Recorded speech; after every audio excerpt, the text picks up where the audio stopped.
William Morrow and Harper Audio present What Happened to Nina?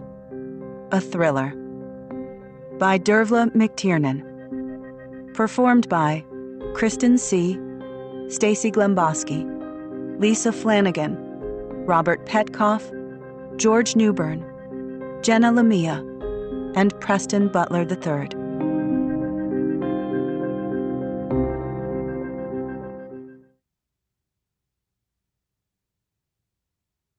For Kenny, Freya, and Oshin, always. A mother's love for her child is like nothing else in the world. It knows no law, no pity. It dares all things and crushes down remorselessly all that stands in its path. Agatha Christie, The Last Seance. Prologue. My name is Nina Fraser. There's a good chance that you know who I am. You've probably seen my picture online and heard my story. And if you have, I guess you've already judged me. I mean, not in public, because victim blaming is a bad look, but in the privacy of your own head. Some quiet part of you probably thinks I was stupid or weak or both. Maybe you think that if I'd just stood up for myself, if I'd just walked away, everything would have been okay.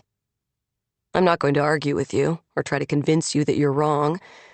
I just want to say, a thing can be crystal clear with hindsight, but just about as clear as mud when you're actually living it.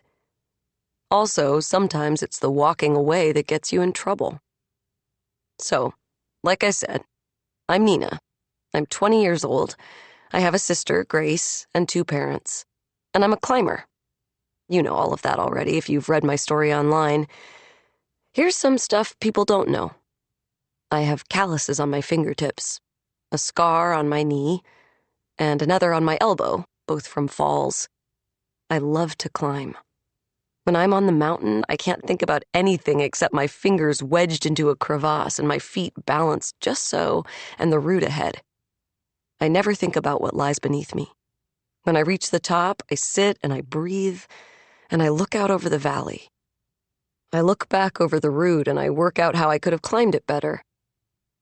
If you know anything, you know that I have a boyfriend named Simon Jordan. Simon and I met in school when we were 5 years old. In middle school, we became friends.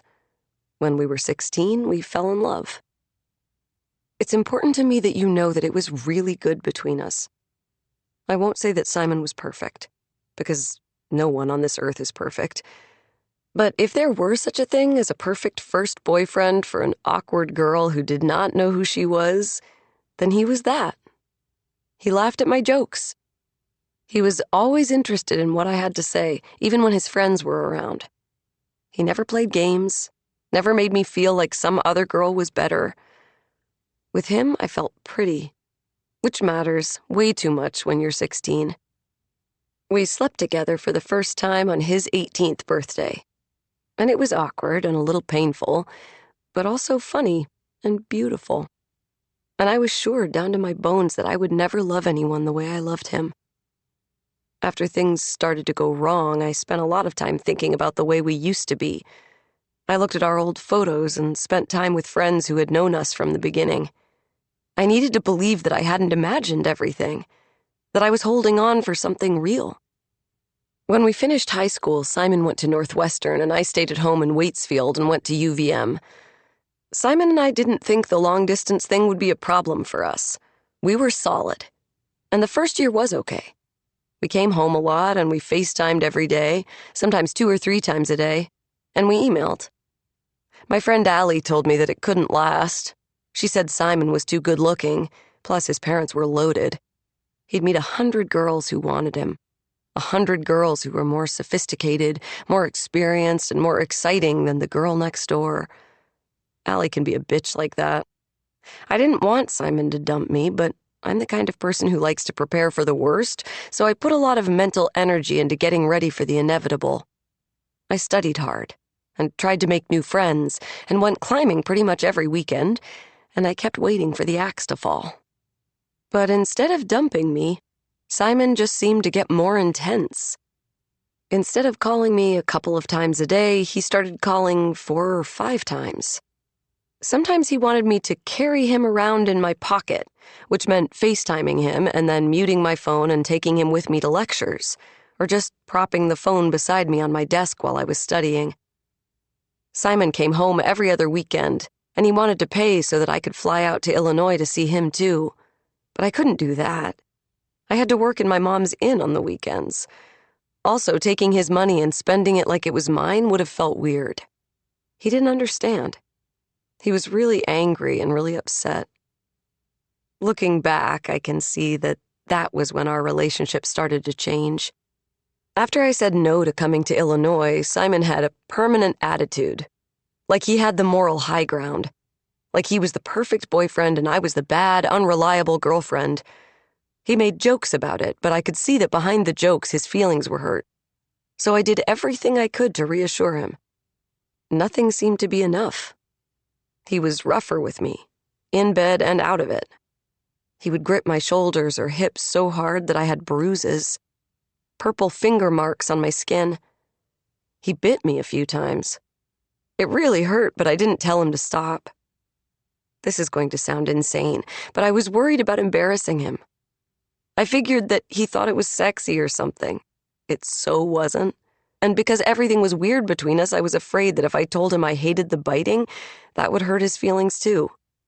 I told myself that Simon was just going through an insecure stage, that I knew the real him, and that we'd get back there again if I could just make him understand how much I loved him.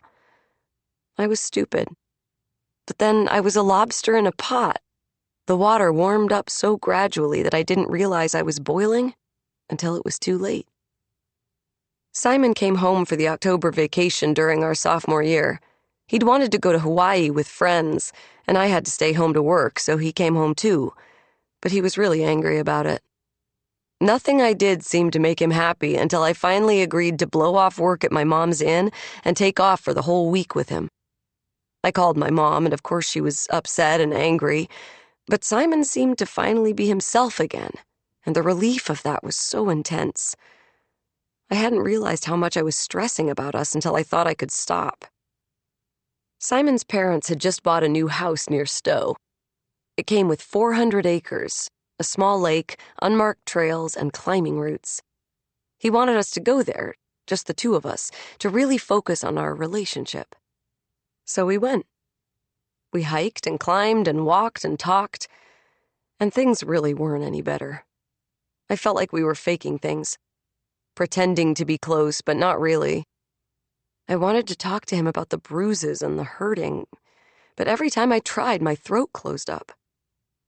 On Friday, Simon wanted to go climbing again. My body was complaining. My fingers were sore, and my right shoulder was hot. I felt like I needed a rest day, but I said yes anyway. "Let's climb that crag we saw on Wednesday," Simon said. We were eating breakfast. He reached over and smoothed my hair back, tucking it behind my ear. He cupped his hand around the back of my neck. His hand was warm and dry and gentle. For some reason, I wanted to cry. "Sure," I said. "That looked good." We ate, we dressed, and we hiked out. It was a short hike to the crag. Simon chatted the whole way there, and I smiled and answered and took his hand when he offered it. But I had tears just under the surface the whole way. I hated feeling like that, and I tried to shake it off. I started to cheer up when we got to the crag. It really did look like an awesome climb, maybe 80 feet of granite, with some nice holds at the beginning to get us started, and the weather was good. It was chilly but sunny, and there was no real wind. I dropped my pack and started to take out my gear. "This was such a great idea," I said. "I'm so glad we're here." "Better than cleaning another bathroom?" He gave me a little jokey shove that set me off balance. "Understatement," I said. He picked me up, put his hands on my butt, and pulled me in close. He kissed me. I kissed him back. The messed up thing is that the kiss felt good. Simon let me go, and we both did our prep and started our climb. I didn't think about us as I climbed. I just zoned out and thought about my holds and my route, and I started to feel like me again. I felt stronger. We got to the top, sat on the edge, and took in the view. "You okay?" Simon asked.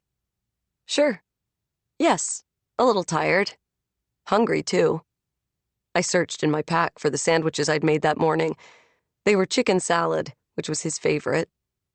He unwrapped the sandwich, took a couple of bites, made a face, and handed it back to me. "Think the chicken might be off, babe. Got any chocolate?" I had chocolate. I handed him a bar silently. He ate it. There was nothing wrong with the chicken salad.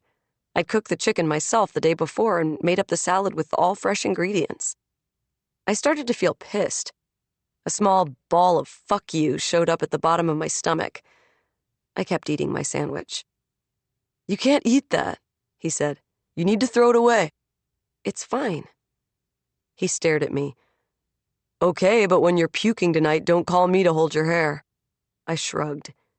His shoulders stiffened, and he turned away from me, which was my cue to pack up the sandwich, to say sorry and kiss him and thank him for looking out for me. But no, the "fuck you" wasn't going anywhere. In fact, it was starting to grow. "It tastes good, actually." I thought he might lose it. Maybe I wanted him to. But he just stood up. "I need to take a piss."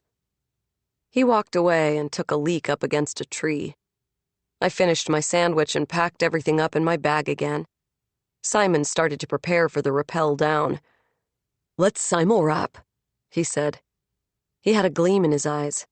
A challenge. Simultaneous rappelling is when two climbers use one rope to rappel, relying on each other's body weight, with the single rope rigged through a central rappel anchor. It can be dangerous if one climber loses focus or control, but people do it sometimes if they want to get down quickly. We weren't in any rush. We had the whole afternoon to make our descent. And I could have just said that, but I saw that challenge in his eyes and I didn't feel like backing down. "Fine." I tied on. Then tied my stopper knot, which would make sure that my end of the rope couldn't slip through my gear, always the worst-case scenario with this kind of rappelling. If the rope slipped through my gear, it would also slip through the rappel anchor, which would mean that Simon would fall. I watched him prep. "Did you tie your stopper knot?" I asked. "Of course," Simon said mildly. He showed it to me. We started down. It wasn't fun. Simon's progress was jerky and unpredictable, which meant that on the other end of the rope, mine was too. He was doing it on purpose. I gritted my teeth, decided that I was done pretending that things were okay. When we got to the bottom, we were going to get everything out in the open. The rappel didn't take that long. Half an hour, maybe, including the time we needed to detach our gear as we progressed. Simon reached the bottom first. I had about 25 feet left to descend. I kicked off, landed, and bounced lightly off the wall, letting the rope slip through my gear. I pushed off again. The rope slipped through, and then it happened. The rope went slack. Completely slack. I had nothing to hold on to. I was falling. It's the most sickening thing in the world, losing the support of your rope. It had happened to me only once before, in a rock climbing center in Boston, when an auto belay apparatus failed. But that was indoors, and I'd only been about 5 feet up, and there'd been foam mats below me. This was different. I just fell. There was no scrambling, no grabbing for a tree branch or an outcropping. There was nothing to reach out for but air. I fell, I think, maybe 10 feet. Not far, but far enough. I landed on my back, on dirt. There were rocks either side of me. Any one of them would have broken my back if I'd landed a foot to my left or right. My head hit the ground hard. I was wearing a helmet, which saved me, I guess, but I still blacked out for a minute. When I woke up, I couldn't feel my body, which must have been shock, and then the pain came flooding in, and with it the need to vomit. I couldn't roll to my side. My body wouldn't obey me. I was sure that I was going to choke, and then Simon was there. "Oh my God, Nina! Jesus!" He turned me onto my side, one hand supporting my neck the whole way. I vomited up my chicken sandwich. When I was done, he rolled me back and ran his hands down my shoulders and arms and my legs down to my feet. "Are you okay? Is anything broken?" I tried to take a mental inventory. Everything hurt. Had I broken anything? Maybe some ribs. My ribs were on fire. I tried to move my legs. They responded. I clenched my fists. That worked, too. "I think I'm okay." "Don't get up," he said. "Don't even think about it." My God, what the hell were you thinking? You just let go. Did you think you were down already? I hadn't let go. Had I let go? "Can I roll you back on your side again? I want to check your back, that you didn't land on anything." I said okay, and Simon rolled me. His hands were very gentle, but everywhere he touched hurt. "Jesus, the back of your helmet is completely fucked. It's cracked right across. Good thing you were wearing it." I started to cry, though it was a weak sort of noise, a kind of whimper. I was too sore for howling. Simon rolled me over again and took off my shoes and my helmet. He gave me orders. Wriggle my toes, my fingers, touch my nose, follow his finger. He was completely confident, like he knew exactly what he was doing, and I did everything he told me to do. At last, he sat back. "I think you're going to be all right. You got so lucky. You scared me, you really did." He asked me to sit up, and I did. He packed away my climbing shoes and put my boots back on my feet and laced them up tightly. He picked me up off the ground and asked me to try standing. I was sore and shaky, but I could do it. He picked up both packs, took my hand, and led me away from the crag. I think I was still in shock. The pain in my ribs and head was pretty bad, but I just held on to Simon's hand and kept limping along while he chatted and made soothing noises. His mood had changed completely. He was cheery. At the house, he brought me upstairs, helped me undress, and tucked me into bed. He brought me painkillers and water and kissed my forehead and told me we would have to go to the doctor the next day, but for now it would be better to rest. "Thank you," I said. "I'm really sorry. I'm just glad you're okay." He leaned down to kiss me, and then he left the room, and left me with something to think about. When he'd leaned down, I'd caught his eye, and in it I'd seen not concern, but pleasure? Just a tiny hint of joy? Or triumph? I couldn't nail it down. I rubbed at my forehead with my left hand. With my right, I cradled my sore ribs. What had happened on the mountain? I hadn't let go of the rope. For sure I hadn't. Could the rappel anchor have given? Yes, a possibility. But hadn't I seen the rope, hanging slack but still suspended, from my place on the ground? So the anchor couldn't have given. The only other explanation was that Simon had completed his rappel, then let the rope go from his end. He would have had to untie his stopper knot first. It couldn't have been a mistake. Could he have done it on purpose? Had he wanted me to fall? I told myself that was ridiculous. I told myself that I was being crazy, and of course Simon hadn't done that, would never do that, would have no reason to do that.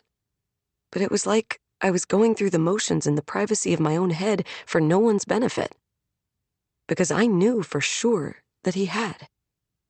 I got out of bed and went to the bathroom. I took off my top and looked in the mirror. There were marks on my body, old and new. A lot of them. Bruises on my shoulders. A bite mark on my left breast. I pushed my pants down. The bruise on my hip was yellowing. I turned, twisting to look over my shoulder. My back was a mess of black and blue. There was blood, too, from a new cut on my shoulder blade that I hadn't even felt. I put my top back on and walked back to the bed. I sat there for a long time looking down at my toes. I thought I had a decision to make, but when I sat down, I realized the decision had already been made. All that remained was to decide how to do it. I searched for the fuck you deep in my stomach, found it and fed it. I wanted to be angry. For months, For half a year, he'd made me dance around, trying so hard to please him, trying so hard not to upset him. He'd wanted me to be afraid, and I was done with that. I started to get dressed. I put on my jeans and my boots and my sweater. I tied my hair back. I took my clothes from the wardrobe and my toiletries from the bathroom. I packed my bag, and then I went downstairs to tell Simon that we were over and that I never wanted to see him again.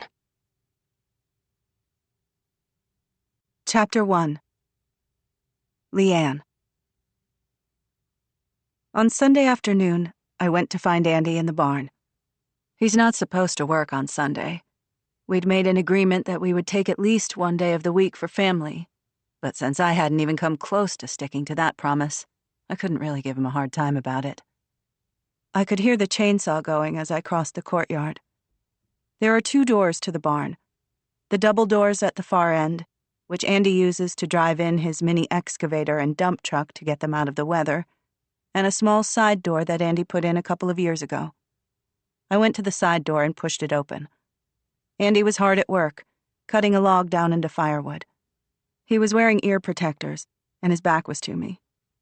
I decided to wait, rather than tap him on the shoulder while he was operating the saw. I sat on a stool, breathed in the smell of sawdust, which I love, and waited. 5 years ago, I applied for a barn preservation grant from the state of Vermont. The frame of the building is red oak, and that's always been pretty solid, but the roof and sidings and floor were all in bad shape. Andy used the grant money to replace the roof and the sidings and to put down a brick floor. I love the barn. I love that it's open right up to the rafters, and I love the way the light comes in through the small windows. I love the smells of machine oil and cut timber, and the way everything in it is so neatly lined up and organized, from the bags of fertilizer and peat moss to the pallets with landscaping stone and the stack of railroad ties in the corner. Eventually, Andy turned off the saw. He pushed back his ear protectors and started stacking the wood. "You need some help with that?" I asked. I'd startled him, and he jumped a little. "Nina still hasn't called me back," I said. I had my phone in my hand. I looked down at the screen, as if it might show something new. "I called her twice this morning. Both times it went through to voicemail. I sent her a text and nada." Andy returned his ear protectors and the chainsaw to his tool bench. He checked his watch, took off his work gloves, and leaned against the wall opposite me. "Well, Lee, she's probably pissed. And I guess, maybe, she's returning the favor." He was referring to the fact that Nina had called me 3 times that past week, and I'd been so mad at her that I hadn't answered or returned any of her calls. "Seriously?" He shook his head. "Andy, come on. She was completely out of line." "Not saying she wasn't." "It sounds like that's exactly what you're saying." He smiled. One of those slow smiles that tug right at the center of my stomach. He crossed over to me, took my hand, and pulled me up to standing. "She was supposed to be back yesterday," I said. "She said she'd be here by 9 a.m. at the latest." "College don't start until Tuesday. My guess is she'll come home tomorrow." Andy had a stronger accent than I had. He still flattened some of his vowels and swallowed his T's in the Vermont way. Until became unil in his mouth. I used to have the same accent, but a little more than a year in college in Boston had been enough time for me to shed my heritage like it was a bad smell, and I'd never been able to get it back. I liked Andy's accent. It was a sign of his character, that he didn't feel the need to change for anyone. "You want me to pick up Grace?" he asked. I'd completely forgotten about picking up Grace. Our younger daughter, 15 years old and horse crazy. After 8 years of regular begging and pleading, we'd finally given in and bought her a 7-year-old quarter horse named Charlie. The plan was that we would build a stable at one end of the barn and clear some trees for a paddock. In the meantime, Charlie was stabled at Grace's friend Molly's house, which meant that Grace now spent all her time there, and the only time we saw her was when we were picking her up or dropping her off. "I forgot," I said. Andy wrapped his hand around the back of my neck. His hand was warm and comforting. He stroked the back of my head with his thumb. Don't worry about it. Stop worrying, period. Nina's fine. Simon would have called us if she wasn't. He took his jacket from a hook on the wall. I followed him out of the barn, across the courtyard and into the kitchen. Our dog, Rufus, was half asleep on his bed near the stove. He looked up hopefully when we came in.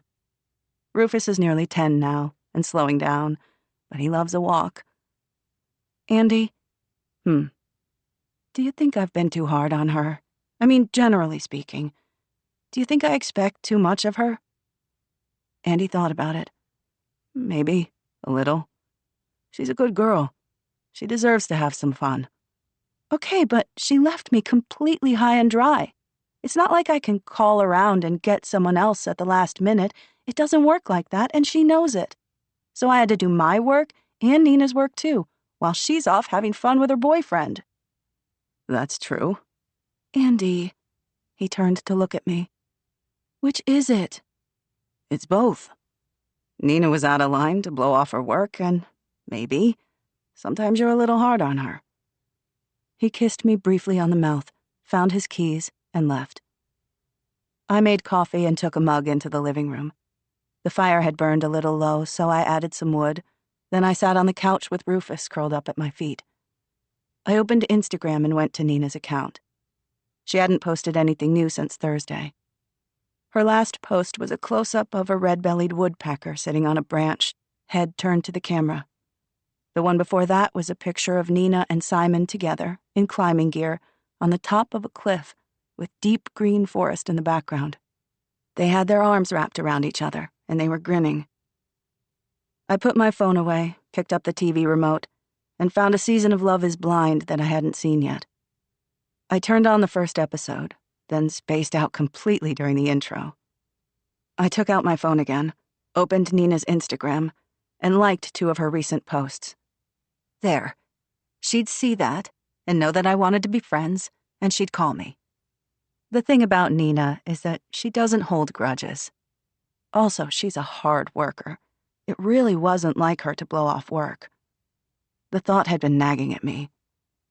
Nina had been 2 years old when I bought the inn. Back then, the only reason I was able to afford the place was because the roof had a huge hole in it, and because the plumbing didn't work.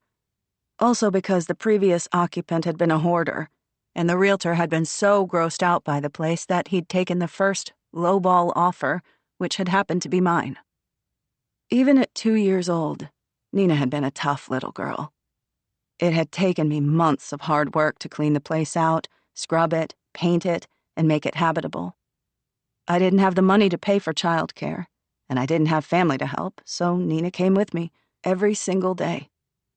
Every day I'd give her some little task to do to keep her occupied, and she took it all so seriously. She wore her overalls and her little headscarf, and she ran around the place with her small broom, or scrubbed at the stone steps with her scrubber. She was always so proud of herself for helping me. When she finished, she'd lean back and press her hands into her lower back and survey her work like she was a tiny grown-up. And that attitude had never changed. Grace hated working in the inn. She did everything she could to wriggle out of even the small commitments she made. Whereas when Nina said yes, she showed up and followed through. Andy was right. I must have pushed her way too hard. She was a sophomore now. Maybe she needed more time to study. Maybe we could make some changes. We could look at hiring someone to lighten the load. Not full-time, but a few hours would make a difference. I'd talk to Nina about it. After she apologized. By the time Andy and Grace got in, I was half asleep. It used to be that Grace came straight to me for a hug if we'd been apart for any length of time. Sometime in the last couple of years, that had stopped. I knew that new distance was a necessary part of Grace's growing up, and mostly I respected that. But sometimes you just need a hug. I got up from the couch and went to her. I kissed her head. Her hair smelled like sweat and horses. "Did you have a good time?" I said. "The best." She pulled away. "I'm so tired I might die, and I'm starving. What's for dinner?" "Leftovers." Her answering groan was predictable. I started to follow her to the kitchen. There was plenty of food in the fridge, but if I didn't put something together for her, she'd eat cereal and chips. Andy was leaning in the living room doorway. He put out his hand to stop me before I could leave the room. "Got a minute?" His tone was serious. "Sure." I called after Grace. "No cereal, okay? There's lasagna in the fridge. Warm it up." Grace waved a hand at me over her shoulder. She took out her phone and started to play music through the kitchen speaker. Dua Lipa, Levitating. Andy pulled me back into the living room and closed the door quietly. "What's up?" I asked. "I had to go down there to the gas station to fill up before I picked up Grace. I got talking to Patrick."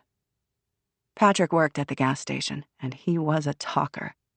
He saw it as his duty to gather up every bit of information about everyone who lived nearby, from Waitsfield to Warren, and pass it on. "Patrick says that Simon came back from Stowe on Friday night. He's been home for 2 days. Patrick says that Simon came home alone." "Simon came home alone? What does that mean?" Andy shook his head. "What are you thinking? That she's gone off somewhere else? With friends?" My anger, which had pretty much dissipated, bloomed again. My phone was on the coffee table. Andy leaned down, picked it up, and offered it to me. "Call her," he said. "I've called her twice already, and messaged her." "Try her again." I dialed the number. It went straight to voicemail. I held the phone up so that Andy could hear Nina's bright, breezy voice telling me to leave a message. Then I brought the phone back to my ear. "Nina, call me." My voice was sharp. I tried to think of something else to say, but everything that came to mind was angry. Andy was leaning against the wall, his arms crossed, watching me with serious eyes. I ended the call. "What?" I said. "I don't like this." I'm hardly ecstatic about it myself. You've got to be kidding me. Where did she go now? New York City for a shopping trip? Or no, Paris perhaps. "Leanne." "What?" "Maybe we should go over there, to the Jordans' place," Andy said. "Drop by and make sure she's okay." The tone of his voice slowed me down. It was calm, steady, and sensible, because that was Andy. But there was something else that was less normal for him, a small hint of worry. "Don't you think that's a little over the top?" He shrugged. "Maybe. Maybe not. They're only 10 minutes away. I could just call her. Jamie, I mean." I didn't want to call her. Jamie Jordan didn't like me, and she seemed to enjoy making that very clear. I didn't care what other people thought about me. I wasn't a particularly social person. I had my home, my family, and my business, and I didn't need anything else. But Jamie had finally honed the art of making people feel off balance, and I wasn't completely immune. I called her number. It went through to voicemail. "Jamie, hi, it's Leanne Fraser here. I'm just calling because we haven't heard from Nina." I laughed and hated that I sounded nervous, ingratiating. "I just wondered if she's with you by any chance, or if you've heard from Simon. I'm sure everything's fine, but if you could give me a call and fill me in, I'd feel a lot better. Thanks, Jamie, I owe you one," I finished brightly, like she and I were just the best of buddies.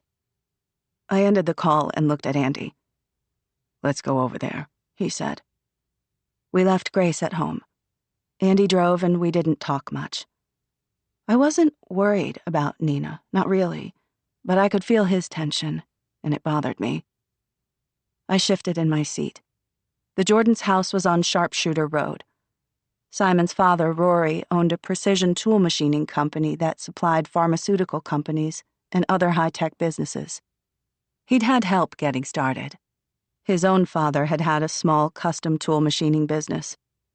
Then Rory had gone to college to study industrial engineering, and he'd come home with ideas. Brilliant ideas, which he'd turned into profit-churning machines. These days, the company was worth 50 or 60 million, if you believe the rumors. I'd met Rory many times over the years, at school events. but I'd never warmed to him. He was clever, but cold. He could also be ostentatious. The Jordans' house was very large, easily 4 times the size of the inn. It was set well back from the road, and protected by a wall and a cast-iron gate, neither of which are remotely necessary in this part of Vermont, where most people still leave their doors unlocked and wouldn't think twice about leaving their keys in their car. Andy pressed the intercom button on the gate post. After a moment, the gate swung open. We drove slowly up to the house. It was a modern building, low-slung and vast, with contemporary timber and concrete sidings and minimalist landscaping. From the front, it was like a fortress. The entrance door was solid timber and oversized, and the windows to the front were slim, almost like arrow slits in an old castle. I'd been in the house only once, for a party the Jordans threw for Simon's high school graduation. I knew that inside the house, the fortress feeling fell away quickly, and the low-slung look was misleading. From the front door, you stepped down into the building, through a series of terrace-like entrance spaces. The ceilings in the main living areas were so high that the house felt light and airy, and there were vast floor-to-ceiling windows overlooking the rear of the property, offering incredible views of Camel's Hump. A lot of wealthy people build second homes in this part of Vermont, so we have more than our share of luxury properties. But the Jordans' place was on another level. When we pulled up in front of the house, there were no cars parked out front, but the house has a 6-car garage, so that didn't tell me much of anything. Andy hung back a little as we approached the door. I rang the doorbell. We heard footsteps coming from inside and saw a shadow approaching on the other side of the glass. Jamie opened the door. She was barefoot, dressed in blue jeans and a pink blouse, open at the throat to display a light tan and a gold necklace with a round medallion. She looked, as she always did, very pretty. Jamie had the kind of body that no woman over 40 has without obsessive focus and absolute discipline. Very thin and toned to perfection. Her toenails were painted neon yellow, and her hair and makeup were perfect. She looked like she'd just walked off the set of Selling Sunset. She looked at me like she'd never seen me before. Suddenly, I felt like we'd overreacted. "I'm sorry to bother you, Jamie. I hope we haven't interrupted your dinner." She raised one perfectly groomed eyebrow, folded her arms, and said nothing. Even by Jamie's standards, this was rude. "I'm looking for Nina," I said, a little more abruptly. "Is she here?" "Why would Nina be here?" "She told me that she and Simon would be home on Saturday, yesterday, and I haven't heard from her. I've been calling, but—" I let my voice trail off.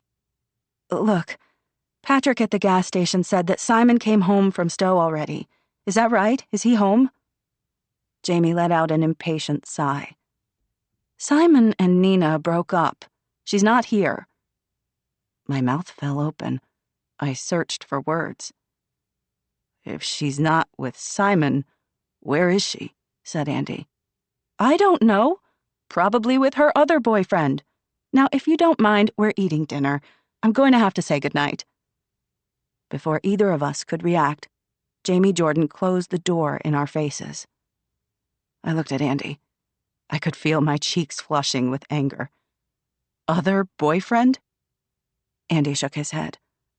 I stepped forward and rang the doorbell again. I leaned on it hard and long. A minute passed, and the door opened again. This time it was Rory Jordan. 6'3", handsome despite his broken nose.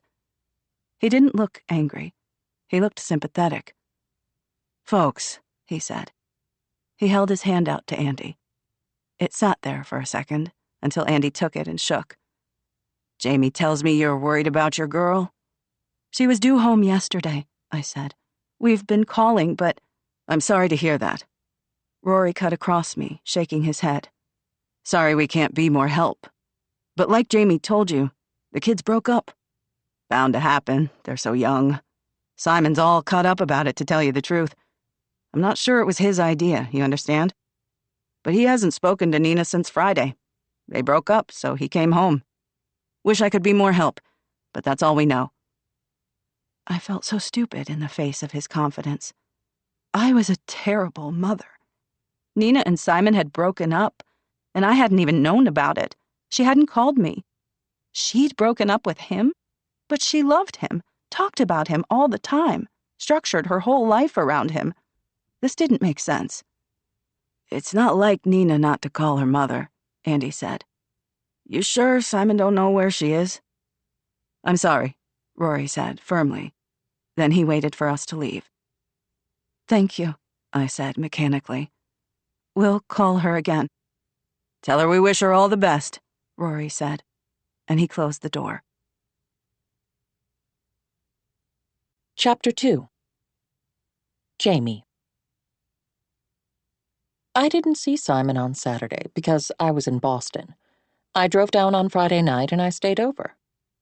Every 3 months I go to see Dr. Jason Mark, who is a genius with a needle. Botox and fillers are an absolute gift, but only in the hands of a true artist. So I'm very careful about who I let touch my face. My husband is 57 years old. He doesn't want a wife with frozen, puffy-lipped Instagram face. He wants natural beauty. And natural beauty takes tiny, careful, regular tweaks by exactly the right person. I had a little Botox and the teeniest bit of lip filler on Saturday morning, did some clothes shopping, and drove home. I got in late. On Sunday morning, I was up before Simon and Rory. I did my yoga practice, had breakfast, and then went to my walk-in closet. I had to plan my outfit for a gala dinner we were attending in Washington. The dinner was a fundraiser for David Garvey, a Vermonter who was running for Senate, and our table had cost Rory $20,000. He was happy to pay the money. Rory could be generous with political and charitable donations, as long as they delivered a return that he thought was worthwhile. Political fundraisers qualified because they offered access. Charitable causes qualified if they delivered column inches in the right newspaper. Rory's philosophy was that the best way to succeed in business was to produce something of real value, something that couldn't be easily copied or replicated. He said that to survive in business, you needed to be smart and capable and willing to work hard. But to thrive, you also needed status, reputation, and connections. Events like the dinner mattered to my husband, so I would choose my clothes with extra care. He would expect me to get it exactly right. I couldn't be too sexy or I'd look like a 20-something on the hunt for a man, but if I turned up looking like Claire Underwood from House of Cards, that wouldn't cut it either. Robin Wright is a beautiful woman, but in that show she was all about power, and that is not Rory's thing. He likes a woman to be feminine. Getting clothes right is harder than it seems. I have to look pretty but not girly, sexy but not obvious, sophisticated but not boring, and I can't wear anything twice, because the pictures will be on social media at least, and possibly in some online publication. Rory's not tight with money, but he is careful, and I used to worry about the cost of my clothes until I realized that clothing and grooming was the one area of my spending that Rory didn't monitor at all. He wanted me to look good. He liked it if we were at a party or a weekend away and the other women made a fuss about my Valentino mini dress or my Tom Ford bomber jacket. So I stopped worrying and started spending more. A lot more. What Rory doesn't know is that I sell my clothes after I've worn them. He also doesn't know that I replace my most expensive handbags with very good knockoffs, made to order by a guy I know in New York, and that I sell the originals. I've gotten pretty good at it, actually. I use 2 different apps and I take beautiful photographs, and I've built up quite a following online. Most of my stuff is snapped up in days. Obviously, I make sure to stay anonymous. Just that morning, I'd accepted an offer on my Celine glitter jacket for $12,000 and an offer of $5,000 for my Prada leather lace-ups. I set myself a target of $30,000 a month, but most months I do better. I don't sell my clothes out of any sense of frugality, by the way. I do it to save my own ass. I started my little project just over 5 years ago, when Rory's friend Tony Webster exchanged his second wife Sally for a newer model. Literally, a newer model. Before she'd married Tony, Sally had been on the cover of Vogue, and post-babies she was still willowy and gorgeous. But willowy and gorgeous can't compete with young, Not if your husband is Tony Webster, an insecure little toothpick of a man who has to surround himself with trophies to make up for his lack of personality. Sally was very sweet and completely clueless and never saw it coming. They had a prenup, of course, and their kids were grown, and she got nothing from the divorce. Last I heard, she was back living with her parents in Wyoming. Sally's wasn't the first divorce in our set, but she started the warning bells off in my head. 6 months after the Webster divorce, Marco Perez got engaged to a 26-year-old catwalk model with hair down to her ass, a girl who hung on his every word and anticipated his every need. I heard she did a 6-month massage course just so she could properly massage his shoulders after tennis. And I felt a shift in my relationship with Rory. For the first time, I felt that he was comparing me with the other wives and girlfriends, and that he wasn't sure he had the best deal. I was 22 when we got married, so not exactly a baby, but I was very out of my depth. Rory was 35 and he'd never been married. He'd never had a relationship that lasted more than a few months. I think because women didn't really interest him. He gets more worked up about machines and technology and ideas and business wins. The night I met him, I was working behind the bar and he was out celebrating the closing of some big deal. And I guess he'd had a few drinks because his eyes lit up when he saw me. And he asked me out. He told me afterward that he could see that every guy in the bar wanted me, which was clearly the beer talking because that wasn't what it was like at all. I'm not going to pretend that I don't know I look good. I've worked too hard at it not to know exactly where I stand in the prettiness rankings, which is pretty damn high. But at 22, I was bleaching my own hair and wearing thrift store jeans. I wasn't some beauty that every guy wanted. I had no money. I was sleeping on a friend's couch because I'd just split up with my boyfriend, a musician who never got gigs anywhere more than once. My ex had been arrested for weed possession, mostly because he pissed off a cop. I'd bailed him out with tip money I'd been saving for 6 months, and the next day he got drunk and slept with my best friend. So the night I met Rory, I was basically homeless, broke, and not exactly full of confidence. The truth is that I was intimidated by him. He was, still is, a good-looking man. When I met him, he was scary smart and extremely confident and completely different from anyone I'd ever met before. I remember feeling like I was so damn lucky he'd even looked at me, and by the time I realized that he didn't love me, things had gone too far. I was already living with him in his glorious apartment overlooking Lake Champlain. He painted a picture for me of the life we would live together. I would never have to worry about money or where I would live. I wouldn't have to go back to the bar with my horrible manager and the horrible customers. Rory would look after me, and I wanted that. Maybe I loved him, in the beginning. It's all so long ago now that I can't really be sure how I felt. Maybe I loved him. Or maybe I just wanted everything he was offering. Security and comfort are very, very attractive when you've never had either. So he asked me to marry him, and I understood what he wanted. Children, and a pretty wife who wouldn't complain when he worked constantly. Someone who would look good on his arm and who would never, ever ask awkward questions. I thought that was a fair deal, and when he sent me to a lawyer who put an ironclad prenup in front of me, I didn't hesitate to sign it. I never really grasped how precarious my position was until Rory's friends started hitting 50 and started divesting themselves of their wives. That was when I realized I was living on borrowed time. I could come home from yoga some morning to find that my stuff had been packed, the locks had been changed, and a process server was waiting for me. There was no point in crying about my situation or in looking to Rory for reassurance. That's a mistake a lot of women make. They feel like they're losing their man and they get clingy and insecure, and that, of course, just makes the end come faster. I went the other way. I kept busy, and I made sure I was useful. At parties, I always knew who everyone was, who the important people were in the room. I kept my calorie intake under 1,500 a day, watched my macros, got my little tweaks from the best cosmetic surgeon in Boston, and worked out like a demon. And I sold my clothes.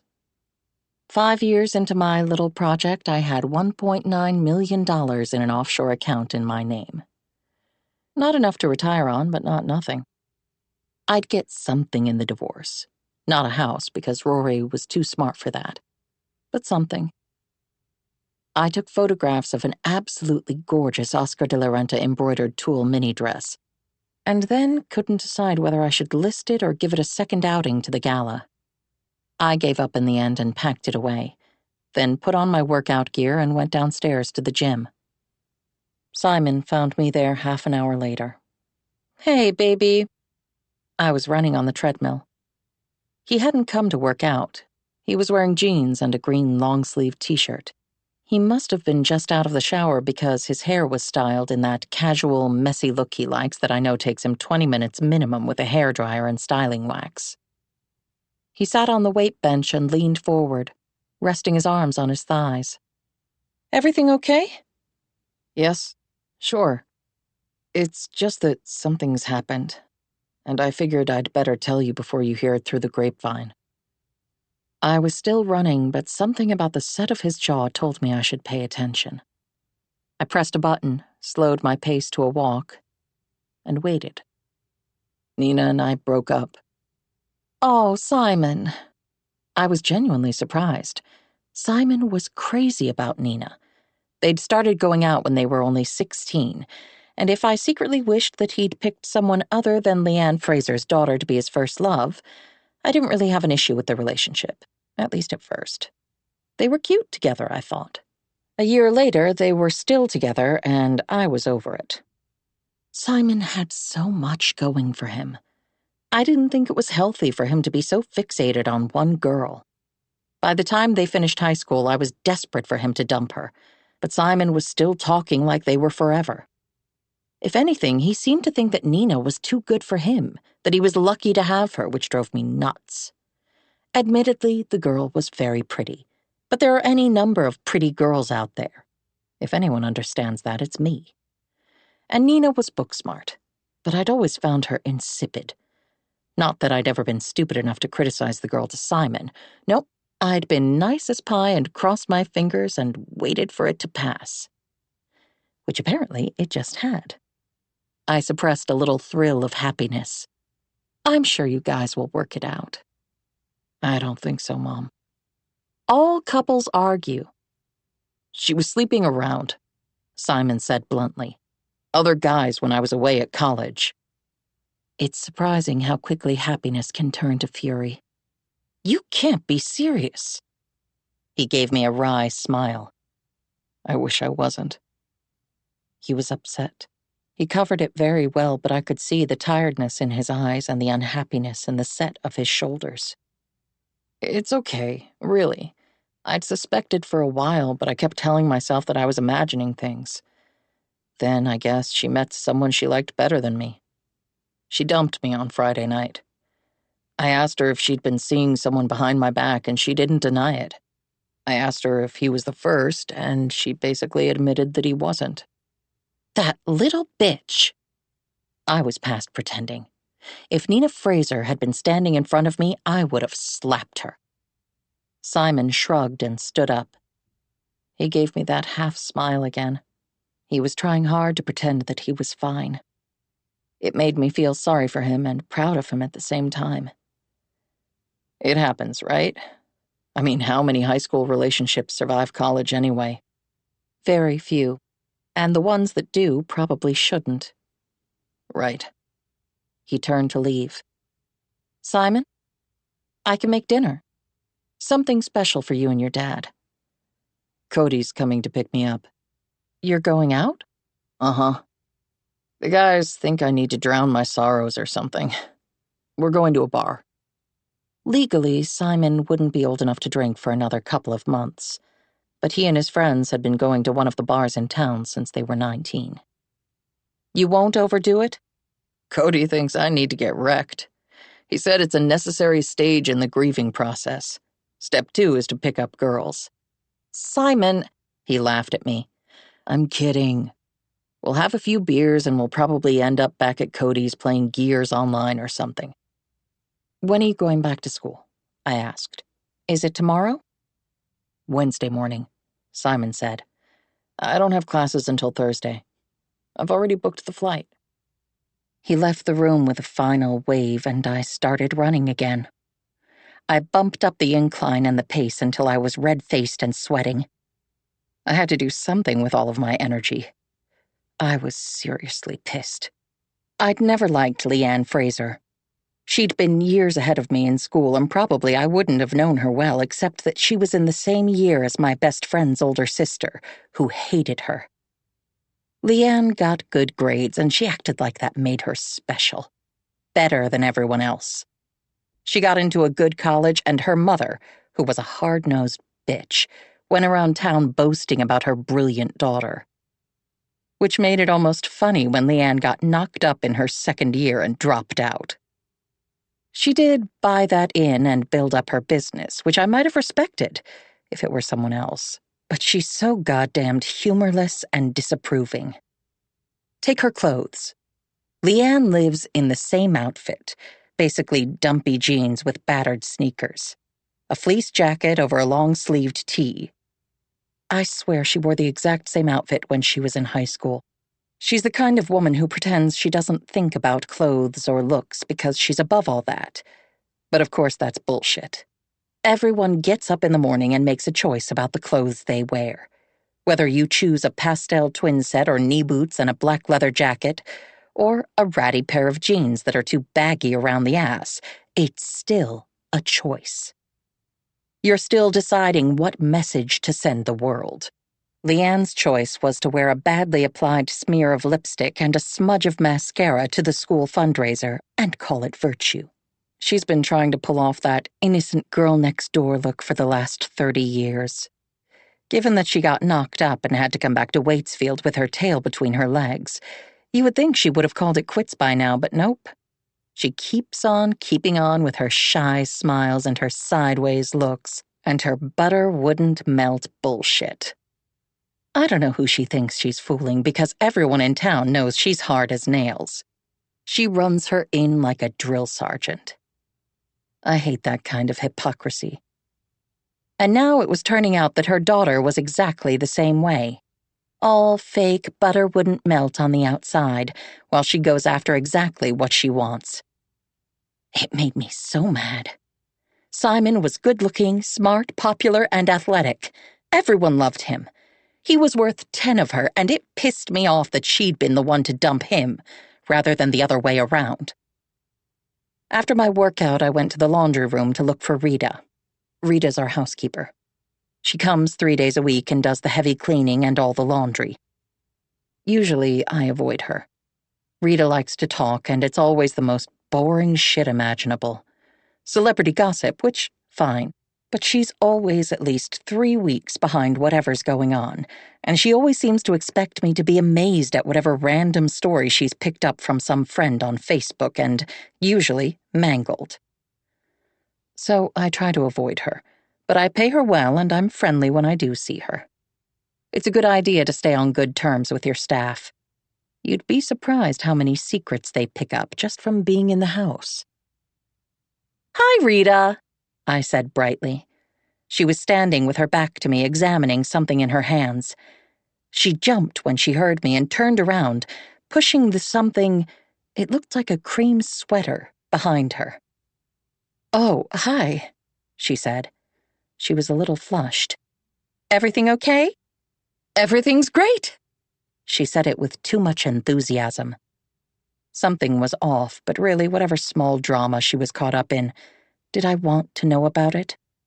I did not. If she'd screwed up and ruined a piece of clothing, I was suspicious about that cream sweater. Did I care? I did not. Rita was very good usually. Everyone made mistakes, and really, I'd rather pay for another sweater than listen to a long, drawn-out explanation as to what had gone wrong. "I just wanted to pop in to let you know that Simon's going back to college on Wednesday morning. If you could have his clothes ready and packed for him by Tuesday night, that would be great." "Of course. No problem," Rita said. But there was something about her expression that made me feel awkward suddenly.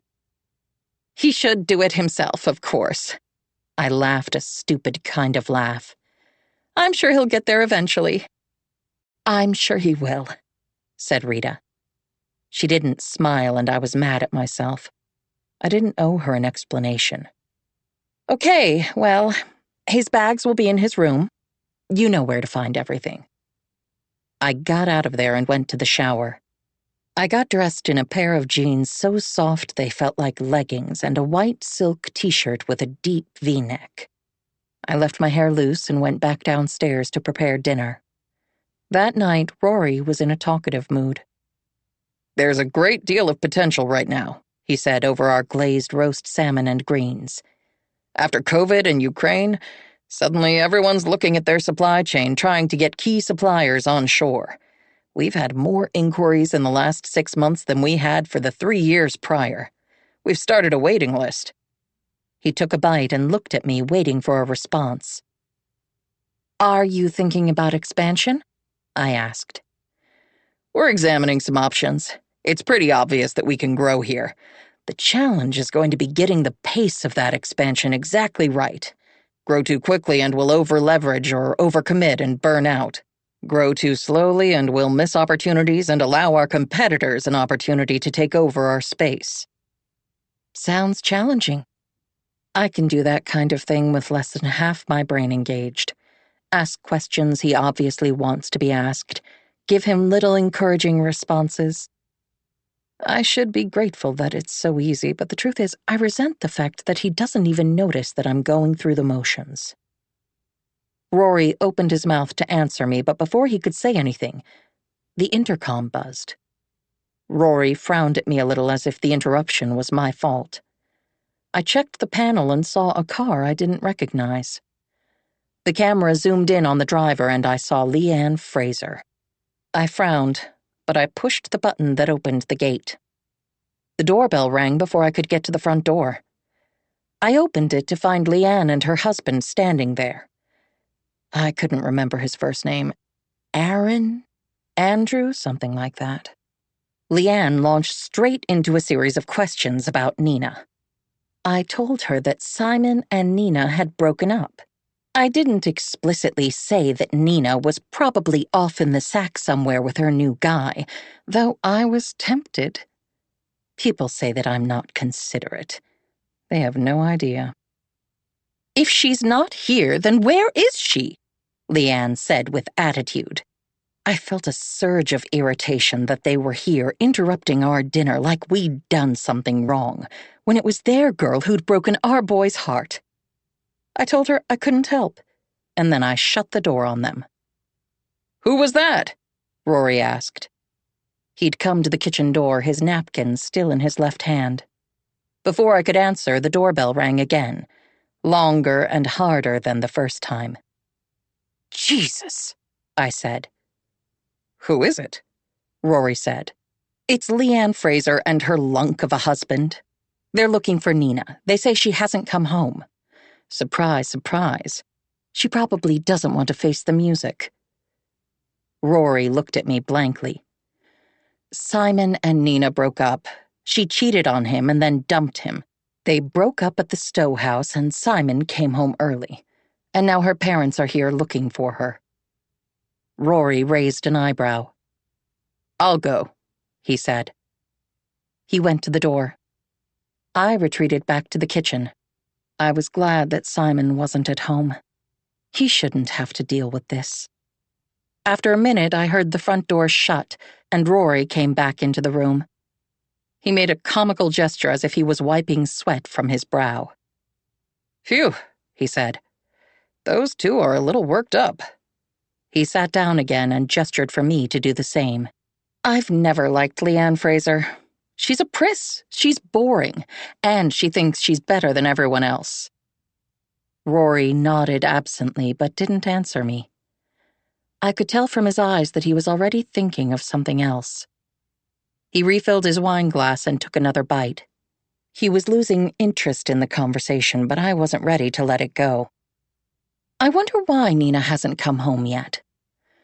Probably the girl's just upset. Maybe she went to a friend's place to lick her wounds for a few days. You know, if she's hurting, she might be avoiding her mother because she doesn't want to talk about it all yet. I guess that's possible, though not at all likely given that she'd dumped Simon. But I didn't feel like educating Rory. If he paid any attention to anything other than his business, he'd know what was going on without my filling him in. Rory started talking again about work, about how he was going to be busy doing site visits to factories over the next 2 months, checking out possible opportunities for acquisition. I nodded and made all the right sounds in all the right places, and with the part of my mind that wasn't occupied, which was most of it, I thought about where and how I would live when he divorced me. Boston was a leading contender, but there were other places, other cities. Or maybe I should look for somewhere on the coast. That might be nice. I could walk on the beach every day. Maybe I'd get a dog or something. Or a cat. I could be a cat lady. The idea was oddly appealing. Chapter 3. Matthew. On Monday afternoon at 2 p.m., Detective Matthew Wright arrived at the Blackfriar Inn. He drove up the gravel driveway and parked his car in a pretty courtyard at the back of the inn. The small parking lot was half full. Presumably the cars belonged to guests. That would be better than the alternative, which was that concerned family members had gathered to provide support. In Matthew's experience, when large numbers of distressed family members got together without anyone to reassure them or direct their energies in a useful way, you could quickly find yourself knee-deep in problems that distracted from the investigation. Fragmented search efforts at best, and vigilantism at worst.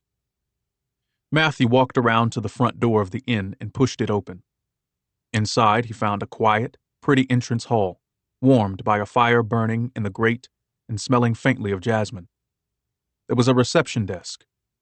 Behind it sat a small, dark-haired woman.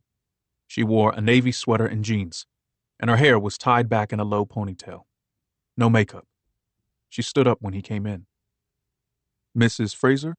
"Yes, I am Leanne Fraser." He offered his hand. "Detective Matthew Wright." "Yes, of course, thank you."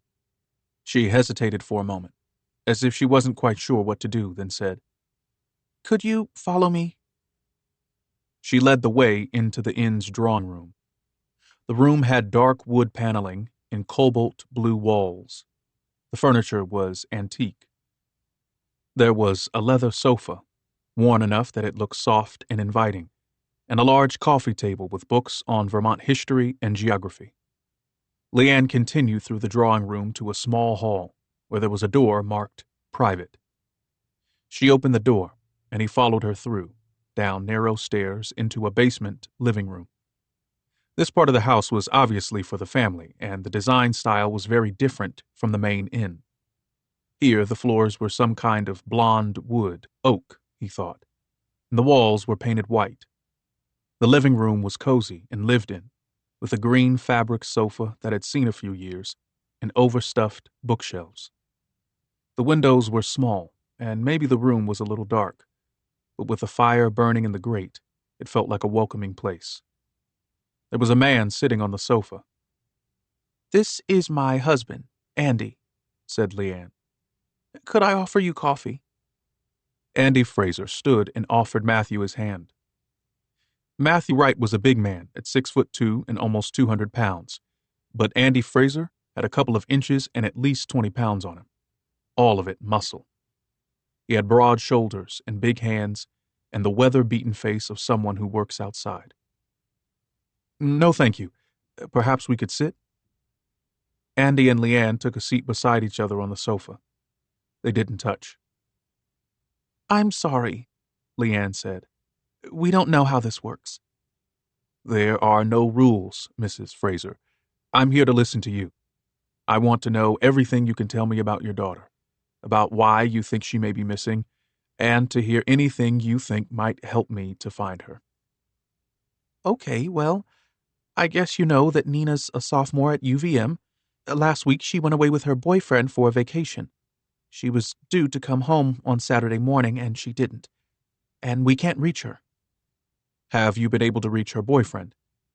Leanne and Andy glanced at each other. It was Andy who answered. "We went up there to the Jordans' house last night. We talked to his parents." Leanne cut across her husband. "They claimed not to know where she was. They said Simon didn't know either.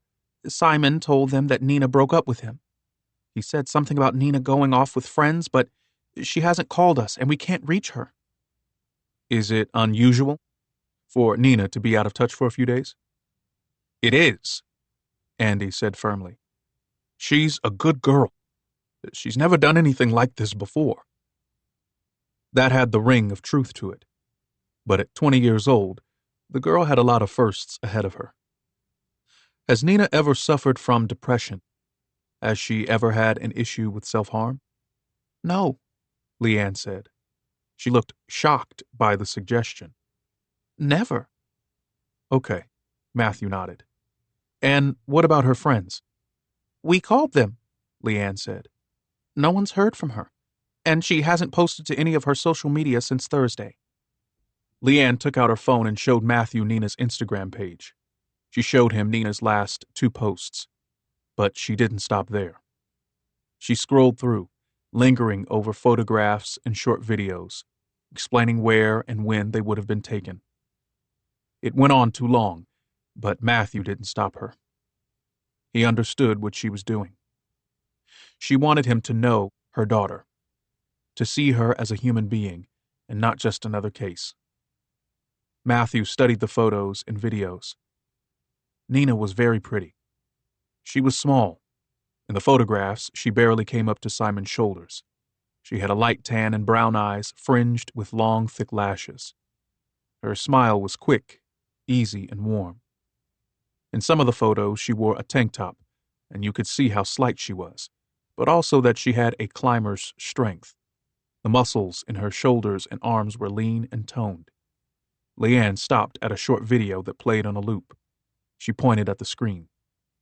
"That's Simon," she said. "He's a good kid," Andy said quickly.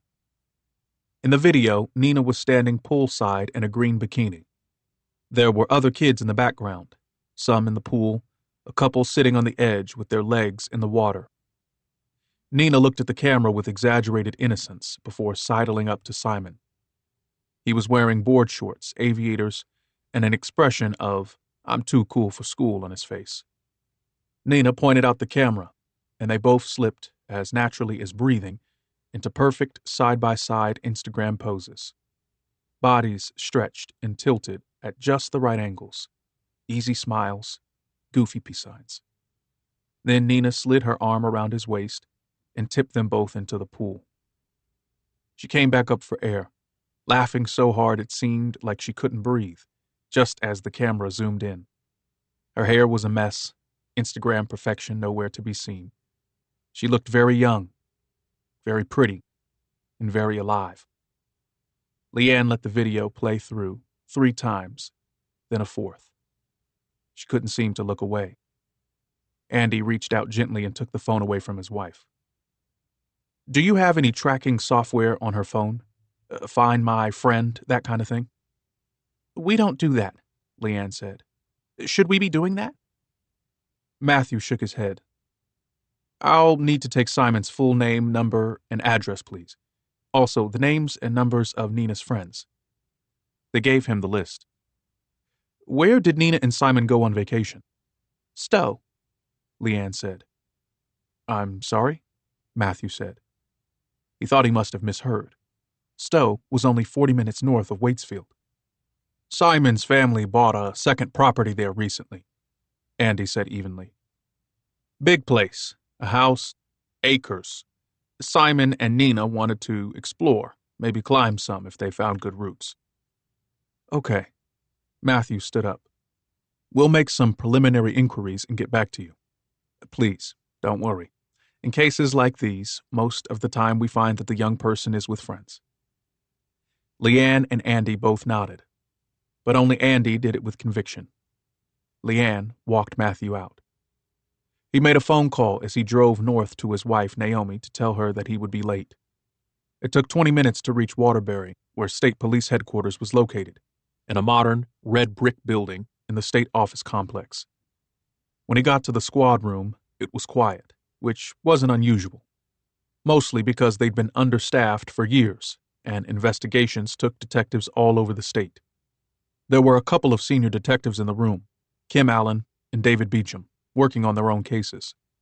Also, a few keyboard warriors, who were good with paperwork, but not a whole lot else. Matthew had a full caseload already. A new missing persons case always required a lot of work that he was not going to have time for. He needed help. He looked around the room for possible candidates. Sarah Jane Reed was at her desk. Sarah Jane had joined Major Crimes a couple of months prior. She was staring intently at her screen, her fingers poised on her keyboard. She looked up when he came in and flushed a little. Matthew had noticed that he'd seemed to make her nervous. He made a mental note to observe her with other members of the squad to see if it was just him or if she was jumpy around the others too. It was too soon for him to form a view about her competence or lack of it, but he knew that she came with complications. Her uncle, Major John Reed, oversaw the major crime unit. John Reed would be Sarah Jane's boss's boss's boss. She was working in her uncle's direct line of supervision, and there'd been grumblings about nepotism. With that kind of baggage, Reed couldn't afford to be a blushing, nervous rookie. She'd have to be tough to rise above the gossip and the takedowns. "Morning," Matthew said. "Oh, hi," Sarah Jane said. "Early start?" "Paperwork. I like to get it out of the way early." She said it with a certain dryness, which made him wonder if she'd been getting more than her fair share of scut work. It might be happening. A kind of hazing, maybe. A test to see if she'd take it, to see if she'd play along or call her uncle for help. "I've got a case," Matthew said. "I'm at very early stages. It might not be anything. I'd like you to work it with me." To Matthew's way of thinking, sitting her at a desk all day was a waste of an officer. She was inexperienced, but the only way to address that was to get her out in the field, let her observe and do the work and learn on the job. "Thank you," Sarah Jane said. "That will be great." He gave her the background. "Call Nina Fraser's phone company," he said. "It will take time to get detailed messages and phone calls, but we should be able to get location and use data pretty quickly. Call her bank too. Find out when she last used her cards." Sarah Jane made the calls while he caught up on other work. Half an hour later, she came to his desk. "Cell phone tower data puts Nina in Stowe on Friday night, but the last ping was just after midnight. No pings since. No activity on her credit card since Wednesday of last week when she paid for, Sarah Jane checked her notes. She spent $32 in the Green Goddess Cafe." Matthew grimaced. "That's not what I was hoping to hear." Sarah Jane looked down at her notes. She didn't ask him what he was thinking. She seemed to be figuring that out all by herself. Matthew stood up and picked up his jacket. "I'm going to interview the boyfriend," he said. "Right." She nodded and retreated. "You too, Sarah Jane." Her head came up, like he'd awarded her a prize. Chapter 4. Jamie. The cops showed up at our house on Monday evening at 5 o'clock. When I came back from yoga, their green all-wheel drive was at the gate. I recognized the car as a state police vehicle right away, and I guess I figured maybe Rory was inside the house meeting with a politician senior enough that they'd had an escort. Not that that was a regular thing at our house, but that's how far away I was from thinking that the visit was about Simon and Nina. I pulled in behind the police car and pressed my buzzer for the electronic gate. It opened. They drove in and parked, and I followed. They met me at the front door and introduced themselves. Matthew Wright, who was a detective and a senior sergeant, and Sarah Jane Reed, a blonde girl who looked too young to be much of anything. Her nose was too much for her face. She would have been pretty if she'd done something about it. Neither of them was in uniform, but even if I hadn't seen them drive in, I would have known he was a cop. Or maybe I would have guessed military. There was something about the way he held himself. He had authority baked in. "Okay, well, how can I help you?" "We'd like to speak with your son. Is Simon here?" Matthew Wright looked past me toward the garage. The garage door was just coming down, but you could clearly see my car and Simon's car and the truck we used to get around in heavy snow. My first instinct was to lie and say that Simon wasn't home. For no reason other than that I felt out of my depth. I shook off the urge. "He's probably inside," I said. I opened the front door. "What's this about?" Wright waited for a moment before answering. Just long enough, I figured, to let me know that he didn't have to talk to me, that he didn't have to answer my questions. "Nina Fraser's family have reported her missing. She was expected home on Saturday morning and she didn't show, and she hasn't been in touch. Her family say that Simon might have been the last person to see her." "Seriously?" I turned my head and raised an eyebrow at him. "Afraid so." He followed me into the house and I led the way to the kitchen. "Did Leanne tell you that Nina broke up with Simon on Friday night? She's probably off with her friends, partying. I told Leanne this last night. Nina's not a child. Leanne's totally overreacting." He didn't answer, just followed me as I led the way into the kitchen and put my bag on the counter. There was a cereal bowl with some Cheerios rapidly drying and congealing on the bottom of the bowl. A half-empty coffee cup sat beside it. I gathered them up and put them in the sink while he stood there watching me. "I'll get Simon," I said. "Thank you." I went downstairs to the back of the house and knocked on Simon's door. There was no answer. I knocked again and then pushed the door open. He was lying on his back on his bed, staring at the ceiling. His hands were crossed on his stomach and his phone was balanced on his chest. He was wearing headphones. Not the little earbuds I wear when I run, but big, over-the-ear cans. There was a smell of stale beer in the room. I hadn't seen him since Cody had picked him up on Sunday. Had he come home last night or this morning? "Simon?" He didn't hear me. I waved my hand in the air and the movement caught his eye. He saw me and slid his headphones off. "There's a detective upstairs," I said. "He wants to talk to you." "A detective?" He scrubbed at his hair with two hands like he was trying to wake himself up. "He says his name is Matthew Wright. He's state police. He wants to talk to you about Nina." "About Nina?" I felt a surge of irritation and anxiety. My voice came out sounding sharp and worried.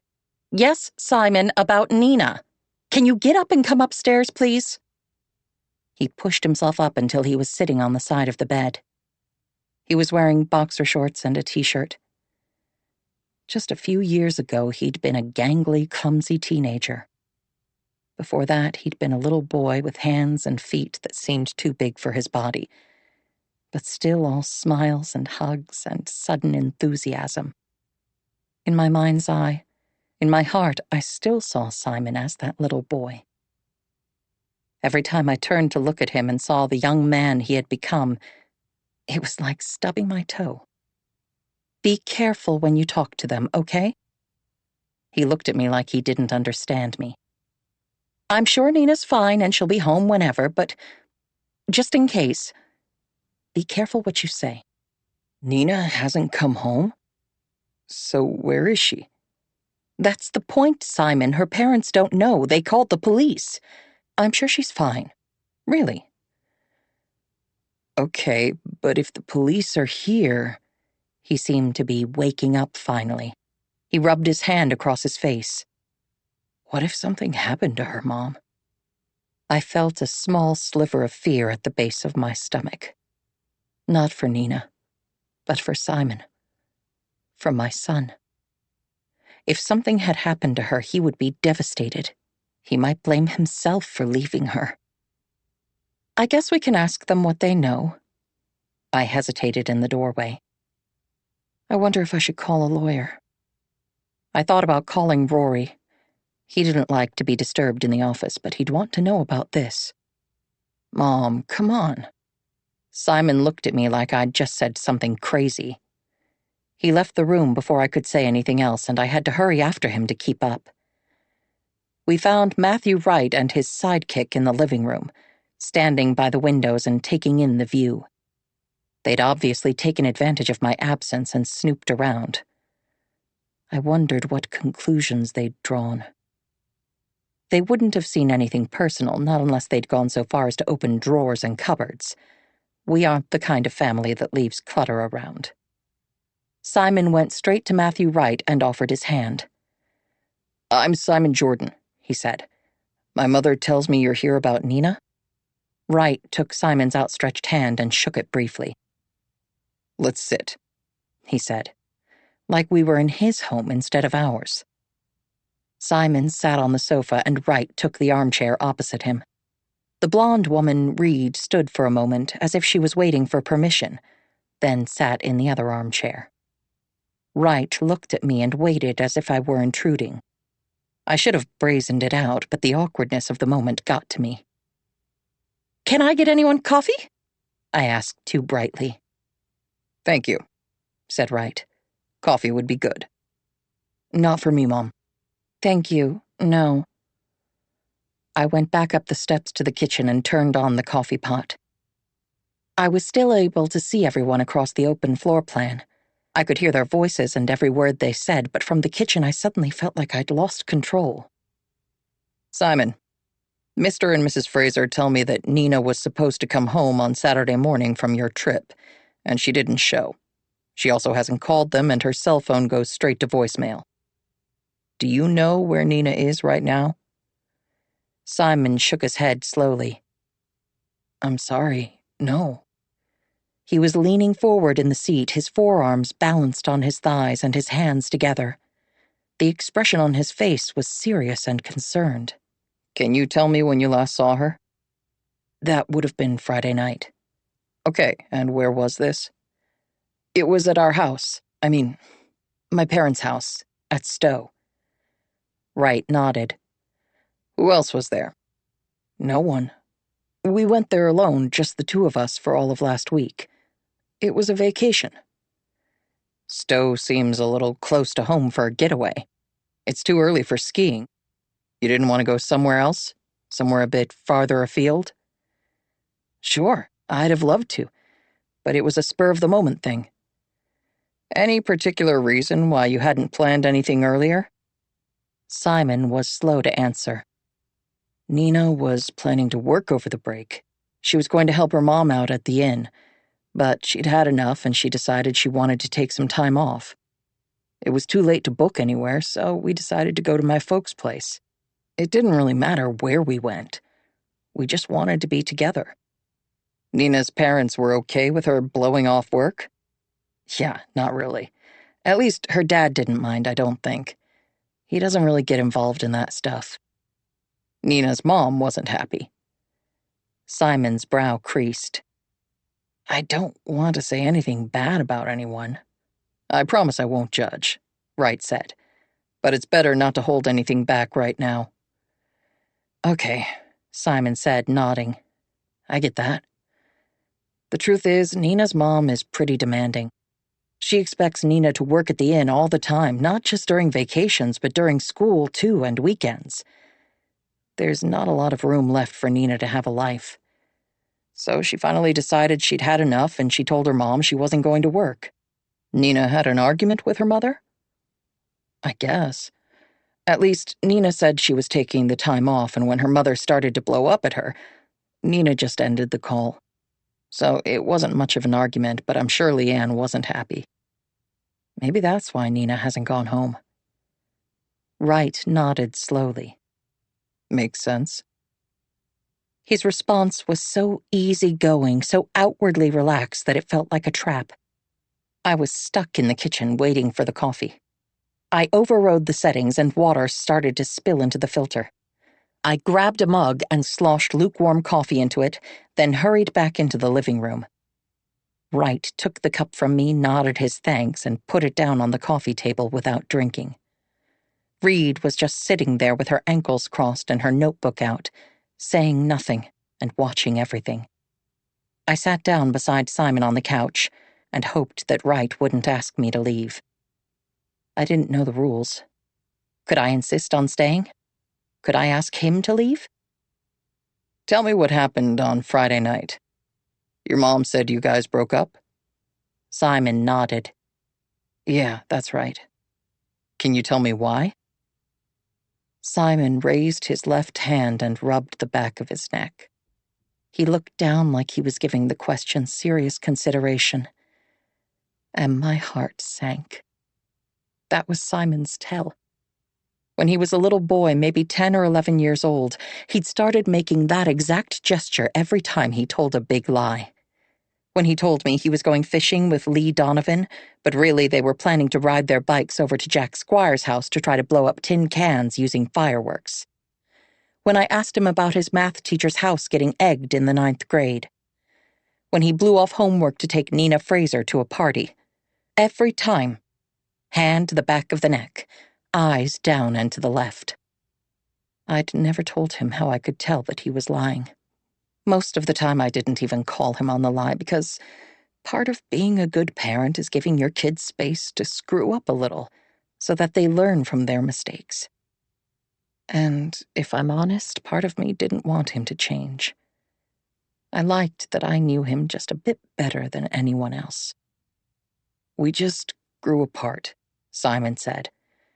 It was okay last year, but when we went back to college this year, the long-distance thing wasn't really working. Where do you go to school? Wright asked. Northwestern? That's a good school. Sure. Simon gave a half shrug that was meant to be self-deprecating. And Nina? Where does she go? UVM. Right. Her mom mentioned that. So that's why you broke up? You decided that long distance was too hard? That's right. There was no argument, no falling out? Because I have to tell you, that's rare in my experience. For most people, there are a lot of feelings when a relationship comes to an end. Tends to result in some fireworks. I guess we both knew it was coming. Neither of us wanted to admit it, but when the conversation started, we realized that it hadn't been working. So it was amicable. Matthew Wright nodded slowly. His face didn't show much, but it didn't have to. It was obvious he didn't believe a word Simon had just said. I didn't either, obviously, because Simon had already told me the truth. Clearly he was trying to put a good face on things for the detective, but it was just making him look like he had something to hide. I shifted in my seat. Simon's eyes flicked to my face. He looked away, cleared his throat, and sighed. Look, sorry. The truth is that Nina had met someone else. She was the one who wanted to break up. That must have been hard to hear. I mean, yeah. Look, I wasn't trying to lie to you guys or leave stuff out. It's just difficult to talk about. And I don't want to say anything bad about Nina, but she'd been seeing this guy casually behind my back for a while. I don't know how long. And things got to the point where she wanted to end things with me and get serious with him. What's his name? Excuse me? This other guy Nina wanted to get serious with, what's his name? I asked, but she wouldn't tell me. I think she was afraid that I'd pick a fight or something, even though that really isn't my style. Wright's expression didn't change. Why do you think she was afraid that you'd confront the guy? Simon looked uncomfortable. I don't know. I mean, it's hard to know why people think anything, right? Except that you guys were very close. You know Nina well, I'd guess. Simon couldn't help himself. Better than anyone else does. Right. So... Wright let his voice trail away and waited. The silence went on too long until it was obvious that Simon didn't have an answer. Wright nodded as if he was taking a mental note, then continued. What happened after she told you? We argued. I mean, I was upset. She was a little drunk. She'd had maybe 3 glasses of wine, which wasn't like her, but I guess maybe she needed the courage. The conversation wasn't going anywhere. So I left. You left? Wright said. Yeah. It was your parents' house, but you were the one to leave? I had my car and she didn't, and she'd been drinking. I didn't want to be there anymore, so I went home. Nina said she was going to call a friend and get a ride in the morning. What time did you leave? I'm not sure exactly. I think around 11 p.m. And that was the last time you saw her? Simon nodded. Yes, that's right. He looked Wright in the eye. The expression on his face was open and frank. He wasn't hiding anything anymore. And you haven't heard from her since? No phone calls, no text messages, no likes or comments on social media? Simon shook his head. His eyes lost focus like he'd gone somewhere else. Do you have any idea where Nina might be, Simon? Wright's voice was gentle, almost hypnotic. Simon blinked and stared back at him. No, I don't know. Do you have security cameras at your house in Stowe? I think so. Simon looked uncertain suddenly. He looked at me. I'm not sure, I said. We can check. I'll get back to you. Rory's voice came from behind me. What's all this? All four of us jumped. I turned. Rory was standing in the kitchen, smiling slightly. It was a Monday, but he was wearing his weekend uniform of slacks and a Jordan Precision Tools polo shirt under a sweater. I'd never been more relieved to see him in my life. I stood up. This is Detective Matthew Wright and Officer Reed. They came by to talk to Simon about Nina. Rory stepped forward and offered his hand.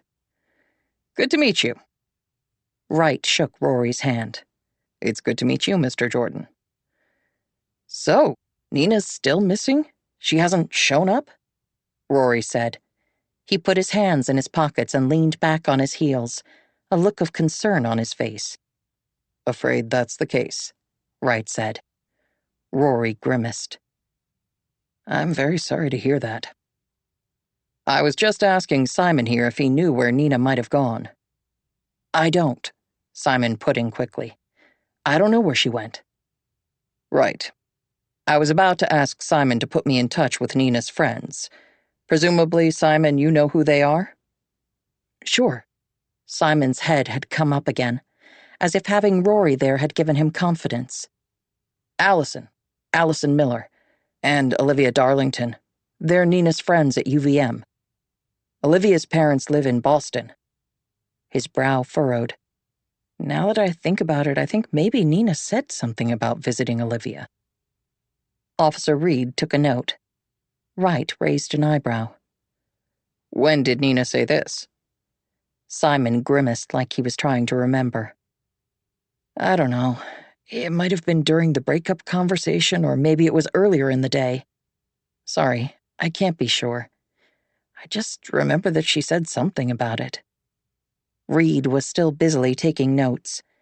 Wright kept his eyes on Simon's face. Rory frowned and took his hands out of his pockets. I'm sorry, Detective, but I'm going to have to stop you there. I'm sure you mean well, and I know you have a job to do, but I have to think of my son. I'm sure you understand. Wright put his head to one side. Well, not really. A young woman is missing. Your son's very recently ex-girlfriend. Right now, it seems like he was the last one to see her. I'm asking some basic questions here, Mr. Jordan. Of Simon, who is an adult. And Simon will be happy to answer them. But not without our lawyer. There was silence for a long moment. It felt to me like the entire world had just shifted an inch in the wrong direction. Like everything was suddenly a lot more serious. Like Simon really was in danger. Look, Rory said. I'm sure Nina's going to show up. The kids broke up and she probably didn't want to come home straight after. That's very understandable. I'm sure in a day or so she'll come home with her tail between her legs, and that will be that. Mr. Jordan, Rory held up a hand, cutting Matthew off. But if the worst-case scenario happened, if something happened to Nina, I don't want you guys pointing the finger at Simon because, and I don't mean any offense here, but you guys don't exactly have a perfect track record. We all know that innocent people can be targeted. I'm not trying to offend you, Detective, and I'm not accusing you of anything. I'm just saying. Our priority is always going to be our son.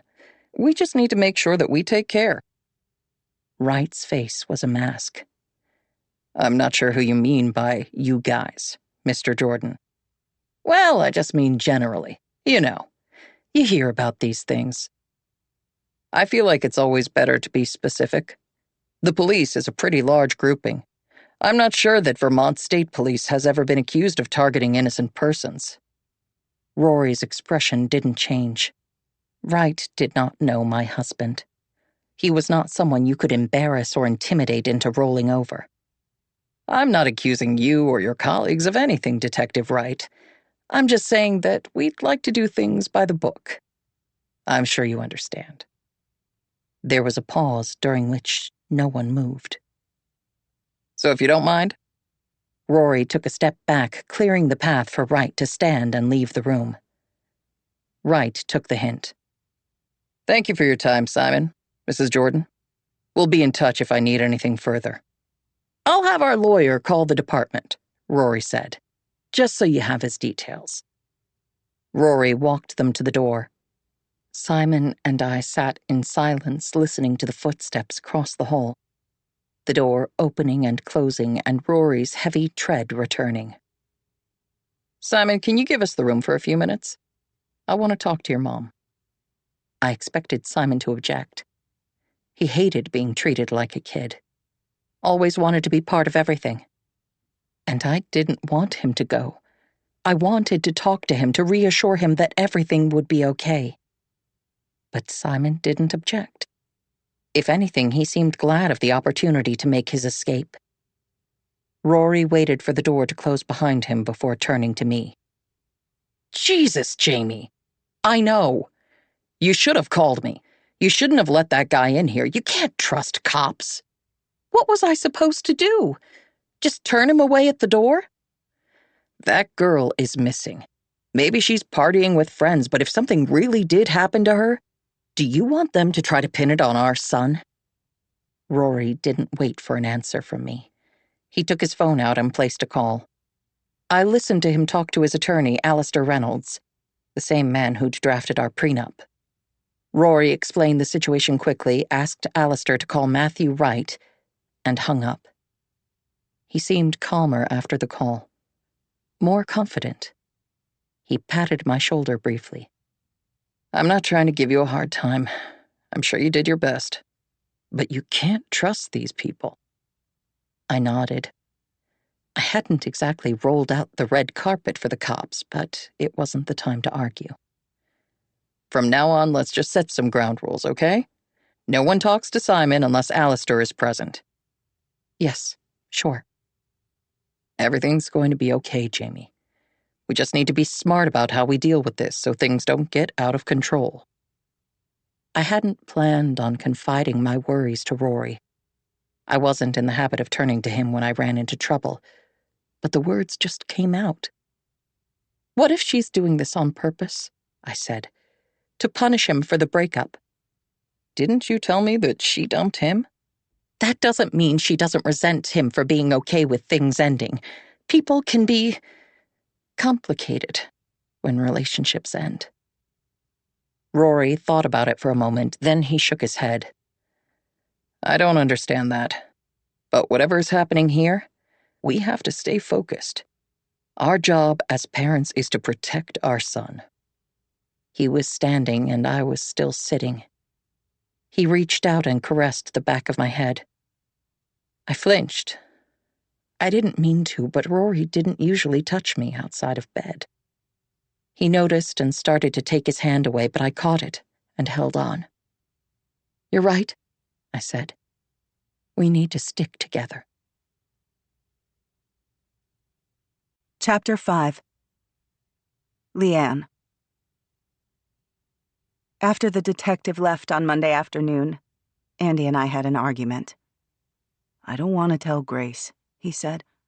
I think it's too soon. I stood up and went to the kitchen.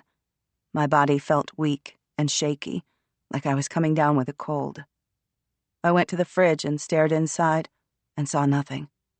It took much more effort than it should have to focus.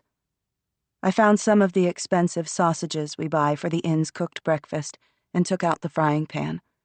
I would fry the sausages and microwave some potatoes. That would have to do. Rufus lay in his bed in the corner of the kitchen near the radiator. He whined as he watched me, but didn't get up. "Don't you think?" Andy said. He'd followed me from the living room and was leaning in the doorway. "We don't know what's going on with Nina. We don't have any answers for Grace. If we tell her, she's going to be scared, and there's nothing she can do." I sprayed oil into the pan, dropped the sausages in, put the paper wrapping in the trash, and washed my hands. "You said he was a good kid," I said. "What's that?" "You said that Simon is a good kid. I don't know how you can say that." I shook the frying pan to make the sausages roll. The handle was loose. I'd been meaning to tighten the screw that attached it for ages. I went to the pantry to look for potatoes. There weren't many left, and the few that were there were small and aging. I gathered them anyway. "Lee, we've known Simon since he was a boy. You can't really think. You can't really think. You say we've known him, but we don't know him at all. We've seen him at the school, at sports days and graduations.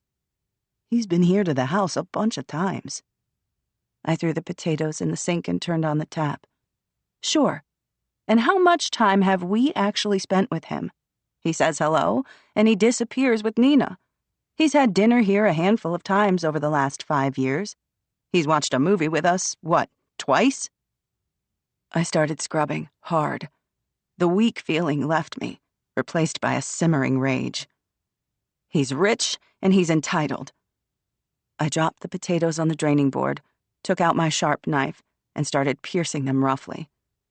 "Lee," Andy said. I ignored him. "Leanne." He came to me and put his arms around me from behind.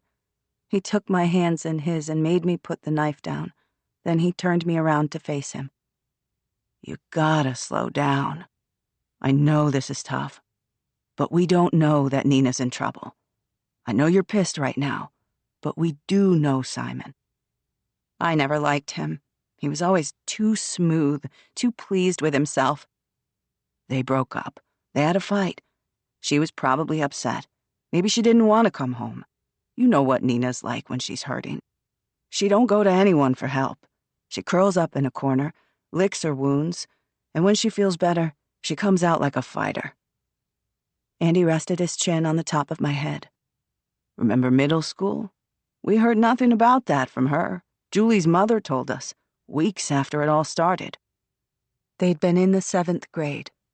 Nina and her friend Julie had been targeted by some mean girls. One of them wanted to copy Julie's math test, and when Julie said no, that kicked everything off.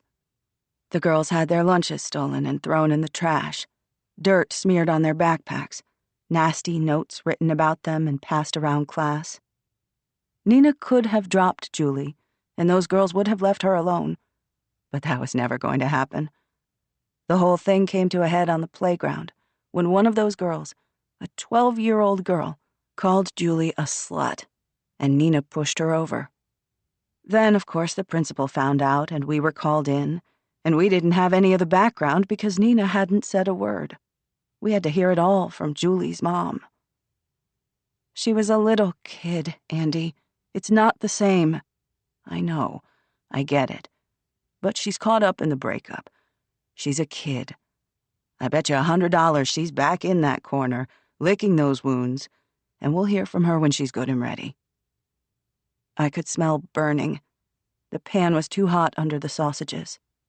I turned away from Andy and lifted it off the ring with my left hand, and as I did so, the handle, which had been loose for a while, finally gave way. The pan started to fall, and out of instinct, I caught it and held it with my right hand.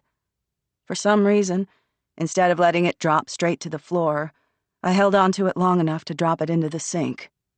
"Jesus, Lee." Andy turned on the tap and grabbed my hand, putting it under cold running water. There were livid red marks on my palm and fingertips. I didn't feel pain, just a bit sick and shaky. "Keep it there," Andy said. He went to the long cupboard and took out the plastic box where we keep a first aid kit that we've never used. "There's burn spray here somewhere." "I can't. I need a minute." I couldn't wait for him. I couldn't stay in the room for another moment. I took my hand out of the water and dried it on a dish towel. I took my jacket from the back of a chair and went outside. Rufus slipped out just ahead of me, and I let the door slam closed behind us. It was very cold outside, and it was already getting dark. No snow, or I would have picked some up and held it in my hand, which was throbbing.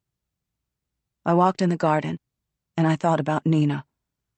I knew my daughter, and she didn't have a cruel bone in her body. That's not how she was made. She could be impulsive, and she had a temper, but even as a little girl, she'd been quick to forgive. She didn't hold a grudge. So why hadn't she returned any of my calls? Could she have been in an accident? She could be in a hospital bed somewhere where no one knew her, or worse. There were worse things. There were predators in this world. My mind started to present me with scenarios. Terrible things. I shook my head hard, and then shook it again. I tried to tell myself that I was letting my imagination run away with me, that there was no need and no reason to think the worst. But fear welled up inside me, and it refused to be pushed back down. I felt the hairs rising at the back of my neck, like someone was approaching or watching me. I spun on my heel. There was no one there. I looked to the distant trees, the mountains, and paranoia gripped me. Anyone could be out there watching me. Suddenly, I felt like I was in a closed room, under observation. I couldn't get enough air.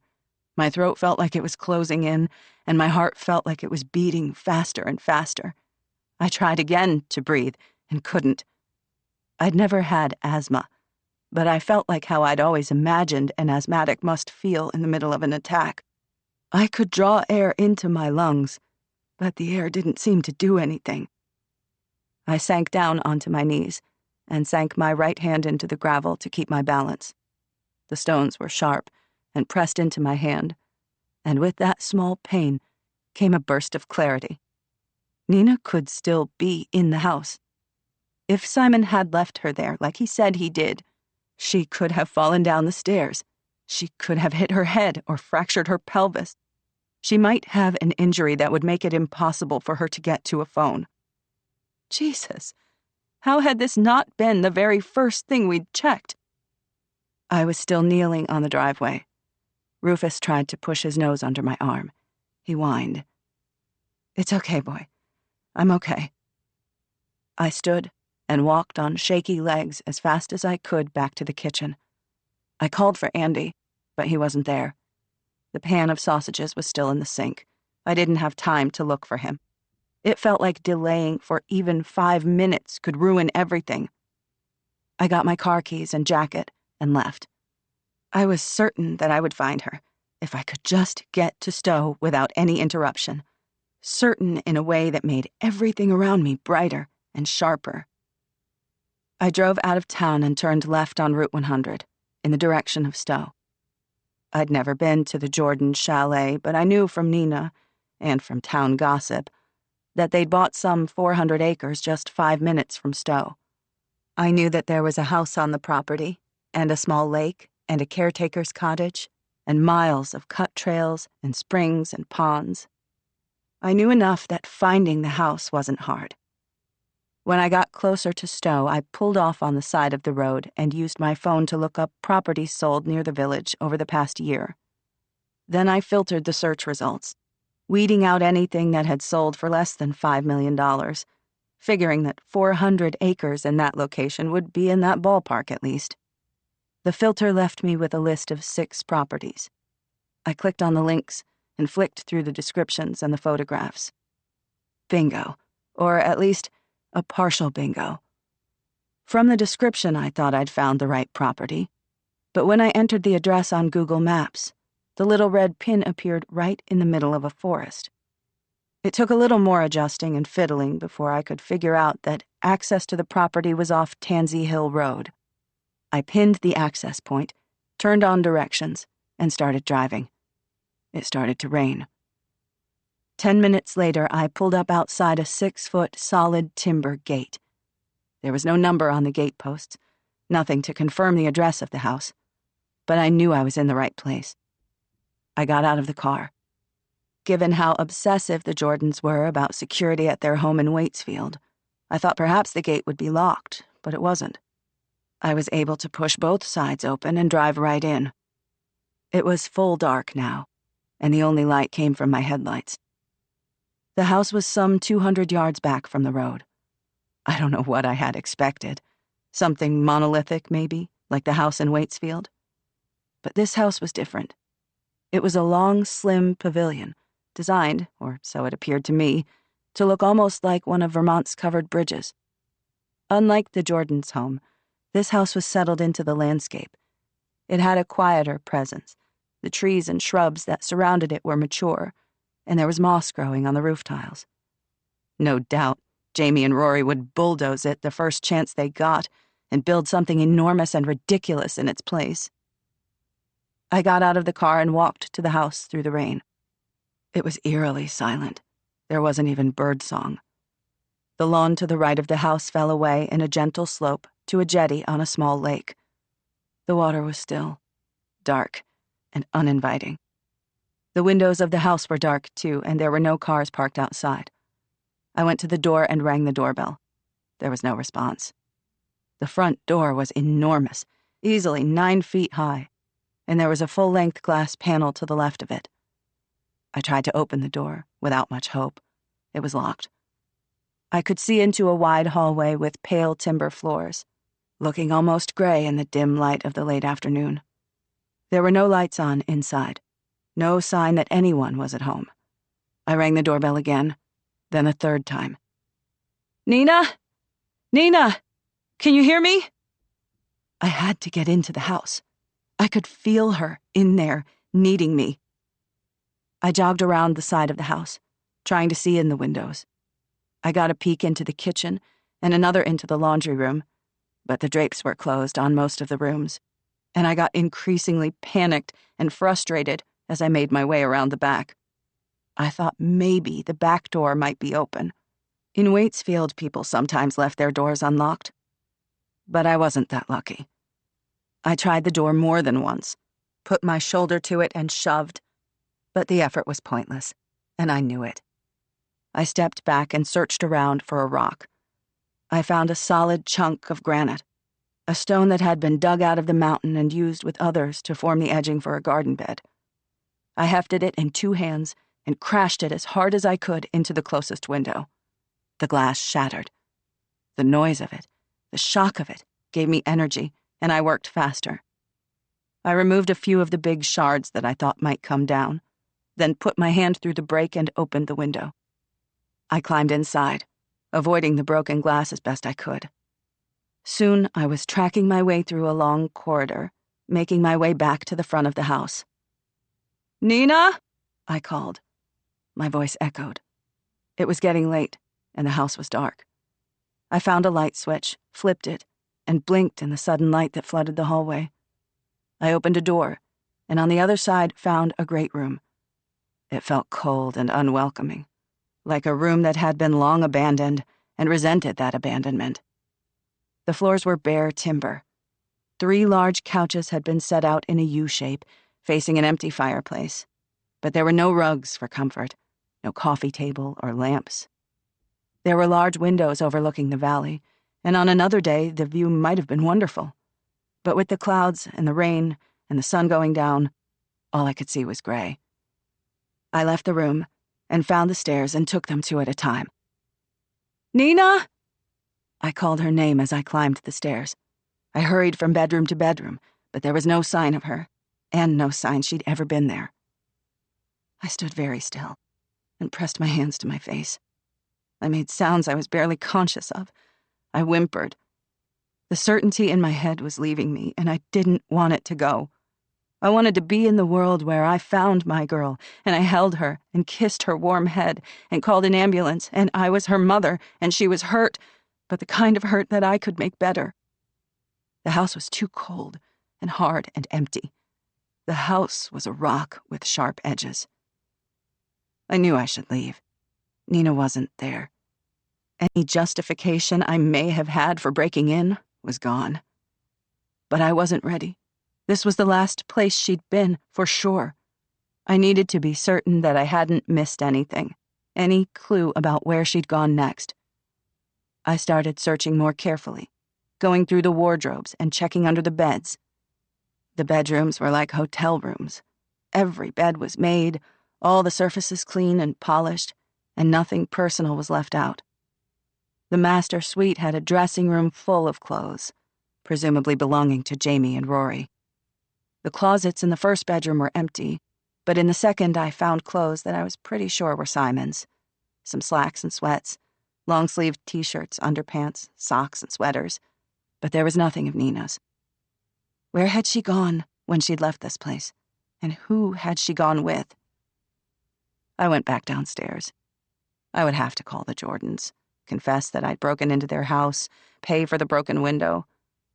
I stood in the middle of the great room and closed my eyes, tried to imagine Nina here. Nina, who was so warm in this place that was so cold.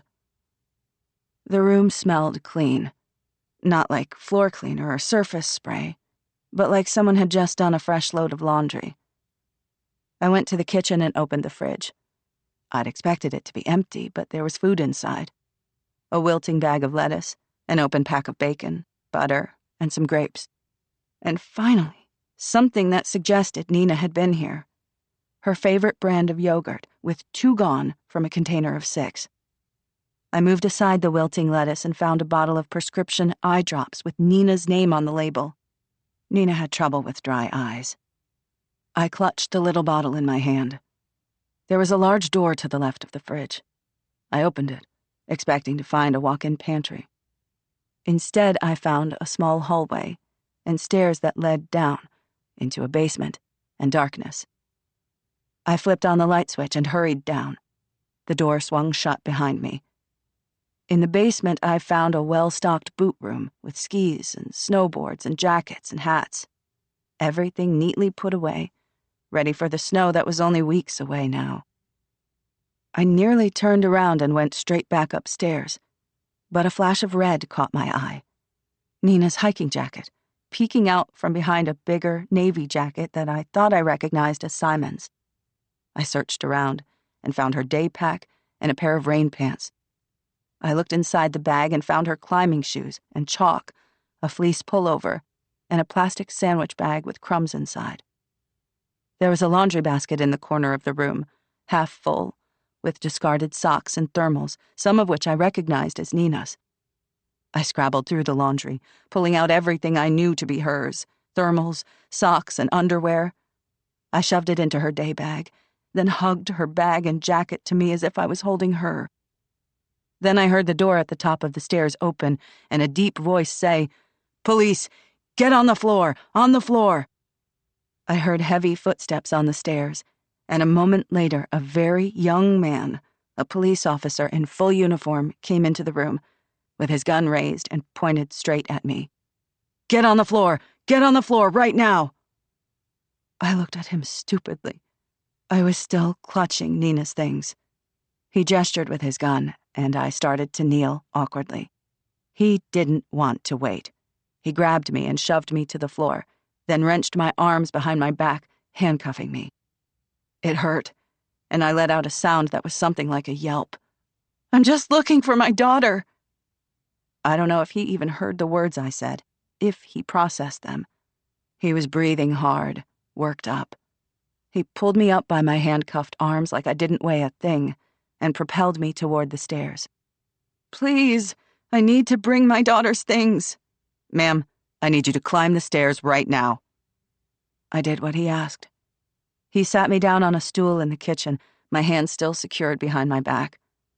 There was another officer upstairs, this one a woman, young and attractive, with blonde hair tied in a low ponytail. I tried to get her to listen to me. "I'm Nina Fraser's mother. Nina's been missing since last weekend. If you call Detective Matthew Wright at the state police, he'll confirm that I'm telling the truth. I came here because this house was where Nina was last seen. I shouldn't have broken in. I know that. I'll pay for the window. I know the owners of the house, okay? I'm a friend of the family. A lie. Maybe an obvious one. The blonde officer exchanged glances with the man who'd handcuffed me. He was the one who spoke. Ma'am, we know about your daughter, but you broke into this house. You've just admitted that. So you're under arrest for breaking and entering right now. I'm going to read you your rights, and then I'm going to take you to the station. I'm just trying to explain. Ma'am, he cut me off with a warning tone. I closed my mouth and listened as he read me my rights. Chapter 6. Matthew. Matthew was halfway to the Stowe house when he got a call from Sarah Jane, telling him that Leanne Fraser had just been arrested for breaking and entering. He swore, turned the car around, and drove back to the station. The arresting officer was waiting for him. He was defensive, as if he expected Matthew to give him a hard time for bringing Leanne in. If you think I should have done differently with her daughter being missing and all, I get that, but I couldn't just let her go. Matthew settled him down and took all the details. And then he made a call and had a difficult conversation with Rory Jordan. When all of that was done, he went to find Leanne. They'd stowed her in an interview room, rather than a cell. The interview room was a lot more attractive than a cell, but that didn't mean it was a welcoming place. The windows were small and opaque and nailed permanently closed. The linoleum on the floor was peeling, and the room smelled strongly of bleach. They'd given her coffee, but they'd also handcuffed her right hand to the table. She looked pale and shaken. Matthew crossed the room and unlocked the cuffs. What idiot had decided that was necessary? He sat opposite her, taking his phone from his pocket and putting it on the table. I'm pretty sure I asked you to stay home and wait to hear from me, he said. Leanne rubbed at her wrist where the handcuff had been. I should have gone there yesterday. Nina might have had an accident. She could have been in that house, not able to get to a phone, needing me. Uh-huh. She wasn't, though. Was she? Matthew took a seat opposite her. You weren't doing anything to find her. I'm her mother. You can't expect me to sit at home and just wait. Leanne, we met for the first time this afternoon, and almost the first thing I did was have an officer go out to check the house. That threw her. You already searched the house? No. We don't search without a warrant. Not unless we have the owner's permission. But after I left you and Andy today, I called the local station and an officer came out to do a wellness check. She rang the doorbell and knocked on the doors. No one answered. Leanne made a face. She knocked on the doors? That's not enough. Are you kidding me? I had also planned to visit the house this evening myself. You got there at most an hour before me. An hour is a long time if someone is injured. What if she had fallen down the stairs? Matthew leaned forward. Leanne, you broke into the house. Presumably, you'd already been upstairs before the officers found you. He waited for her nod, then continued. You've been all over then. You've touched surfaces. Maybe you shed some hair. If something did happen to Nina there, you've just completely contaminated those rooms. If they were a crime scene, and I'm not saying they were, then you've just destroyed them as a source of evidence. Leanne flinched. You think something happened to Nina while she was in that house? I'm not saying that. What I am saying is you tramping around the place, going off on your own initiative. That won't help the investigation, and it won't help Nina. I understand that it's hard to see progress from the outside looking in, but we really do know our jobs. Matthew tapped his phone screen. The warrant just landed in my inbox. It allows us to search the Stowe house legally, which I would have done without your intervention. So, I hope you can see that you didn't achieve anything by breaking in. And you might have done a lot of damage. Why didn't you just ask the Jordans permission to come into the house and look for her? Why did you wait for a warrant? Matthew didn't answer. She was a smart woman, and she was drawing conclusions he didn't want her to reach. Did they say no? Do you think they would say no? He said nothing. If he denied it, she wouldn't believe him. What about Nina's phone? Did you check it? Has she made any phone calls? We've confirmed that Nina has not made any calls or sent any messages since Friday. The last ping sent from her phone was on Friday night to one of the towers near Stowe. Leanne went very still. What little color there was in her face faded away. I also talked to Simon, Matthew said carefully. He said that Nina broke up with him to be with another guy, someone she'd been seeing secretly for some time. He said that after the breakup, he left the house and Nina stayed behind. She said that she'd arrange for a friend to pick her up the next day. Bullshit, Leanne said. Her voice was a hoarse whisper. Nina wasn't seeing anyone else. She's in love with him. She never mentioned anyone else to you. I'm telling you, Nina isn't a cheater. It's just not in her character. And she talks about Simon all the time, arranges her whole life around him. Between school and work and Simon, Nina wouldn't have had time to cheat, even if she wanted to. Matthew opened his mouth to speak, but she cut across him. He said she stayed in the house after he left? That doesn't even make any sense. She would have called me or Andy, and we would have picked her up right away. And she definitely didn't call you. You had no missed calls. Leanne flushed, a sudden dash of pink to her otherwise pale cheeks. Last week, yes. I was angry with her for blowing off work at the inn, and I didn't answer. But nothing on Friday night. She took a breath, and her eyes met his. Look, I found her stuff at the house. That officer took it. Her eye drops and her hiking jacket and her day pack and some of her laundry. It was all there. Her gear was expensive. She saved up to pay for it. Nina wouldn't leave it behind. She might have forgotten it if she was upset or in a hurry. No, she wouldn't forget her jacket. It's cold out. She would have worn it. I'm told that the eye drops were in the fridge, and the jacket was downstairs, so out of sight, out of mind. If Nina had a breakup, if she was upset, it's possible that she forgot her meds, that she forgot that she'd left her gear downstairs, or maybe she didn't think she'd be needing it anytime soon. Or maybe she thought she'd patch things up with Simon and she'd be back. There are a lot of possible explanations. She hesitated, seemingly torn between an urge to accept the comfort his words offered and her instinct, which was telling her that something was very wrong. Instinct 1. You don't believe any of that. She was right. He didn't believe it. There was something about Simon Jordan he didn't like. Simon had been convincing when he delivered his story. In their post-mortem after the interview, Sarah Jane had admitted that she'd believed him. But to Matthew, something had jarred. And good detectives do not rely on instinct alone. The complete lack of activity on Nina's phone and credit card was a major problem, but it didn't tell him anything that helped. He needed facts. He needed evidence. He needed not to jump to conclusions. I called the Jordans, Matthew said. They've confirmed that they won't press charges for the breaking and entering. Given the circumstances, I don't think it's in anyone's interest to try to take this further. Thank you. She rubbed at her forehead like she was trying to ease a headache. Matthew tapped on the desk. It was a nervous habit he had. We're arranging a press conference for tomorrow, he said. It would be very helpful if you could talk to the media. You and Andy. A press conference? You want me to talk to the press?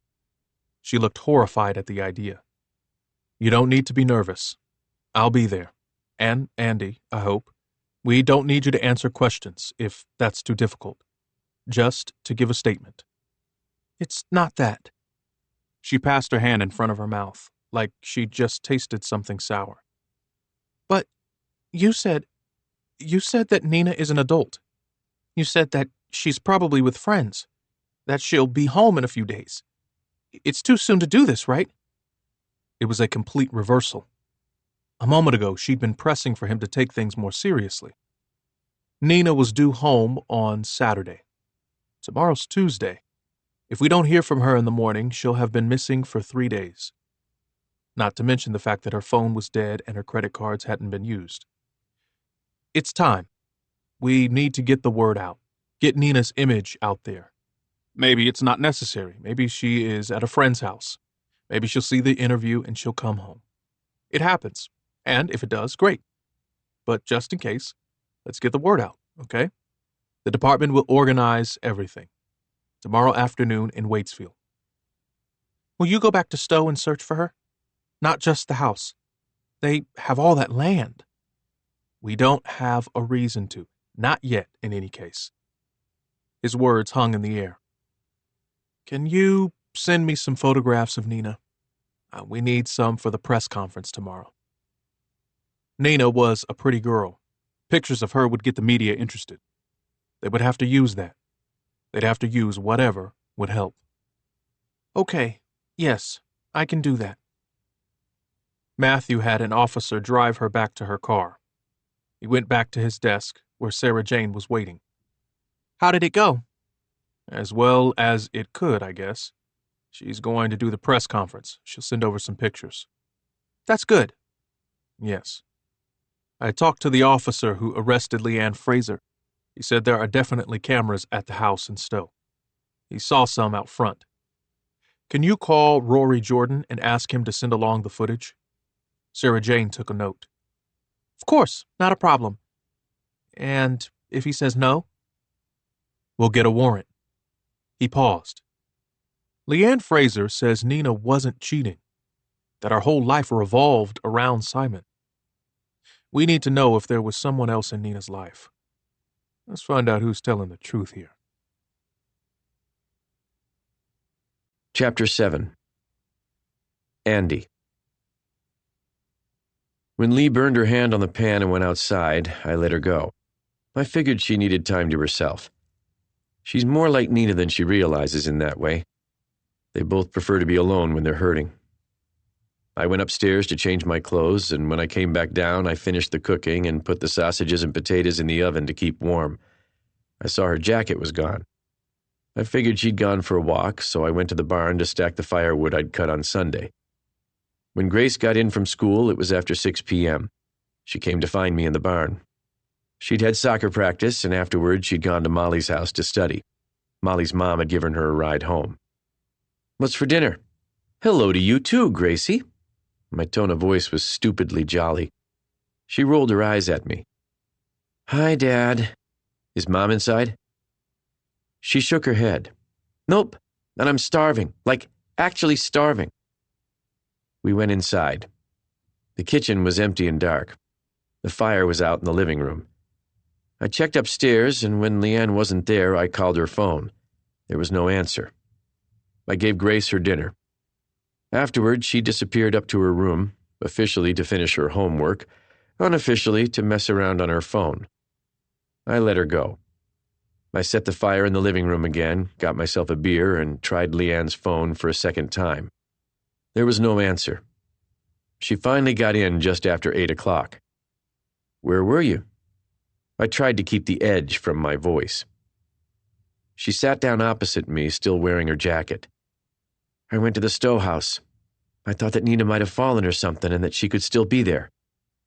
The idea hadn't occurred to me, but as soon as Lee said it, the possibility seemed so obvious. I felt stupid that I hadn't thought of it. I would have gone with you if you'd asked me. I broke in, Andy.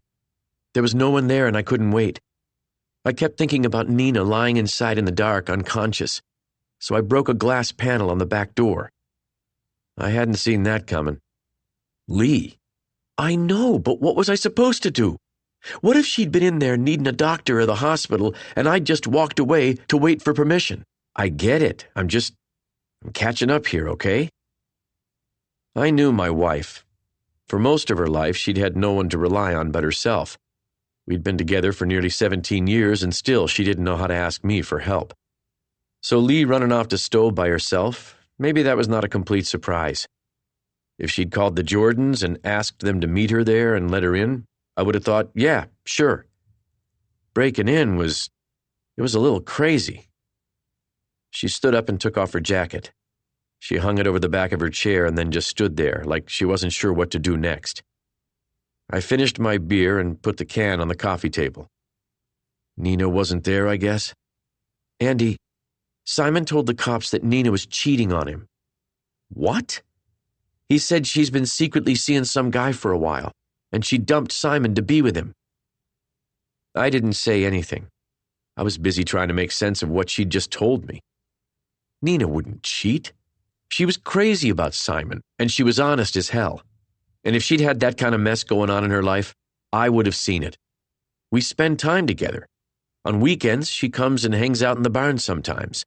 She helps me clean up or stack wood. Sometimes she comes out on a job with me, does a little planting, helps me fix up a fence.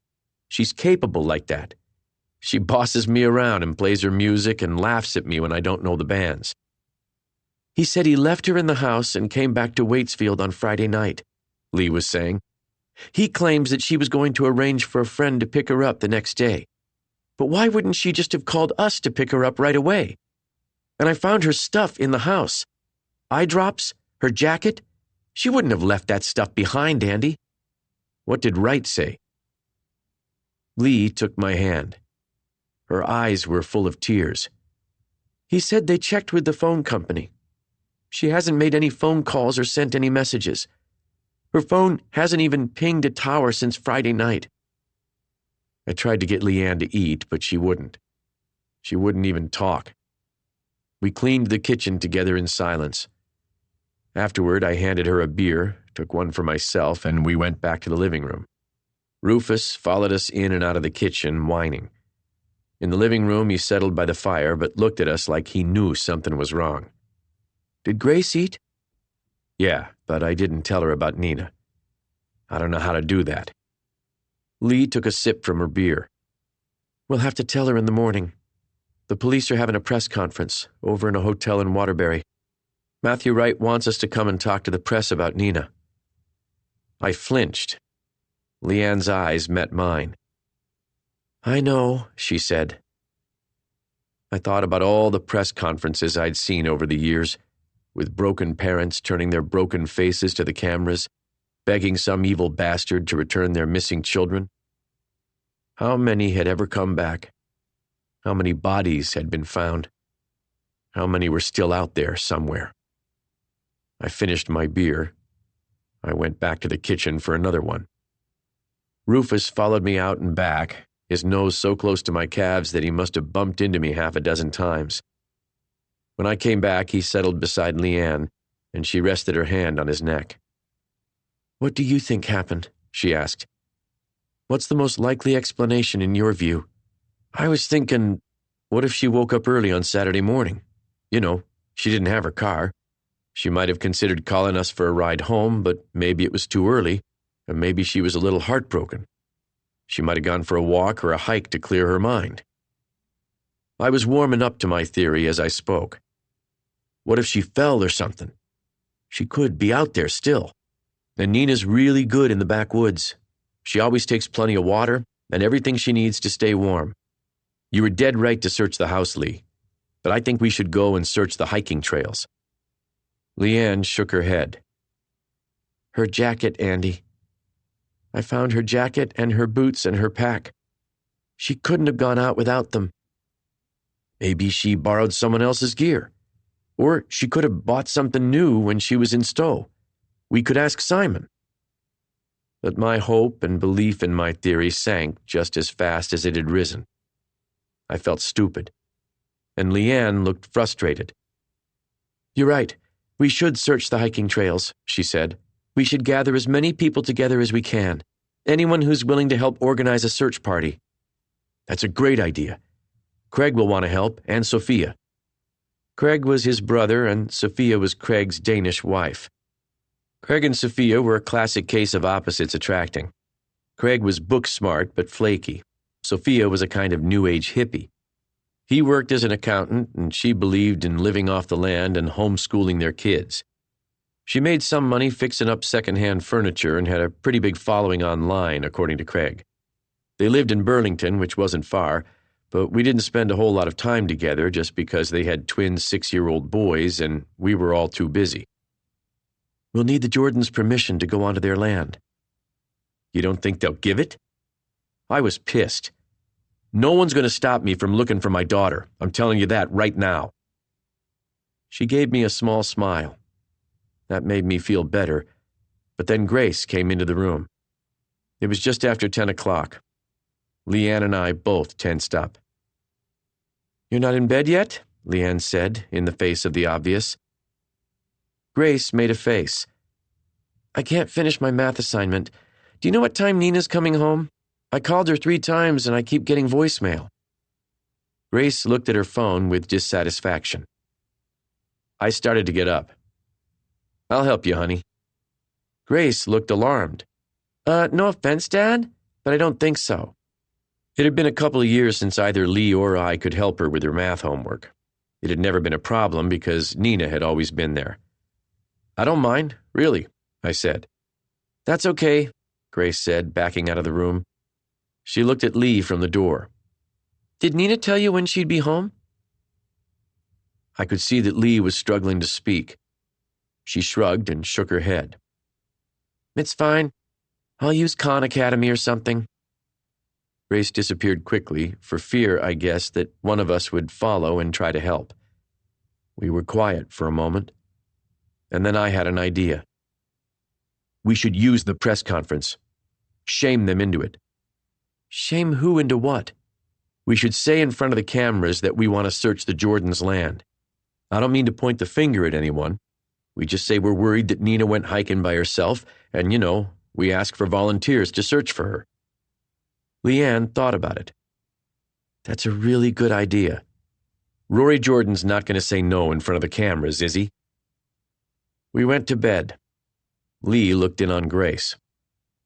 She's asleep, she said. She climbed under our comforter. The lights were out.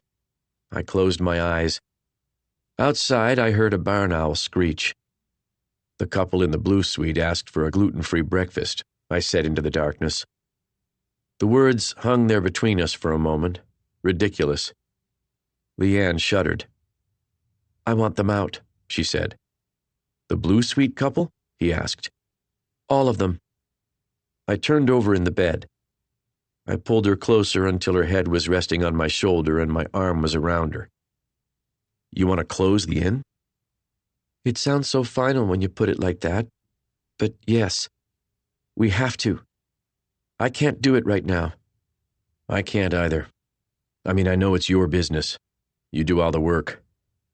But I don't want anyone in the house until Nina's back home. I'll tell them in the morning. Chapter 8. Leanne. I got up early on Tuesday morning and went to the kitchen to wait for Grace to wake. She appeared at 7:30, looking for food, in her pajamas and one of Andy's sweaters, with her phone in one hand and her headphones around her neck. My room is freezing, Mom. I mean, like icicle levels of cold. It's actually child abuse. It was a teenage exaggeration, and not a new complaint. In the inn, the heating came on automatically in all the bedrooms when the temperature dropped below 70 degrees. But in our part of the house, it had to be turned on manually.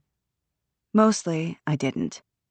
When the girls said they were cold, I just told them to put on a sweater or come to the kitchen, where the stove always kept things warm. Why? Because I didn't want my girls to be weak. My childhood had been hard. We'd never had enough money. I was hungry, often, and cold, always. I'd had my brief, glorious escape to college, before everything fell apart again. But for most of my life, I'd scrapped and fought and built a life for myself. There's a confidence that comes from making it on your own. I didn't want the girls to experience the loneliness or the despair I'd felt as a girl sometimes. But I did want them to have that confidence. I wanted them to be survivors. When I made the inn into a success, I worried that if I removed every small obstacle from their lives, they would never develop the strength they needed to take on the world outside our door. But as I watched Grace warm her hands by the stove, I realized how stupid I'd been. I couldn't possibly give them the childhood I'd had. So what was the point of picking out small discomforts and imposing them artificially? My whole philosophy assumed that they had no challenges of their own, that their world outside our house was smooth and simple. And because of that, I had made our home a place where they could expect to be pushed and challenged and questioned instead of loved and cared for and reassured. Nina hadn't trusted me. That was the truth. She didn't come to me with her problems. She didn't ask me for help. And that was my fault. "I'll fix it," I said. "I'll put your room and Nina's on the same thermostat as the inn, okay? It won't be cold anymore." She looked confused. "Okay. I mean, it's not that bad. I'll fix it as soon as you go to school.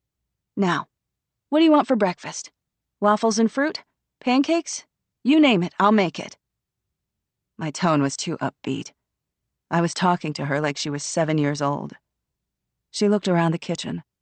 Usually by this time, I'd be elbow deep in breakfast preparations for the inn, and Grace would be pouring herself a bowl of cereal. Today the kitchen was clean and quiet.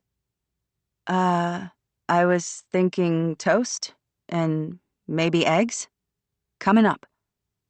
Her eyes narrowed as she looked at me. I couldn't put it off any longer. "Grace, I have something to tell you," I began, just as Andy arrived in the kitchen. He was already dressed, not in his work clothes, but in his new jeans and a pale blue button-down that suited him. His hair was damp from the shower. He cast me a swift look when he came into the room, then leaned down to kiss Grace on the head, before moving to the other side of the kitchen and pouring himself a cup of coffee. "What?" Grace said. "What's going on?" I sat beside her at the table. "You know that Nina was supposed to come home last weekend, after her vacation with Simon?" "Yeah." Her eyes went from me to Andy and back again. "Well, Nina hasn't come home, obviously. And she's not with Simon because he came home on Friday night." "Nina's missing?" "Well, it's more that she hasn't come home," Andy said from behind me. "She broke up with Simon, and he thinks she was upset. He thinks she went away to stay with friends for a while. But she hasn't called us or messaged us, and your mom and I are worried." "That's not good." Grace wasn't scared, yet. Her thumbs flicked across her phone screen. She raised the phone to her ear. I was close enough that I heard Nina's voicemail message. The same message I'd listened to maybe 20 times since Saturday. Grace hung up. "Do you have Simon's number? We should call him. I think there's been a mix-up or something. Nina and Simon wouldn't break up. There's no way." Of all times, this was the time that I needed to stay calm and controlled. But despite my best efforts, my voice was sharp when I replied. "Well, that's what Simon says happened." "I don't understand. You don't believe him?" I said nothing. It was so goddamn hard to know how to handle this. I didn't want her to be afraid. But we were about to go to a police press conference about her missing sister. There was only so much patting down we could do here. "That's not it," Andy said. "And there's no need for you to be upsetting yourself. You know Nina. Probably she went to Boston to stay with friends. But your mom and I don't want to just wait around for Nina to come home. We want to find her." I turned away and cracked some eggs into a bowl. This wasn't right. We were going to have to do a better job than this. I tried to find the right words, but my brain wasn't working as it should. My thinking felt jerky, like a film that had been badly edited, with abrupt cuts and no transitions. "Okay, but we should just call her friends in Boston, right?"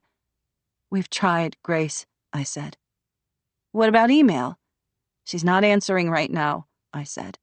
"But then she doesn't have her laptop, and if her phone's not working..." We don't want you to worry, Andy said again, but his voice was less reassuring than desperate. That's right, I said. I turned to face her. I gripped the kitchen counter with my left hand. I felt nauseous. But we do want you to know that some things might be happening that might seem really intense for a couple of days. Your dad and I have called the police to help us to find Nina. Grace looked from me to Andy and back again. She was paler than usual. What the fuck? She said. Grace, said Andy. She ignored him completely. Her eyes were on me. There's a detective. His name is Matthew Wright, and he's going to help us to find Nina. I didn't look at Andy. I knew he'd be staring straight at me, willing me to stop talking, trying to let me know that we'd already said enough. But we couldn't hold back. Grace had to go to school. If they weren't already talking about it when she went in today, they sure as hell would be talking about it tomorrow. Matthew thinks it's a good idea for us to go on TV and ask people to let us know if they've seen Nina. Using his first name with her was a weak attempt to make everything seem less frightening. Your dad and I have said yes. We'll be doing that this morning. Grace's eyes filled with tears. She wiped them away roughly with the back of her hand. You're lying, she said. The police don't hold press conferences because they're mildly worried about someone. They must think that someone kidnapped Nina or... She wasn't able to finish the sentence. I went to her. I wrapped my arms around her and hugged her tight. Hugging Grace was so different from hugging Nina. Grace was taller. She leaned into the hug. Even when she was mad at you, Grace sought comfort. I don't believe you, Mom. We're not lying to you, baby. We're telling you everything. This is scary, of course it is. But Nina could walk in the door any minute. For a moment, I saw it. I saw Nina walking in the back door, hair a little wild, mud on her pants and color in her cheeks. A little embarrassed, a little sorry, but mostly eager to tell us about the adventure that had kept her away. The picture was clean and clear, and I wanted to hold on to it. And then Andy spoke, and it slipped through my fingers and was gone. That's what we think will happen, he said. But we don't want to wait, so we're just going to get help from everyone we can to find her. And if that means the police and the TV, then that's what we're going to do, okay? I don't want you to make too much of these things. Grace leaned out of my hug. But do you think?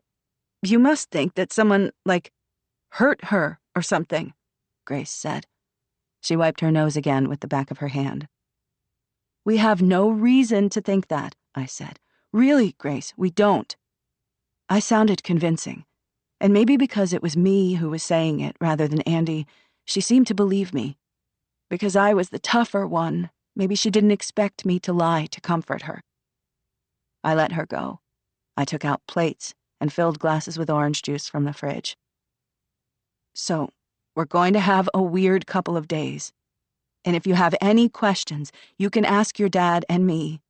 But your job is to just get on with everything you usually do, and not to think too much about it.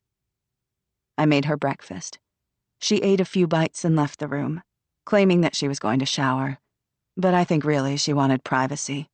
Maybe to think, maybe to call a friend. Andy drove her to school a little early.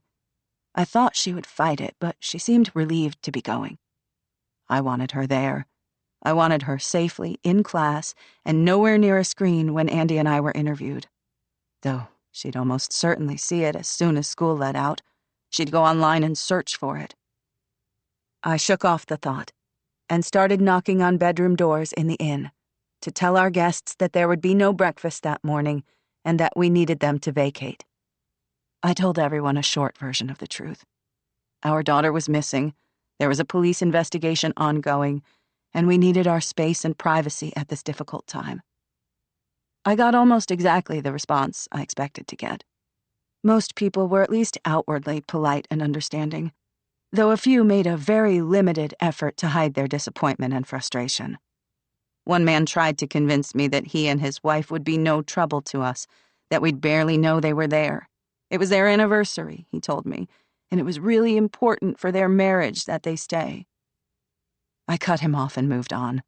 I cut every conversation short because I didn't care about any of them. Only one woman seemed to actually take in what I was saying, an older woman in her 60s, staying alone in the green suite. She reached out and took my hand and held it in hers. "Is there anything at all we can do?" She had an accent. Scottish, I thought, though it might have been Irish. I'm not great with accents. I shook my head. "I'm not a believer. If I was, I'd offer prayers. But I'll be thinking of you and your daughter, and hoping." She gave me a card. "Call me anytime, day or night." The card told me that she was a florist in Boston. An image flashed into my mind. White lilies draped over a mahogany coffin. I went straight to the kitchen and threw the card in the garbage. I felt like I was going to vomit, so I went and leaned over the toilet in the small bathroom for a couple of minutes, but nothing came up. I sat at the kitchen table, opened my laptop, and went online and canceled all my bookings for the next 2 weeks. The explanation I gave was short and to the point.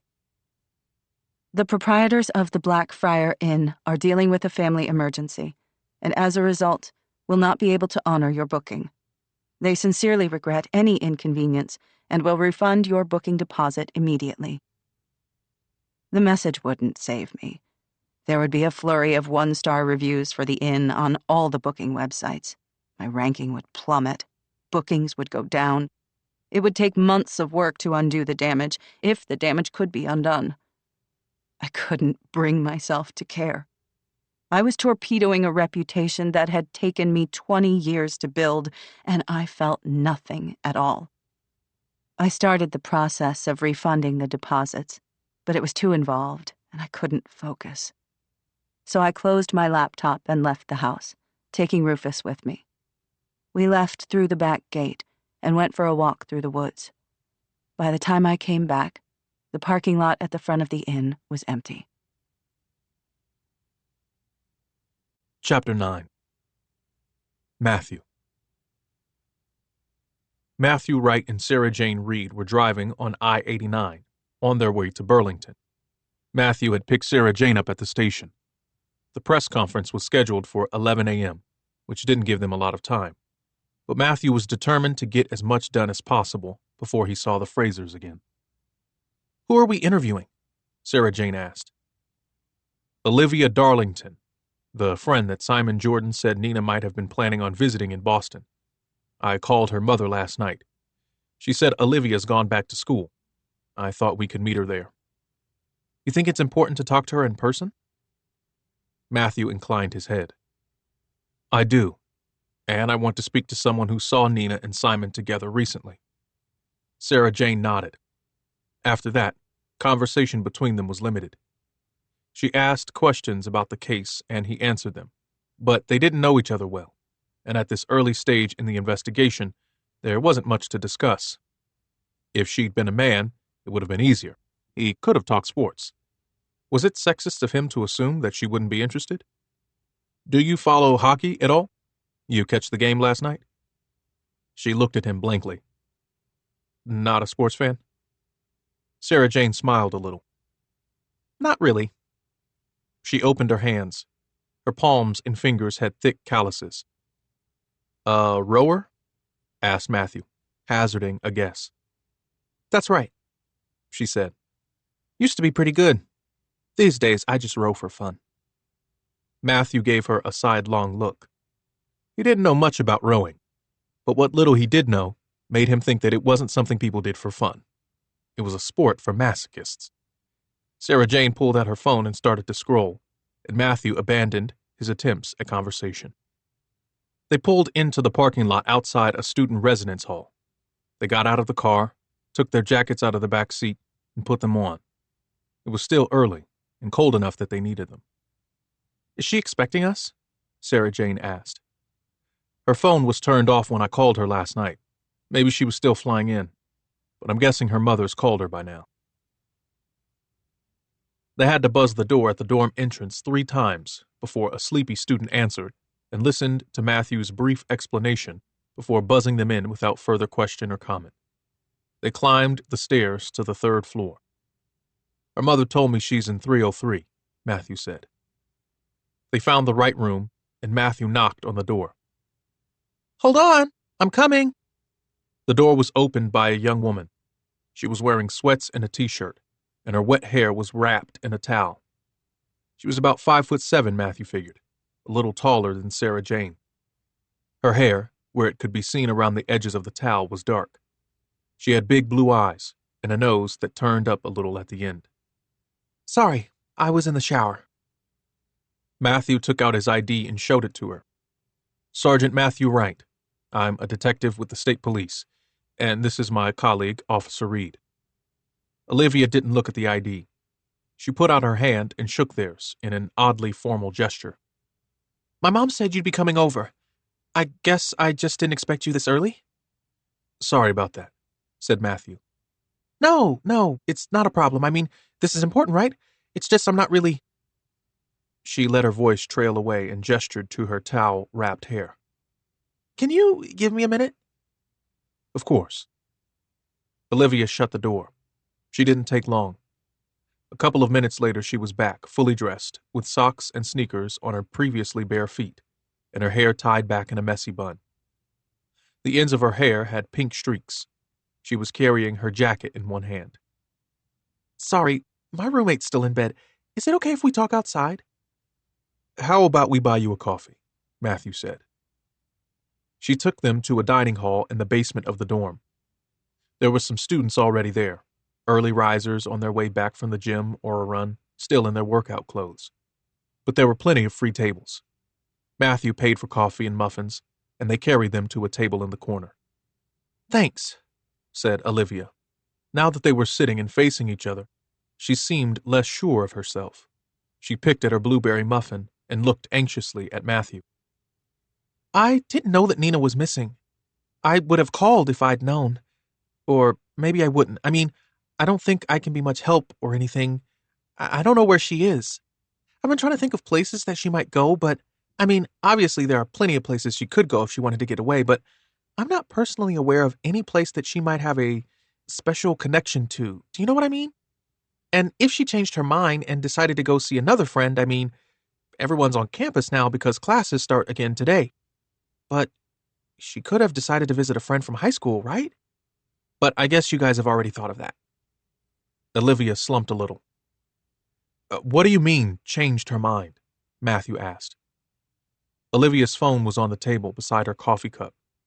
Sarah Jane was sitting very quietly. She was watching and listening to everything, but she'd made no effort to interject, to add anything or to try to develop a connection with Olivia.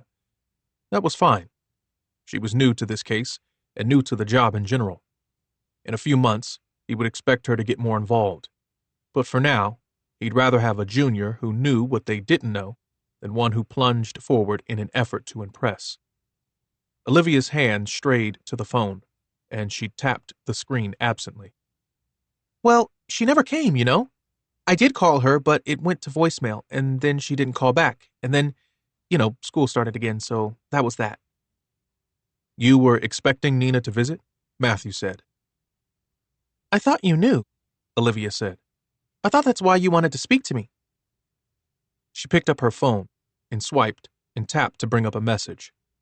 She handed the phone to Matthew so that he could read it. Hey, babes, are you in Boston? I'm heading your way in the morning. Can we meet up? Could use some fun. Simon and I are over. Boo-hoo. Always going to happen. Who stays with their high school boyfriend? Matthew swiped upward and saw a second message, and then a third, both from Nina, to Olivia. If you're awake, call me. Need to talk. And Simon already left. Phone about to die. See you tomorrow. Want to introduce you to someone kind of special. Don't ask me about Simon overlap. That was it. There were no other messages. Matthew handed the phone to Sarah Jane so that she could read them. You didn't message her back? He asked Olivia. She shook her head. I was asleep. I mean, she sent them at like midnight. I called her as soon as I woke up, which was just after 8 a.m. on Saturday. I called her a bunch of times over the weekend, but my calls just went to voicemail and she never called me back. Were you surprised? Matthew asked. What? That they'd broken up? She waited for his nod, then grimaced. I mean, yes, but also not really.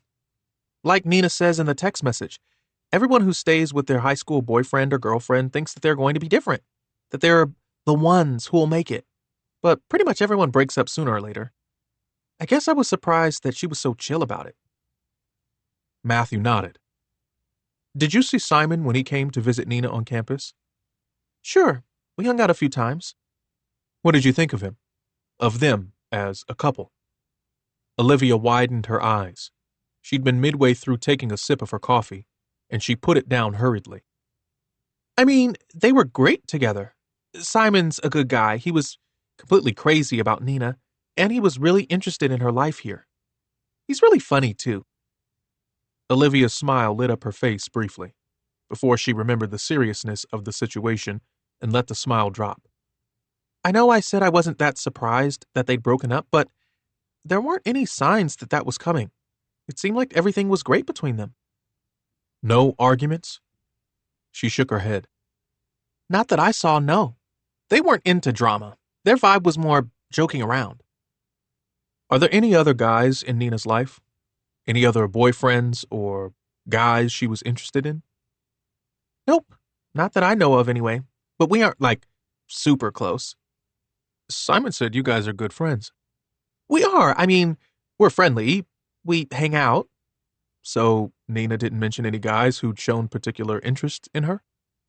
Olivia shook her head again, her eyes serious. She understood what he was asking and why he was asking it. I'm sorry. No. Okay. Well, thank you for your time. I'm sorry I wasn't more help. You've been very helpful, Olivia. One thing. Can you put together a list of Nina's friends at UVM? He handed her a card with his number and email address. If you could do that and include cell numbers and send it to that email address, I'd appreciate it. She took the card. Sure, of course, no problem.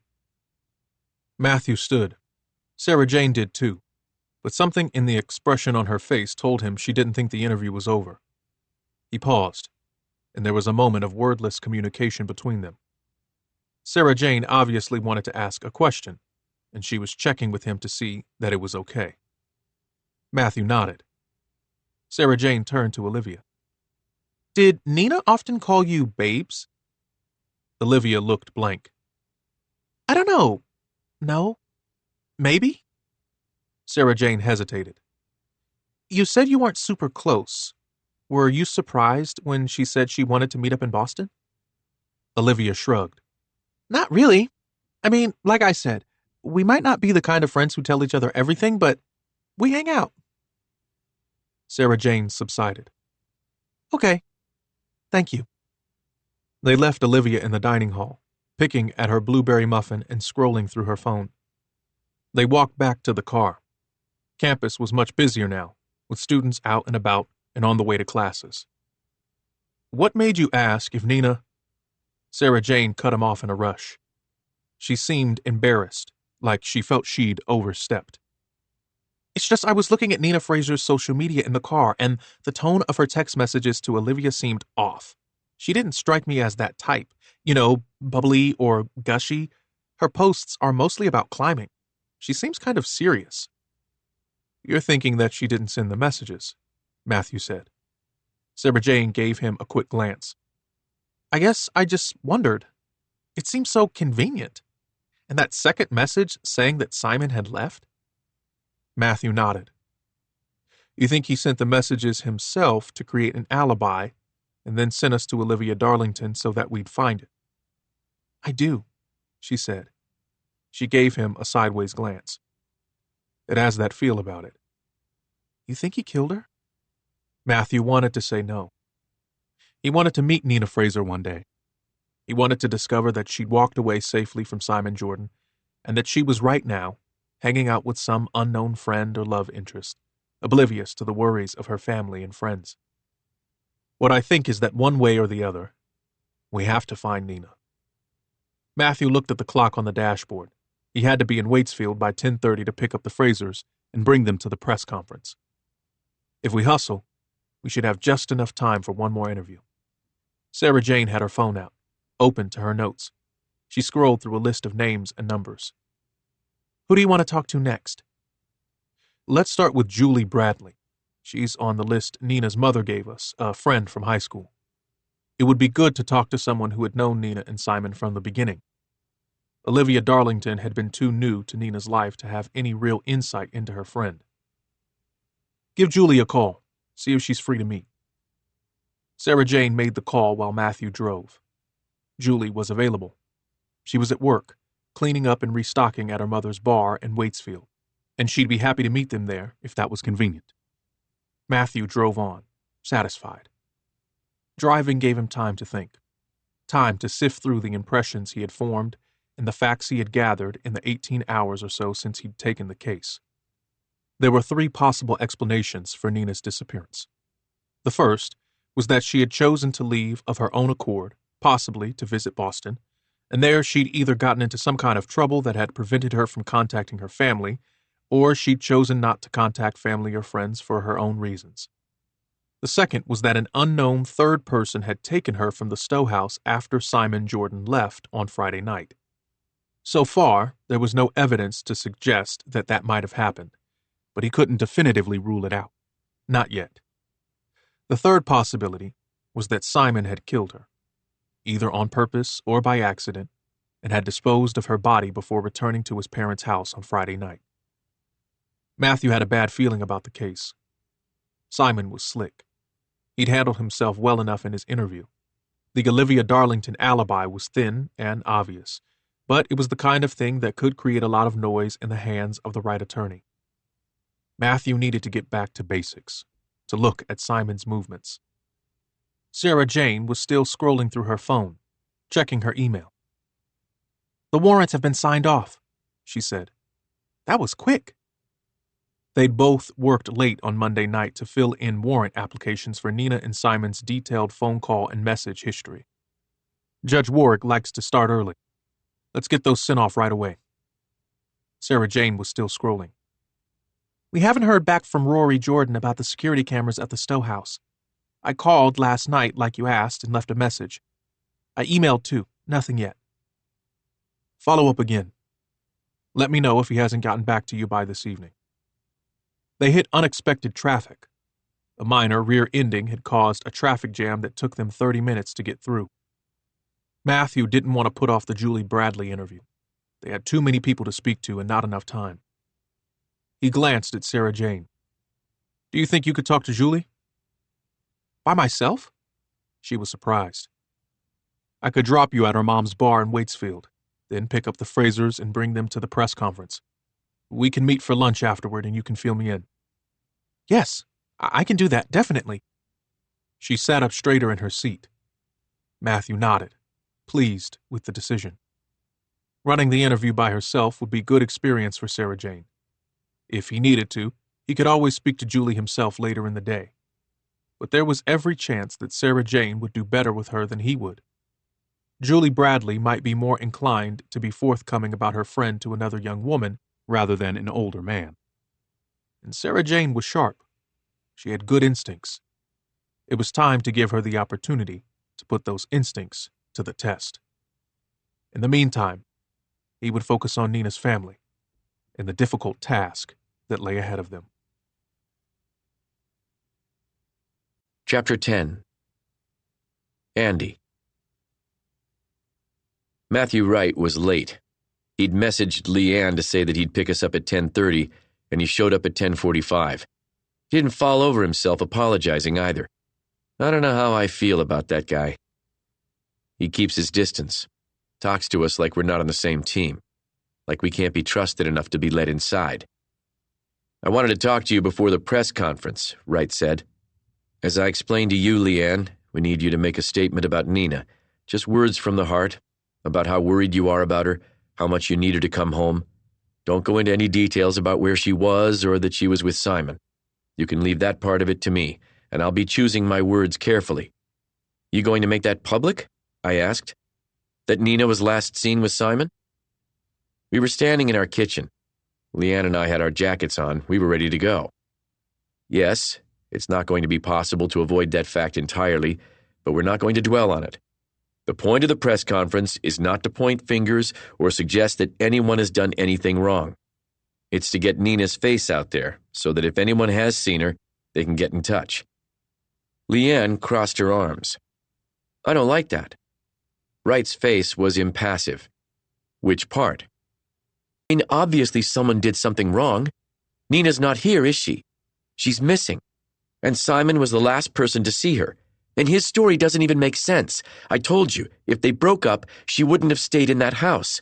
She would have called us, and we would have picked her up. I cleared my throat. We've known Simon since he was a little kid.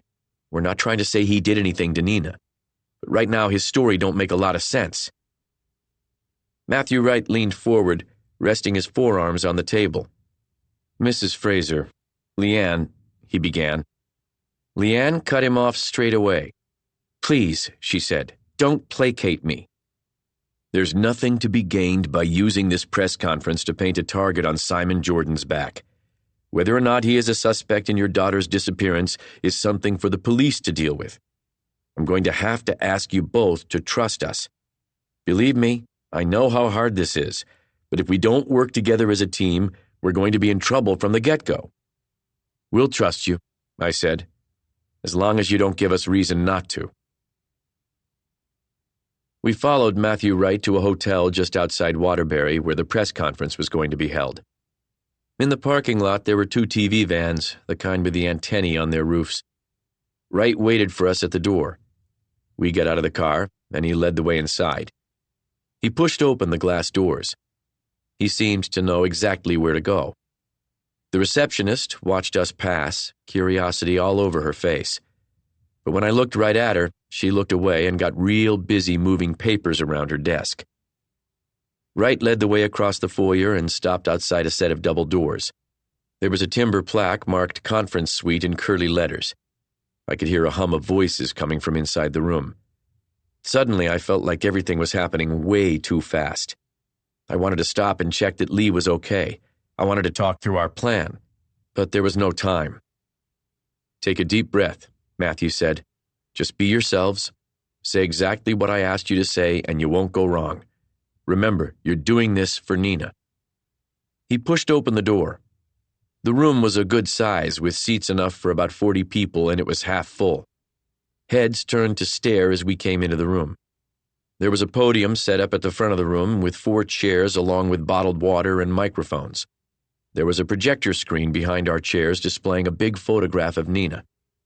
As we walked to the podium, the photo transitioned to a video.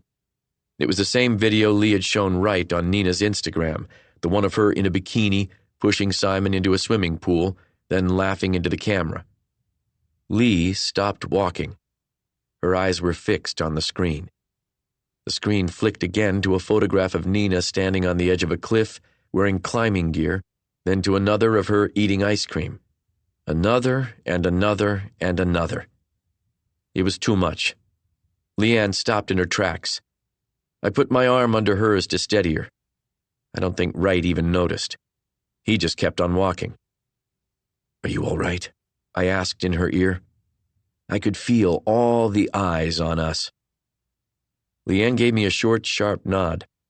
She dragged her eyes away from the screen, focused them on the carpet, and started walking again. We took our seats, and Matthew cleared his throat and leaned into the microphone. Thank you all for coming here today. I'm Detective Sergeant Matthew Wright with the Major Crimes Unit of the Vermont State Police. I've been tasked with leading this investigation. You've each been provided with a packet that includes some of what we know so far, as well as information about Nina and the police personnel tasked with finding her. Digital copies of the packet are also available. I looked around the room trying to find someone I recognized. Oscar Milligan was here, standing off to the side, leaning against the wall like he owned the place. I guess maybe he felt he had more claim to it than anyone else in the room. He'd run the Waitsfield Bugle, our local paper, cobbling together a budget out of subscriptions from the few retirees who held on to them out of a sense of duty or maybe just forgetfulness. He'd given up a few years before and moved on from Waitsfield. I'd never heard where, but it looked like he'd stayed in the game at least. The other journalists, I didn't know. There were two blonde women with the kind of makeup that looks like a mask in real life, but I guess looks right on TV. There were two guys operating cameras. This is Leanne and Andrew Fraser, Nina's parents. They'd like to say a few words. Lee and I hadn't talked about which one of us should speak. I froze up. For a moment, I couldn't say anything. And then Lee jumped in, speaking fast, the way she always does when she's nervous. Yes, I'm Nina's mother. We love her very much, and we want her to come home. The words came out sounding like something she'd practiced, like something she'd been told to say. Lee took a deep breath and tried to slow down. We don't know what happened. We hope Nina is okay, but it's not like her not to be in touch with us. If anyone out there knows where she is, please get in touch with the police or with us. One of the blonde women put up her hand. She didn't wait for Matthew Wright to call on her. Can you tell us a little more about Nina, Mrs. Fraser? It was my turn. I wasn't going to leave everything up to my wife. Nina loves animals, loves the outdoors. She's very generous and kind. Everyone loves Nina. I felt stupid. I was trying to be honest, to say the important things, but the words didn't sound right. They didn't sound like her. And she was with her boyfriend up until the night she disappeared. Have you talked to him? Matthew Wright spoke up. We've talked to Nina's boyfriend. He's given us an account of everything that happened the last time he saw Nina. Nina was planning to stay overnight at Stowe. A friend was going to collect her the following morning, but we don't know who that friend was or if they showed up. Another journalist put his hand in the air. Can we get Nina's boyfriend's name, please? How long were they seeing each other?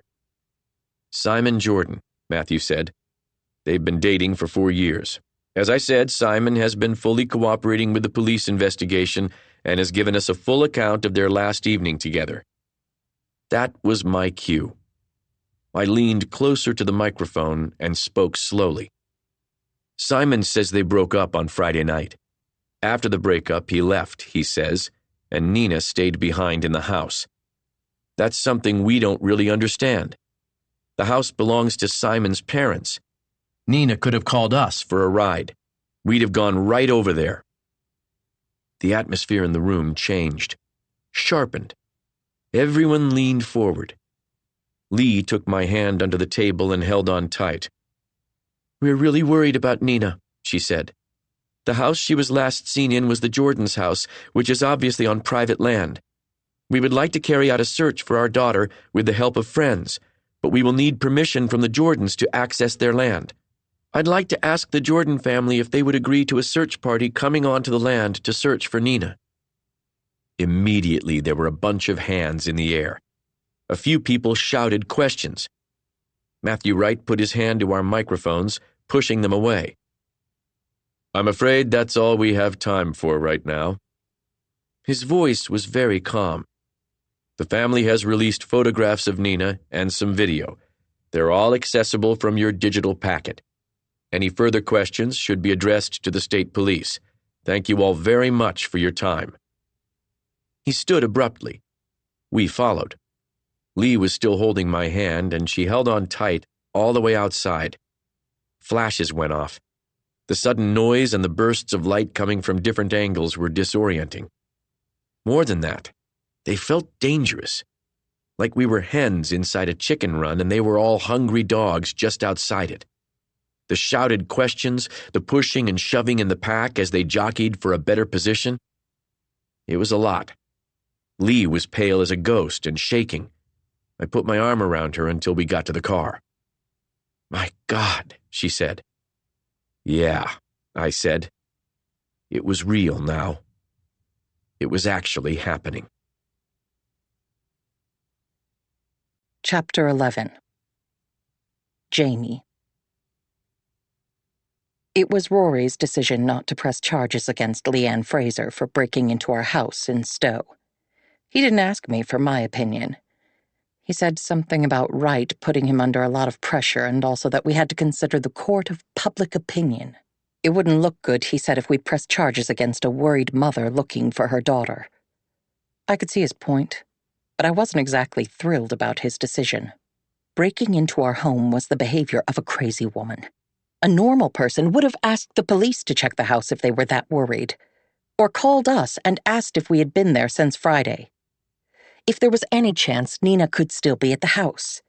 In itself, that wasn't an unreasonable question. But just driving up there and taking a great big rock and heaving it through a window? I mean, honestly, it worried me. If she was willing to break into the Stowe house, what was to stop her breaking into our home in Waitsfield? Clearly, she was blaming Simon for Nina's disappearance.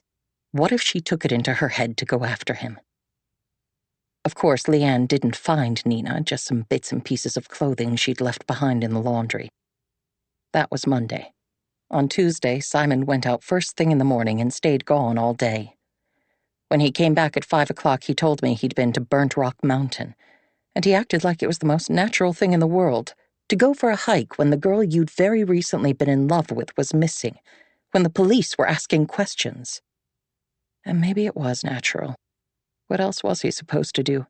Sit around at home reading a book or playing video games? Rory went to work. I tried calling him a couple of times during the day, but he never answered.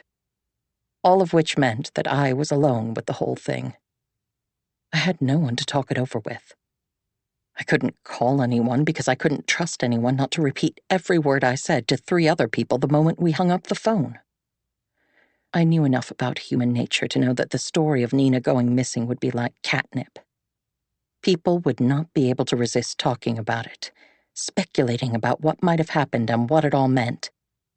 For most of the day, I stayed off social media. I busied myself with photographing clothes, this time a Dolce dress and a Prada skirt and jacket. It takes time to photograph clothes well. You need to steam the garment, then hang it so that it flows perfectly, and you need to light it and frame it just right. The work was a good distraction, but just after lunch, my phone buzzed with a message from Georgia White. She'd seen Leanne Fraser at a press conference on local news and thought I'd like to know. I switched on the TV, but the conference was already over, and I had to wait for an hour before the edited news report was uploaded on the channel's Facebook feed. By then, I'd finished 1 glass of wine and started on my second. When the post finally came up, I clicked play and watched as Leanne and Andrew Fraser took to the podium. There was a poster-sized still of Nina on a screen behind them. She was laughing and looked extremely pretty. Leanne looked like hell, like she hadn't slept in a week, like she'd never been introduced to a hairdresser or the concept of makeup. They talked about Nina. It was hard to watch. Leanne came across badly. She was robotic and unnatural. I think I was actually starting to feel sorry for her until right before the end, when she all but said straight out that our family was hiding something, that we were preventing a search of our land, which was utter bullshit, but was exactly the kind of thing that would supercharge the gossip engine. She also made it clear that she thought Simon was lying. When I finished watching the clip, I stayed online and watched the comments as they came flooding in. The first person to comment was someone I knew. That bitch Bianca Glazier. She's my second cousin, and she's always been a jealous cow, posted saying that it was clearly suspicious that Simon had left Nina alone after a breakup that night, and that she'd never been seen again. Bianca said that the police had been holding back information at the press conference, probably because Simon was under investigation. I mean, are you kidding me? She had no clue what she was talking about, no clue. But that wouldn't stop her from spreading that shit around on the internet. Her post got plenty of likes, too, plenty of supportive comments. Only 1 or 2 people said it was too soon to know exactly what had happened, and that hopefully Nina would come home under her own steam. I finished my glass of wine. What really worried me was the people who weren't posting. My WhatsApp groups were silent. Other than Georgia's gloat text, my phone was quiet. There were no calls or concerned messages. The women I knew, our wider circle, they weren't posting online. But there was no way they weren't talking about this. Of course they were. Right at that moment, private groups were being set up, excluding me. Oh, they would couch my exclusion in sensitivity or politeness. Poor Jamie, they would say. She must be so worried right now. I don't want to bother her. I'm sure she needs a break from thinking about this. What they really wanted, of course, was the freedom to say anything and everything. To speculate about Simon and Nina and me and Rory and our lives and our parenting and exactly what had happened at our house in Stowe. I put my tablet away and poured another glass of wine and took it to my bathtub. I sat there and worried until the water cooled. I was dressed again by the time Simon came home. I said nothing to him about the press conference, and I didn't ask him any questions. I just offered him something to eat and plastered on a fake smile, and he retreated to his bedroom as soon as he could. I went to the living room with yet another glass of wine and turned on the television. I can't remember what was on. Reality TV, I think. A Survivor rerun, maybe. Simon used to love that show when he was a kid. It was one of the only shows we watched together. He loved the drama of the plotting and the planning and the blindsiding. I stared at the show mindlessly and worried. I was sure that when Rory came home, he'd have spoken to our attorney in detail, and he'd be confident that everything was going to be fine. And maybe he would have been right if this had been happening 20 years ago. But these days, everything is trial by internet. If this story got national attention, and I thought it would if only because Nina was so goddamn photogenic, then Simon's future and ours was going to be decided on Facebook, Reddit, and YouTube. Opening arguments were already being made in the court of public opinion, and there were no attorneys involved. Rory got home late. I was half asleep on the couch when I heard the front door open and shut. I went to the kitchen, poured 2 glasses of wine, and then went to find him. He was in his study, hunched over his computer. I stood in the doorway. "Baby," I said. He jumped a little and turned in his seat like I'd caught him watching porn. Maybe I had. I kept my eyes off his screen. "Can I talk to you?" He gave me his focused look, his "you've got my attention" look. "Something on your mind?" I sat in the chair opposite his desk. "I'm worried, Rory. People are talking online. They're going after Simon. Leanne Fraser said something really stupid at their press conference today, something about searching our land. She basically said she thought Simon was lying. So now people are just jumping to wild conclusions." I saw it. I took a breath, kept my voice soft and low, just the way he likes it. "I'm worried because this stuff has a way of getting out of control. There are people out there who love a story like this. They want to be part of it. They're going to pore over Simon's social media and Nina's too, and they're going to be looking for clues to this or that or whatever they want to believe. And they're going to find them and blow them up and analyze it all to death." Rory was looking at me with a weird half-smile on his face. "Maybe I'm overreacting," I said. "Maybe I'm getting ahead of myself here, but "You're not overreacting." He studied me for a moment, like he was debating whether or not to confide in me. Then he pushed his chair back and gestured to his computer screen. "I agree with your analysis. If anything, I think the situation is worse than you've said. There's already been enormous interest in the story. The press conference video has been shared 28,000 times so far across all major platforms. I'm told by people who know about these things that that's likely to increase exponentially over the next few days." The number horrified me. "Who told you that?" Alistair referred me to a PR firm. I guess you'd call them pretty niche. They specialize in reputation management. They work for politicians and celebrities, but also companies that have a reputation to protect. I had a meeting with them this afternoon. They'd already started tracking everything. I bit the corner of my thumbnail until it cracked. "These guys said that you can't stop this kind of thing when it starts. It's like playing whack-a-mole. They said the only real option is to flood the field with moles of our own." Rory turned his computer screen so that I could see it. I leaned forward. He was logged into YouTube, into a channel called Justice for Simon. There were 2 video posts up on the channel so far. One from the press conference, a video of Leanne Fraser talking about her daughter. But this video had new audio, one of those voice overlays like the one teenagers use on TikTok videos. Why does Leanne Fraser sound like a robot when she talks about loving her daughter? What's up with her body language? The second video was a bunch of photographs and video of Simon and Nina, culled from their social media and edited together. In the photos, they were smiling, laughing with friends, kissing. In one of them, Nina, dressed in a bikini, pushed Simon into the pool and then laughed into the camera. She looked beautiful. They both did. A young couple in love. But the video ended with a still from the press conference.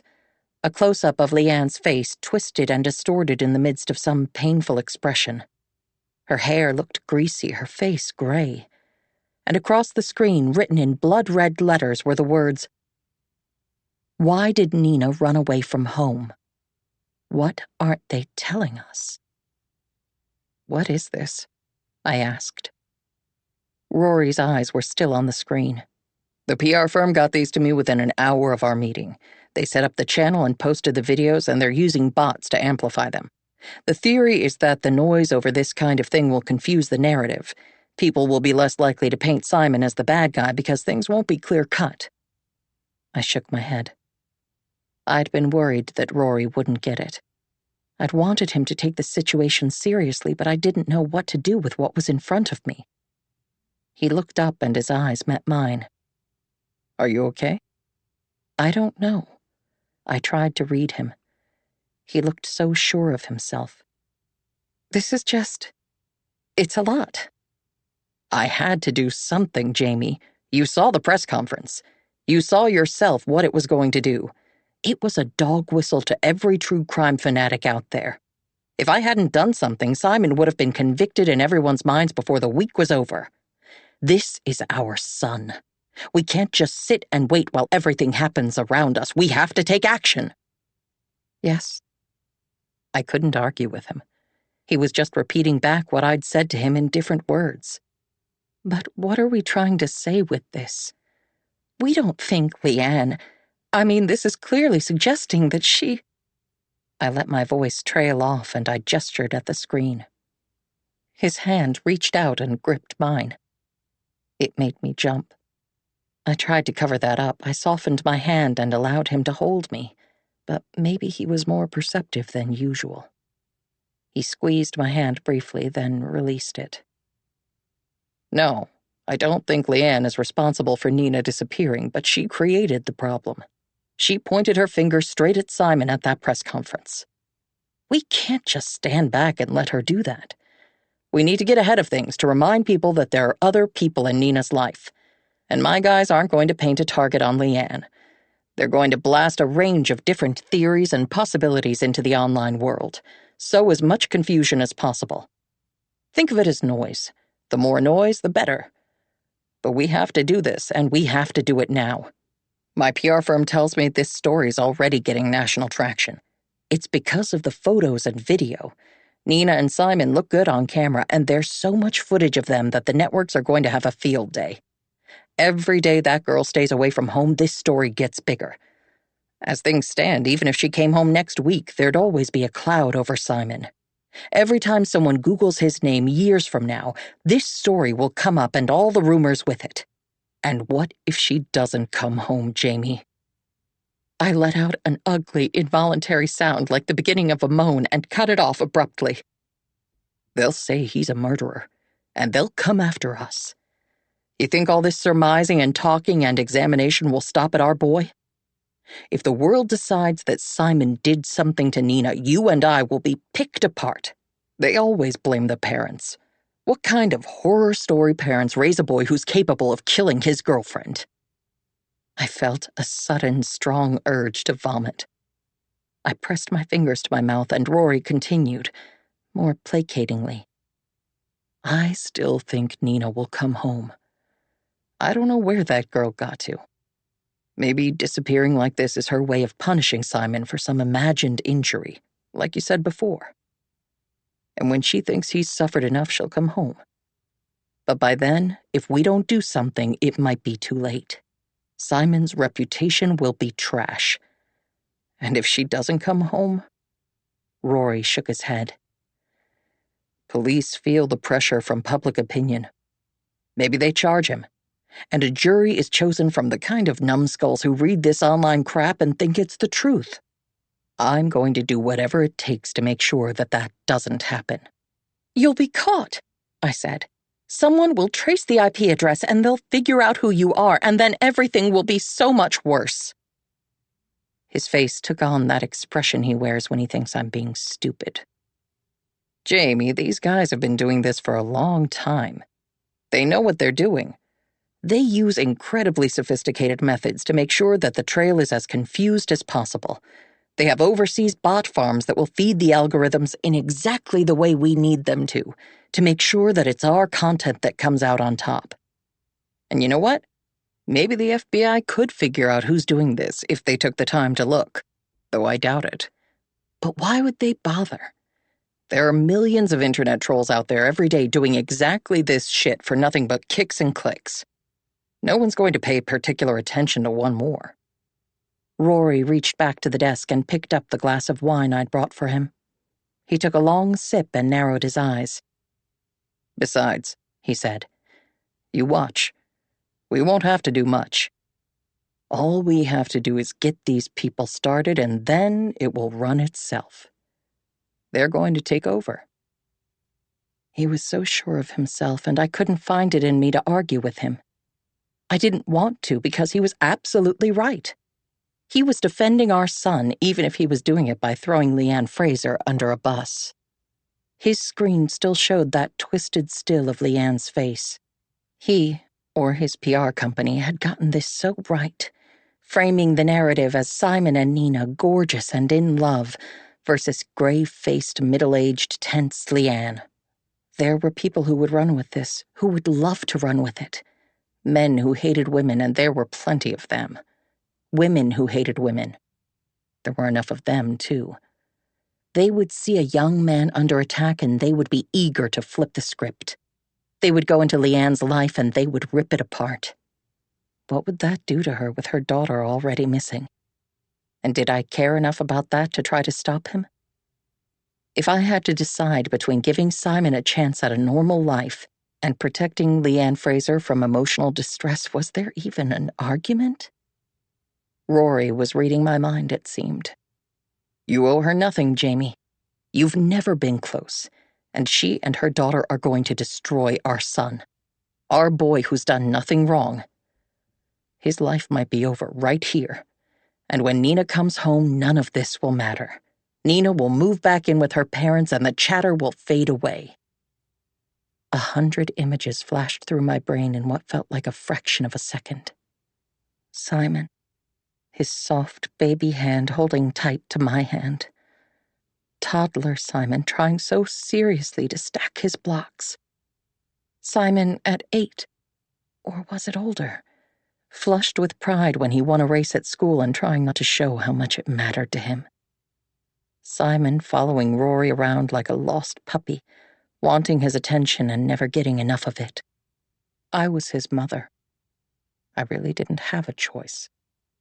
I can help, I said. How?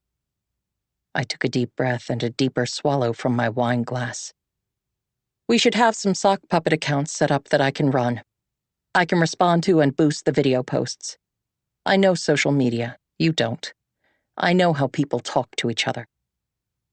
He smiled at me fiercely like we'd just won something. Maybe we had. Everything was going to hell, but at least we were a team. I should go and check on Simon, I said. Leave Simon to me, Rory said. I'll talk to him as soon as I've finished here, and I'll call the PR firm. Get those accounts set up. We looked at each other for the longest moment, and in other circumstances, I might have smiled. I felt closer to him than I had in a very long time. I had to remind myself that the crisis with Simon might make us a team for a while. But it wouldn't change anything else, and I was fine with that. Chapter 12. Leanne. After the press conference, Andy and I went straight home to the inn. I was tired. My legs were weak, like I'd been hiking all day. Andy was being careful around me, like he expected me to fall apart at any moment. That was far enough from our usual dynamic that it made me realize, again, that I needed to pull myself together. It was beginning to hit me just how much work we had to do. The first thing I did when we got home was to call Lucy Palmer's mother, Selena, and ask her if she could pick Grace up after school and bring her to basketball practice, and then to their home for a couple of hours. Lucy was Grace's best friend, and her mother was a nice woman. I figured Grace would be better off with them while we were trying to get things organized for the search. The phone call was more difficult than I expected. Selena was kind and supportive, but of course she asked questions, and it was hard to keep it together. I learned what I'm sure many frightened parents had learned before me. Explaining things to other people and dealing with their reactions forces you to deal with the enormity of the situation. I got off the phone and started making toasted sandwiches for me and for Andy. It was a relief to realize again that we didn't have any strangers in the house upstairs, that I wouldn't have to get up in the morning and deal with breakfasts or changeovers or any of the rest of it. Andy was sitting at the kitchen table with his laptop open. "There's a website that could be helpful," he said. "I was searching earlier and I found it. Look, it's a kind of guide for the families of missing persons, put together by an advocacy group. It has some information about how to organize physical searches, as well as other steps you can take." I came over to stand beside him and we started reading through some of the suggested steps. The guide was big on cooperation with the police. It emphasized the importance of not stepping on toes, being careful not to do anything that would jeopardize an investigation, which made me feel guilty and impatient at the same time. Maybe I shouldn't have broken into Stowe. Maybe we should have given a heads up to Matthew Wright about what we were going to say at the press conference. On the other hand, Nina was our daughter. We couldn't just sit around and wait for things to happen. We needed to take action. We were smart, capable people, and it was too much to ask that we switch off our brains and put away our abilities and do nothing while our daughter was missing. Andy scrolled down the page and we read more. The guide had suggestions about how to get information out to the public, including localized options like posters and billboards, and also social media. "We need to get on all of this," I said, "as soon as possible. We need posters, and to get on local radio, and we need to start posting to social media." The press conference was a start, but not enough. If there's anyone in the world who knows something or saw something, we need to make sure they know that Nina is missing. Andy was nodding. "We're going to need help. I'll call Craig and Sophia, and you should call any other family or friends you think will help. We should break down all of this work into chunks that we can parcel out." Andy's parents were dead, and Craig was his only brother. I had no siblings. My mother had been dead for a long time, and my father was still living in New Jersey. We hadn't been in touch in years, not since Nina was a little girl. There was no point in calling him. Would he come to Vermont if he knew his granddaughter was missing? I doubted it. He'd come up with some excuse. Claim that Claire, his wife, was in the hospital, or some other equally serious reason why he couldn't make it. And I'd have to make the right noises back and pretend I believed him. I didn't have time for all that. I had no other family, so I started by calling Nina's friends from school, Beth Ann Corbett and Julie Bradley. Beth Ann started crying when I told her. She was away, vacationing with college friends, and hadn't heard anything about Nina going missing. She and Nina hadn't seen much of each other since high school. I ended that call as soon as I could. Julie Bradley was much more helpful. She said she'd come over and that she'd bring her mom, Dolores, and her brother, Isaac. Andy called Craig and Sophia, and they promised they'd be over as soon as they could. I called Alice Marsden, too. She used to be a teacher at the school. She taught both my girls, and though we're not friends exactly, we're friendly, and she's smart and sensible, and I thought she would be helpful. Andy thought we should hold off on calling anyone else until we were a bit more organized, and I realized I didn't really have friends I wanted to call. I've never thought of myself as a lonely person, but I'm not particularly social either. The situation was forcing me to realize that maybe I'd been more isolated than I realized. I hadn't gone for coffee with other parents after school drop-off for years. I'd never joined a book club. We weren't the kind of family that invited people over for dinner or a barbecue in the summer. I'd never felt like that was a bad thing. We were happy in our own company. But Nina's disappearance and our need for help made me realize just how cut off from other people we had become. That was mostly my fault, I think. Andy had had lots of friends when we'd gotten married, but slowly he'd stopped seeing most of them. Was that because I had never wanted to go along? Or was it something that would have happened anyway? While we waited, Andy and I prepared. He lit a fire in the inn's living room. I made coffee and sandwiches. Dolores and Julie arrived first. Dolores had dyed her hair since I had last seen her. It was platinum blonde, and she wore navy eyeliner that had smudged. She gave me a one-armed hug like she meant it and pressed a frozen casserole into my hands. "I don't know why I brought this," she said, "except that's what people do in a crisis, don't they?" "Isaac is at work," Julie said, "but he wants to help. He said to just think of jobs for him to do and he'll do them, no problem." I thanked Julie. She avoided eye contact, which surprised and disappointed me a little. Julie was a strong girl.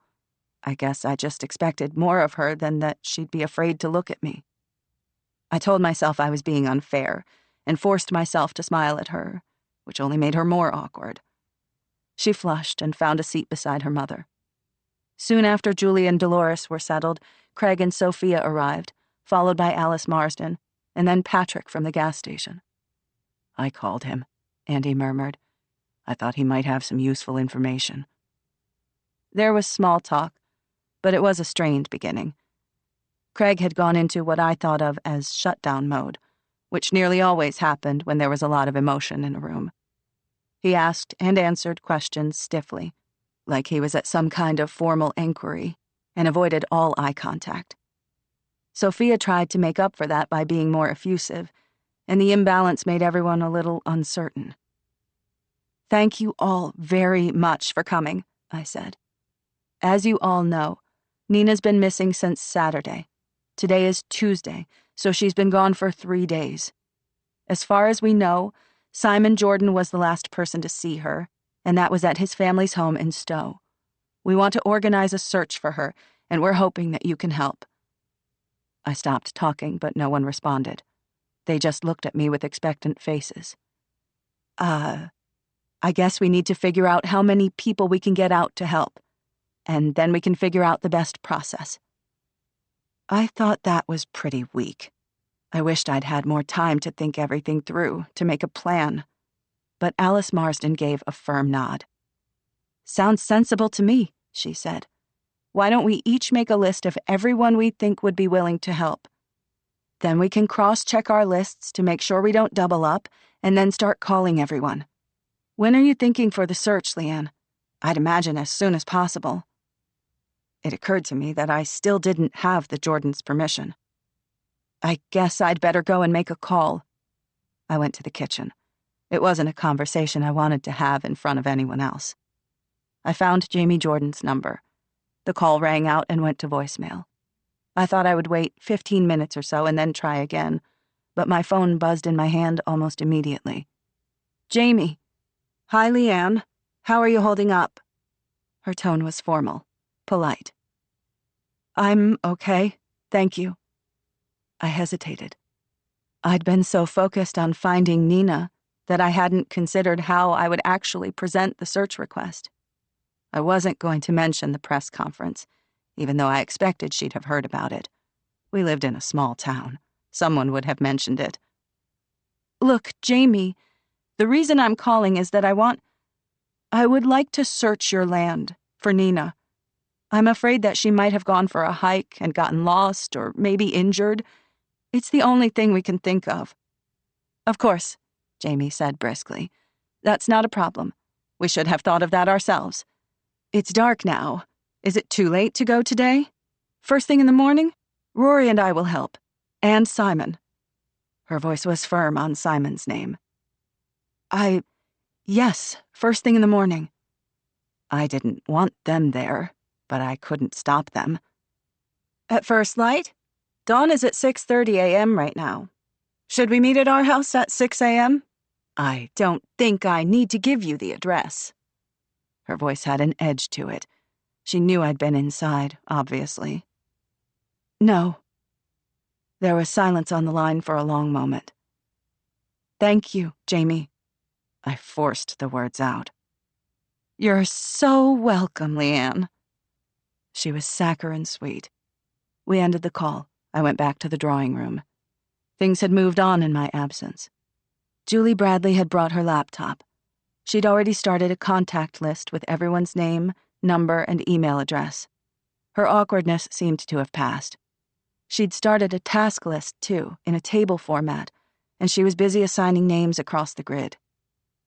This is going to sound weird, but the Missing Persons Guide says that we should choose a brand for our campaign, she said.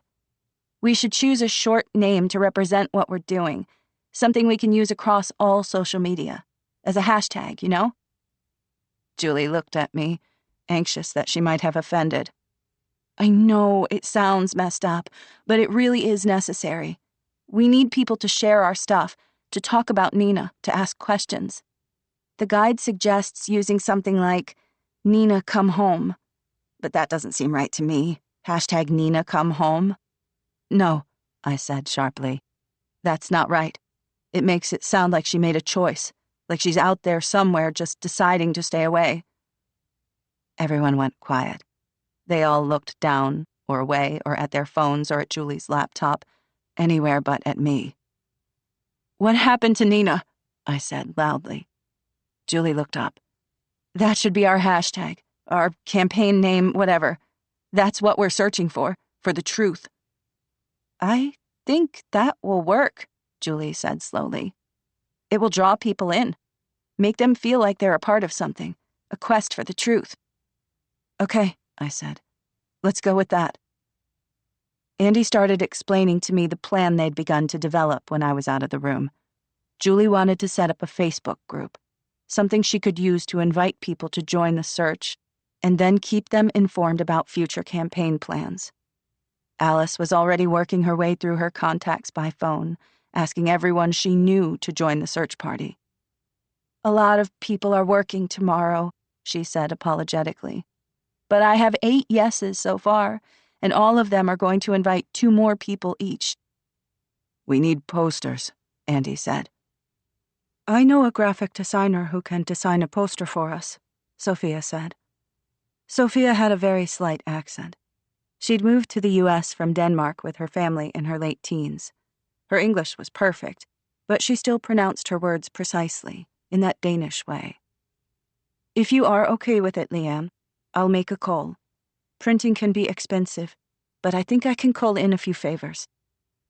I felt a sudden wave of gratitude wash over me, so powerful that it left me dizzy and blinking back tears. But before I had a chance to thank her, a voice came from behind me. Am I interrupting something? I turned around and saw Matthew Wright standing in the doorway. He was back in what I was fast coming to recognize as his personal version of a uniform. Navy pants, navy hiking boots, navy jacket. I hadn't heard him arrive. He must have let himself in through the front door. You didn't ring the bell, I said. I saw the cars. Figured there was a group meeting. Do you have a moment? Could we talk privately? He looked from me to Andy. Andy was frowning, not happy. I figured it was because Wright had come in without knocking. It wasn't until we were in the kitchen and Andy closed the door behind us that it suddenly occurred to me that Wright might have come with bad news. I held on to the back of one of the chairs. Have you found her?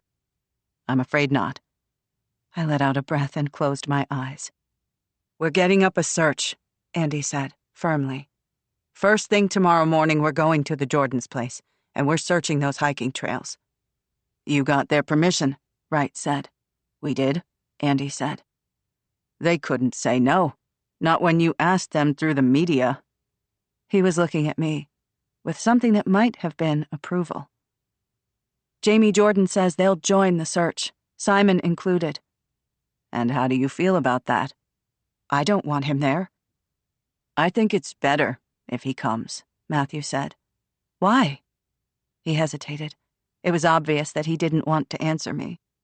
After a moment, I figured it out for myself. It's because you think he might find her, isn't it? No.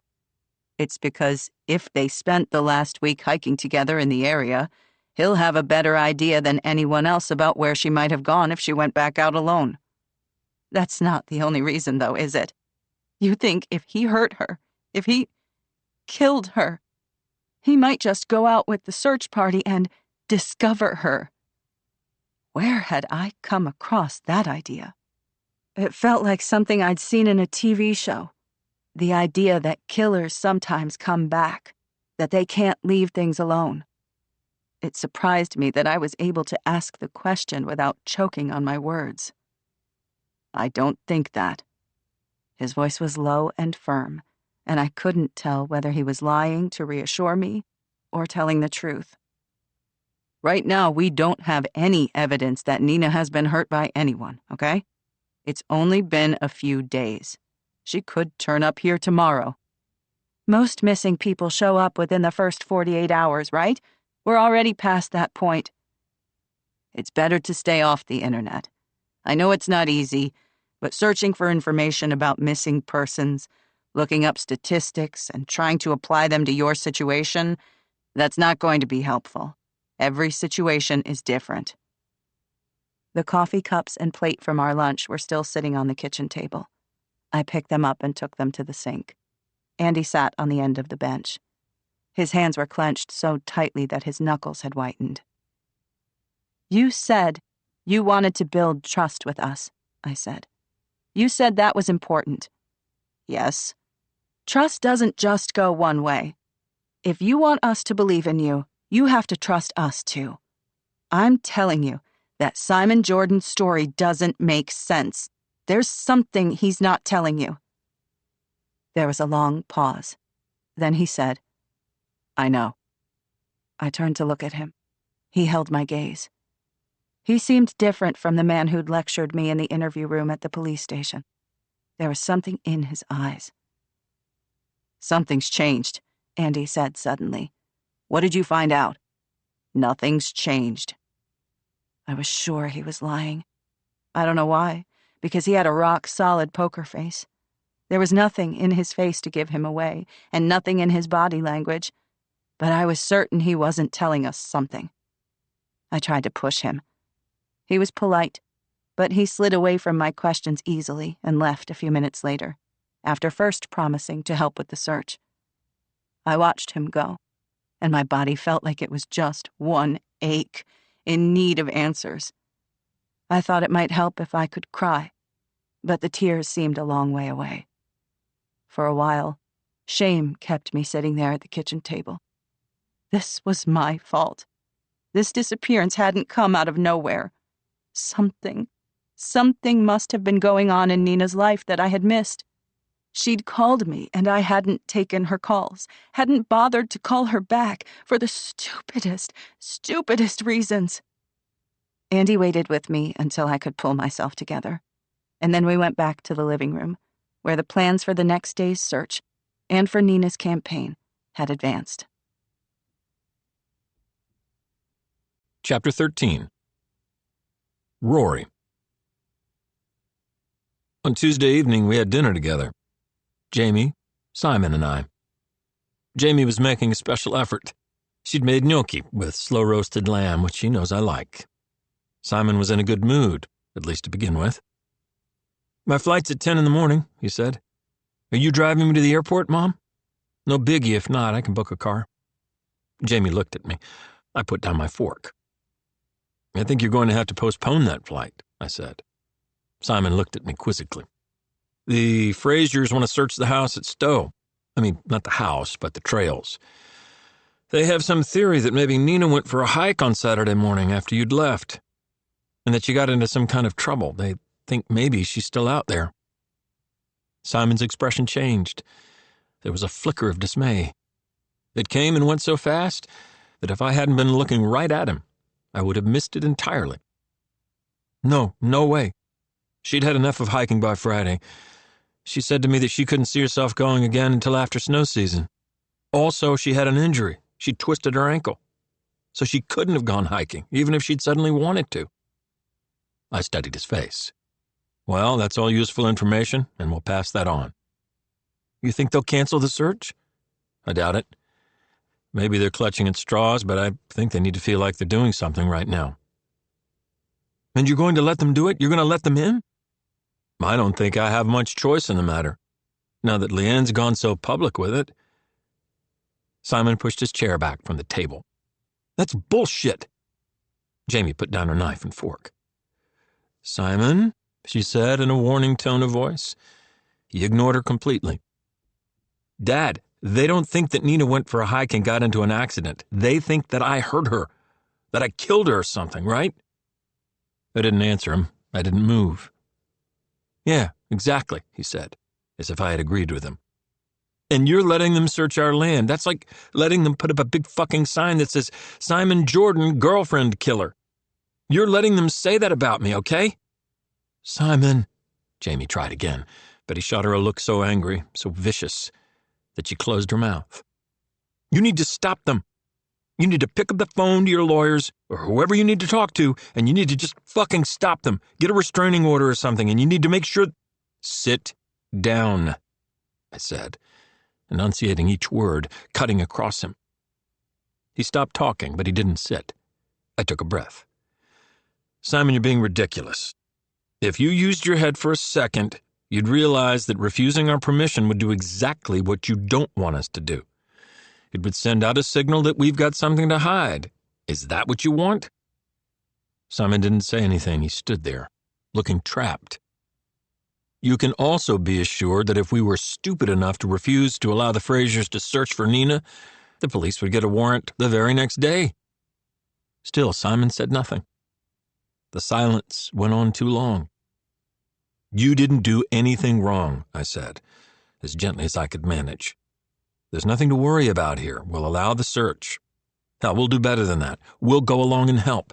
We'll be the most cooperative hosts the police have ever seen. And the signal we'll send to the world is that you are completely innocent.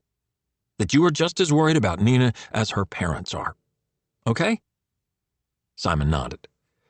Yes. Sorry, I guess I wasn't thinking. Well, it's a difficult situation. I glanced at Jamie. Usually she'd be the one to jump in about now with a comment or a joke that would take the sting out of the conversation. But she said nothing. Sit down, Simon. Finish your food. Simon looked at his plate and curled his lip. I'm sorry, I'm not hungry. They'll be at Stowe by 6 a.m. tomorrow morning, I said. He was irritating me now. His refusal of the food was childish. And we'll be there to greet them and to help with the search, all three of us. Understood? He looked at me like he was thinking of challenging me, and then he subsided. Sure, Dad, whatever you want. Simon left the room, leaving me alone with Jamie. She was very quiet. She just stared down at what was left of her food. Her brow was furrowed. What? I said. You think I could have handled that better? She shook her head like I was missing the point, then started to clear away the dishes. I hadn't finished eating. I went and took a shower. The shower is, in my experience, a good place to think. And I couldn't get that look on Simon's face out of my mind. That momentary look of dismay when I'd said that the Frasers were going to search our land. The more I thought about it, the more that bothered me. Simon didn't want the search, and not just because he thought it might make him look bad. He was afraid of something bigger than that. I dried off and got dressed and went to my home office. The night before, the police had called and asked me for any camera footage we had from the Stowe house. I'd put in a call to Ronnie Garcia. Ronnie was CEO of the security firm I used for all my personal and business matters. Ronnie has an admirable loyalty to the people who pay him, and he understands the importance of discretion. When I bought the Stowe property, I'd asked him to install cameras because our insurers had required them, but I'd never followed up to check if they were in place. Ronnie had called me back later in the afternoon to confirm that yes, the cameras had been installed and they were working fine. He said that he arranged for all the recordings to be available at the same link I use for all of my other properties. He also told me that he'd had a brief look at the recordings from Friday night and that there was nothing untoward. As a result, I'd been in no great rush to review the recordings myself. I'd planned on taking a look at some point that evening, before sending them over to the police as requested, but I couldn't get that look on Simon's face out of my mind. And now I was afraid that Ronnie had missed something. I clicked on the link to the security system and entered my password. The system was complicated with a lot of features, but I'd used it before and it wasn't difficult to navigate. There was a separate icon for each of the properties I owned. I clicked the newly added icon for the Stowe house, which brought me to the live footage. There was a button at the bottom of that page that linked to prior recordings. I clicked it, and my page filled with a calendar view. Every day where a recording was available was shaded green. Every day without a recording was red. The dates for the Stowe house were green every day from the 2nd of October, which was the day after we'd closed on the property. Ronnie had been as efficient as always. I clicked on Friday's date. My screen immediately split into 8 rectangles, each showing a different black and white view of the grounds around the house. I knew from prior experience that the views were only black and white because it was nighttime. During the day, the cameras recorded in full color. It seemed we had external cameras only, nothing inside the house. That made sense. It was consistent with our setup at our home in Waitsfield. The quality of the recording was excellent. Every view was crystal clear. One camera appeared to be at the end of the driveway, pointing at the entrance. One was above the front door. That one showed the steps up to the door, most of the gravel parking area, and some of the driveway. The other 6 cameras were set around the perimeter of the house, facing outward, completing a ring of security with no gaps in coverage. As I played the video back, I could see footage from all 8 cameras playing simultaneously. I hit the fast-forward button. All was quiet. The first action came well after dawn. In the center rectangle, I watched Simon and Nina leave the house. The timestamp on the video told me that it was just after 9 a.m. on Friday. They were carrying backpacks with climbing ropes and helmets attached. They went out the front door and walked around to the back of the house. I watched them cross from one camera view to another. They walked across the lawn. When they reached the trees, they disappeared from view down a trailhead that I could just make out at the very limits of the camera's view. Nothing happened after that for hours. I fast-forwarded through the footage again until it was near dark, and slowed it again as I saw Simon and Nina reemerge from the same trailhead. I checked the timestamp. It was 5 minutes past 6 in the evening. This time Simon was carrying both backpacks. Nina was limping. As they approached the house, Simon put his arm around her. They went inside and the cameras were quiet again. I hit the fast-forward button. Nothing happened. I watched right up till midnight when the video came to an end. I clicked back out of Friday and clicked on Saturday's video. The same grid appeared on my screen. Once again, the recording started a second after midnight, so it was in black and white. I fast-forward and saw Simon come out of the house. The timestamp said 1:36 a.m. He was carrying his small backpack, and he was alone. He went to his car and drove away, and I let out a long, slow breath of relief. I have a bar in my office, built into some cabinetry. Jamie had it put in. It's not really my thing. I rarely drink, and I think having a bar in your office is a little cheesy. Not that I'd say that to my wife. I went to the bar possibly for the first time since we'd moved into the house, looked for a beer and found one. I opened it at my desk, took a long drink, then sat down and watched the footage again. I replayed the video. I took a certain pleasure in watching Simon leave the house, just as he'd said he'd done, entirely innocently. I looked forward to handing the video over to the cops. My email would be polite, up to a point, but I would make it clear that they could shove their suspicions up their collective asses. I clicked the fast-forward button twice and sped through the early hours of Saturday morning until the sun came up and beyond. Trees swayed in the breeze. Occasionally a bird or a squirrel appeared in the camera view, but there was no sign of human activity. There was no movement at the house. I kept playing, kept expecting to see a car drive up to pick up Nina, but it didn't happen. I played the video all the way through to the end, to midnight on Saturday. Nothing. There was no movement at the house. No new arrivals, no departures. I clicked on Sunday's video and did the same thing. Still nothing. I clicked on Monday's video and fast-forwarded through until finally I saw someone. Leanne Fraser. I slowed the footage down and watched her drive up to the house, walk around back, pick up a rock, and break in. It was all there, and there was no pleasure in watching it. There was a look of such naked desperation on her face as she heaved the rock at the window. It left me feeling unsettled. I watched the cops arrive, watched them take her from the house in handcuffs, put her in the back seat, and drive away. I sat back. I didn't understand. Where was Nina? She couldn't possibly be in the house. Leanne had searched it. The police had searched it. But if she wasn't inside the house, how had she left without the cameras capturing her departure? It didn't make sense. I went back over the footage again and saw nothing new. I finished my beer, opened another, and went back over the footage again, slower this time. Still nothing. I stared at the screen. I had to be missing something obvious. It was another hour before I saw it. Each video started from 1 second after midnight, where the previous day's video left off.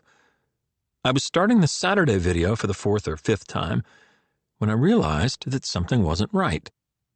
The view from one of the cameras had changed from the previous day. The camera view in the middle of my grid still showed lawn and trees, but the trailhead that Simon and Nina had used in the Friday video was now nowhere to be seen. I squinted, zoomed in, fast-forwarded again through the footage until the sun came up. Still, there was no trailhead. I went back to the Friday night video and flipped back and forth between them until I was 100% sure. I wasn't imagining it. Someone had shifted the camera's view at exactly midnight on Friday night. Up to midnight, you could see the trailhead.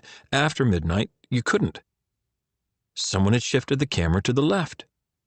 Someone. There could only be one someone. The system did not allow you to move the cameras remotely.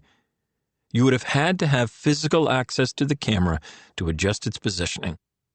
And whoever had done it made the change at exactly midnight, when the file changed over and it was least likely to be noticed. It had to have been Simon. He was at the house. He must have leaned out of an upper window, maybe, waited until midnight, and then just moved it. There was only one reason he would have done that. Something had happened in that house, and Simon had tried to hide it. Christ. My mouth felt dry and tacky, and I reached for my beer. But all that was left was a single warm sip at the bottom of the bottle. My hand was shaking when I put the bottle down. Logic told me that Simon could be hiding only one thing, but I had to be missing something. I knew my son, and I knew that what I was thinking, what I was afraid of, simply wasn't possible. I checked my watch. It was nearly midnight. I must have been looking at the recordings for hours. And in 6 hours, the Frasers and their extended family and friends, not to mention some cops, would be tramping all over our land. I stood up and paced the room. I had to be sure. Maybe Simon had screwed up. Maybe he was covering for someone. Or maybe I was putting 2 and 2 together and getting 100, but I had to run this thing to ground and find out what the hell was going on. Before I left, I used the system to switch off all the cameras at the Stowe house.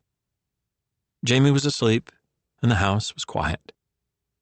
I went to my dressing room and changed into black jeans and a black hoodie. Then I went to the garage. Out of habit, I buzzed my car and then realized I couldn't take it.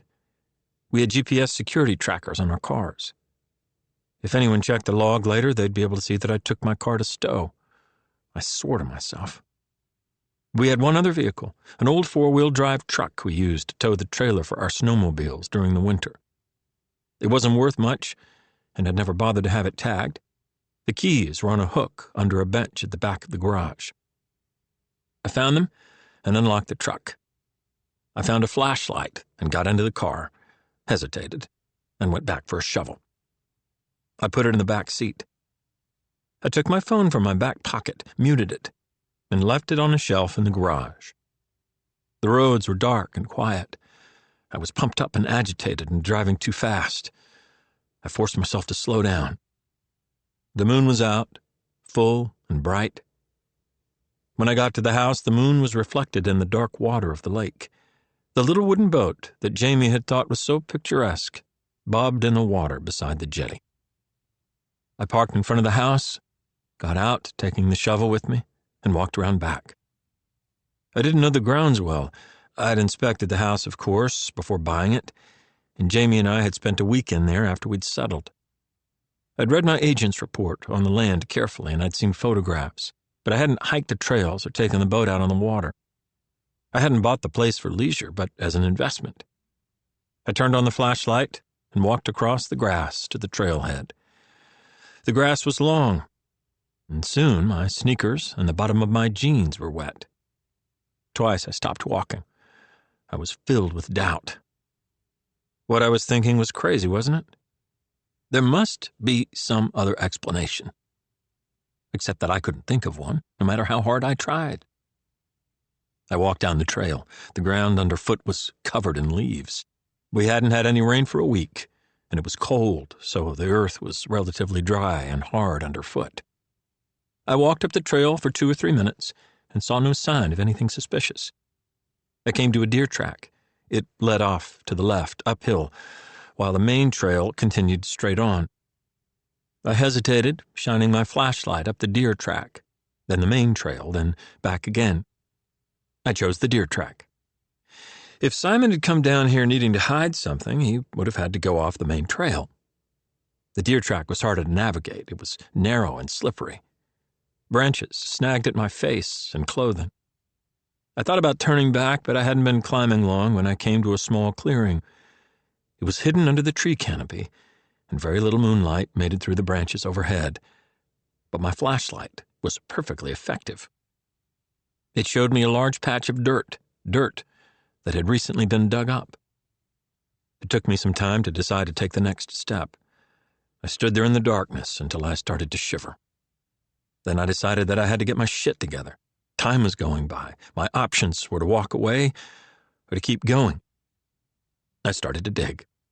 The ground was near frozen, but it had been recently broken up, and I had the shovel. I made progress. I hit something soft, less than a foot beneath the surface. I cleared more dirt with my hands until I could see what I'd found. A rug, rolled up. It was wrapped around something that was almost certainly human-shaped. I sat back in the dirt and pressed my hands to my eyes until I saw stars. The cold damp started to seep through my pants. "Stop it," I said. "Fucking stop it." I forced myself to open my eyes, to dig away the dirt, to pull the rug-wrapped bundle from the ground. I unwrapped the bundle. I saw her. Nina. Her small body. Her little face. She was in jeans and a long-sleeved t-shirt. Her eyes were open and cloudy. Her skin was mottled. The left side of her face was a mass of bruises, and there was blood at the corner of her mouth.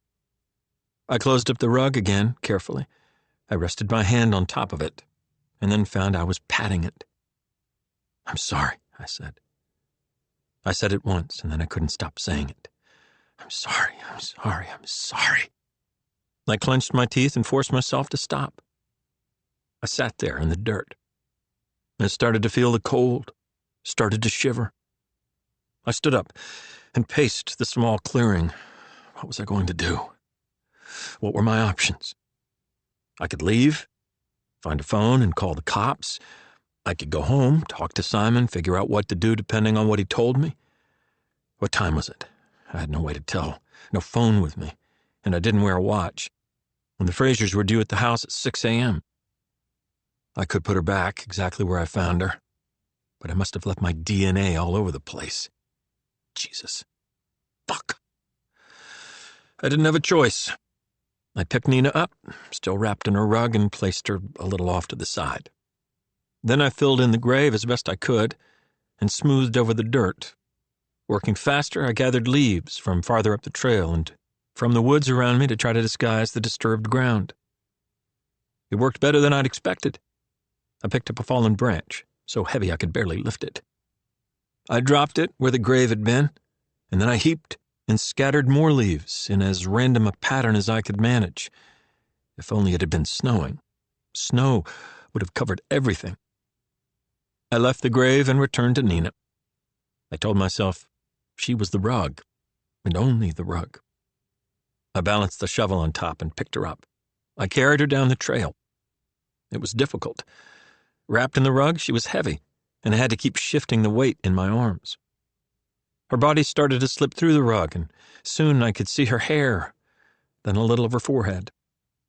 I clenched the rug tighter to me and looked straight ahead. The moon was full and bright when I walked back out from the shelter of the trees. I took her all the way to the lake, to the jetty. I had to put her in the boat, and that wasn't easy. I was tired and clumsy. The boat tipped dangerously, and I dropped her. The rug came loose. Her head was completely exposed in the moonlight. I heard myself groan as if the sound had come from someone else. She was dead, but she was still Nina. She was wearing her small gold hoop earrings. Jamie had bought them for Simon to give to Nina for her birthday back in May. She'd come over for dinner. Nina had been so happy.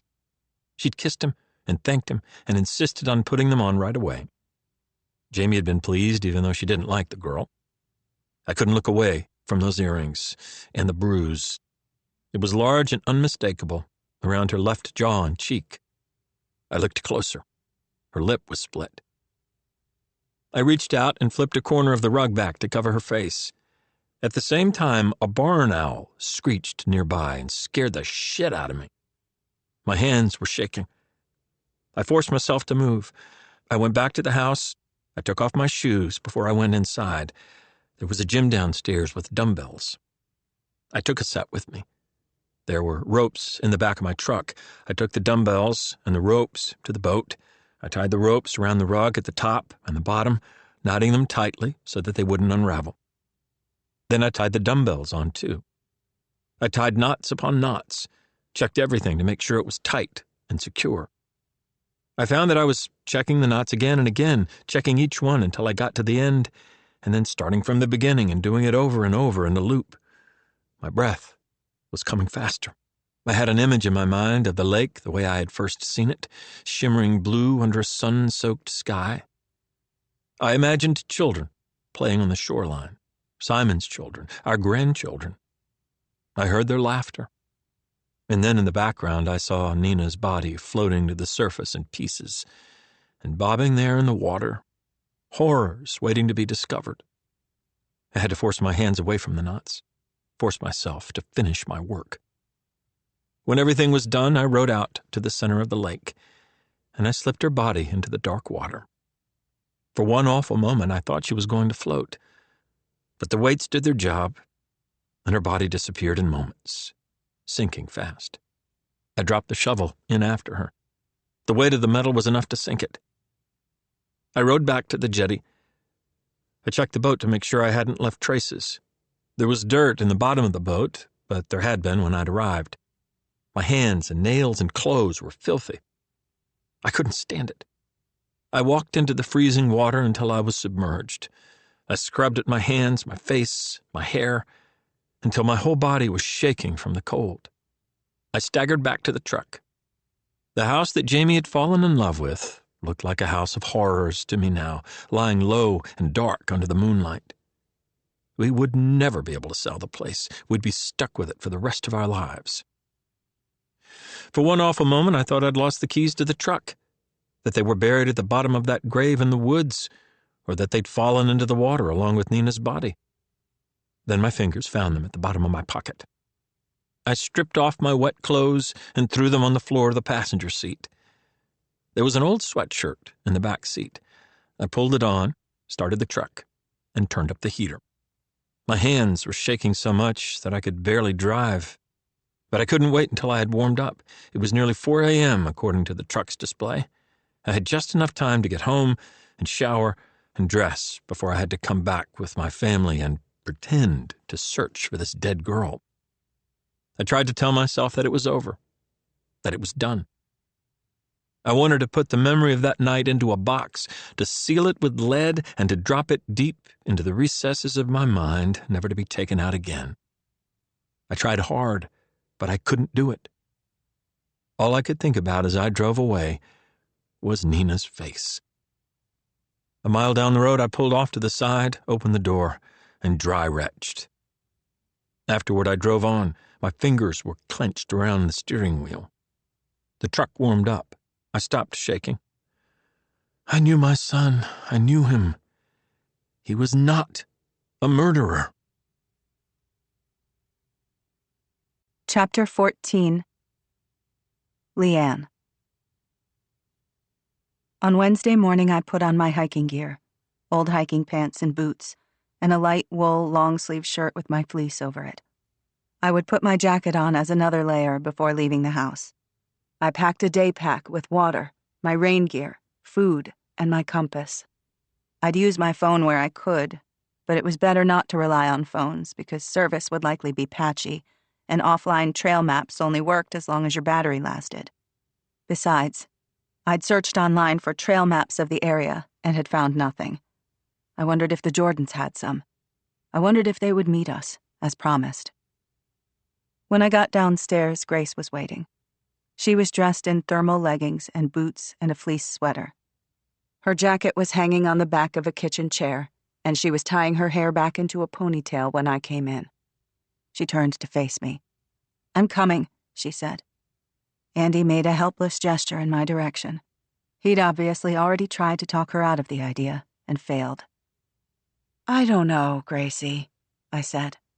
"I'm not staying at home, or worse, going to school while you guys are out searching for Nina. How could I ever explain to her that I sat on my ass when she needed me? And the other thing is, the Jordan's place has a lot of land.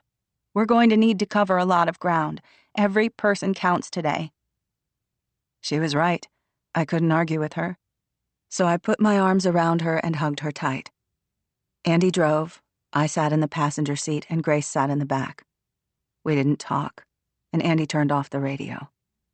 Everything felt heavy and quiet. I reached out and took his hand, and we drove like that for a while. His skin was warm and dry.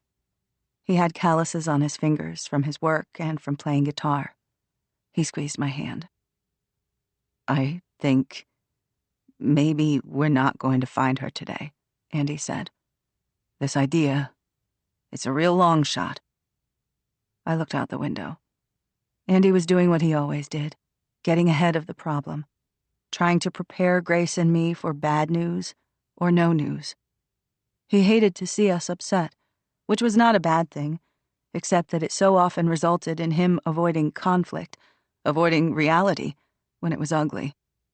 If Nina was with friends in Boston, she would have called us. "Dad," Grace said in a very quiet voice. "Do you think... You don't think that Nina might have hurt herself or something, if she was really upset about breaking up with Simon?" "No," I said. I turned around in my seat so that I could look Grace right in the eye. "You know your sister, Grace. She's a strong girl. She loves you, she loves her family, and she loves her life. Nina would never do that, okay?" "Okay, Mom." We weren't the first to arrive at the Jordan house. Alice was there, and Julie Bradley and her brother, along with 7 or 8 others. Alice and Julie greeted me with hugs. Grace hung back a little. "You remember my brother?" Julie said. She was less awkward than she'd been at the house, more willing to look me in the eye. I said hello. Isaac Bradley was tall, almost as tall as Andy, with dark hair and brown eyes. When I'd seen him last, he'd been going through that awkward, pimply stage, but he seemed to have grown out of that. He looked very young, but he and Julie were twins, so he must be 20, Nina's age. I asked myself why she couldn't have fallen for this boy instead of Simon. I'd never liked Simon, not really. But because Nina was crazy about him, and because they were so young, I'd trained myself to ignore his bad points, his self-obsession, his arrogance. "I asked Isaac to record some video today, if that's all right," Julie said. "I think we should make some videos for social media. If people can see what we're doing, if they can see us actively searching and asking questions, then I think they'll be more likely to want to get involved. I won't get in the way, Isaac said. He held up his phone. I'll just be using this. It's just a boots-on-the-ground kind of thing. I thanked him. I couldn't remember if he was in college. When she was younger, Julie used to talk about him all the time, but then she'd stopped coming around the house. I meant to tell you, Julie. I gave the police your number. There's a detective, Matthew Wright. He might be in touch. Right away, Julie looked uncomfortable. Actually, he's already spoken to me, she said. She looked at the ground. The Jordans are here, said Alice. And there's the great detective, said Andy, with a hint of sarcasm that surprised me. We all turned to watch as a black BMW X7 approached, followed by Wright's police car. The mood in the little crowd shifted as the Jordans got out of the BMW X7. Jamie came straight to me. Leanne, how are you holding up? She hugged me as I stood there stiffly. I could smell her perfume. Her hair was up and her makeup was immaculate. She looked very pretty. Over her shoulder, I could see Simon. I stepped away from her. Simon, I said. He looked me straight in the eye. His chin came up. How are you, Mrs. Fraser? I'd be better if I had my daughter. He took a step closer. I can't stop thinking about it, he said. I can't sleep. Not that that matters. But I should never have left her alone that night. I'm so sorry. She was mad at me. She wanted me to go. But I shouldn't have listened. But then, you had no reason to think that she wouldn't be safe, I said. My eyes were on his face, reading him. That's exactly it, he said eagerly. Of course, if I'd thought anything could have happened to her, I wouldn't have left. Andy put his arm around my shoulders. What do you think happened to Nina, Simon? He said. I was conscious that Jamie was standing just to our right, that Grace was there, and that somewhere behind me were Alice and Julie and Isaac and all the rest. That the tall, shadowy figure in my peripheral vision, standing behind Simon and off to the side, was probably Matthew Wright. But I was focused on Simon Jordan's face, on every forced facial expression, on his widened eyes and his sincere directness. I don't know. Simon looked thoughtful. She was upset, and I think she probably didn't want to come home because she might just bump into me in town or whatever. I get that, because, honestly, I felt the same way. So maybe she just took off for a while, to put some distance between us. But then, it's weird that she hasn't been in touch with you guys. That's not like her. I resented him so much in that moment, that he felt qualified or entitled to say what she would or wouldn't do. Do you think she might have gone hiking? Grace said. She was guileless, completely sincere. I mean, the morning after you left? Simon looked past us, off toward the forest, and narrowed his eyes, like he was really thinking about Grace's question. I doubt it, he said at last. His eyes were damp, I realized, in shock. Tears were gathering as he looked at Grace. I'm so sorry. I wish I knew what happened. And maybe she did go out. I hope that she did, and that we're going to find her today and that she's going to be okay. But we'd hiked a lot. By Friday, she was tired. She'd pulled a muscle, too, in her back, so she was ready for a break. I just don't think she'd have gone out again by herself on Saturday morning. He took a breath and steadied himself. But I can't say for sure. It's okay, said Grace in a wobbly voice. It's not your fault, and we're going to find her. I looked away. I didn't want to see him cry, and I didn't want to see Grace reassure him. I was confused. Maybe I had been wrong about Simon. Maybe I'd rushed to conclusions. Without meaning to, I caught Rory's eye. He looked like he knew exactly what I was thinking. It made for an uncomfortable moment. Do you have maps of the trails? I asked. Just of the trails that Nina and I hiked, he said. We'd started mapping them on our phones. I can share those routes with you if you want, but there are more trails out there than we've covered. A lot more.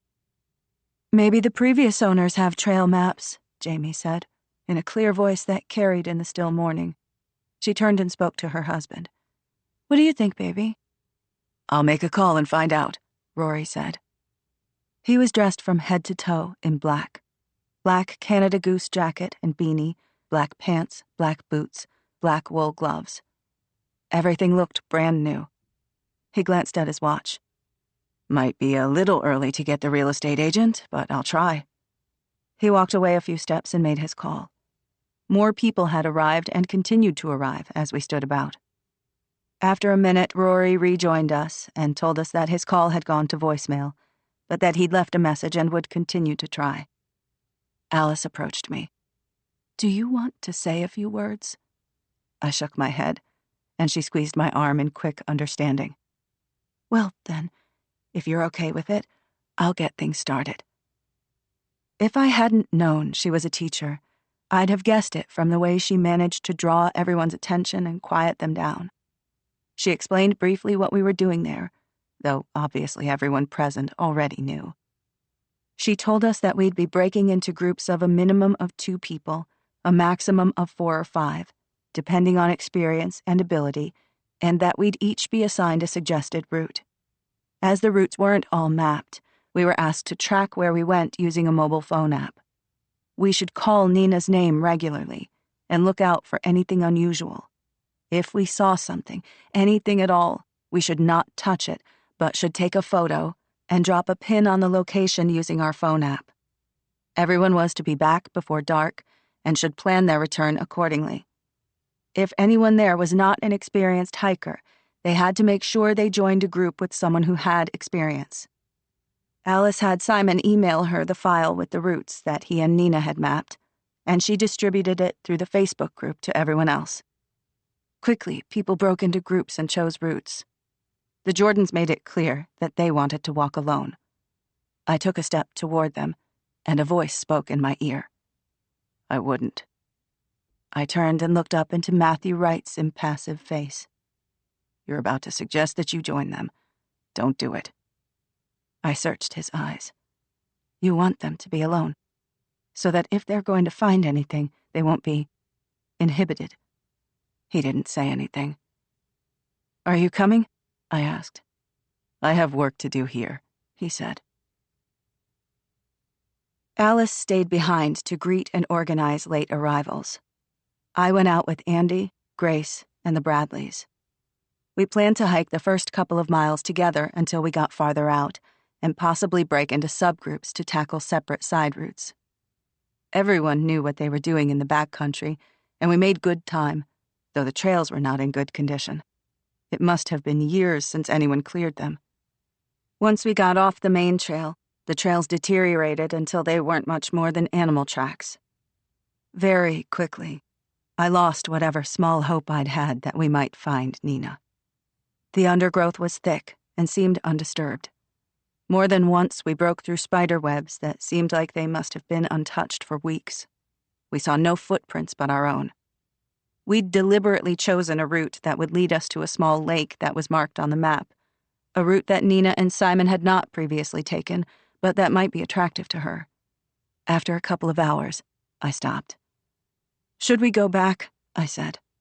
I don't think she came this way. Julie looked at the map on her phone and considered. Maybe. If we go back, there's a shorter route closer to the house that Simon and Nina walked before. If she was going out by herself, maybe she'd choose a route she already knew, something she felt confident she could do in a half day. None of the other groups chose that route? Andy asked. Julie shook her head. Everyone's pinned the routes they chose. There's no pin on that one. We started back down the trail. By lunchtime, we were effectively back where we had started, on the main trail. Our phones had service again, but there were no messages from any of the other searchers. We sat on a couple of downed logs and ate the food we had brought. Grace didn't eat much. She was very pale. Isaac tried to get her to talk. He asked her about her horse, and about school and teachers he'd once had that she had now. But she answered him in monosyllables, and after a while, he left her to her thoughts. I could see that she was fighting back tears. We finished our food and set off on the new route. I walked beside Grace at the back of the group. I took her hand in mine and held it tight. "I love you, Bunny." She nodded and wiped her nose with the back of her sleeve. She kept her eyes on the ground ahead, lifted her chin, and picked up her pace. This time we could see that someone had hiked the route recently, but other than disturbed undergrowth and a few broken twigs, we found nothing. We turned back. "We need to call for her," said Grace. At the beginning of the day, we'd taken turns calling Nina's name regularly, but now we walked almost in silence. A sense of hopelessness was settling over all of us. Grace called her sister's name. Her voice cracked on the first attempt, but she cleared her throat and tried again. "Nina!" Andy and Grace took the lead.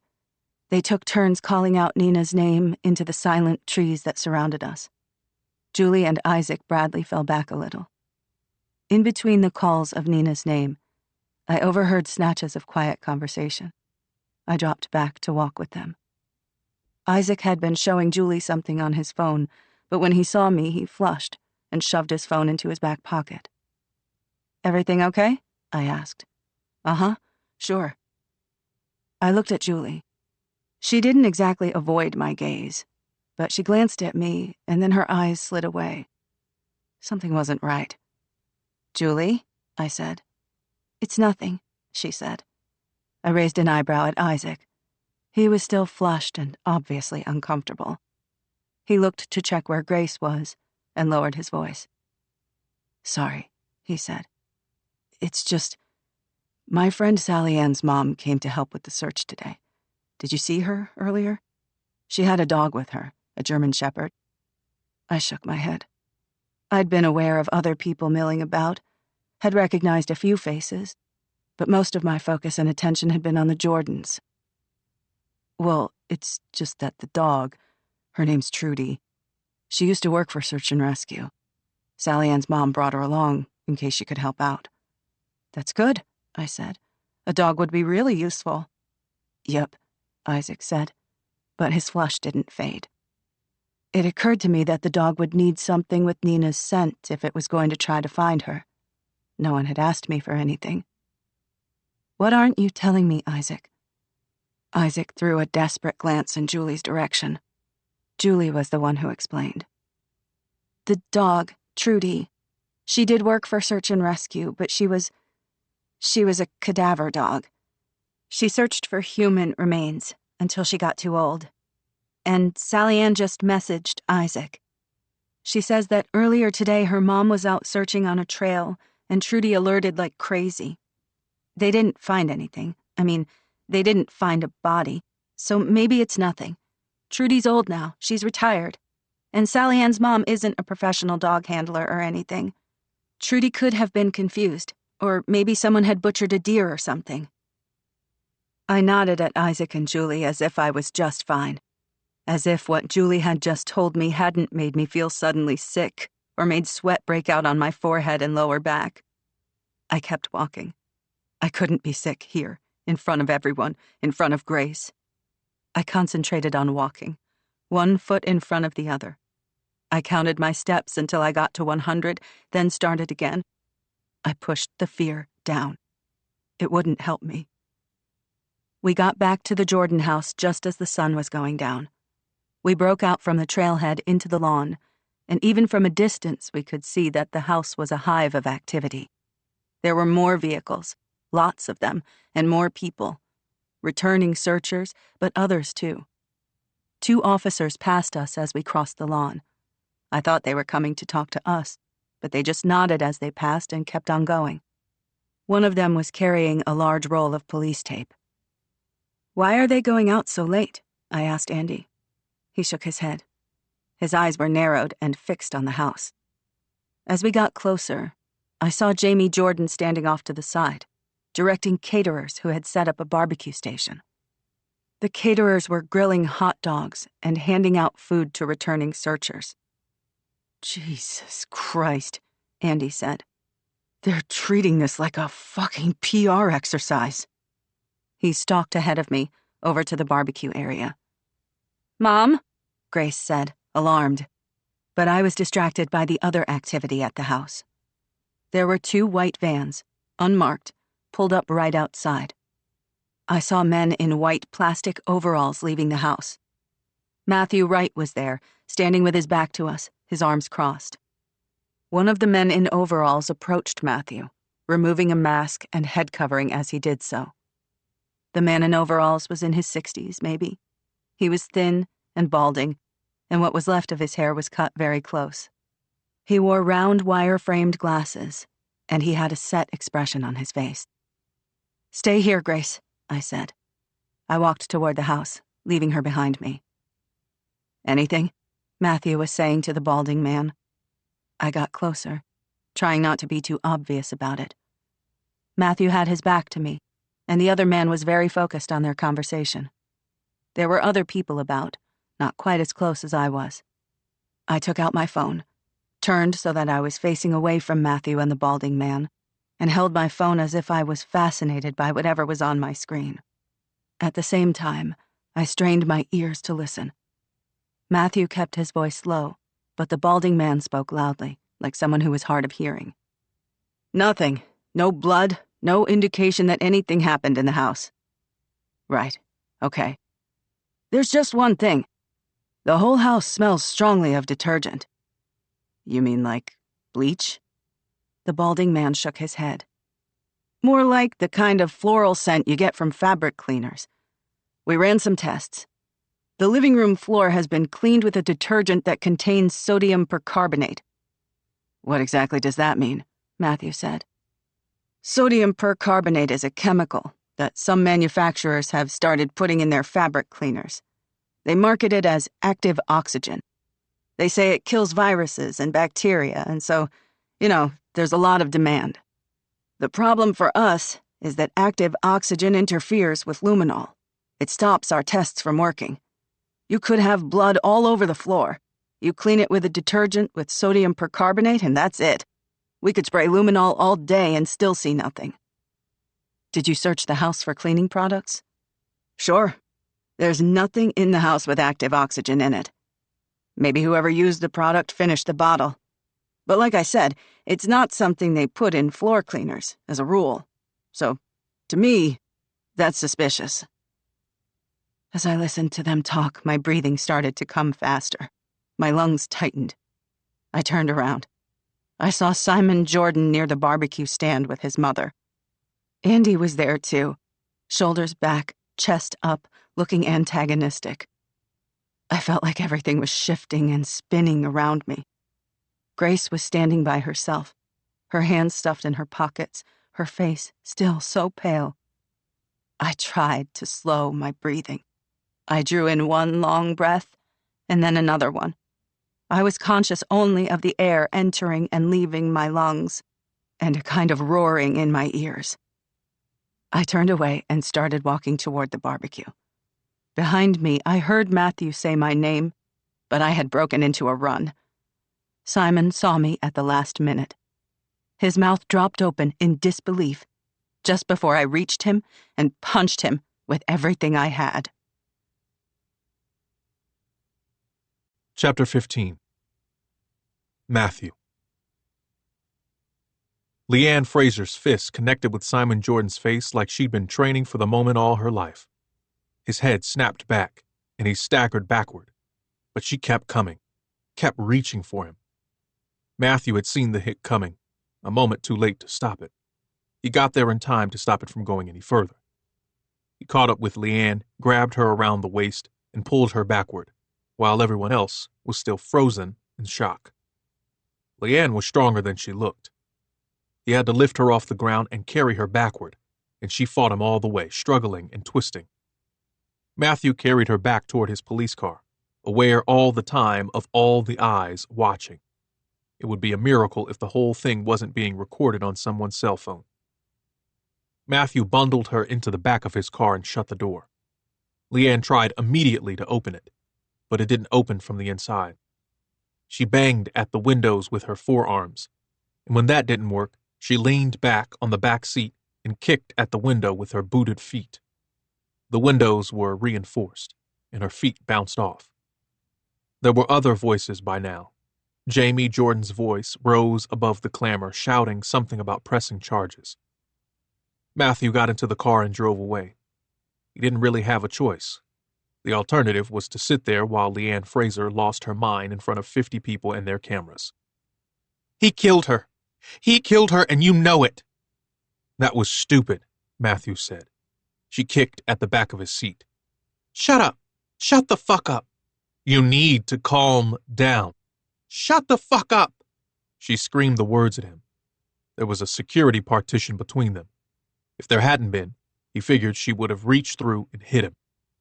She bashed at the partition with her hand. It barely moved. She tried again to break the window to her left, this time with her elbow, and using all her strength. Her elbow bounced off the reinforced glass. Leanne groaned and bent forward at the waist and cradled her arm. She took deep breaths, like she was trying to breathe through pain, or maybe nausea, or both. "You need to stop," Matthew said. But Leanne was past hearing him or anyone else. She turned sideways on the seat until she was half lying down, and she started kicking the partition. She kicked it and kicked it, screaming at him to let her out, to take her back. Matthew kept driving, slow and steady. Eventually, the kicking and screaming stopped. She straightened up in the seat. She grew quiet. Matthew checked on her through the rearview mirror. She was staring out the window of the car, and the expression on her face was completely blank. "Leanne?" She didn't respond. She didn't so much as twitch. It was like she hadn't heard him. "Leanne!" Matthew said her name again, louder. It took 3 times before she finally reacted. She blinked, like she was waking up, and turned her face toward him. "Do you need a doctor?" Matthew said. "I'm fine." Shit. She needed help. And he had no choice but to charge her. The Jordans weren't going to let this one go. Matthew drove her to the station. She was calm when he opened the back door and made no objection when he escorted her inside. He put her in an interview room and had someone bring her a cup of coffee, which she didn't touch. He read her rights, took her fingerprints himself, gently, and explained the charges. She sat quietly through all of it. She said nothing at all. In the end, Matthew sat in the chair opposite hers and tried hard to reach her. "I get that this is an impossible situation, but you need to keep it together. You've got to let your brain run this show, not your emotions, if you want to find Nina." Her eyes finally met his. She looked broken, years older than she had just that morning. "No one's going to find her. Nina's gone. She's dead. He killed her, and he buried her body somewhere on that mountain." "You don't know that." Anger sparked in her eyes. "Don't you lie to me. I heard what the forensics guy said to you. Someone cleaned up the house so that you couldn't find bloodstains." "I'm sorry you overheard that. It's just a theory. There could be any number of explanations. It's possible that someone just cleaned the floor using a new brand of cleaner.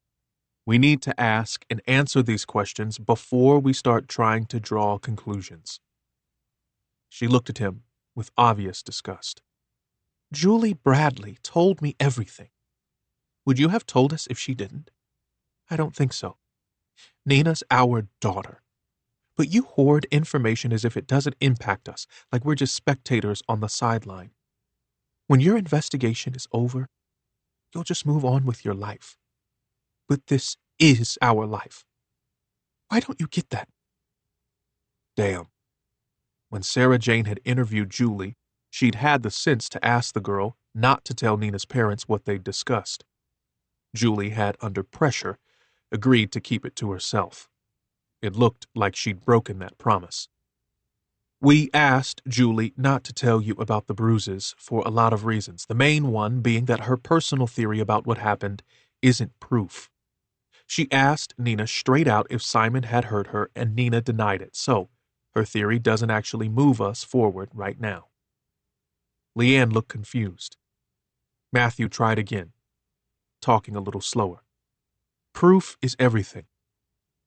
If Simon Jordan is responsible for what happened to Nina, whatever that might be, I will do everything possible to prove it. But there may be another explanation here. Leanne, I'm not keeping things from you for any reason other than that I'm trying to do my job the best way I know how. Matthew waited for her to reply. When she did, she spoke slowly and deliberately. When I said Julie told me everything, I was talking about the dog. Oh, Matthew said. Shit. They looked at each other for a long moment. He waited for her to ask him about the bruises, but she didn't. She just sat there with eyes that looked right through him. He swallowed. Leanne, I'm asking you to trust me to do my job. Leanne said nothing. You need to stay away from the Jordans. When your case is heard and you have to defend yourself for assaulting Simon, the court's going to have a lot of sympathy for you under the circumstances, but not if you keep going down this route. Still, she said nothing. Please, I want you to listen to me carefully. You think you know what happened, but you don't. I've been a detective for a long time. I've worked a lot of cases. The most dangerous thing you can do is jump to a conclusion. You do that at the beginning of the case and you stop looking for the truth. You start seeing only the evidence that supports your theory. We don't know for sure that Simon did anything to hurt Nina. We don't know that he had anything to do with her disappearance. So, stay away from him. Trust me, and give me time to get to the truth. He arranged for a junior officer to drive her home, though that turned out not to be necessary. When he walked her out, they found Andy and Grace waiting for her. Matthew excused himself quickly and retreated back into the station. Sarah Jane was waiting for him when he came back. She'd watched the interview through the one-way glass. Do you think she listened to you? Sarah Jane asked. I don't think she's hearing anyone right now. I'm not sure I blame her. He shook his head. He didn't either. I screwed up about Julie. He'd added fuel to an already volatile situation. Sarah Jane obviously knew it too. There was a moment of awkward silence. I thought you'd like to know that we had more calls, she said. 3 more sightings of Nina. 3 more meant 5 in total in response to the press conference and a request for help from the public. The first 2 had come in within a few hours, but they'd been from regular callers, the kind of people who reported seeing Elvis in their local diner and easily dismissed. Anything worth paying attention to? One of the callers said they saw Nina in California in the company of a creepy cult dude. That one sounded flaky, but the other 2 were both from Boston. One caller said they saw Nina in a bar on Boylston Street on Saturday night. That person gave their name and sounded credible. Another caller, this one was anonymous, said they saw a girl who looked just like Nina buying drugs on a street corner 1 block over from Boylston Street. Also on Saturday night. Sarah Jane sounded excited. Can you call the bar and ask if they have security footage? Also, call Boston PD and see what they've got for the street corner and any of the surrounding blocks. I already called the bar. They've got the whole night on tape. They've got 3 cameras that capture the whole bar and everything gets backed up to the cloud. I asked them to send it over and they'll do it without a warrant, but we won't get it until the morning. They've got a private security company that manages the backup and they're not available until 9 a.m. tomorrow. Good work. That's very good work. I'll call Boston PD now and get back to you. She sounded pleased. Let me know if you run into any resistance. I'll do that. There was a pause. Do you think it could be her? That we might find her? It sounded positive. 2 sightings in the same location and around the same time. But Matthew did not feel hopeful. He'd received too many calls in the past that had led to nothing. calls from members of the public with poor eyesight or overactive imaginations. And despite what he'd said to Leanne Fraser, everything was pointing him right at Simon Jordan. Boston just felt like a distraction. "There's one more thing," Sarah Jane said. "While you were at the search, we got 2 calls from a guy complaining about the Fraser family. Well, about Andrew Fraser, mostly. The caller gave his name as Dick Cheney, and he said he lived at the White House, so, he said that Andrew was a convicted pedophile, and that he murdered Nina to stop her coming forward. I mean, obviously, the guy is, delusional, but then we got a call from another lady asking if we knew that Andrew had abused girls in the past and wanting to confirm that we're looking into him. Shit. I checked to see if Andrew Fraser has a record, and he doesn't. No, I know that. And all high-profile cases attract this kind of thing, conspiracy theories and fixated individuals. It's tough on the family, but it happens. I'm surprised it's happening this fast. Maybe that's the nature of the internet these days. Everything happens bigger and faster." "I guess that's it," Matthew said. They walked back to the squad room together. "I want to look into this theory about the floor cleaner. Can you follow up with forensics? Ask them for a list of all the cleaning products available locally that would produce this active oxygen effect. And let's ask the Jordans who their cleaners are. Let's talk to them." Sarah Jane took a note. "I did some research. Active oxygen cleaners are pretty new, but the information about how they interfere with luminol is online. Still, I can't imagine most people would know that information unless they deliberately went looking for it. If Simon killed her, he could have just looked up how to clean a crime scene and then found the right detergent in the house somewhere. In their laundry room." "Yes, in which case that search would show up on his phone data, right?" They exchanged glances. "Anything yet from the warrants?" he asked. She shook her head. "I've called and emailed, but, it could be months before they get back to us." "Sometimes they're slow, sometimes they're fast. Let's hope we fall into the latter category. Try calling them again. If you speak to a human and not a messaging service, remind them that the case is getting a lot of airtime. Maybe it would help that the case was getting so much publicity. Maybe some data wonk over in Mountain View or Cupertino would read about Nina Fraser and get curious." "Okay, of course. I'll get right on it. Also, I still haven't heard from Rory Jordan about the security cameras." "He came to me at the search and told me that the cameras hadn't been commissioned yet. They were installed 2 weeks ago, but the security company was waiting on a router." "Damn, that's bad luck." She paused. "Do we believe him?" "He gave me the number of his security firm. I'll call them, see what they have to say." Matthew let her go. What he really wanted now was a warrant to search the Jordans' house in Waits Field for cleaning products and anything else they might find. Unfortunately, he didn't think a warrant would be granted. Rory Jordan was a powerful man and generous with his political donations. Judges would be slow to sign off on a warrant without something solid. Matthew needed more evidence. The alert from the cadaver dog was interesting. Matthew had gone out himself to inspect the disturbed ground where she had alerted. He'd had men dig, but they'd found nothing. It was highly suspicious. Unfortunately, the dog alert could not be used as evidence. She was an older dog, retired, and she hadn't been with a professional handler when she'd alerted. But there was nothing to stop them from sending out another dog, this time following all the required procedures. Matthew picked up the phone, called a friend at the K-9 unit, and called in a favor. Chapter 16. Leanne. Matthew Wright offered to arrange for me to be driven home after our little interview and his warning to me in that shitty room in the police station. Andy looked grim. Matthew Wright didn't wait around to explain anything. He just disappeared back into the police station. Maybe he thought he was being discreet or sensitive, giving us time to talk as a family. Andy hugged me briefly and we left. I tried to take Grace's hand as we walked to the car, but she put her hand in her pocket and kept walking. Andy started the engine, reversed, and drove out of the parking lot without saying a word. "Are you guys okay?" I asked.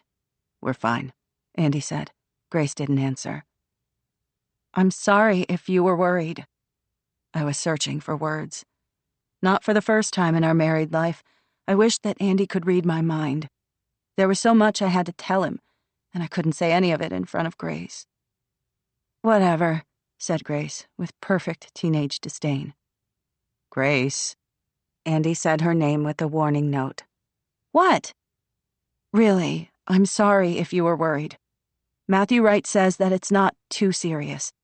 That, given the circumstances, I'll probably just get a slap on the wrist. Which was not what he had said, of course. But I had an overwhelming urge to reassure them both, and I was willing to lie to do it. They charged you? Andy said. He was genuinely shocked. I could hear it in his voice. I guess they didn't have a choice. Well, you punched Simon Jordan in the face, in front of like 100 people, so I don't know what you expected. Grace.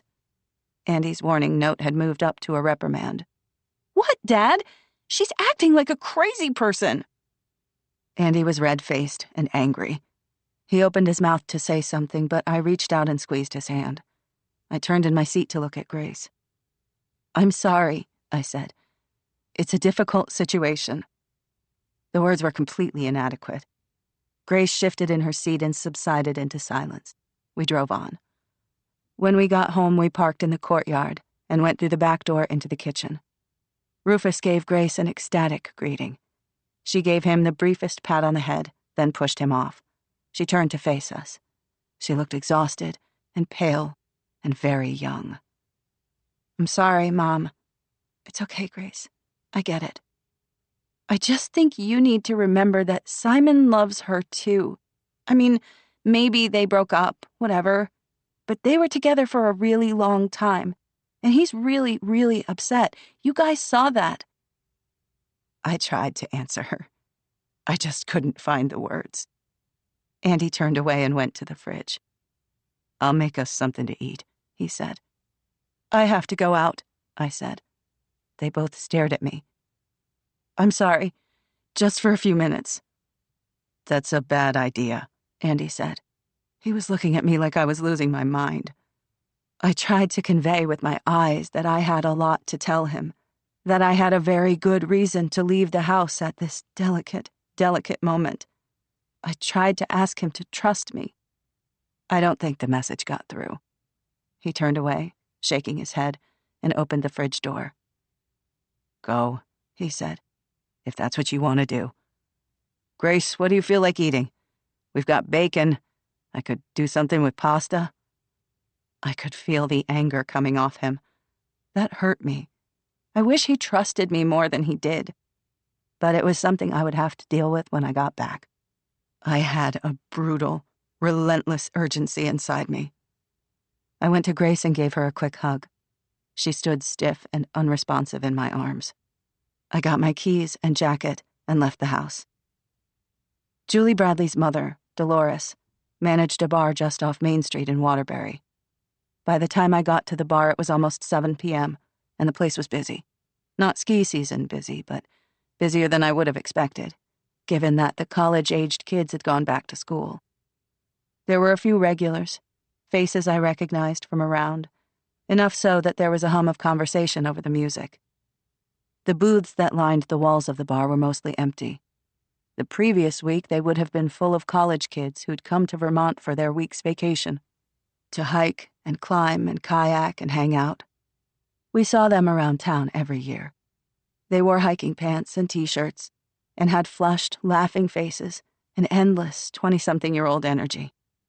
Nina energy. You could feel their absence in the bar, almost like a hollowing out of the air. The kitchen was still serving buffalo wings and popcorn chicken, and the beer was still flowing. Nathan Lowry was the barman. I'd known Nathan for years. He had a reputation as a bit of a bore, but he wasn't a bad guy. He kept an eye on the young girls in the bar and made sure that when they left with friends. Nathan was shooting the shit with a small group of college-aged guys at the other end of the bar. I waved to him. He saw me, I thought, but didn't wave back. He just stayed where he was and kept chatting. I sat on an empty stool at the bar and waited to order, but all his attention was on the guys. "Nathan," I said. He didn't hear me. I raised my voice and tried again. Still no reaction. I was about to walk down the bar and stand in front of him when I felt a hand on my shoulder. "Mrs. Fraser, looking for me?" It was Julie. She'd changed since the search. She was wearing clean jeans and a t-shirt with the bar's logo on it, a kicking mule. Her hair was wet from the shower. "You got home okay?" I asked. "Everyone left. Mr. Fraser, Andy, was going to go to the police station. He didn't find you?" "He found me," I said. There were 2 empty booths in a dark corner over at the back of the bar. I nodded in their direction. "Can we talk?" Julie said she'd get some food. I went and sat in one of the booths. She emerged from the kitchen a few minutes later with a couple of baskets of popcorn chicken and 2 Cokes. "Do you mind? I haven't eaten since lunch, and I'm working tonight." She offered me the second basket, and I shook my head. "I'm okay." Julie nodded. She picked up a piece of chicken and popped it in her mouth. "Your mom around?" "Not tonight. She was tired. She went home." "Thank you for your help," I said. "For searching today, and for last night." I was trying to move slowly. I didn't want to scare her off. But Julie was smart and perceptive. She could tell that I had something to say, and she was waiting for me to start. I took a breath. "Julie, I think Nina is dead, and I think Simon killed her. Not just because of what happened with the dog today." Julie's elbows were on the table. She folded her arms across her chest and compressed her lips. "I think Simon killed Nina," I said. "I think he buried her body somewhere on the property and then cleaned up after himself. Maybe his parents know about it, maybe they don't. But either way, they're going to protect him. If we don't find Nina, I think it's going to be very hard to prove what happened. And I don't think I can live with that." "You shouldn't give up hope," she said, but her eyes filled with tears. I didn't say anything. A minute passed. The bar was noisy with music and laughter, but all of it felt unreal, like it was a movie soundtrack that had been overlaid on the wrong scene. "Can you tell me more about the dog? What happened exactly?" Julie wiped her eyes and nose. "Trudy picked up a scent and followed it down a deer track, and then she alerted. Sally Ann says she sits when she smells human remains." "Do you think she could have gotten confused? Someone might have shot a deer, or some other creature might have died there." "Isaac asked that question after you left, and Sally Ann says no. Cadaver dogs are trained only to react to human remains, and, well, the ground in the area had been dug up and then sort of covered over, Sally Ann says. But they didn't find Nina." "No." I thought about it. Neither of us was eating. The chicken was cooling in the basket. "You said I should still hope, and I get why you'd say that. But I keep thinking about all the families who lost daughters or sons and who waited for years, waited their whole lives, and never learned the truth. I can't live like that, Julie." "Yeah." She wiped her nose again. "Matthew Wright told me that you had a theory about Nina. He said that you asked Nina straight out if Simon hurt her, and she denied it. What was he talking about?" I think Julie had known that the question was coming, maybe as soon as she saw me enter the bar. She turned her glass slowly on the table. Her hand was tanned, and her fingernails were short. She had blue eyes, very different from Nina's, which were dark brown. Nina had been the better student in school, but Julie had been a better athlete. In many ways, they hadn't been the most likely of friends. "I never saw a couple as in love as they were," Julie said. "Simon always acted like he couldn't believe he'd gotten so lucky, because Nina's so beautiful." Julie's eyes met mine briefly, before sliding away. "And she's nice, too, kind. Every guy in school was crazy about her, whereas Simon wasn't that popular." That surprised me. I thought he had a lot of friends. He always seemed to have a crowd around him. Julie frowned. People didn't hate him, but he wasn't top of the heap either. He made jokes that didn't quite land. He was good at sports, good enough to make ski squad, but only just. He was never a star. He's really smart, but he was never going to be valedictorian or anything because we had Britt and Anne in our year, and they were super smart too, and they worked way harder. She paused. Some people liked Simon, or looked up to him, but those kids were the ones who were, easily impressed. Or they were sort of insecure themselves, a little on the outside. The cooler kids could take him or leave him. I think all that was a problem for Simon. It's like he felt he should be number one, and he was pissed when he wasn't. She paused. But then when he and Nina started going out, suddenly everyone noticed him. Together, they had a kind of glow. You said they were in love. Sure. Nina too? Oh yeah, she was crazy about him. I mean, really. He made all these grand gestures. Like he sent her a dozen roses at school when he asked her to prom, that kind of thing. Which wasn't really her style, and she was embarrassed, but I think it made her feel good, too. He made her feel secure. I didn't answer. I didn't know what to say. I wanted to know why my daughter had needed those gestures to feel secure in herself, but I didn't think Julie would be able to answer that question. I wanted to prompt her, to bring her back to the point, but I also felt like she needed to tell me in her own way. After a long moment, Julie grimaced and continued. Nina and I barely saw each other after high school. She had to work at the inn, and she had to study, and she had Simon, and she really didn't have any time left for anything else. Oh, that hit me. Nina had complained more than once about having no time for a social life, but I hadn't taken her seriously. It felt different, hearing it from Julie. By making Nina work at the inn so much, I had narrowed her world. Julie picked up a piece of chicken and turned it in her hands. She kept her eyes down, not looking at me as she spoke. Nina never talked to you about Simon? Julie said. She never said they were having problems? I shook my head. She moistened her lips, a nervous habit I remembered from when she was a girl. I don't know anything for sure. That female cop, Sarah Jane Reed, she came here on Tuesday morning, and I told her what I'm about to tell you. Sarah Jane made me promise not to tell anyone, including you. I shouldn't have listened to her. I'm sorry about that. I shook my head. It doesn't matter. None of this is your fault. I told Sarah Jane that the last time Nina and I saw each other, she asked me some questions that bothered me. Julie looked away, across the bar, fixing her gaze in the distance. My mom had a boyfriend, when I was a kid, who liked to hit when he got drunk. Nina knew about it because I told her. I told her how scared I was, for me and for my mom.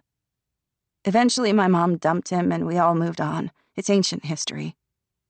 But a few weeks ago, Nina came to the bar. We had a couple of drinks together. When it got late, she asked me about that guy. She wanted to know what kind of thing had set him off. I know it doesn't sound like anything, but it was weird. We hadn't talked about that guy in years, and it wasn't like he came up naturally in conversation or anything. Also, Nina had bruises on her wrist. What kind of bruises? Julie gave me a look. Smudges. 4 oval, blue-green smudges on her wrist. 3 almost in a straight line and 1 on top. They were fingerprint marks. Someone had grabbed her and held her. An ache passed through my whole body. I closed my eyes. She never said it was Simon. Did you ask her? Of course I asked her. She was my friend. She is my friend. What did she say? She was very calm. She said everything was fine. I freaked out. I told her every battered woman in the history of time thought she could change her man, or that he would change by himself. I told her that guys who hit don't stop once they start. She didn't listen? I had a pain in my heart. That boy had hurt my girl, and she hadn't loved herself enough to walk away. And she hadn't trusted me enough to come to me. She hugged me, and she said she was sorry she had brought the subject up, that it truly had just been a random thought, and that she'd hurt her wrist climbing. She was so completely calm that, in the moment, I believed her. It was only afterward, when I had time to think, that I remembered all the bullshit excuses my mom came up with back in the day. She could be pretty calm, too, until it happened again. Under the table, I clenched my hands into fists. All I could see was Simon's stupid, false sympathy at the search, his bullshit tears. Julie looked worried. We don't know for sure that he did anything, and Nina never said that it was Simon who hurt her. Of course it was Simon. I'm sorry I didn't tell you before. Someone turned the music in the bar up louder. I didn't recognize the song, but some of the other customers did. They started singing along. I have to go, I said. Sure. I hesitated, but in the end there wasn't much left to say other than thank you. Thanks, Julie. Thanks for everything. I passed Nathan Lowry on my way to the door. He was collecting glasses. I nodded an absent hello and moved to pass by, but his lip curled as he looked down at me. You should be ashamed of yourself, he said. I looked at him, completely uncomprehending. You know exactly what I'm talking about. It's disgusting what you're doing. He walked away and went behind the bar. For a moment, I didn't know what to do. I turned and saw Julie standing and frowning in Nathan's direction. I couldn't deal with it, so I walked away. Whatever was going on with him was a problem for another day. The information that Julie had just given me about Simon was still reverberating in my head, bouncing around, getting louder and louder, and making me feel like I might lose my mind. I walked out of the bar into the night air, turned to the side, and vomited. That earned me a mocking cheer from a group of guys on the other side of the parking lot. I wiped my mouth and kept walking to my car. I climbed in and rested my face on the steering wheel, and I wept.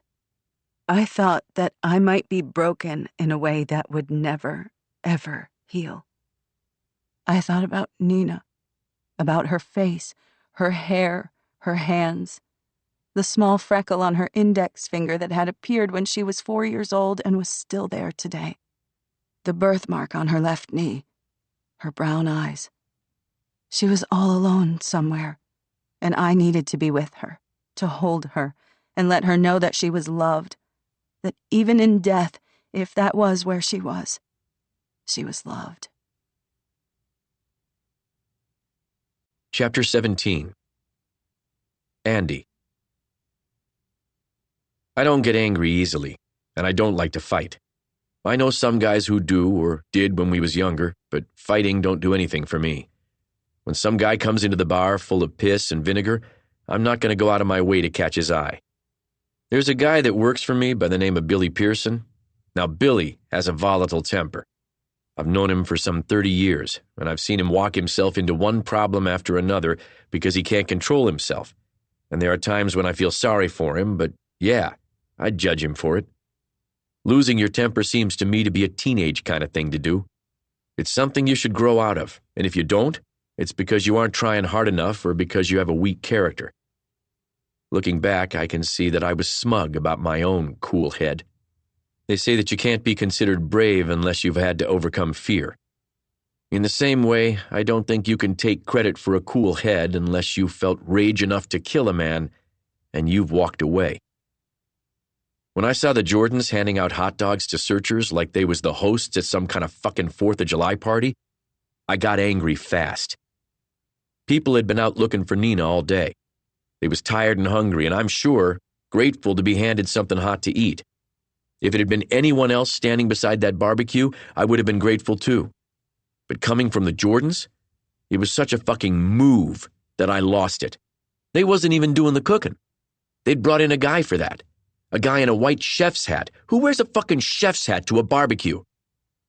They was just standing to the side in spotless white aprons, handing out hot dogs and burgers and sodas with smiles plastered across their faces, thanking people for coming out. I left Leanne and our small group behind and stalked over there. I could feel the heat rushing to my face. Jamie Jordan pretended not to see me. Rory turned a slick smile in my direction. If he'd offered me a burger, I would have shoved it down his throat. "You running for office, Rory?" "Excuse me?" "Your setup. It's all pretty polished." I glanced around. "I don't see any babies." He looked at me blankly. He hadn't shaved. His jacket and his boots looked brand new, but he hadn't shaved. Because why? He thought a little 5 o'clock shadow made him look like a guy who cared? "I figured that you'd have some babies lined up and ready to kiss. Get some photos out there. Rory Jordan and family. Fine, upstanding citizens." Rory's smile disappeared. I wasn't making any effort to keep my voice down, and people were tuning in. I guess he didn't like that. "We're just trying to help," Jamie said. She took hold of Rory's arm gently. Not like she was trying to hold him back. It was more of a gesture of support. "It's been a tough day for everyone. You and Leanne most of all, of course. We thought that this was the right thing to do." "Oh, sure," I said. "Out of the goodness of your hearts." "You should go on home now, Andrew," Rory said. "Better that you focus on your own family rather than ours." Focus on my family? Maybe if you'd spent some time with your son, we wouldn't be in this situation. "What the hell is that supposed to mean?" Rory said. "You want me to say it again, slower?" I didn't see it happen.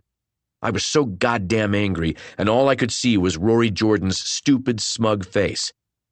My back was to Simon, so I missed it when Leanne hit the kid right in the face. Rory Jordan didn't miss it. His attention was fixed on me right up until the last second, and then his focus shifted to something behind me. His mouth dropped open, and his eyes widened, and I heard the smack of fist hitting flesh. I turned on time to see Simon staggering backward, holding his face. Lee was still going after him, until Matthew Wright picked her up and started carrying her to the closest police car. I went after them, but Rory Jordan grabbed me by the shoulder and yanked me around to face him, and I lost it. I grabbed him by the wrists, pulled his hands off me, and shoved him backward. He fell, landing on his ass in the dirt. He scrambled backward, trying to get up, his boots slipping on the grass. He got to his feet and waved a finger in my face. He was scared. It didn't give me any pleasure to see it, but it didn't make me respect him any either. "You need to stay away from my family. You and your wife. Go home now. Get the hell out of here. And you tell Leanne that if she trespasses on our property again, if any of you set so much as a foot on our land, we will press charges." I walked away, but I was already too late. Wright was bundling Leanne into the back of his car. He saw me coming. He looked right at me as he pushed Lee into the back seat of his car and closed the door on her. I started running, but he climbed into the car and drove away. I stumbled to a stop and stood there in the driveway with my fists clenched. A hand landed on my shoulder. I was so fucking furious that I just about threw it off me and turned, ready to swing, but it was my brother Craig. He had the remains of a hot dog in one hand. "What's going on?" Lee punched Simon Jordan. Matthew Wright took her away. "Jesus, why would she do that? Why do you think?" Craig had a sorry look on his face that was intensely aggravating. Everyone else was standing around in small groups pretending they weren't watching. Behind Craig, I saw the Jordans standing together in a huddle. Simon was holding his face and Jamie was fussing over him. Rory was talking to a police officer and looking my way. I saw Grace. I'd forgotten about Grace. The Bradleys were trying to talk to her. Julie was patting her on the shoulder, but Grace wasn't responding. She looked scared, frozen in place. "I guess Wright must be taking her to the station," Craig was saying. "Do you want me to drive you?" "No. Thanks, Craig." I was already walking away, fishing my keys out of my pocket. "Andy," I heard Craig calling my name, but I didn't stop. I was past the point of being able to tolerate anyone's company, including my brother's. Craig's not a bad guy, but he's not easy to be around at the best of times, and though I'd always denied it to Leanne, I was pretty sure he didn't like her that much. I went to Grace and put my hand on her shoulder. "It's okay, honey." "It's not. It's really not." I took Grace to the car. When we passed Simon and his mother, Grace paused. "I'm really sorry," she said. "Grace, Jesus!" I tried to hurry her past, but she resisted me. Simon's eye was already swelling. "It's okay," he said. "Not your fault." "My mom's just really upset," Grace said. She would have said more, but I grabbed her upper arm and propelled her forward. "Leave it alone," I said. We got to the car and climbed in. There were people watching. Too many people. I drove south in the direction of State Police Headquarters at Waterbury. "Why did she do it?" Grace said. "That was completely nuts." I did not feel qualified to deal with the conversation. "She's upset, Grace. And she's angry." "Yeah, we all are. But why did she go after Simon? He's just as worried as we are. And she hit him in front of everyone." The same question was going around in a loop inside my head. "Dad?" "I don't know, Grace. You can ask her that yourself, okay?" She got real quiet. I drove on until we reached Waterbury. We didn't talk again until I pulled up outside State Police Headquarters. "Are they going to let her come home with us?" "Sure they will," I said, with confidence I didn't feel. We had to wait for 40 minutes at the police station. It felt like hours with Grace sitting beside me chewing on her fingernails. When Leanne finally came out with Wright by her side, she looked like she'd been through hell and back. Her hair was falling out of its tie, her eyes were wild, and she had smudges of fingerprint ink on her hand and on her cheek. We drove home, mostly in silence. Then in the kitchen, before we had a chance to talk or settle Grace down or do anything else, Leanne said she had to leave. She was gone for over an hour. I fed Grace and myself and Rufus. I cleaned the kitchen, drank a beer, and then another. I lit the fire, got another beer, and sat and stared into the flames, waiting. Stewing. I was pissed. I was so goddamn tired of Lee thinking she knew best. When I met Lee, she was 23 years old and I was turning 27. I already had my landscaping business, and she was trying to turn the crumbling dump she'd bought into an inn. She knocked me out the first time I met her. I'm not going to say that it was love at first sight, but I know I couldn't stop looking at her. I'd listed some limestone pavers left over from a job for sale at half price. Lee showed up at my place with Nina on her hip, looked over what I had to sell with a "that don't impress me much" look on her face, and started bargaining. I was already selling the stuff at a knockdown price, but she took that price as a jumping-off point for negotiation. She was so serious. There was no flirting, no playing around. She haggled with me like it mattered. I can't remember what discount I gave her in the end. I know it was huge. I mean, I was basically giving the stuff away, and then she asked if I'd throw in delivery. I did it, too. I wanted to see her again. That was nearly 17 years ago. We didn't take as many photographs back then. We didn't video everything. I wish we had. I wish I had 100 photographs of the way Lee looked in those days, in jean shorts and a shirt, her hair tucked under a scarf. She worked so goddamn hard. If you look at the inn today, you would think it had always been this pretty, antique-looking thing, but you'd be so wrong. About the only original things in that house are the walls. By the time I met Lee, she'd already ripped out the old kitchen, which was rotting, and put in a new one. Well, I say new, but it was actually secondhand. She bought it from someone who was renovating a cabin over near the ski resort. By the time Lee was finished with it, painting it and all that, it looked like something you'd see in a magazine. Some of the floors are original, but Lee had to replace a lot of them. That stone mantel in the drawing room came from a tear-down over in Waterbury. Lee bought it for practically nothing and cleaned it up, and I helped her to install it. I didn't ask her out or anything like that. I just started showing up at the inn sometimes. I'd bring her some plants and say they were left over from a job, and then I'd dig them in for her and try to help out with whatever project she had going on. Nina liked to be in the garden, so I got her a little kid's spade and rake, and she would poke around in the dirt when I was planting and make her mud cakes. But Lee didn't let me help anywhere near as much as I wanted. She didn't let me in. The inn was always her project, her business. I figured she didn't want to accept too much help because she didn't want there to be any confusion about that. And I got it. Lee had fought like hell to give herself and Nina a chance. It made sense that she would want to be careful. I kissed her one evening. I'd brought a tree for her. I told her it was a leftover from a job, but it was a beautiful 10-foot Canadian maple, and I guess Lee figured out I'd paid for it myself. One thing you can never accuse Lee of is being slow on the uptake. She came outside and watched me plant the tree. She was holding 2 beers, one for herself and one, I figured, for me for when I finished.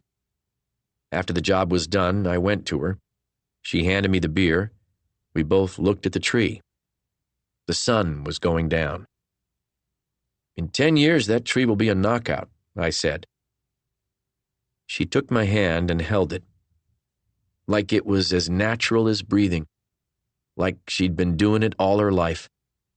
Even I couldn't miss that signal. I kissed her, she kissed me back, and everything was different. I'd been with other women.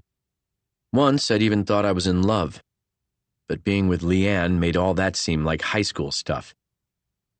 I knew then that I wanted to marry her, but I waited for nearly a year before I asked her. I thought she might say no if I asked her too soon. Lee had a hard time growing up. Her dad left when she was a little kid, and her mom was an angry woman. She treated Leanne like she was a competition that could be won. Pushed her all the way through high school. Lots of expectations, not a lot of love. Lee's mother was a religious woman, but when Lee got pregnant with Nina and dropped out of college, her response was anything but Christian. She felt humiliated, and she thought that gave her the right to be abusive. Lee got up to insults at the breakfast table and came home to the same at dinner. Lee's mother hit her, too, not a whole lot, but some. I wasn't around when that was happening. By the time I met Lee, her mother was already dead from cancer. Lee had taken her tiny inheritance, gotten a fat mortgage, with the help of a crooked broker who lied about Lee's income on the application form, and bought the inn. I thought I understood why Lee was the way she was. I was sure that with time she'd trust me enough that she would let me in. I wanted her to lean on me. But 17 years have passed, and she never truly has. She loves me. I've never had to doubt it, and I don't have to worry about her cheating on me or playing around, but it don't feel good to know that she has never come to truly trust me. She don't consult me on the important things. She makes up her mind what needs to be done, she does it, and then she fills me in later. I've been angry about that sometimes, but mostly I'm just sorry about it. I watch her trying so goddamn hard, throwing herself at a problem like a trapped bee at a glass window, and I wish she'd just ask me if I could open that window for her. I think when she's in trouble, Lee don't even see me standing there. She was gone for nearly an hour and a half. She came in through the back door and came to find me in the living room, still wearing her jacket and her outdoor boots. I said nothing. I just waited for her to tell me. She sat on the chair opposite mine. "I went to the bar, to Dolores Bradley's bar. I had to speak to Julie. I didn't understand. She'd just spent the day in Julie's company.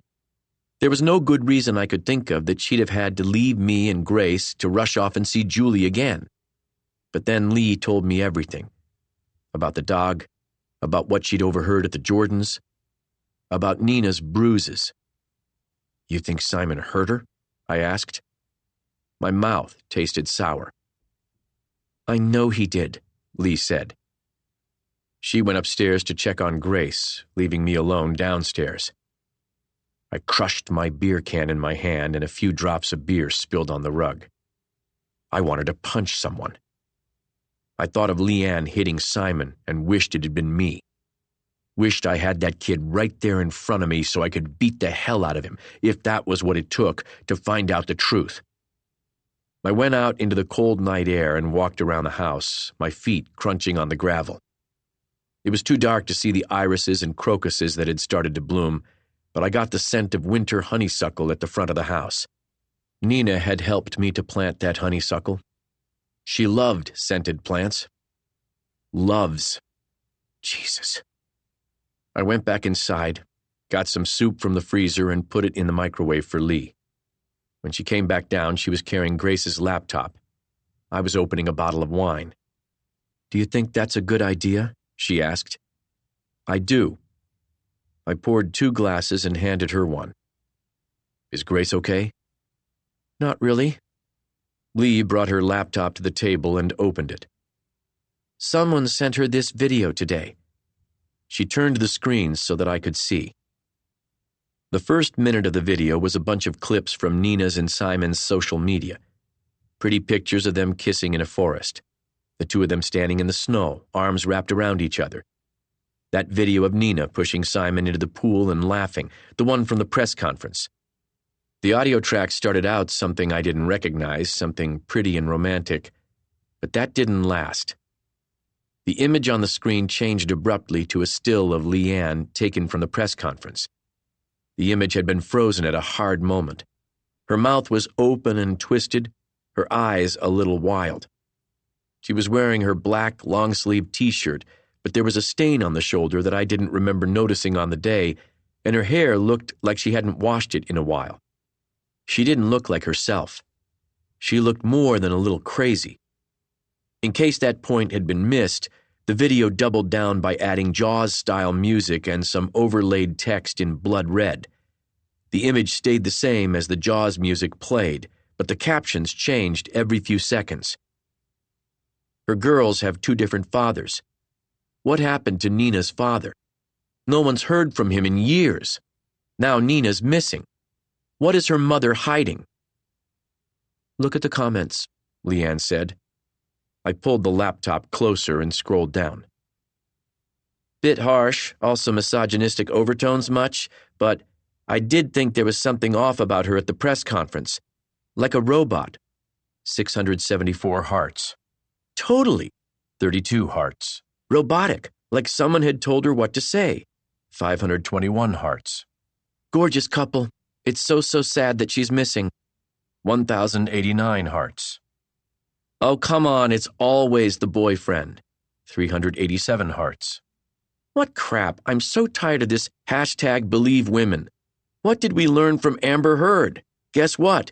Women make shit up too." 69 hearts. "Go back to your mama's basement, you woman-hating fuck." 22 hearts. Sophisticated argument. Is this what they teach you at your women's studies classes? There is so much more to this story. What about Nina's stepfather? I've heard all kinds of rumors about him. Nina was a little girl when he got together with her mom. I mean, what was the attraction there? 823 hearts. I hate a tease. If you have info, spill. 13 hearts.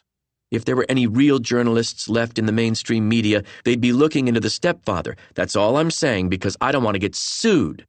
461 hearts. What did happen to Nina's father?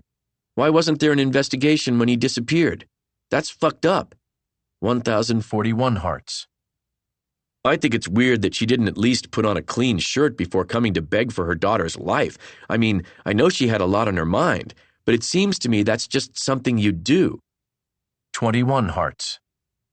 So now we're policing women's looks at goddamn press conferences about their missing daughters? Is this for real? 363 hearts. It's not about policing looks, okay? I'm just asking a question. This whole story is a red flag. They want to distract you from what's really going on and make you believe that all men are not to be trusted. Look deeper and do your own research. Nina Fraser is an actress. She's not a real person. Ask yourself, who's behind this story? Why is it all over the internet? Who's pushing this thing? 16 hearts. Laugh out loud emojis. Question mark, question mark, question mark. It went on and on. Hate, hot takes, and nonsense. Very little of it was about Nina. Most of it seemed to be about Leanne or me. It's getting worse, Lee said. I looked around before I came back downstairs. This is just one video, but there are others. And Julie Bradley's campaign on Facebook is really taking off. That page has 22,000 followers, and it's growing really fast, but most of the comments are not supportive. They're like this. Horrible. I looked down at her screen again. People aren't going to believe this, are they? That shit about Nina being a little girl when Lee and I got together. I felt sick. Leanne took a sip of wine. Grace got some horrible messages today. I told her to turn off her phone. What kind of messages? Some of them were from friends. She used her fingers to make quote marks in the air. Girls who said how sorry they were about Nina and that they were worried about Grace. One girl came right out and asked Grace if she felt safe at home. With you. I stared at her. She shook her head. I don't know. People are messed up. For a minute, I couldn't speak. I drank more wine. Maybe we shouldn't have let Julie go online with everything. Do you think that was a mistake? Lee looked exhausted. I think there's nothing wrong with asking people's help to find out the truth. She paused. You know we can't just sit here and wait, Andy. We're her parents. She's our daughter. We were talking about everything except what really mattered. I took her hand. Everything you said about the dog and the cleaning and Simon, you're telling me that you think he killed her. You think that Nina's dead. Leanne sat very still for a long time, and then she slowly shook her head. We have to have hope, she said. Chapter 18. Rory. As soon as Andy Fraser left Stowe, I wanted to go too. Simon was still holding on to his face and resisting Jamie, who was trying to pull his hand away to get a closer look. We're out of here, I said. Jamie turned to look back at the barbecue setup. Leave it, I said. The caterers could clean it all up. They were being paid enough. The cops are still walking in and out of the house. I went to our car and started the engine. Jamie and Simon were too slow to follow. I wanted to roll down the window and scream at them to hurry up. I couldn't be there anymore, couldn't look at the lake, at the boat bobbing gently at the jetty. It was like a goddamn horror movie. Finally, Jamie and Simon climbed in. Simon's door was still closing when I accelerated away. Rory, Jamie said. Sorry. I didn't slow down. I don't blame you for being upset. Jesus, that woman is crazy. She's lost her mind. I mean, completely lost her mind. I kept driving. I wanted to get home and shower again. I needed to talk to Simon. I'm going to call Matthew Wright as soon as we get in. He better not think we're going to let this one go. I didn't respond. At that exact moment, I didn't give a shit about anything except getting home and getting back into the shower. All day, all I'd been smelling was lake water, from my hands, my clothes, my whole body.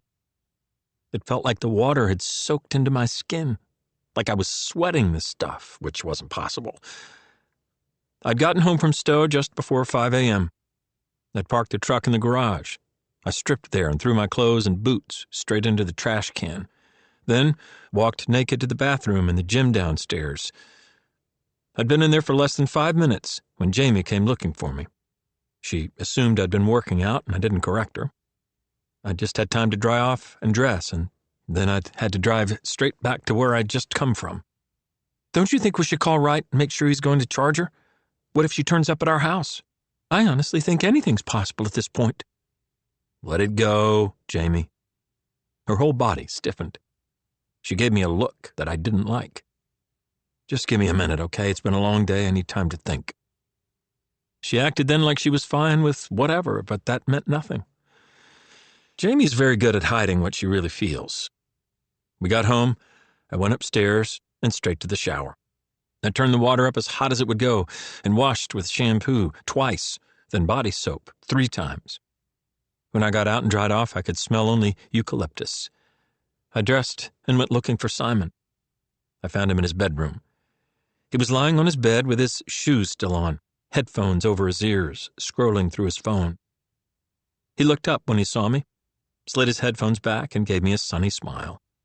He looked like a kid, like a boy. Hey, Dad. Shoes off the bed. I said it automatically. How fucking stupid. Simon slipped his shoes off, let them drop onto the floor, and sat up, straighter on the bed. You were right about the search. It was the right thing for me to go. Sorry I was kind of an asshole last night. It's just a lot, you know. He was upbeat, almost giddy, because he thought he'd gotten away with something. There was an armchair in the corner of Simon's room that I'd never noticed before. It was oversized, tan leather, and the cushion was firm. It was masculine and stylish, designer. I could tell by looking at it that the cost of the chair was probably more than my first car. Simon hadn't picked it. He sure as hell hadn't paid for it. Jamie must have put it here, but when? Was it a recent purchase, or had it been there since we moved in? I didn't know. How much else had I missed? I sat in a chair and looked at my son. They're not going to find her, Simon. I watched his face.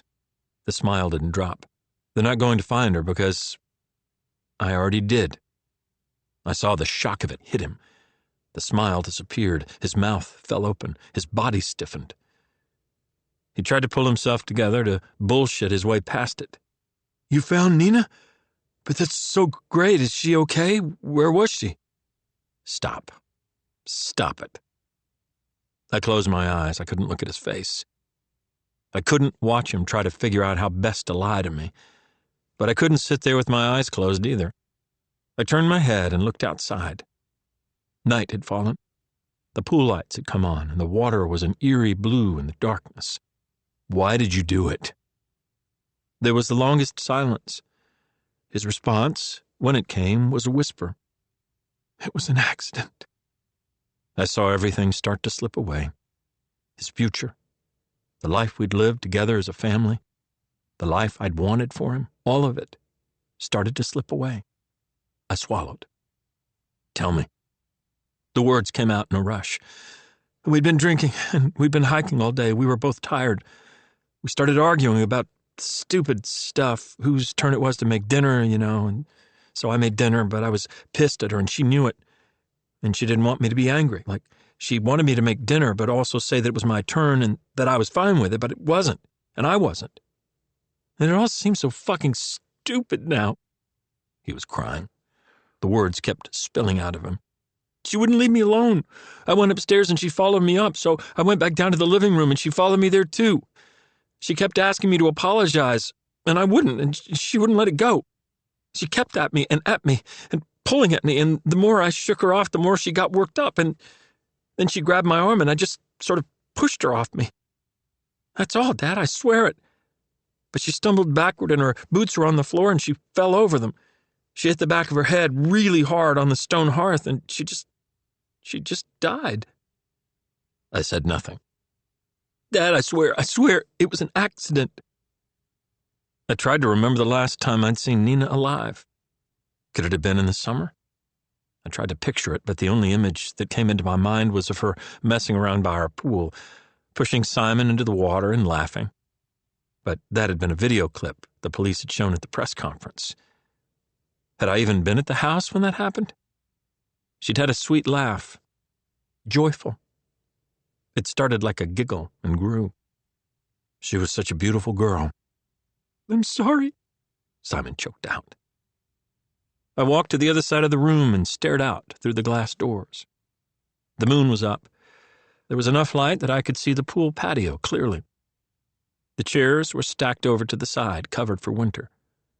Nina and Simon had spent a lot of time in that pool in the summer. Nina had spent a lot of time in this house. Had they been happy together? I tried to remember how many times I'd actually spoken to the girl other than to say hello or goodbye. 2 or 3 times, maybe, and even then it had been nothing more than the smallest of small talk. I turned back and looked at my son. He was sitting on the edge of the bed, hunched over. Simon was 6'3".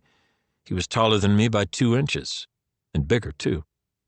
He had the body of a man, but wasn't he still just a boy?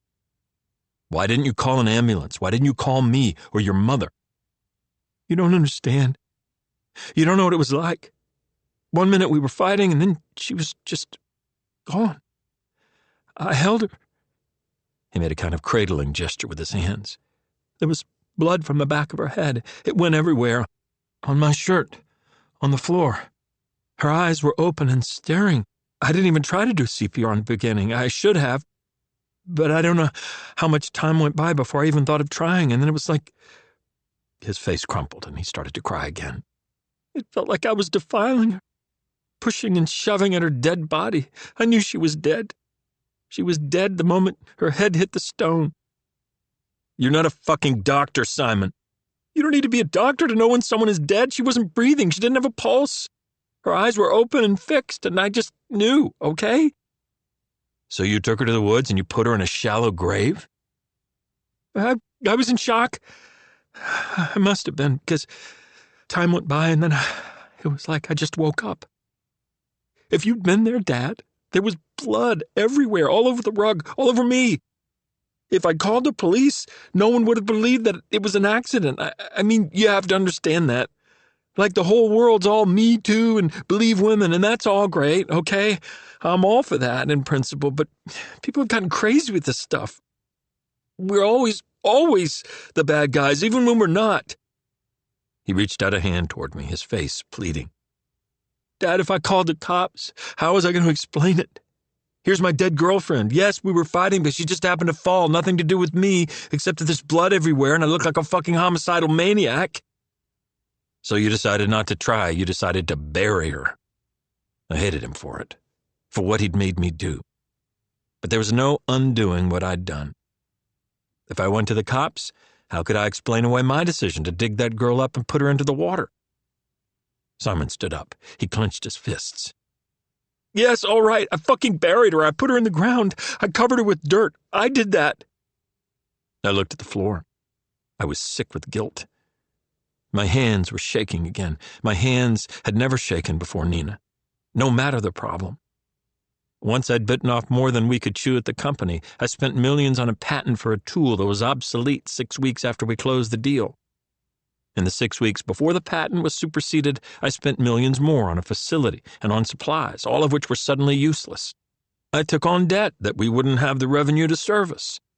For months, I was staring down the barrel of losing everything, and in all that time, my hands didn't shake once. I was cold as fucking ice. Dad, Simon said. His voice was ragged. He took a step closer to me. I didn't move. He took another step, and then another, until he was so close that we were almost touching. Please, Dad.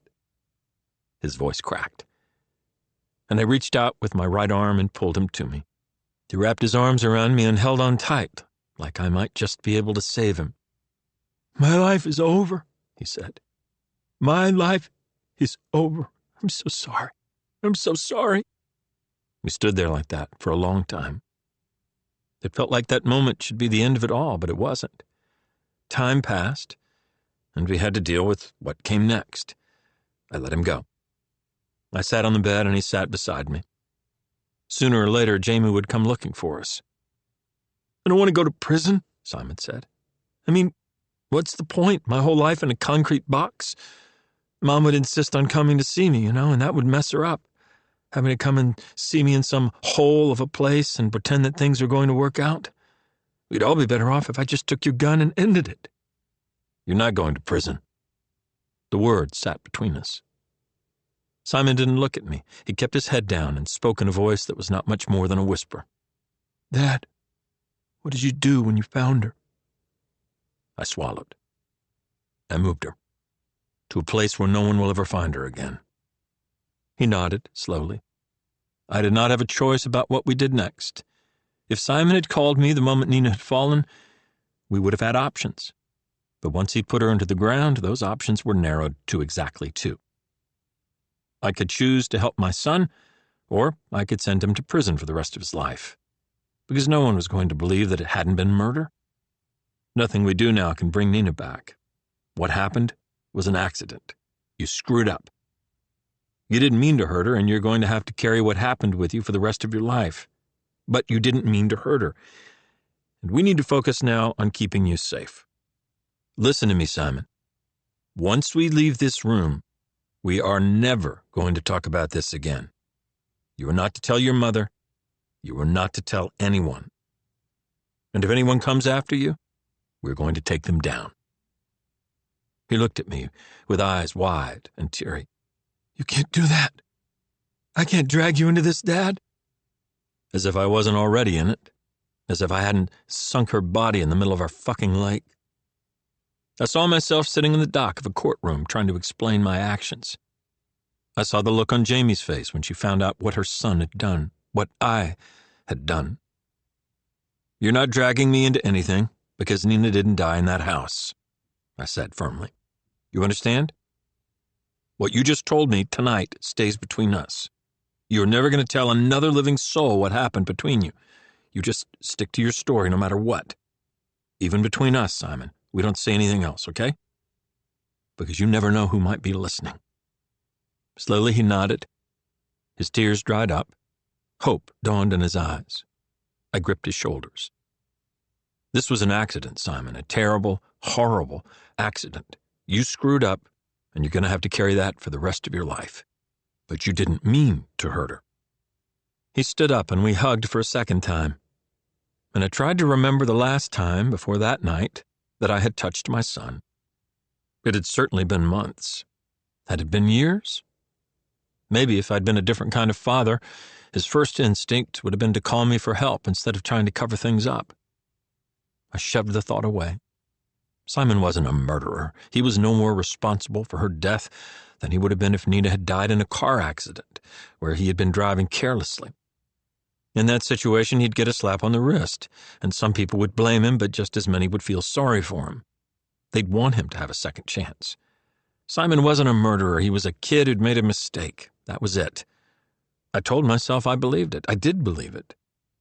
I just couldn't stop thinking about that bruise on the left side of Nina's face. The thoughts rolled around and around in my head. Andy Fraser had said that if I'd spent more time with my son, none of this would have happened. But that was bullshit. No amount of parenting could prevent an accident. And that's what this was. An accident. An accident. An accident. Chapter 19. Jamie. After the search for Nina at Stowe, we went home. In bed that night, I couldn't sleep.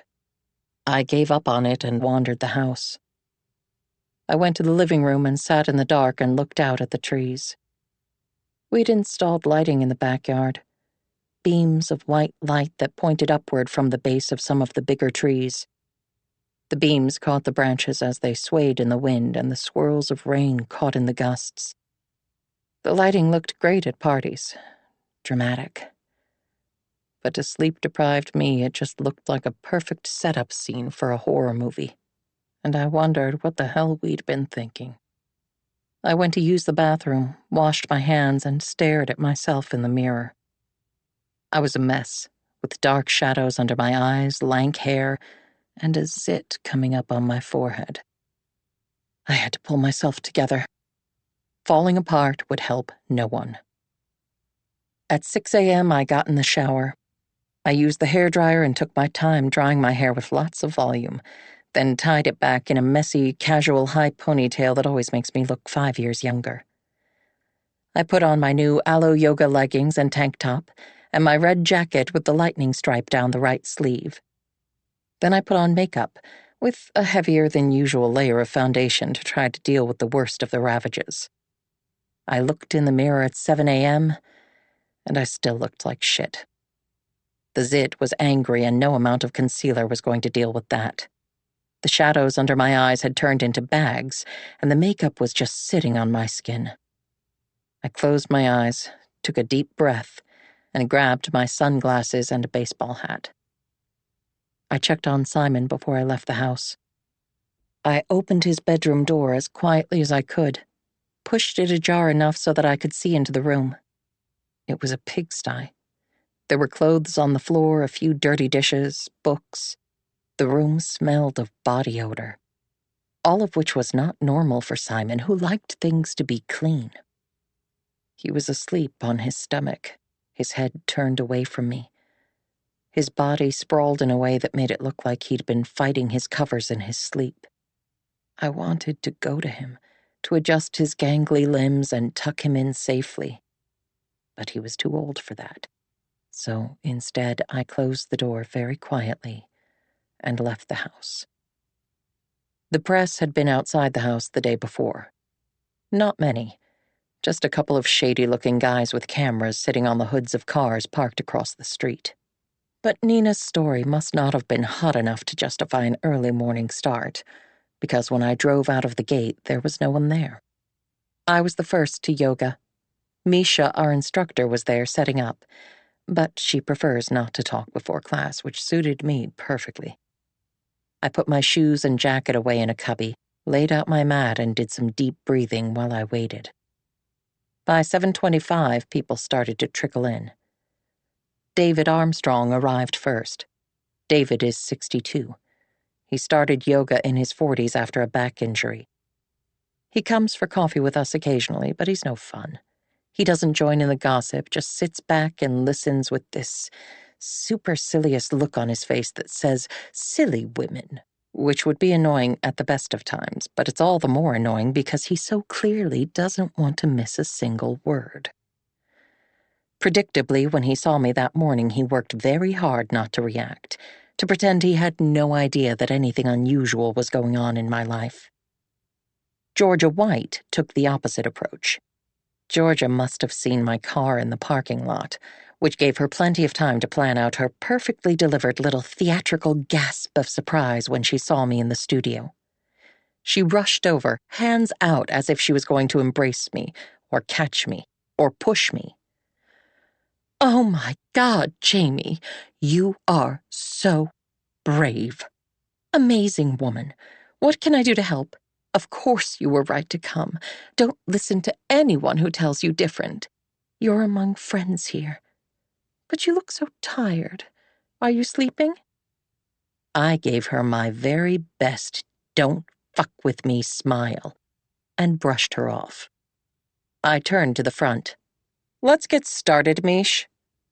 Behind me, Georgia turned and spoke to Anne Wellington in a faux whisper. "We have to be kind. It must be awful for her, what people are saying about Simon. Of course, it looks terrible." I kept my back straight, pretended I hadn't heard, though everyone was looking at me, even Misha, who has never really liked me, in a kind of frozen sympathy. Misha started the class, and I tried so hard to focus. But I fell out of Vashisthasana, and I couldn't hold my Astavakrasana, and out of the corner of my eye, I could see Georgia's head popping up as she tried so hard not to show her triumph. I could have cut and run, but that would just have given them more to talk about. I got through the class, took extra time with Shavasana, and chatted lightly to Misha about a new book I'd heard about that I thought she might like, as I put on my shoes. And then I walked out with my yoga mat under my arm as casually as you like, as if I hadn't noticed that everyone had already left for coffee without me. It must have been a hard call for them. Without me there, they had the freedom to get really nasty, of course. But if I'd gone with them, they could have indulged in all that fake sympathy, and they might have had a small chance at an inside detail or, jackpot, some tears from me. I guess they'd decided I wasn't a good candidate for tears and confessions. I told myself that that should make me feel better, and I got into my car. But I couldn't face going home. Not yet. I turned back and drove to the bakery on Bridge Street, where I bought a cappuccino with 2 sugars, 3 chocolate muffins, 2 cinnamon danishes, and a giant chocolate croissant that I told myself was for Simon, but that I demolished in the car. By the time I was driving back down our road at 8:30 a.m., I was feeling almost human. Except that I couldn't stop thinking about the look on Leanne's face when she'd hit Simon. The twisted fury on her face and the fear in her eyes, and the fact that Nina had now been missing for 5 days. And then I saw the scrum at our gates. At first, I couldn't make sense of it. Instead of the 2 shady guys with cameras, we had 14, 16 people? And there was a TV camera crew right in the middle of the gang. They were all huddled at the gate as if they were waiting for something. I drove up slowly behind them and buzzed the electric gate. They parted to let me through, and camera flashes went off as I drove past. Our garage door rolled open automatically, and I drove in and parked beside Rory's car. I pressed the button again to close the roller door and the outer gate, but the door and gate had barely started to close when they stopped and froze in place. I got out of the car. Rory was waiting for me by the front door, his car keys in his right hand. He'd used his own buzzer to stop the gate from closing. He smiled at me. It was an attempt at his usual everything's under control smile, but he looked like hell. He looked like he hadn't slept at all. He was nicely dressed in slacks and a button-down with the sleeves pushed up, but he was jittery, full of nervous energy. "Are you going out?" I said. I was so aware of the cameras flashing from the gate and the shouted questions. I tried to look natural, like all this was completely normal, like I was having a casual morning chat with my husband. "I think we're going to have to talk to them sooner or later. Let's just get it over with." Before I had a chance to respond, Rory took my hand and turned me back in the direction of the press. I almost tripped as I turned, stumbling over my own feet. I wasn't ready for this. I was sweaty after yoga and probably covered with croissant crumbs. I wanted to grab my baseball cap to cover the zit on my forehead. I wanted to tug Rory back toward the safety of the house. The gate was open, but it was as if there was an invisible line keeping people back. The press stayed just outside the gate, but the questions came immediately, shouted at us. It was just like it was on TV, but it felt very different in real life. Much more aggressive. I shrank back.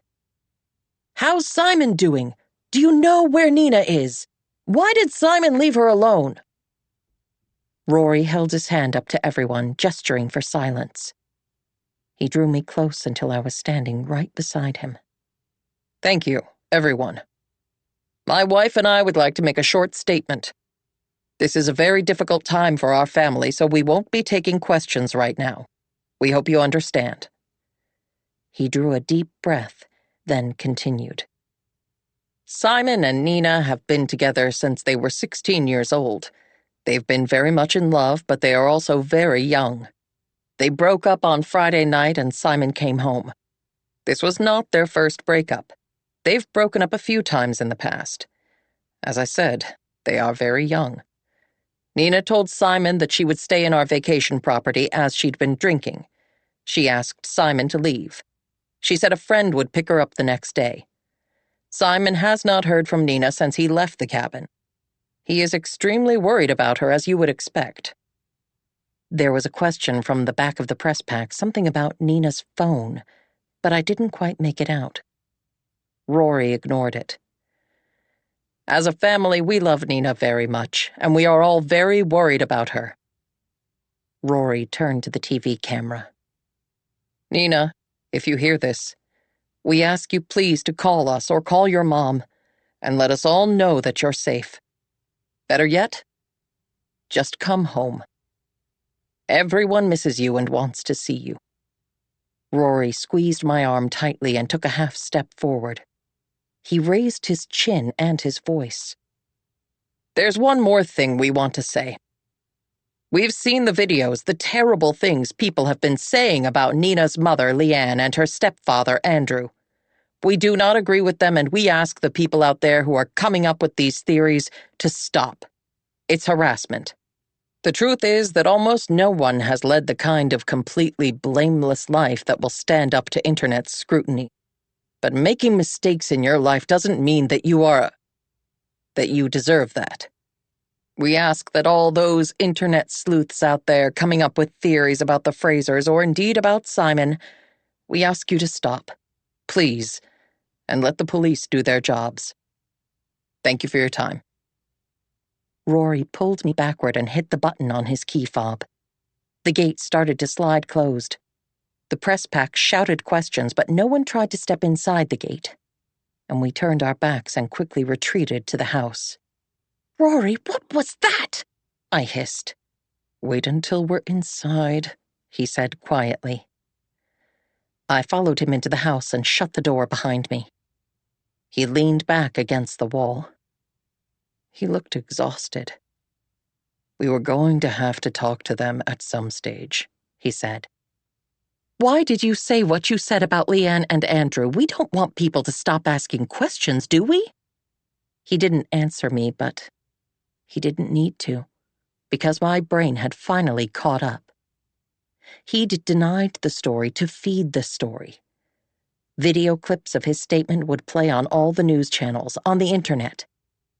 Of course, people wouldn't stop talking about the Frasers and debating and wondering just because Rory went on TV and asked them to. They'd talk more. "People are going to see through this," I said. "They're not stupid. They're not going to believe that you went out there to try to help the Frasers out." Rory nodded. "Maybe some people will question my motivation. That doesn't really matter. What matters is that we keep muddying the waters. People are going to be talking either way. What we want is a lot of confusion. We want people to feel like there's more going on here than meets the eye. Like there are secrets they don't know. Like there's information that's being kept back." "Kept back by who?" "It doesn't matter, Jamie." He pushed himself off the wall and went into the study, and I followed him. He took a seat on the couch, and I sat beside him. It was very quiet in the house, and the light in the study was muted. It was hard to believe that I had just been outside having questions yelled at me by the press. That they were still out there guarding our gate. "Look, to build a conspiracy theory, you need to feed two appetites. The first appetite is that people want to feel like they're in the know, like they're smarter than someone else. They want to have the latest twist or little bit of information that they can pull out when their smart-ass know-it-all brother or sister or friend or colleague starts to talk. Just to be clear, it doesn't matter if that piece of information is correct or not. Nobody trusts facts anymore. It doesn't matter if the source for the information is an expert in their field or some bottom dweller living in his mama's basement. They'll get equal weighting online." He paused. "Actually, the bottom dweller will probably get more eyes on his content because it will be more entertaining, and it will attract more argument. The second appetite we're feeding is that people want to feel safe. No one out there really wants to believe that Leanne and Andy Fraser are good parents. No one wants to think that they're innocent. Because if they are, and if Nina is equally blameless, then that means that Nina's disappearance is completely random. And people don't really want to believe that, not deep down. Because if bad things happen to good people and it's all completely unpredictable, what's to stop it from happening to them, too? People would much rather believe that the Frasers did something to deserve this." "But they didn't." "I didn't know Andy, and I didn't like Leanne, but she was a good mother. Or at least she had been until she lost her mind." "No, they didn't." Something passed over his face. Something dark. "And I don't give a shit. This is war, Jamie. We didn't ask for this to come into our lives, but it has. Something like this could destroy all of our lives, and I'm not going to let that happen. Whatever it takes, I'm going to protect this family. If that means taking down the Frasers," he shrugged. "You saw the way they were in Stowe. They're not thinking about being fair, about understanding both sides. They are only thinking about Nina, and I don't blame them for that because I would be the same. But I'm not going to play nice while they go after our son." He reached out tentatively and took my hand. He waited, I think, to see if I would pull away, and when I didn't, he slid his arm around my shoulders and pulled me to him. My head rested on his chest. I felt awkward. I was leaning into him at an uncomfortable angle, and besides that, this was not how we did things. What did he want from me exactly? Not sex, I didn't get that vibe, but something. Carefully, I slipped my right arm around his waist to his back. He let out a long breath and sagged back into the couch. His arm tightened around me. Comfort. He wanted comfort. Okay, I could do that. I adjusted my position so that I was more comfortable and I relaxed into him. If anyone had walked into the room, they would have seen the picture of a loving couple turning to each other after a difficult day. It was just an act, but for some reason I felt tears stinging my eyes. I blinked them back. The PR boys have set up an interview with one of the morning shows. They want to come to the house. You don't need to worry about it. Arrangements have been made. The interviewer will be friendly. When? I said. Later today, if possible. Tomorrow, if not. Okay, I said. I sounded hoarse. I cleared my throat. I tried to think about what clothes we should wear, about where we should sit. But I couldn't focus. I know you're scared, he said. But it's going to be okay. I felt an unexpected wave of warmth toward him, of affection. Every time I go to sleep, I dream about Simon in prison, I said. It's not going to happen. We won't let it happen. Right. That's right. I stayed there for a while, for as long as I could. And then I sat up and laughed a little. Just next time, maybe warn me before you drag me in front of the press. I look terrible. You look great, Rory said. You always look great. He sounded almost like he meant something by it. I stood up. I should go and check on Simon, see if he's had breakfast. Rory nodded. If he was disappointed that I was leaving, he didn't show it. Don't push him to talk right now. Trust me when I say he's not ready. Just be there for him, as his mother. I can do that, I said. I went to the kitchen, still feeling off balance. I turned on the coffee machine and went looking for Simon. I found him in the living room. He was sitting on the couch with his back to me. He had his earbuds in, so he didn't hear me coming. I leaned down. I was going to give him a hug, but he was holding his phone with two hands. The screen pointed upward, and my attention was caught by the message he was sending.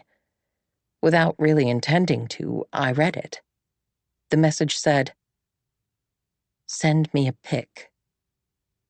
Part of me froze. I decided to look away, to give him his privacy. He was an adult. His relationships were none of my business. I thought all of that, but still, I didn't move. My eyes were glued to his screen as the picture came in. He clicked on it so that it expanded and took up all of his screen. The picture was not what I expected. It was a selfie, taken by a young girl. It showed her smiling shyly up at a camera that she was holding at an angle. But she was fully clothed. In fact, she was wearing a jacket and a riding helmet, and she was on horseback. I gasped involuntarily. Simon turned quickly and our eyes met. He flipped his phone upside down. He made the move so smoothly, so naturally, that all my warning bells went off at once. "Hey," he said, and he smiled at me warmly. "Who was that?" "Who was what?" "That picture on your phone. Who was the girl?" He looked at me blankly, the picture of innocence. Something churned at the base of my stomach. I know her. It was Nina's sister, wasn't it? It was Grace. There was a sharp edge to my voice. He hesitated. It was just the merest pause, a fraction of a second. He used that time to think about whether or not he should lie to me. I saw him do it. He decided against it. He went with bruised innocence instead. "Sure," he said. "We've been in touch. Do you really think that's appropriate?" The words "send me a pic" rolled around in my mind like an unpleasant aftertaste. "Why not?" Simon said. "She's sad and lonely and her parents are acting like crazy people." I stared at him. He sighed like I was being deliberately stupid. "Mom, she messaged me, okay? She reached out to me. She felt really bad about the way her parents were behaving. She knows that Nina and I were crazy about each other. She knows I'm not the kind of guy who would do what they're saying I did. She wanted to tell me that, and then we got to talking, and look, she has no one to talk to. Send me a pic, send me a pic. I swallowed. Simon, she's 15 years old. He rolled his eyes. He was completely unembarrassed. I think I know that. I'm just being supportive. Nina wouldn't want me to ghost her little sister. I stayed very still. The part of me that was his mother said that I believed him. Of course I believed him. Because what was the alternative? That he was flirting with Grace? Playing games with the 15-year-old sister of his missing girlfriend? I tried to shake it off. I tried to smile at him. But there was another part of me. It was the part that felt sick when I was 14 years old and my dad's friend looked at me for a little bit too long.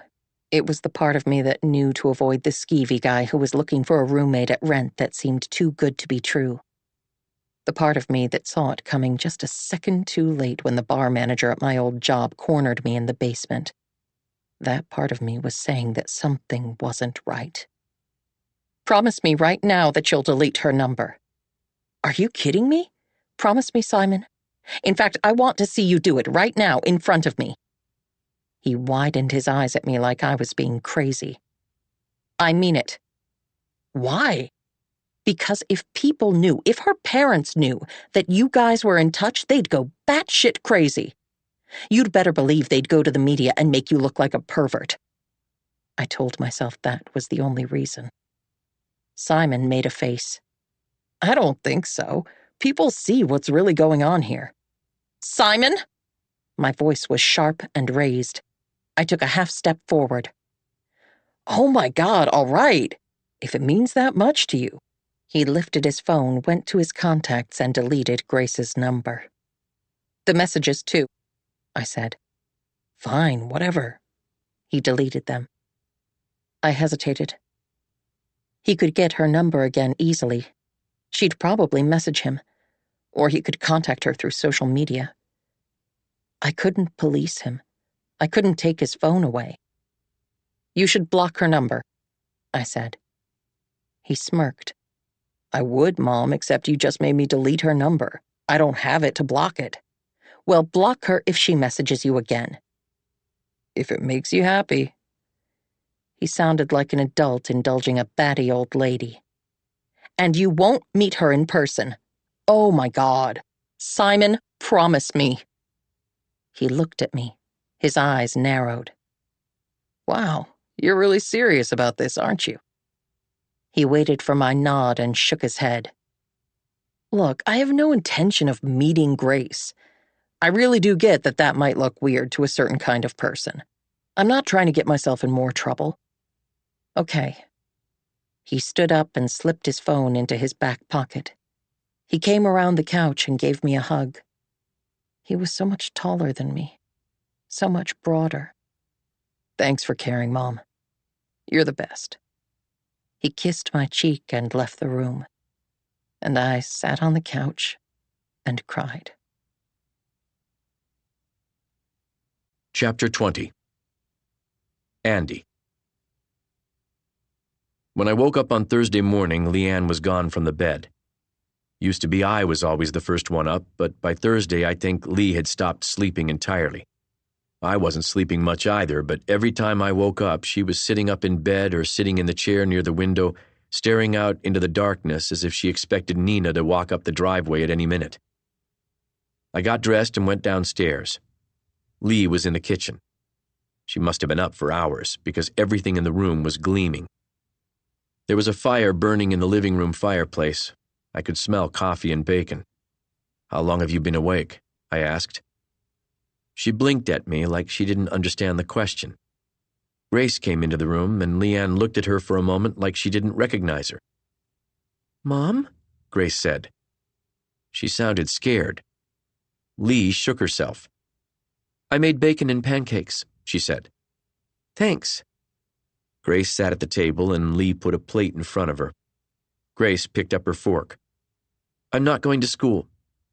She said it like it was a statement, but her body tensed up to see how that statement landed. "You are," I said. "You need to go.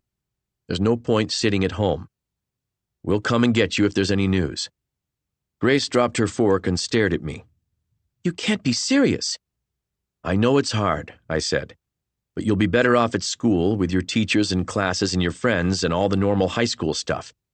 If you're at home with us, you'll be watching the clock all the time." I looked to Lee for support. She was slow to respond. "Your dad's right," she said after a delay. "You don't get it." "What don't I get?" Grace shook her head, her face screwed up in frustration. "I can't concentrate. I'm going to be sitting in class, and I'm still going to be watching the clock, only I'll be at school with everyone looking at me and talking." "People love to talk, Grace," I said. "You know how I feel about that. Talkers are talkers and doers are doers. If people are talking about you, you just let them go right ahead." Grace rolled her eyes. "People aren't talking about me because I'm a doer, Dad. They're talking about me because I'm Nina's sister, and it's horrible." Lee reached out and took her hand. Her eyes met mine over Grace's shoulder. "I know it's hard. Dad knows that too. It's really hard for all of us. But school is the best place for you to be at the moment. Any day now, Nina will come home or we'll find her, and we can all put this behind us. In the meantime, I need to ask you to try to hang in there. Can you do that?" Grace didn't look at us. She pulled her hand from Lee's and stood up. "I'm not hungry." She left the room, closing the door softly behind her. Lee got up, went to the sink, and started to wash up. I watched her and waited for her to turn and look at me, but she didn't. Her movements were jerky. Something wasn't right. "You're off to work?" she said, still not looking at me. "Not for a half hour or so. My first job canceled. I can take Grace to school. I didn't want Leanne driving on no sleep. Or, Lee, I can stay home today if that would be better." I felt slow and stupid. Maybe I should have already made plans to stay home. I couldn't just keep on going to work like nothing was wrong, could I? "No, you go. With the inn closed, we're going to need the money." I thought maybe Grace would fight us more on the issue of going to school, but half an hour later she showed up at the kitchen fully dressed, with her hair combed and her bag packed. By the time she'd said goodbye to Rufus and loaded her school bag into the car, it felt almost like a normal day. In the car, she started grumbling about her math teacher. We didn't see the crowd of press waiting at the end of our driveway until we was almost on top of them. A bunch of journalists and photographers dressed in winter coats and hats, holding paper coffee cups, standing around at the end of the driveway. We saw cars parked down the road, narrowing it to a single lane. I wanted to turn around and go back to the house, but my instinct was to pretend to Grace that everything was okay, that I knew how to handle the situation. "Keep your head down," I said. I had to slow as I approached the end of the driveway. Camera flashes started to go off, and all the shouting kicked off. It was a mess of noise and lights and movement. I kept the car moving forward, but we could hear the shouted questions. "How are you holding up? Grace, how do you feel about Nina going missing? Who's Nina's real father?" Someone stood in front of the car, and I hit the brakes. But then someone started shouting Grace's name over and over again, and I put my foot back on the gas. I moved slowly enough that anyone who wanted to could get out of the way, but I didn't stop to wait for them. "Dad," Grace said. Her voice sounded small and frightened. Camera flashes were still going off on either side of the car. "Keep your head down, Gracie. Don't look at them." The last of the group parted. "It'll be all right," I said. And I wasn't sure if I was trying to make her feel better or myself. I guess the story of Nina going missing is getting a whole lot of attention right now. Try your best to ignore it. "Jesus, Dad." Grace didn't swear as a rule, but I guess she thought that idea was pretty stupid. She wasn't wrong. For a long moment, neither of us spoke. I was watching my rearview mirror. There was a car behind us, a black Range Rover about 50 yards back. I was pretty sure they was following us. They won't be at school, will they? Grace said. Definitely not, I said. Fuck. What if they followed us to school and piled out after Grace and started taking pictures in front of all the kids? If that happened, she would get back in the car, and that would be the end of school for her. I pressed my foot to the gas. Grace shifted in her seat and said nothing. But the Range Rover stayed right with me, and when we got to the school, it was just behind me. The drop-off lane was full. The rules of the lane are strict. You can pull in just long enough to drop your kid and their bags, you wave goodbye, and then you're out of there. There's no parking allowed, and if you make the mistake of hanging on a little too long, more than one person will lean on their horn to hurry you up. The line was moving slowly. There was no way I could join it. We'd be sitting ducks. I drove straight past. Dad? It's all right, Gracie. I drove all the way to the top of the lane and then past it. I drove through the gate and right up to the small parking lot that was near the administration building. Dad, you can't. This is for teachers. Grace shrank down in her seat as if she was afraid that someone would see her. I reversed quickly into a space. I think today we get a free pass, don't you? She shook her head mutely. Well, we're here now, and the sooner you get out of here and go to class, the smaller the chance that someone will see you and start asking questions. That got her out of the car. She took her bag and lunch money, gave me a quick one-armed hug and a muttered, "I love you," and she disappeared. I went straight to the administration building, asked to see the principal, and waited for 20 minutes before she appeared, looking frazzled, irritated, and vaguely sympathetic, all at once. Mr. Fraser, hello. I'm so glad you came to find me. Come in. Please, come in. I followed her into her office. Callie Gabriel had been principal when Nina had been at the school. I'd had very little reason to ever speak to her. Nina wasn't the kind of kid who won prizes at the end of the year. She'd never captained a team or come first in a race. She'd also never gotten in any fights, sent any bullying emails, vaped behind the bike shed, or cheated on any assignments. She was a good kid who flew beneath the radar. I was so very sorry to hear about Nina, Callie said. She crossed to stand behind her desk and indicated with her hand that I should take a seat in front of it. I sat, and then she hovered for a moment, which made me feel on edge. Of course, all of us here have such fond memories of Nina's time with us. I'm praying to the good Lord that she'll be returned to you any day now. Yes, I said. Thank you. I don't believe myself. My mother brought me to church and all that, but it just didn't stick. I don't mind religion. I've known some good people who put God at the center of their lives, and that's fine. But when people shout about their prayers, it makes me wary. Probably because the people I've known who talk most about God have always been the people with the least humanity. I'm aware that there's been a lot of chatter, she said. It's inevitable, sadly, but I'll do my best to quash it within school grounds. And I'm aware that some parents were hanging around at drop-off this morning, presumably for gossip. I put a stop to that, too, let me assure you. She sounded pleased with herself. Thank you, I said, because it seemed like what she expected. She gave me a little nod of her head. Of course. If there's anything else we can do for you at all, please don't even hesitate to ask. Well, now that you say it, there is something I need your help with. The smile dropped away. There were journalists and photographers outside our house this morning waiting for us. I think some of them may have followed us here. It won't take long for the others to figure out that this is where Grace goes to school. I'm worried they'll come on school grounds. They're going to be real interested in getting pictures of her for a while. I see, said Callie Gabriel. She was frowning, a very little bit. Her forehead didn't move a whole lot, but I think that was because she'd frozen it up with injections. I could tell she wanted to frown by the tightness of her eyes and lips.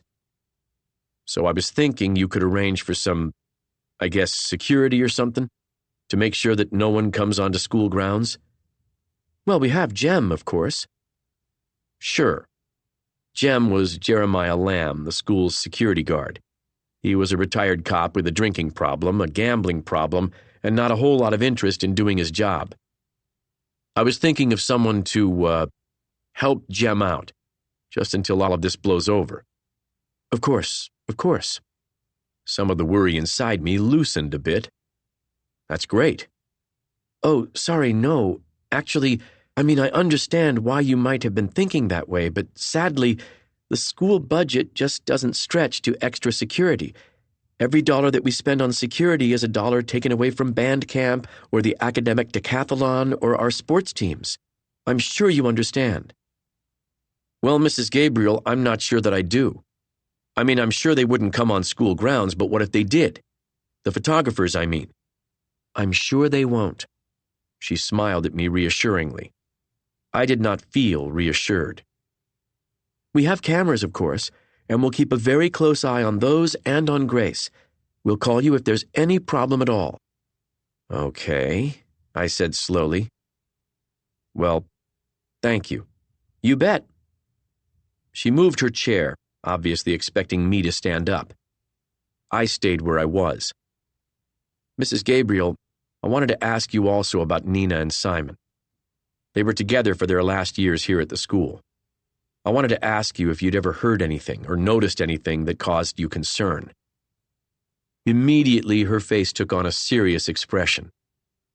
Oh, no, nothing at all. Of course, we take our duty to our students very seriously. If any of my staff had seen something concerning, we would have taken action. From everything I saw, they were just a sweet young couple. I couldn't tell from her face whether or not she was lying. She sure wasn't thinking about Nina when she answered my question. She was thinking about making sure that the school did not get blamed if something had gone very wrong. I had no real reason to think that she knew something. She had no cause to pay particular attention to one teenage couple over another. But if she had seen or heard something that would suggest that the relationship was sour, she wouldn't admit it now. Thank you for your time, Mrs. Gabriel. I stood up. If it's a question of money, for the extra security, my wife and I could make a donation to the school to cover the cost. I'd surprised her. For a moment, she looked uncertain, but then the mask came back. Thank you, your offer is appreciated, but I would have to consult the school board before we accepted any funds, and we'd have to consider the impact on the other children of a security presence. Some parents might object. My fingers tightened on the back of the chair that I'd been sitting on. Grace is a child, and she's one of your students. Don't she deserve to feel safe? To be safe? How can she come to school if she's being harassed? The calm assurance was back. Let's hope it doesn't get to that. And if it does, if that happens, I'd suggest a short period of homeschooling for Grace, just until all of the publicity passes over. Are you serious? Mr. Fraser, please don't raise your voice. I'm not raising my voice. But I was. I tried as best I could to sound calmer. You're telling me that the solution to these people harassing my daughter is to take her out of school? Her sister's missing. You think she should have to hide at home like some kind of fugitive? If she was bothered by my temper, she didn't show it. What I'm saying is that you should consider the wisdom of running a gauntlet of press and photographers every morning with Grace just to get her to school. She's a bright girl. It won't hurt her to have a few weeks away from class. Her teachers can provide her with work. Better that than the alternative.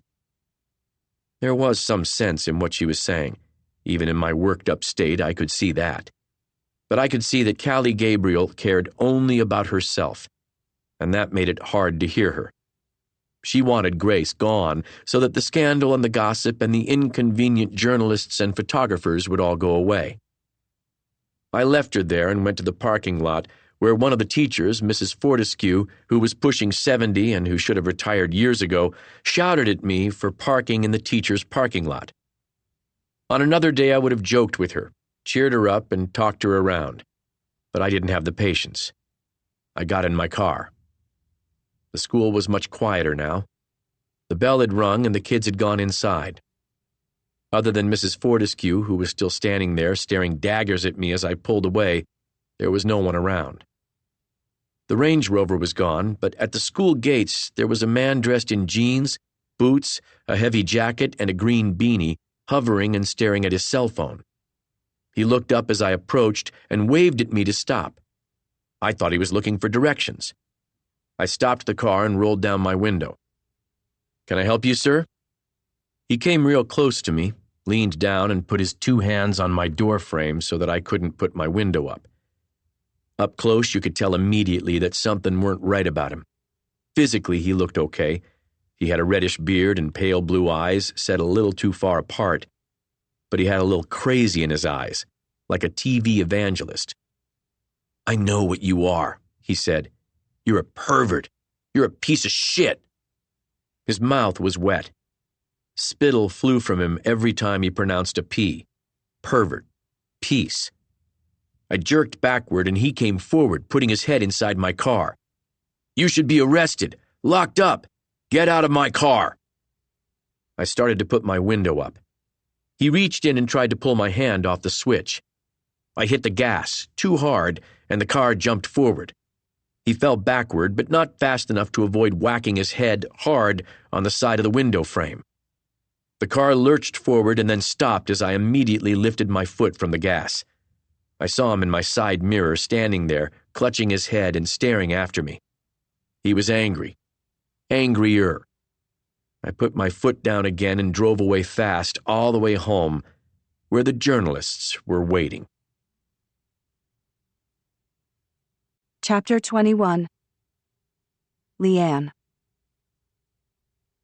When Andy came home from dropping Grace at school, I was still sitting at the kitchen table.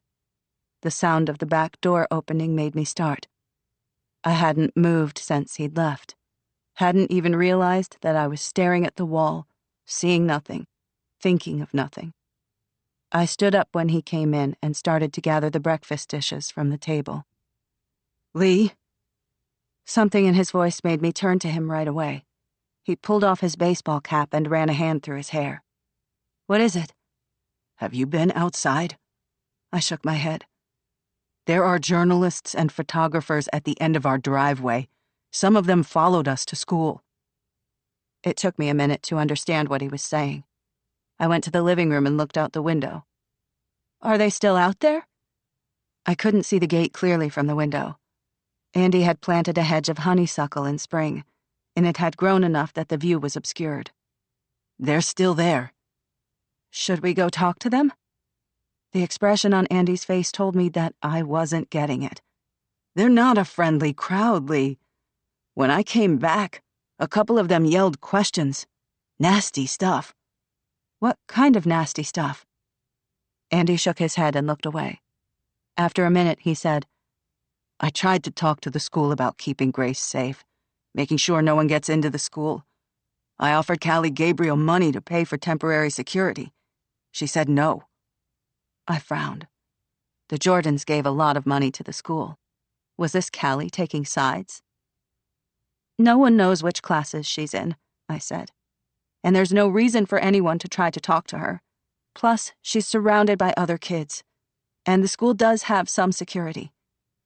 "She can't stay there, Lee. We need to take her out. Bring her somewhere safe." "Bring her home, you mean?" "Lee." "What?" He came to me and put his arms around me. He held me close and rested his chin on my head. "Baby, I don't think Grace can be at home right now. I think we should bring her to Craig's place, to the farm." I went still. I didn't want that. I wanted her home. "She can be with her cousins, homeschool for a week or two. It might be fun." What he didn't say was that the farm was 2 miles from the main road, and Craig and Sophia had a guard dog, a great big bull mastiff who was a gentle giant in the house, but scary as hell if you arrived uninvited. It made sense. It was the right thing to do, but I hated the idea. "I don't know. I can go and get her right now. She'll be at Craig's before lunch. You can video call her there." I leaned back and looked up into his face. "What aren't you telling me? It can't just be the journalists. You were fine just an hour ago with Grace being at home." He hesitated. "There was a guy at the school. Some weird guy. I don't know. I just think with all this attention, it's possible that we could attract some crazies." I turned around so that I could see him properly. "What did he say?" Andy couldn't look at me. "That I'm a pervert? That I should be locked up?" He looked sick to his stomach. It hurt me to see him like that. I rested my head against his chest. "Take her," I said. "Take her to Craig and Sophia." It was the right decision, but as soon as Andy left, I felt lost. I found my laptop and brought it back to the kitchen table. I made myself coffee and added a large shot of whiskey to my cup, and sugar and cream. I sat down and opened the laptop. I know my way around social media. I run a Facebook page and Instagram profile for the inn. I prompt guests to leave TripAdvisor and Google reviews, and I log in every few days to post and manage any comments. On Instagram, I like to watch baking content, and I follow some of the really good DIY renovation accounts. It's the kind of thing that Nina and Grace quietly roll their eyes at, but I like it. I'm not on Twitter or Reddit or TikTok, but I live in the world, and I'd have had to completely shut myself off not to be aware of just how toxic some of the online stuff had gotten. Still, what I found that day was on another level.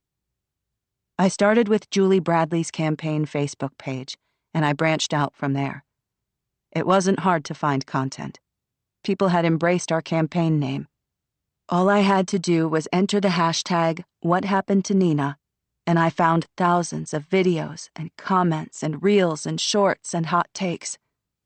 The more I looked at the videos and the comments, the more obvious it became that the vast majority of these people, even the ones who posted sad or concerned comments, saw Nina's disappearance as entertainment.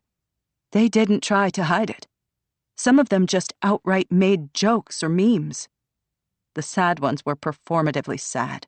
The kind of posts that said, "This story is so tragic. That poor girl and the situation is so triggering for me personally because of my anxiety, PTSD, depression, and I've really spiraled as a result today. But I helped myself by going for a brisk walk and making my favorite matcha smoothie. Check out my recipe and follow me on insert platform here for more on my mental health journey, and like and subscribe." It was sickening. They didn't see Nina or any of us as human beings, just as characters in a story they could use to sell, sell, sell. And that was the least toxic side of things. According to the internet, I was a slut who charged for her services. I'd had 2 children with 2 different men, and I had no idea who the fathers were. Or, alternatively, I was a frigid, lesbian, liberal bitch who hated all men and who'd tried to lock up her 2 beautiful girls. I hated my girls, and I abused them, or I loved them too much and desperately tried to keep them safe from dangers that didn't exist. One anonymous poster claimed to be Nina's best friend, and she said that Nina had told her that I used to starve the girls because I wanted them to be thin. Another poster said it was well known around Waitsfield that I was into devil worship. Another said there had been a rumor that Nina's father had been poisoned. That comment, which had been posted under an edited YouTube video of the press conference, had 2,563 likes. I kept searching and scrolling. Once I'd started, it was impossible to stop. I watched all of a 3-minute video of a girl putting on her makeup to camera. She gave makeup tips while talking her viewers comprehensively through all the conspiracy theories around Nina's disappearance, and ending with a critique of Nina's makeup in her Instagram photos, pointing out how she could do it better. I went back to the hashtag #WhatHappenedToNina page that Julie had set up and trawled through the comments again. There were thousands of them. Some of them were positive, but most of them weren't. I came across a comment with a link to a new page, run by someone who called himself Bob Speaks the Truth. This page had reposted all the toxic YouTube videos that targeted me. There was also a post where Bob claimed to have first-hand knowledge that Andy had been a teacher in New Jersey, that he'd been arrested for child molestation in New Jersey 2 years before he'd moved to Vermont and married me. According to Bob, Andy hadn't been charged because his victim had killed herself. It was all utter bullshit. Andy had never lived in New Jersey. He hadn't gone to college, and he'd never worked as a teacher. He'd lived in Vermont all his life. Andy and I met when I bought some pavers from him for the path at the inn. He was selling them off at a great discount because they were left over from some job or another. And then he started coming by with leftover bits and pieces. He never asked me out, never seemed like he was all that interested in me as anything but a friend. I wondered if maybe he was gay. Then I figured maybe he wasn't, because he was a great bear of a man, and there was nothing polished about him. Then I felt stupid, because obviously gay men come in every shape, size, and level of sartorial sophistication. I thought about Andy a lot. I loved him before I knew it. He was always there, gentle, quiet, and supportive. He was the kindest man I'd ever known. Nina's father and I met in college, and we were together for exactly 4.5 months. When I found out I was pregnant, he called his mother, who flew in from New York City. She was very nice to me. She took me out for lunch at a fancy restaurant and offered me money for an abortion. And when I said I didn't want that, she flew back to NYC and took her son with her. The next I heard, he was on a foreign exchange program at a university in Paris. I tried calling him once, but his number was disconnected. We have never spoken since, but I heard through an old friend that he got married and lives in Connecticut with his wife and 3 children. I've always assumed that, just like I know about him, he knows about me and Nina. Nina knows his name and where he lives, and I made it clear that if she wanted to get in touch with him, I'd help her to do it. She never had any interest in reaching out to him. She said she already had a father, and she didn't need another one. Andy and I met when Nina was 3, and we got married when she was 4. She loved Andy from the beginning. When we got married, she was so happy. She asked if she could call him her dad, and he's always been that to her, always gentle and encouraging, and I don't know. It's so hard to find the right words to describe their relationship, how special he was to her in those early years, how his care and love made her bloom. From the beginning, Andy always acted like he liked Nina, even before he loved her. Like he thought she was a cool little kid. He asked her about her day and built her a little obstacle course with logs and scrap lumber, and then cheered her on when she conquered it. He filled her with confidence. The stuff about Andy was the worst of everything I'd read. They were poisoning something that was pure and beautiful, and it made me sick to my stomach. Bob Speaks the Truth had gotten his tone just right.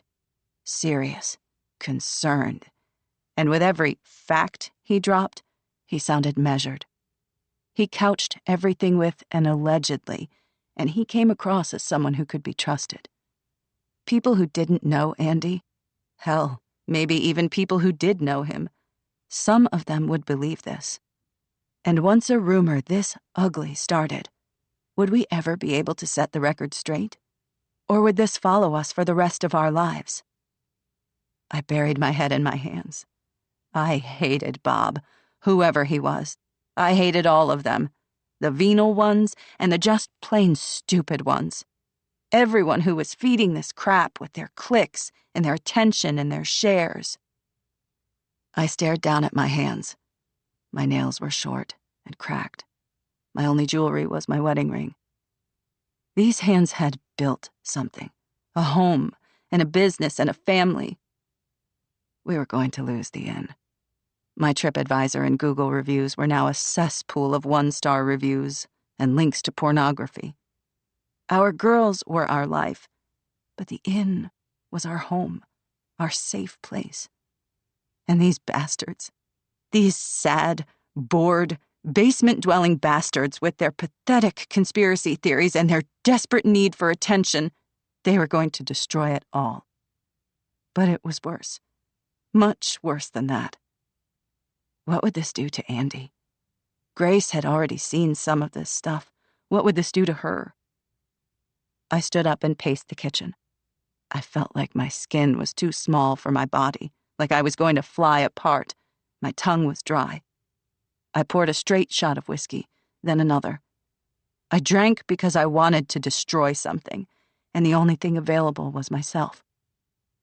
Rufus was watching me. As I looked at him, he whined. Not a high-pitched, I want whine, but a low, worried rumble. My cell phone rang. It was Andy. I picked it up and answered. Hello? She's not here. She's not in school. He sounded panicked, terrified. What? They had me sitting here, outside the fucking principal's office, and all the time they knew she was missing and they didn't tell me because they were hoping to magically fucking find her and they knew they wouldn't. Lee, she didn't even make it to her first class. Grace? The world started to shift around me. Yes, Grace, of course. I don't know what to do. What should I do? Grace, I said. I think I dropped the phone. I think I must have sat on the floor or fallen, because that's where Andy found me later. But I don't know, because I can't remember. Everything was black. Chapter 22. Matthew. By 9 a.m. on Thursday morning, Matthew's friend in the K-9 unit had already delivered up. He called Matthew on his cell phone.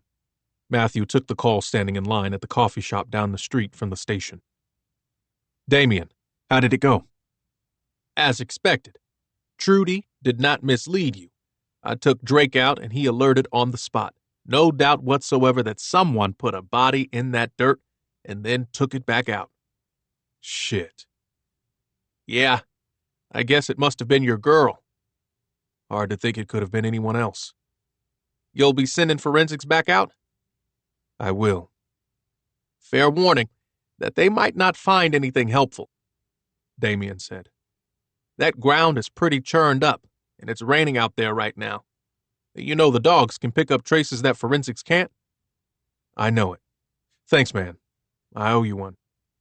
Well, not really. Damien sounded amused. But if you'd like to imagine that you do, put in a good word with your sister for me. Matthew's sister Lucia was a cop with Burlington PD. She was tough and smart, and when it came to men, she knew what she wanted and what she didn't want. What she didn't seem to want was any relationship that lasted more than a couple of months. What she seemed to be very good at was ending things quickly and simply and without leaving any bad feelings in her wake. Unfortunately for Damien, Lucia never went back. I can try. Nah, man, I was just kidding around. Tell her hi from me, though, okay? They ended the call. Matthew picked up the coffees he'd ordered and hurried back to headquarters. When he got there, Sarah Jane was not at her desk. Kim Allen eyed the extra coffee cup in his hand. Looking for your girl? She's in an interview room downstairs. Matthew was taken aback.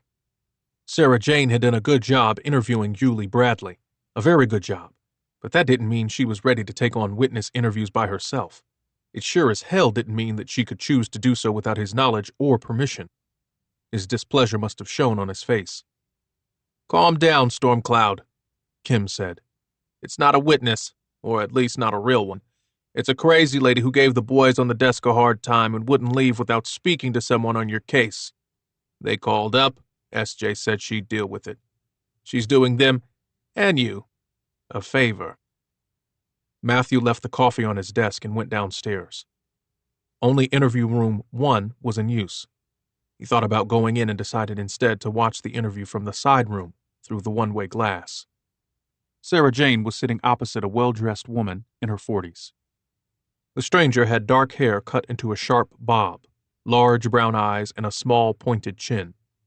She was agitated. Sarah Jane was not. The point I'm trying to make, if you would only listen for 1 minute, is that this man was alone with my children. Okay? Do you get that? I do, Mrs. Sugarman. Sarah Jane had a pen in her hand and her notebook open on the table in front of her. So, what are you going to do about that? You gave your permission for your girls to stay over at the Fraser's house, and according to your girls, nothing untoward happened, Sarah Jane said, in the tone of someone repeating herself. That's not the point. We're talking about a sleepover that happened more than 2 years ago.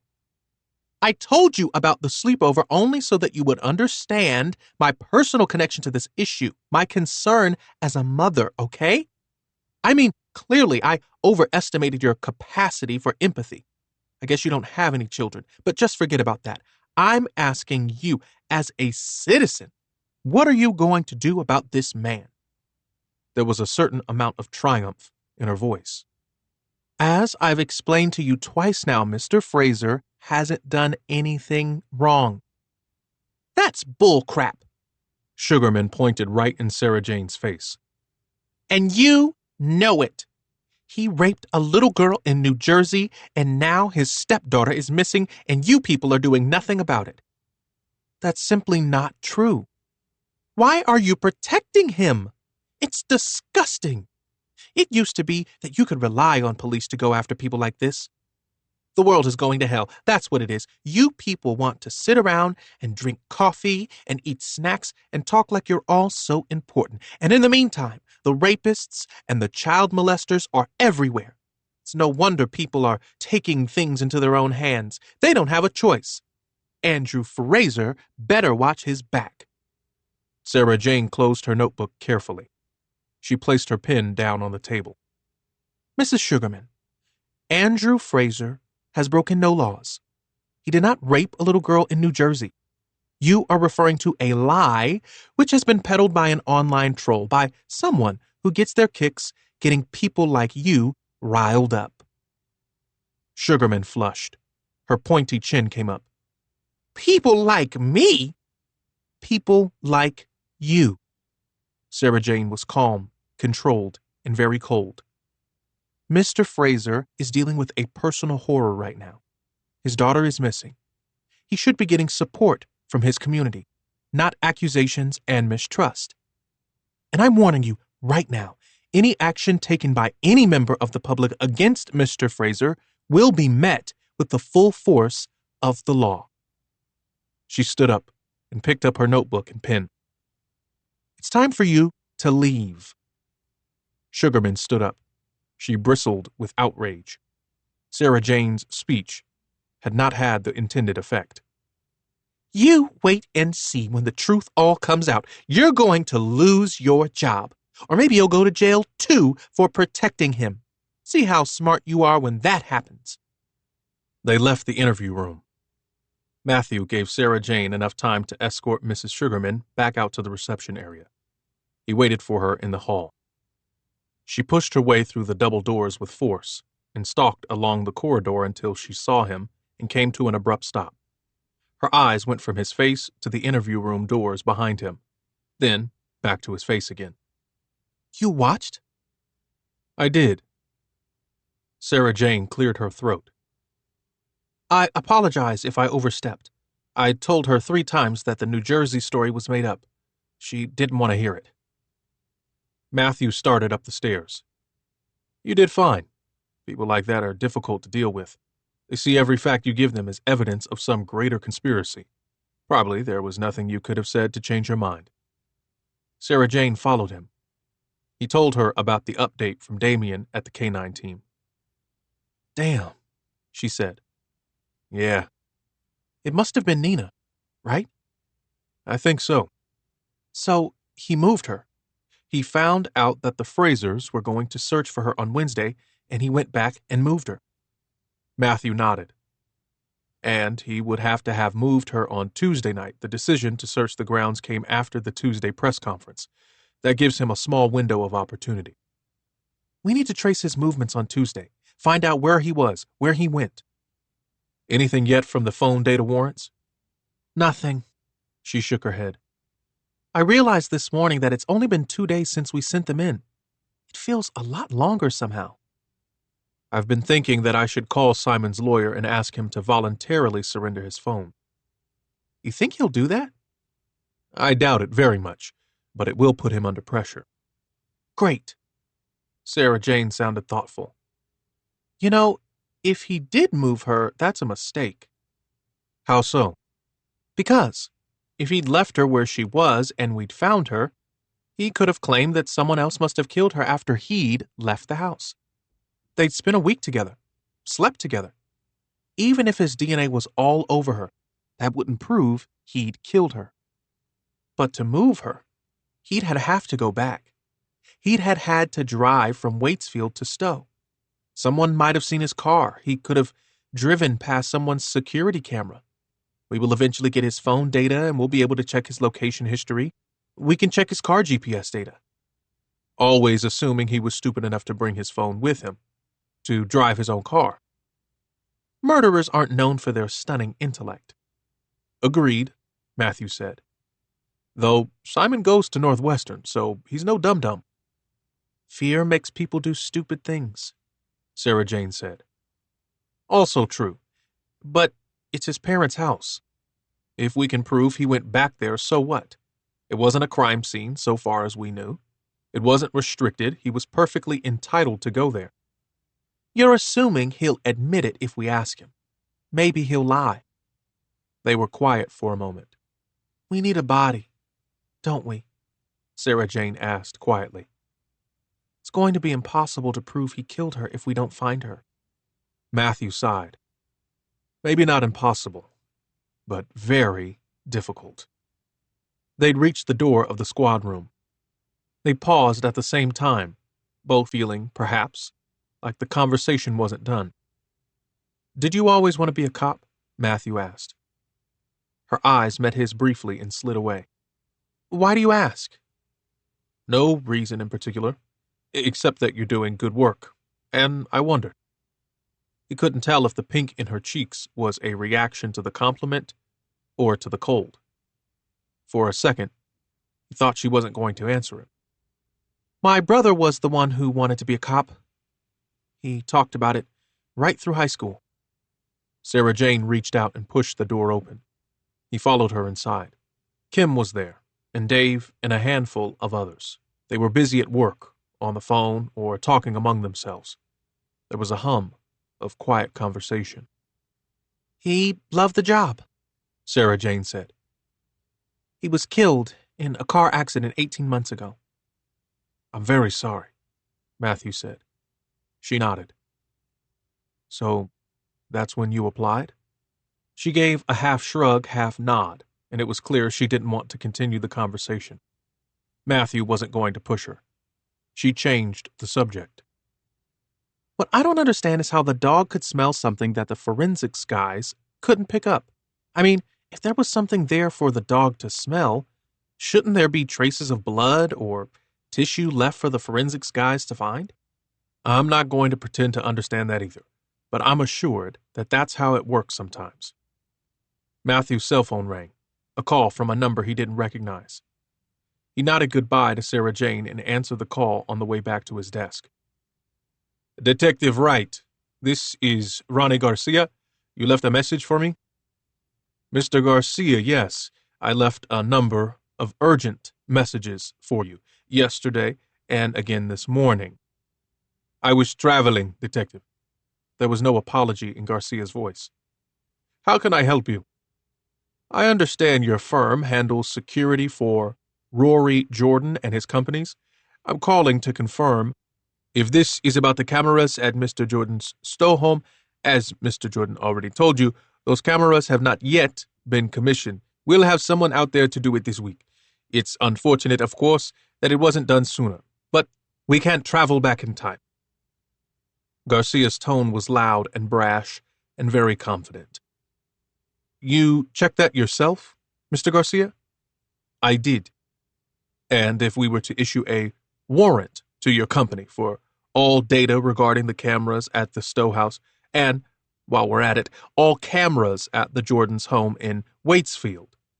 You can do that if you like, Detective. I don't think it would do you much good. The company I work for is based out of Panama, which is also where our servers are located. We don't keep any data in the United States. I guess you could serve your warrant in Panama? I don't know how international law works, so maybe that's possible. This was said in the tone of someone who knew down to the finest detail exactly how the relevant international law worked.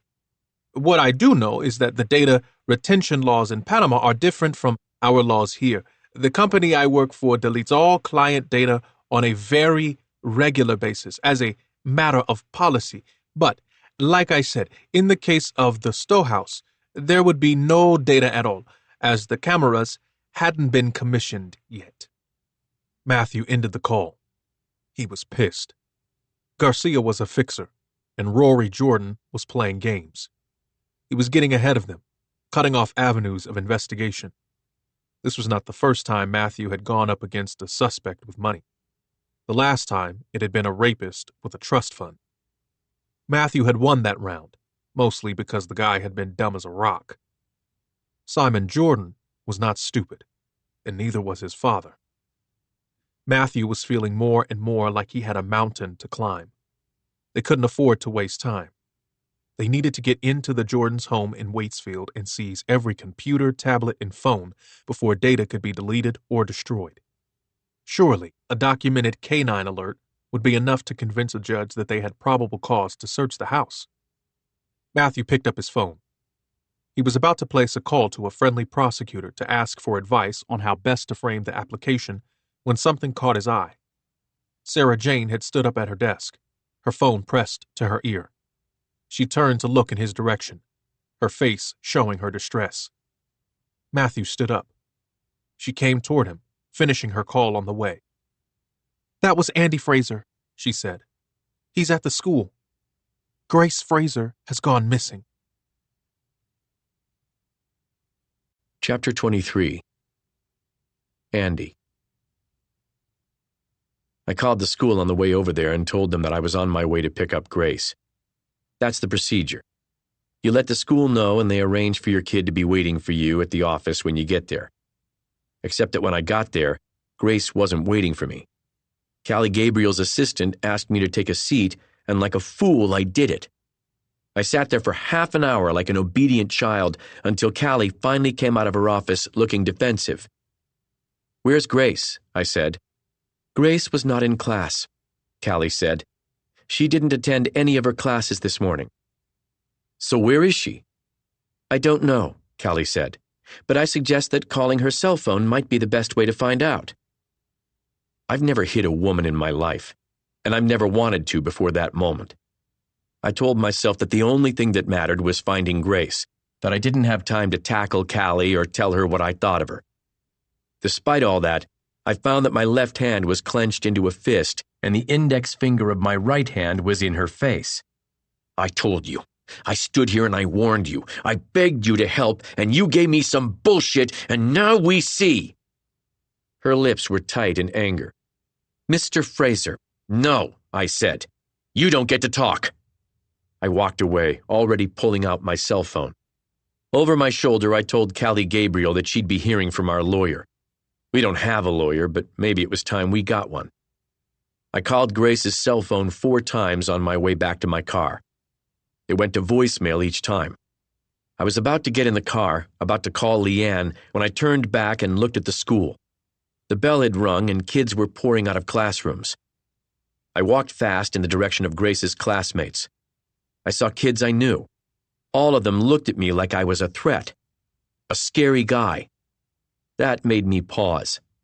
These kids had grown up knowing that school was not a safe place.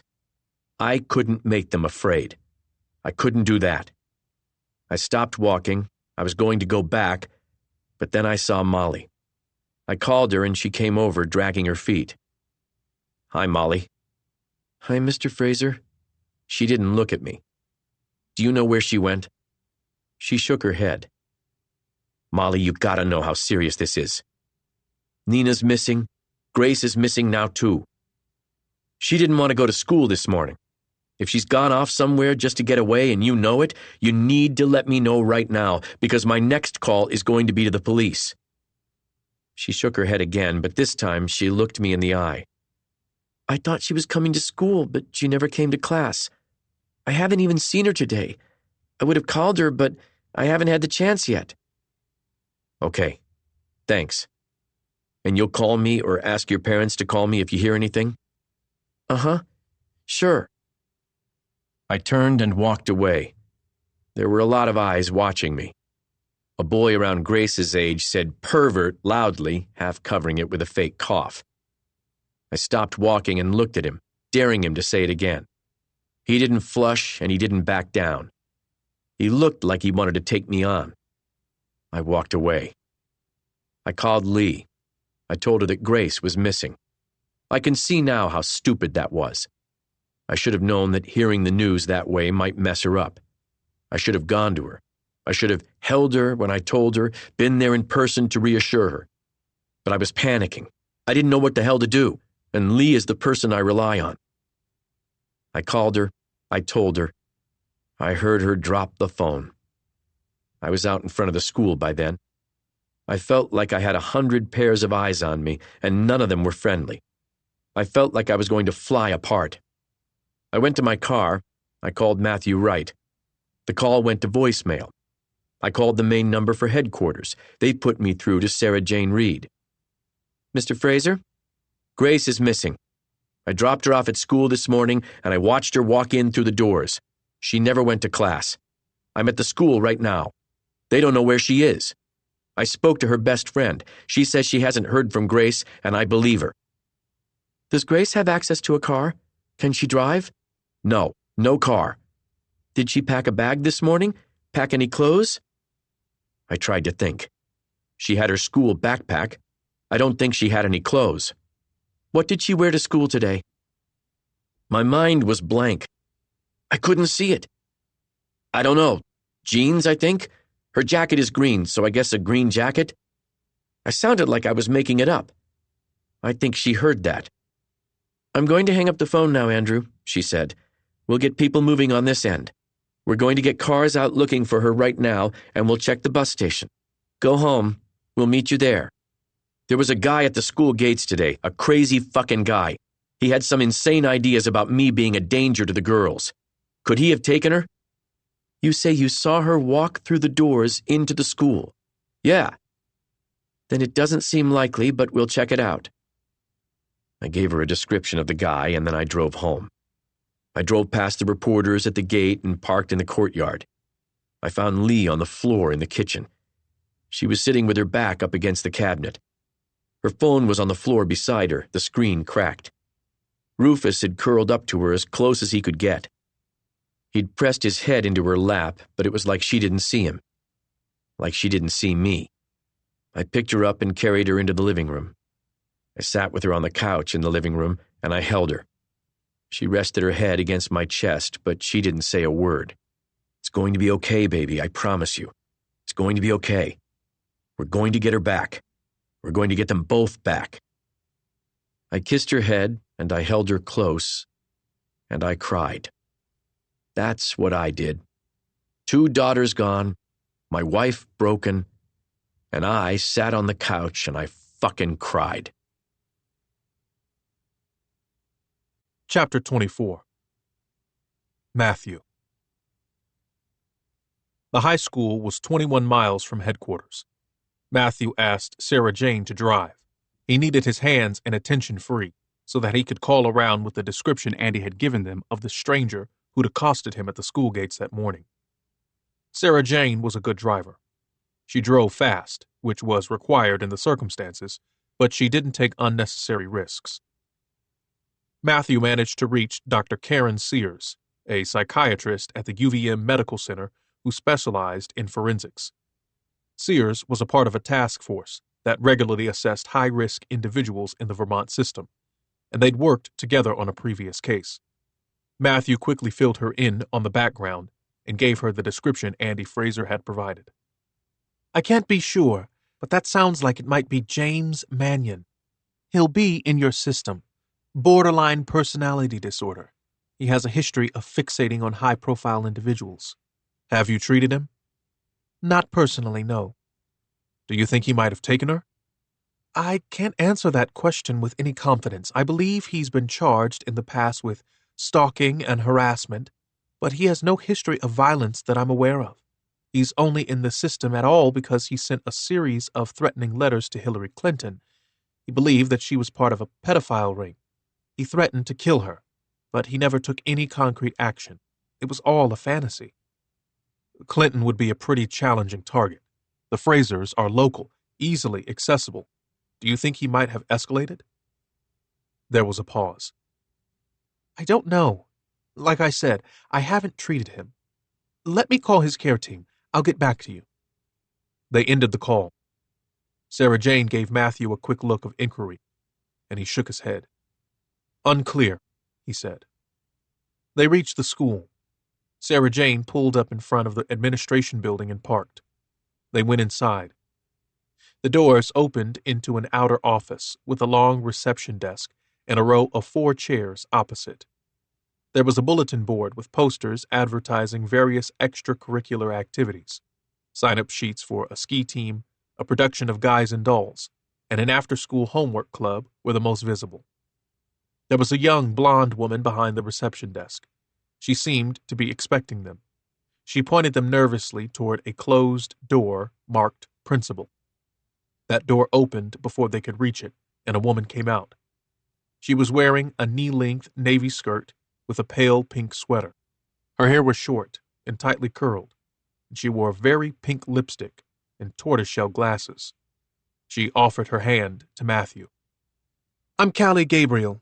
I'm the principal of this school. Detective Matthew Wright. This is Officer Reed.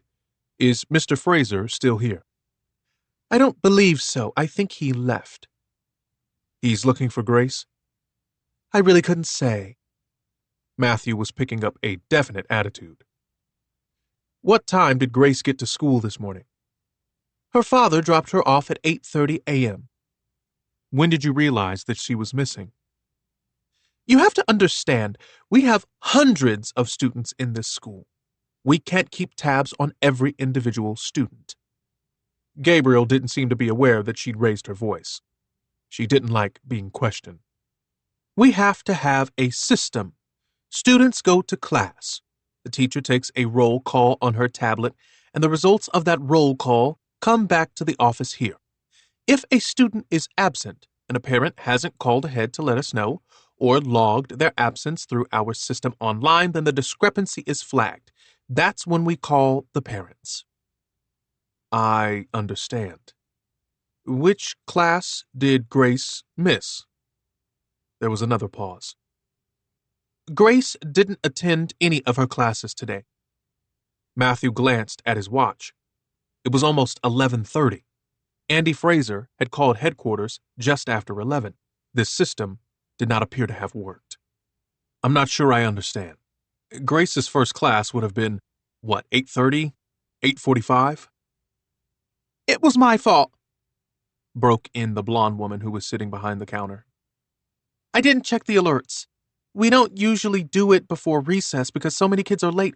I usually check the alerts around 11:30, and then I call all the parents at once. You see?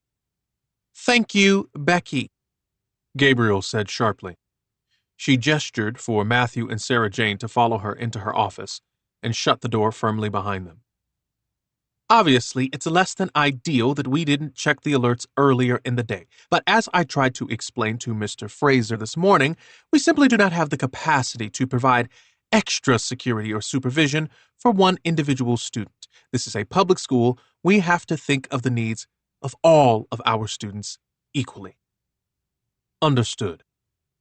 Matthew was not going to take the time to explain to her that in his view, taking 3 hours to let parents know that their kid hadn't shown up to school was less than adequate supervision for anyone. Do you have any idea where Grace Fraser may have gone? I'm afraid I don't. You have cameras, Sarah Jane said. I noticed some around the front. Is the footage recorded? I don't know, Gabriel said. You'd have to speak to our security officer, Mr. Lambie. If you follow me, I'll escort you to his office.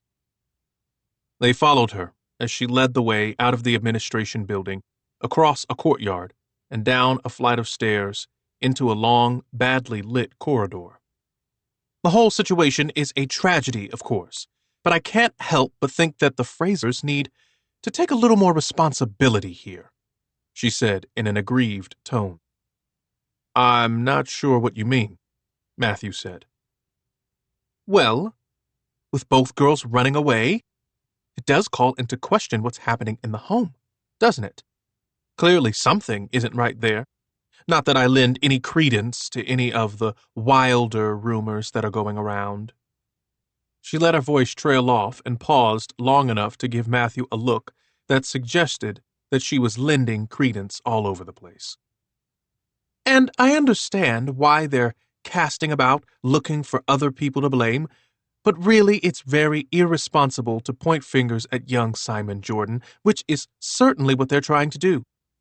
A lovely young man, very much in love with their daughter, too, which makes it all the sadder.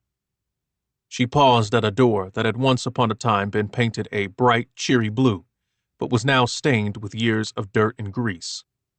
She knocked briskly, a schoolteacher's knock, and opened the door. "Mr. Lambie, these police officers would like to speak to you about any security camera footage you might have from this morning." The room behind the door was grim. The only window was a small one. The floor was gray linoleum, well-worn and a little grubby.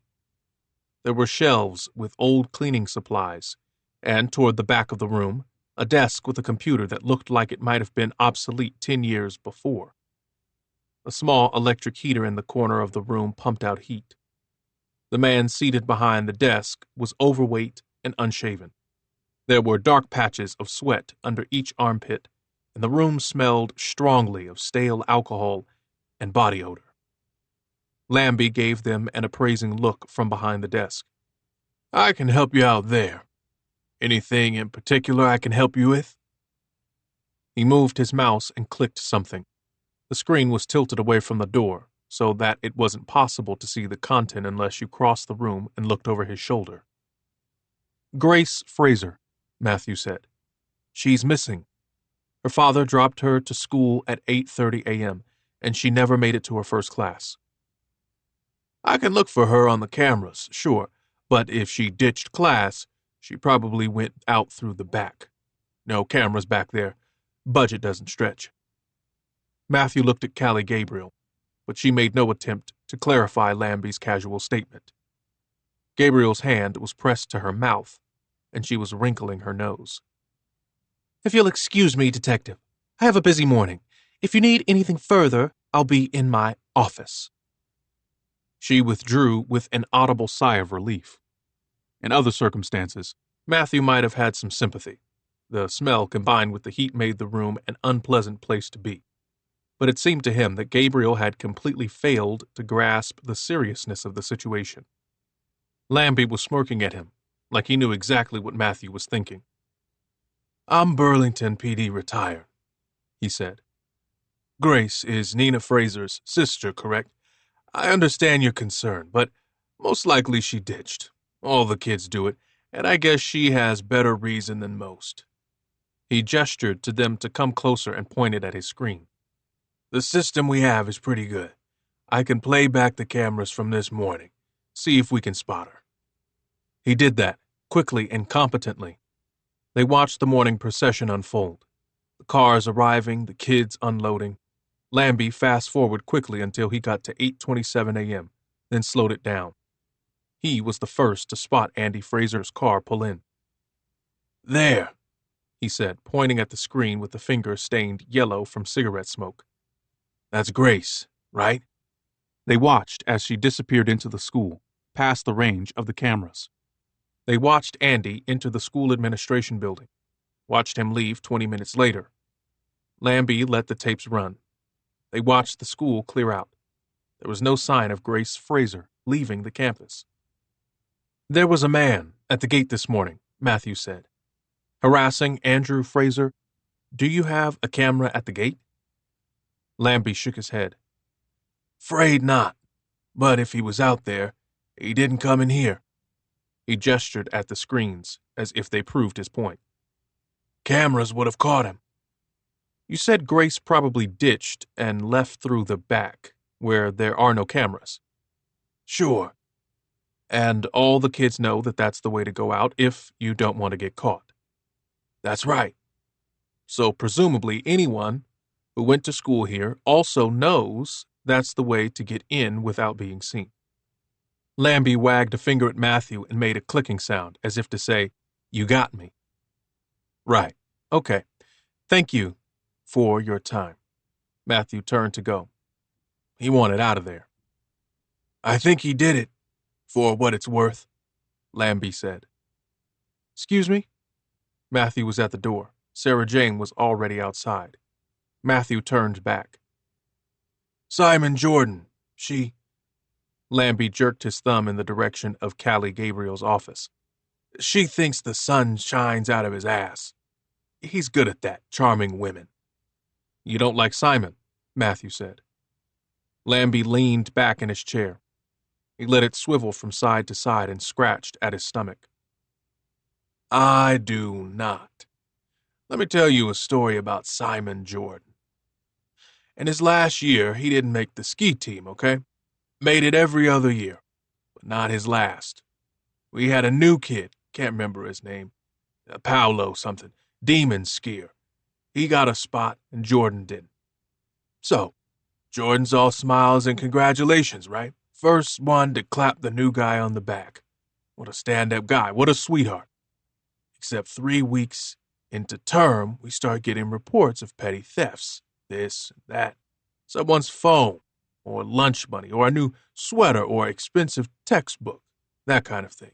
And Jordan quietly tells his friends that he's going to get to the bottom of it. He gets his dad's security guy to give him some little trackers. This was before AirTags were a thing, okay? But they were like that, little plastic things, small enough to be discreetly slipped into personal possessions. And Jordan sticks these little trackers to a bunch of stuff, a pair of sneakers he left in the locker room, a math textbook, a wallet. And guess where they all turn up? Paolo's locker, Sarah Jane said from behind Matthew. This time, she got the wagging finger. You got it. Exactly right. And of course, Jordan was devastated. Could not have been more shocked that his good friend Paolo was the thief. It was all bullshit. That Paolo kid got kicked out of school. Jordan got his spot on the team back and came out of the whole thing smelling like roses. So, you think Simon set him up? How come you saw it when no one else did? Matthew asked. Lambie smiled. He took his time answering. 2 reasons, he said at last. Firstly, because I was a cop once upon a time, and I've seen some shit. Secondly, because Jordan never bothered to put on an act for me. I had nothing he wanted. I saw him play everyone around him, and he knew I saw him do it. And he didn't give a shit, because what could I do? I couldn't touch the kid, and he knew it. Matthew and Sarah Jane left Lambie in his small office and made their way back toward the administration building. Do you believe him? Sarah Jane asked. I think he believes what he's saying. Whether it's the truth or not, who the hell knows? It might be true. If Simon Jordan killed his girlfriend, he's sure as hell capable of running a number on another kid to take his place on a team. I'm just not inclined to... Lambie's been sitting on his ass here for how many years? He knows the security in this place is a joke. He knew Jordan got a kid kicked out of school, probably charged, too, for theft. And what does he do? He does nothing. He sits on his ass and feels superior to everyone. Matthew picked up his pace, then stopped abruptly. See if you can talk to some of Grace's friends. Find out if they know anything. I'm heading back to headquarters. I'll get a location ping for Grace's phone. Let's start from there. It was all too goddamn sickeningly familiar. He wondered how Leanne and Andy were doing. Not well. Well wasn't an option in circumstances like these. Chapter 25. Grace. I didn't stay in school. I left Dad in the car and I pushed through the doors and then just kept walking. Along the corridor and then downstairs to the gym. The gym was deserted because classes wouldn't start for another 15 minutes. I went to the girls' bathroom and into the last cubicle on the right. I put the seat down on the toilet, stood on it, and opened the small window high on the wall. All the other windows in the bathroom stalls have a security bar, which means they can't be open very far. But years ago, some kid with a screwdriver rigged this one so that the security bar can be taken off and put back on. I unclipped the bar and pushed the window wide open. I slid my bag out first and waited until I heard it drop onto the ground below. Then I climbed out the window and lowered myself down. The gym backs onto the edge of the school property. There's a fence with a convenient hole already cut in it, and beyond that, trees. I grabbed my bag, pushed through the hole, and then I was in the trees, where no one would be able to see me. I felt bad that I had left the window open behind me, and that I hadn't replaced the security bar. Usually when kids use the gym route to ditch school, they have a buddy come in behind them to cover their tracks. I guess I could have texted a friend and asked them to close up after me, but I didn't want to. I didn't want anyone to know where I was, and I didn't want to have to explain. Everyone wanted to talk to me right now, and I didn't want to talk to anyone, because no one understood. They were all so weirdly fucking excited, even my friends. Like, Nina going missing was just another scandal. Some really juicy gossip to distract us from the boredom of pre-calc. The kids who weren't my friends were so much worse. I walked into the woods. There isn't a whole lot to do in Waitsfield. Basically, you've got one main street with the stores and the creamery, and if you go there, you'll be spotted by about 20 different parents in under 5 minutes. Not an option. There's no mall you can disappear into. Most kids who ditch end up spending the whole day sitting in a clearing in the woods, which is pretty boring, which is probably why cutting class isn't such a big problem at our school.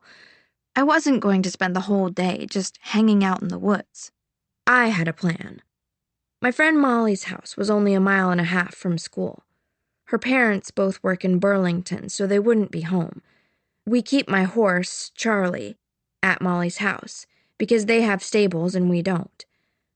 I was going to hike across to Molly's and pick up Charlie and take him out for the whole day. It was a nice day, actually.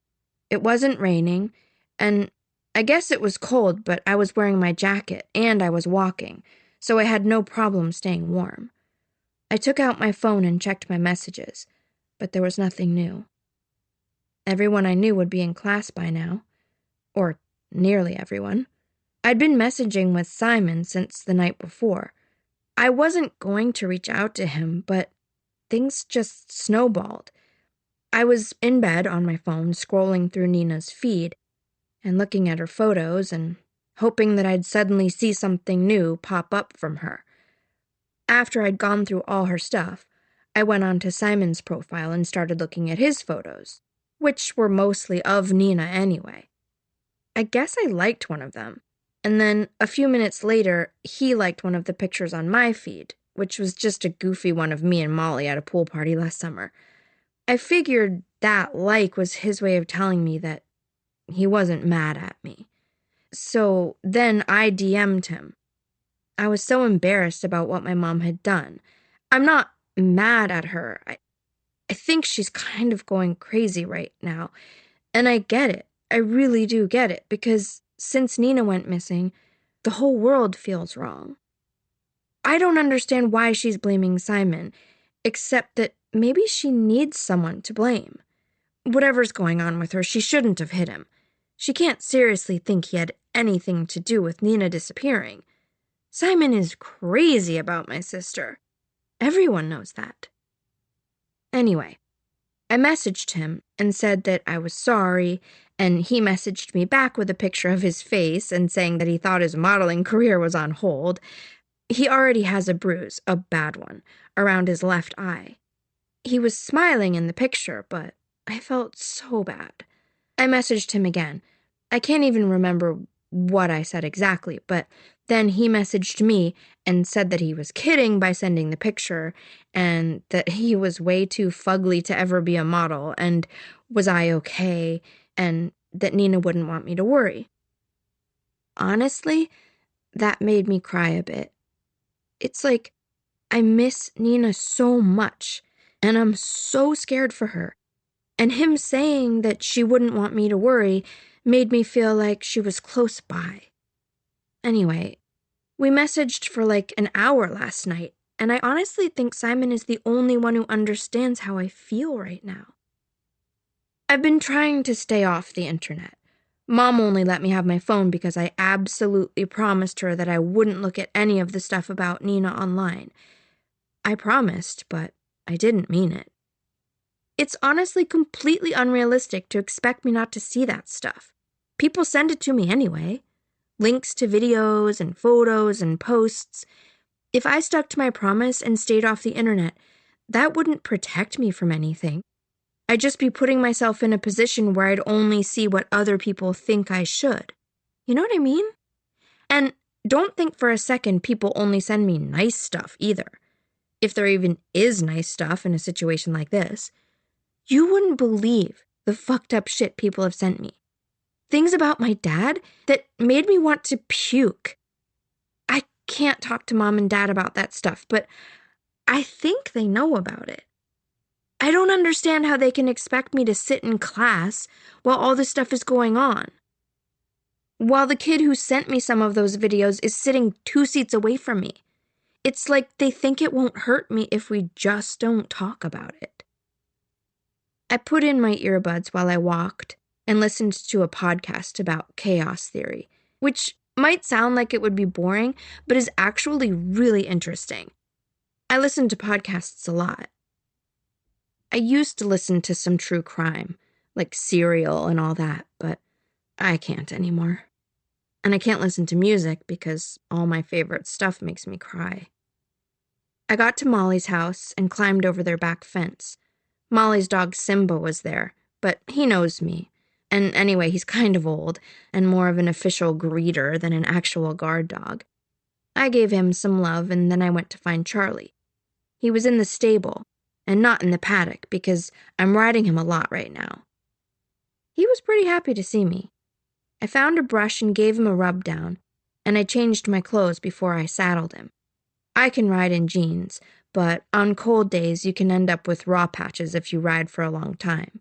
Jodhpurs are more comfortable. Molly's mare, Whisper, wasn't very happy that we were going out without her. I gave her a rub and told her sorry, and then I led Charlie around the paddock, down to the back gate. I closed the gate behind us before I mounted up. And I took him through a fast walk into a slow trot to give him a chance to warm up before we pushed on into a canter. I love to ride. I really do. When I'm out on the trail with Charlie, I feel like myself. I don't want this to sound cheesy, like a stupid inspiration quote on Instagram, but I feel strong and kind of free.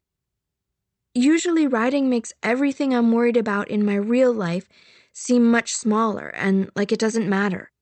Or at least doesn't matter so much. I wanted that feeling so bad, but it didn't come. Nina being missing is just too huge. Not even Charlie can make that problem go away. We slowed to a walk and I took out my phone again. I had a new message from Simon asking me how I was doing. I told him the truth, that I'd ditched school and I was with Charlie, and it wasn't making me feel much better. He asked if Charlie was my boyfriend, and I sent him a laughing emoji and explained. So then he asked for a picture and I sent it. He went quiet for a while after that, which made me feel more lonely and kind of depressed. I took Charlie down a trail that had some medium jumps. We did those, and then I guess I just rode aimlessly for a while before I started to circle back. It was getting pretty close to lunchtime when my phone buzzed again. Another message from Simon, saying sorry for disappearing and did I want to meet up. That made me smile. It really did. He said he could drive closer to where I was, and I told him which trail to take, and we agreed to meet for lunch in a clearing between two trails, where I knew there was a clean stream where I could water Charlie. I got there first. I loosened Charlie's girth so he'd be more comfortable. I watered him, and then I slung his reins low and loose around a tree branch so that he could still nuzzle at the ground if he wanted. Not that there was much grass available, but he likes to explore. After that, I sat on a fallen tree and unpacked my lunch, which was just stuff I was able to grab quickly from the kitchen without Mom and Dad noticing. A bread roll and a little pack of cheese and crackers, an apple and a bag of chips. It felt kind of juvenile suddenly, and I didn't want Simon to see it, but I was also really hungry, so instead of packing it away again, I started eating really fast. I'd finished the bread roll and the apple by the time he got there. "Hi," he said, and smiled at me. I smiled back and regretted it right away because I was pretty sure that I had bread in my teeth. "Sorry," I said, and I closed my mouth. He looked quizzically at me and went over to see Charlie. Simon was wearing black jeans and boots and a black jacket with this bright orange skinny stripe down one arm. It was very cool. He's actually a really good-looking guy, which isn't surprising, because if you ever met my sister, you would know that she's completely beautiful. "So, this is your guy?" Simon said. He laid a hand on Charlie's neck, and Charlie kind of skittered sideways. He doesn't always like strangers. "Uh-huh." "He's beautiful. Do you ride?" I almost offered him a ride on Charlie, even though Charlie doesn't really like anyone riding him but me, but Simon shook his head. "Not my thing," he said. He came over to sit beside me on the fallen tree. "How are you doing?" He was so kind. I shrugged. But then I was scared I was going to cry, because I could feel the tears wanting to come. I offered him the cheese and crackers to distract myself. "Want some?" He took the packet and opened it, and made a cracker and cheese mini sandwich, and ate it in 2 bites. He brushed the crumbs off his hands. "Pretty good," he said. He scratched at one of his teeth with his thumbnail.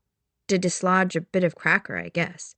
If I did that, I'd look like a troll, but he actually made it look cool.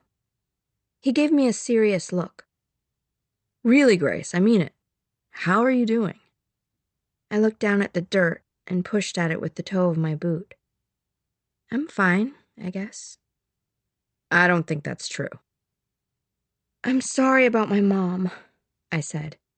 It was probably the 10th time I'd said sorry, but it was easier than talking about my feelings. I expected Simon to just say that it wasn't my fault again, but instead he sighed. "My parents are pressing charges." My stomach turned over. But they can't do that." Simon shrugged. "Parents be crazy. I told them to let it go, but my mom's pretty mad. And she thinks... Sorry, Grace, but she thinks your mom's kind of losing it and might be dangerous." "That's not true. That's not true at all." Except I was scared that maybe it was true. She'd hit Simon. And she kept spacing out. Not like normal spacing out where you get distracted for a few minutes. It was like she was disappearing into another world. "Well, Mom's not crazy. She's just scared and upset. She shouldn't have done what she did, but you get it, right?" I really, really wanted him to agree with me. "I hear you, but, she broke into the house, and then she hit me." He let his voice trail off. "She broke into your house?" That was the first I'd heard of that. My skin went hot and cold. Simon looked at me sadly, which made me feel like a little kid. I hate that feeling. Maybe he saw that, because he leaned over and gave me a quick hug. "I could talk to my mom, if you want. Ask her again to just let things go." "That would be really good. Please, if you can." He nodded and looked away across the clearing. "I guess no one else in the world knows exactly how we feel. No one else loved Nina the same way." The way he said it made me feel weird. Loved Nina. Like she was gone. Like she wasn't coming back. But I got what he meant otherwise. No one else did get it. Not in the same way. Mom and Dad loved Nina just as much as I did, but they were the adults and kind of in control of the situation, as much as anyone was. They were doing everything they could to find her and make things better. But they were keeping so much from me, only telling me things when they had no other choice. They were a team, and I was alone. And I guess so was Simon. Yeah, I said. We need to be there for each other, Grace, until we get to the other side of this thing. Yeah, I said again, and I smiled. A small, weird smile, but him saying that made me feel so good. I'd have someone to talk to. My own teammate. And he'd talk to his mom and make her leave my mom alone, and maybe Simon and I could figure out where Nina had gone. No one knew her as well as we did, not really. I was about to say that when he took my hand. He held it in his, and he turned to look at me. You look kind of like her, you know? Not the same, because your hair is blonde and you're taller and a little bigger, but you're just like her around your eyes and your mouth. He looked at my lips, and his thumb caressed the back of my hand, and it did not feel good. Not at all. I snatched my hand away and pushed both of my hands between my thighs. My shoulders hunched over. He put his hand on the back of my neck and held me there, gently. It's okay, Grace. I shook my head. I didn't know what to do. You don't need to feel guilty, you know. It's natural to feel this way. You miss Nina, and so do I. It's natural that we'd be drawn together. His hand was still on the back of my neck. He rubbed the back of my head and my neck like a massage, but slower. Everything he was saying was exactly what I had thought, but twisted. Nina would want you to feel good. I stood up. My bag of chips fell on the ground. He picked it up. He smiled at me like I'd done something cute. I have to go, I said. I picked up my backpack from the ground and slung it on my back. Stay and finish your lunch. I shook my head. I have to get Charlie back. You asked me to come here and meet you, you know. I drove all the way over here. It's kind of shitty to just disappear. Was that right? Had I asked him to meet me? Hadn't he suggested that he come? I'm sorry, I said.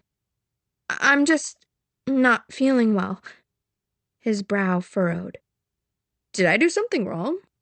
I thought we were friends. He blinked and rubbed at his eyes. I could see tears. Real tears. You know, Grace, it's been a really shitty week. First Nina dumped me, and then she disappeared, and half the country, or at least half the people online, seem to think I had something to do with it. Do you know how that feels? Your sister is missing, but at least no one thinks you had anything to do with it. I'm sorry, I said again. I felt so bad for him. I must have misread things. I took a step toward him, and he stood up, and then he hugged me. I hugged him back. I thought maybe he was going to cry. He didn't cry, but he held on to me like he needed me just to stand up. I miss her so much. I know, I said. Me too. And then I was the one who was crying. He rubbed my back, and then the back of my head. It's okay, Gracie. Only my mom and dad and Nina call me Gracie. It made me cry harder. Shh, he said.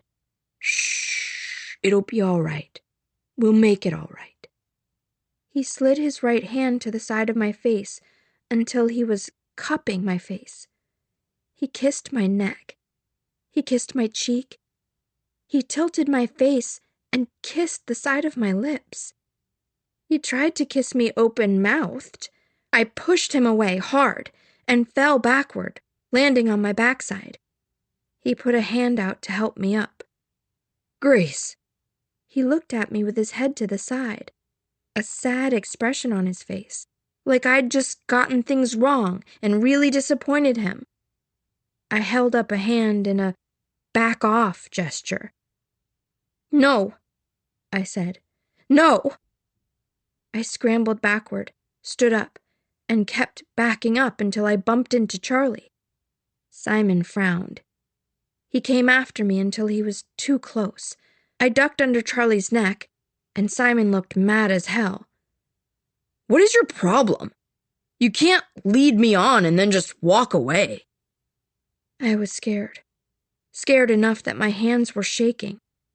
But fuck him. I hadn't led him on. I hadn't done anything. I lifted Charlie's reins over his head, and I put my hand on his withers and pushed so that he would swivel fast.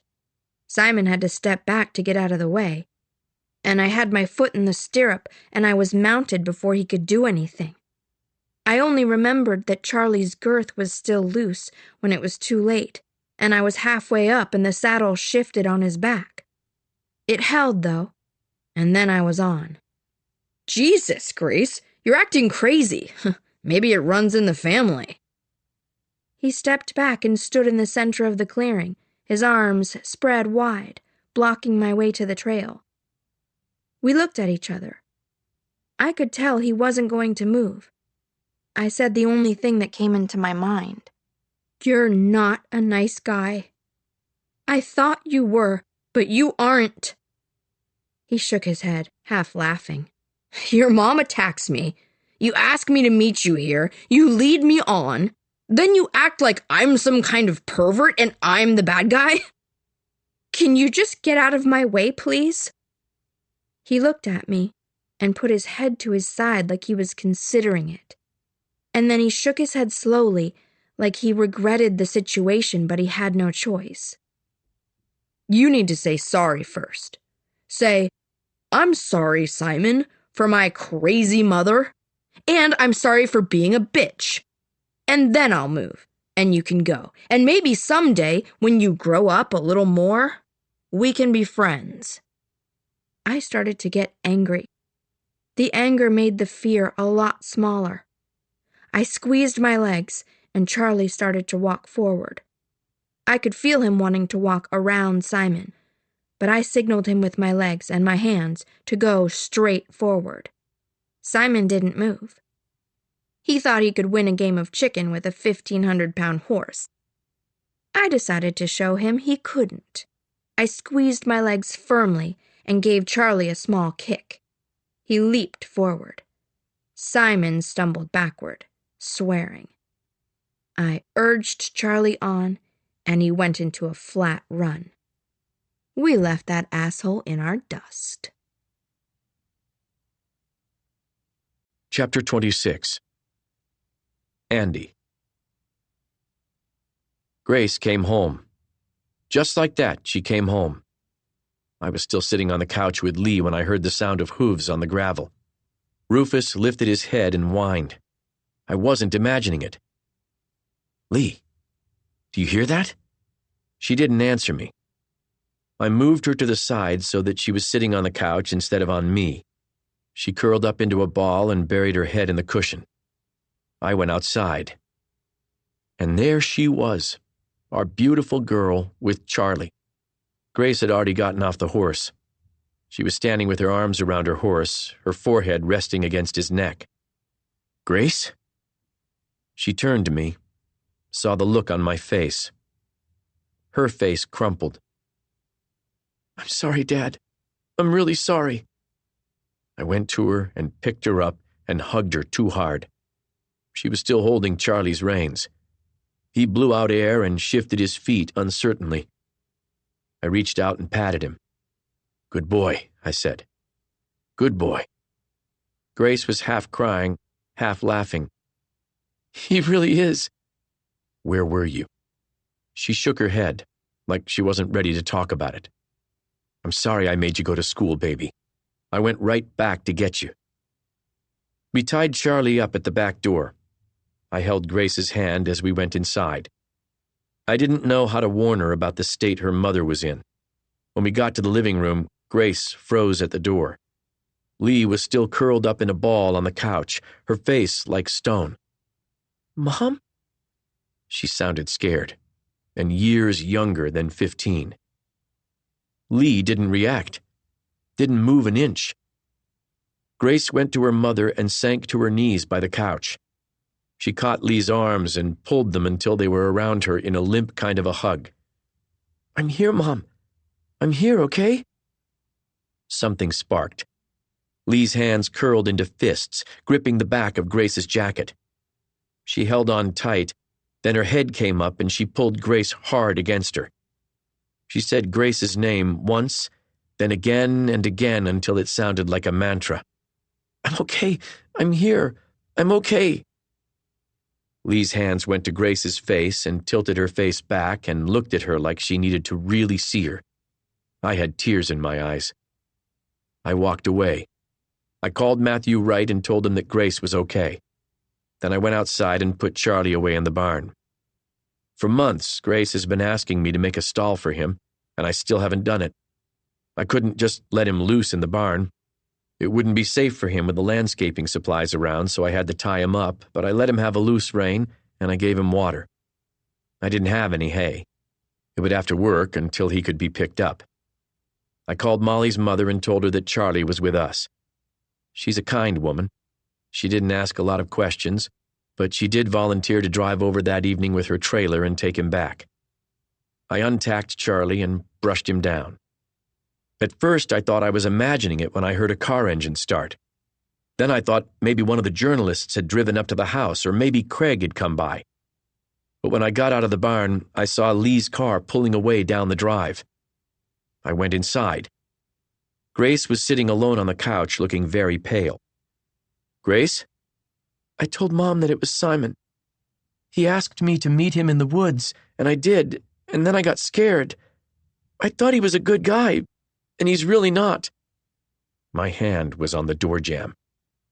I gripped it, hard. "Did he hurt you?" She shook her head.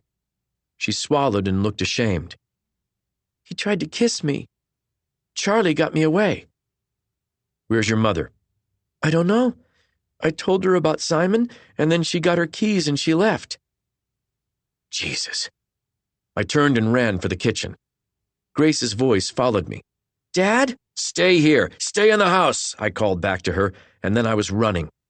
I got in my truck. I blasted my horn as I went down the drive, and the journalists and photographers got out of my way fast. There was only one place she could have gone to.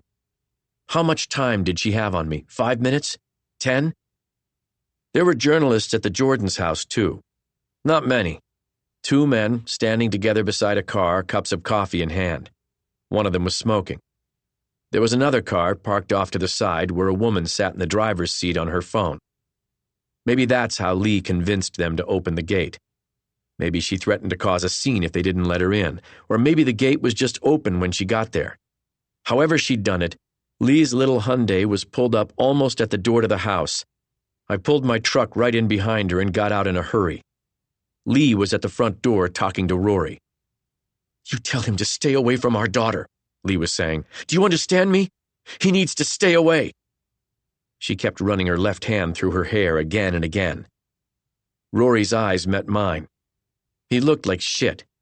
He hadn't shaved and his eyes had deep black shadows. "Andrew," he said. I joined Lee at the door. I took her hand. She didn't look at me. "Tell him to come up here," she said to Rory. "I need to talk to him." Rory put his hand out and gripped the doorframe, blocking the way. "I can't allow that. You seem upset. I don't think now's the right time." "I'm not upset," Lee said. She widened her eyes in an unconvincing attempt to seem sincere. "Not at all." She wasn't well. I needed to get her to a doctor. We needed to get her help. "Baby," I said. "Come on, baby, let's go home. We need to go home to Grace." I tried to lead her away from the door, but she didn't move.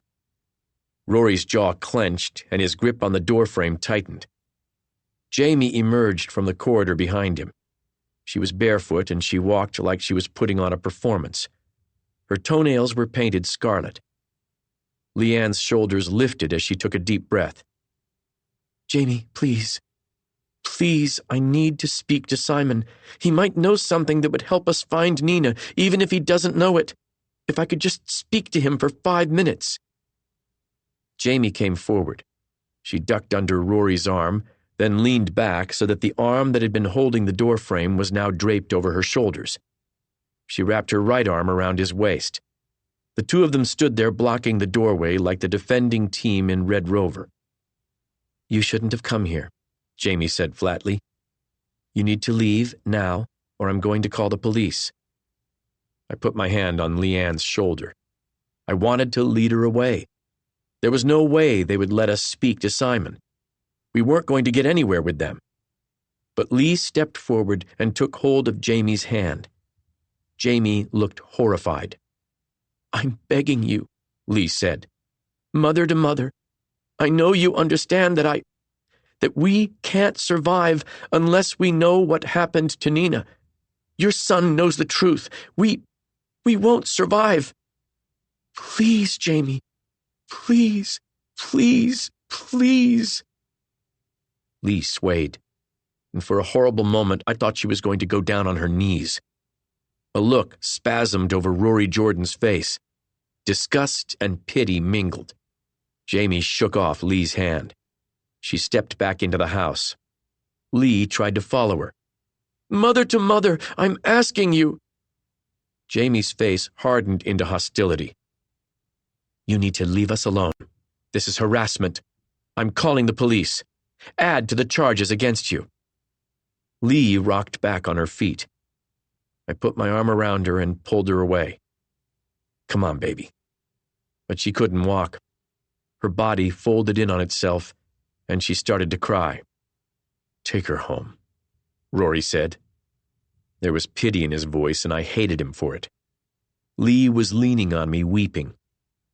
I held her against me and looked at them and hated them. "Simon hit Nina. Did you know about that? He left bruises on her body. That's the kind of boy you raised. I hope you're proud of yourself. 2 hours ago, he asked Grace to meet him in the woods. He tried to kiss her. She had to push him off. She's 15 years old." Rory didn't react, not really. But Jamie flinched. It didn't matter to me. I didn't give a shit what they thought or felt or anything else. "If he killed Nina, he'll pay the price," I said. I didn't know if that was true or not. I wanted to believe it, but we didn't live in a world where bad people paid for what they did. I had to get Lee home. I tried to lead her away, but she was a dead weight. In the end, I just picked her up and carried her to my truck.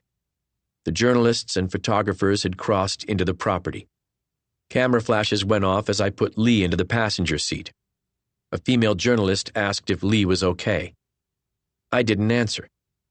I fastened Lee's seatbelt. She buried her head in her hands. We drove home. I parked the truck in the barn, and we sat there for a long time.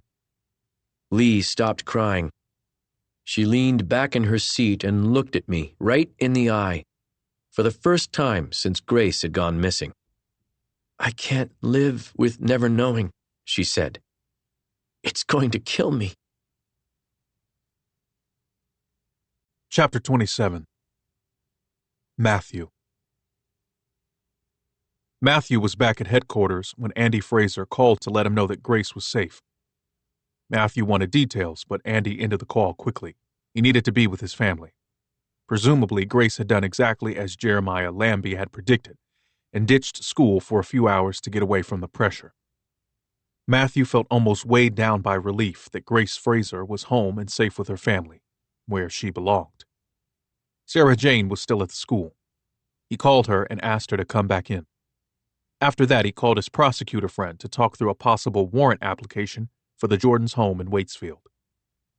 "You don't have enough," his friend said bluntly. "Rory Jordan is connected.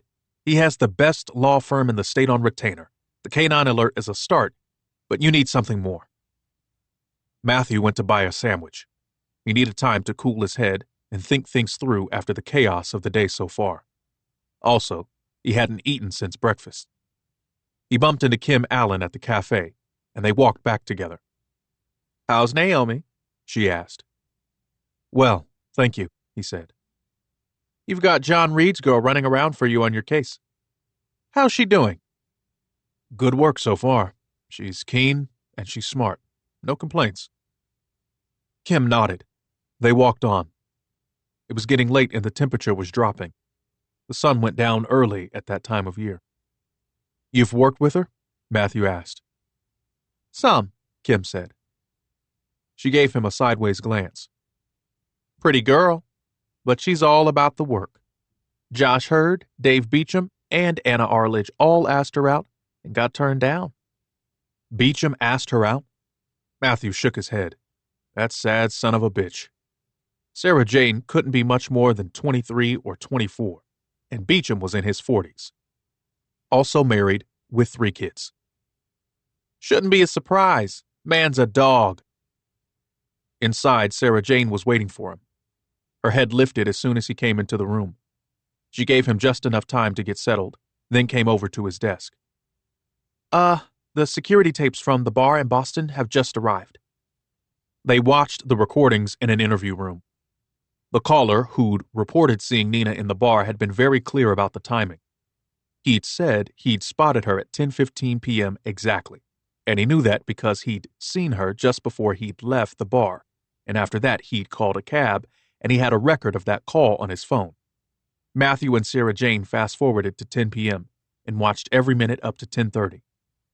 Matthew paused the recording and sat back. "I don't see her."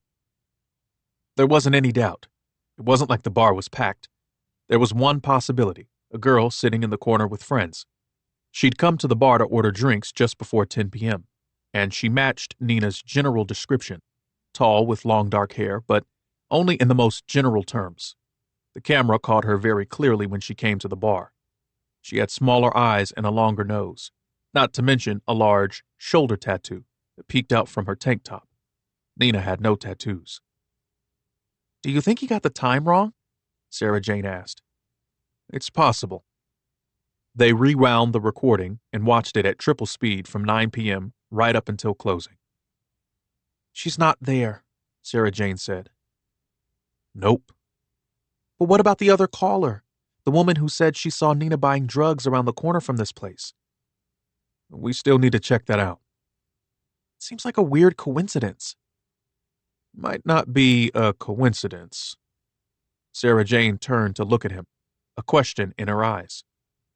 "The guy who called us about seeing Nina at the bar, did he also post about it online?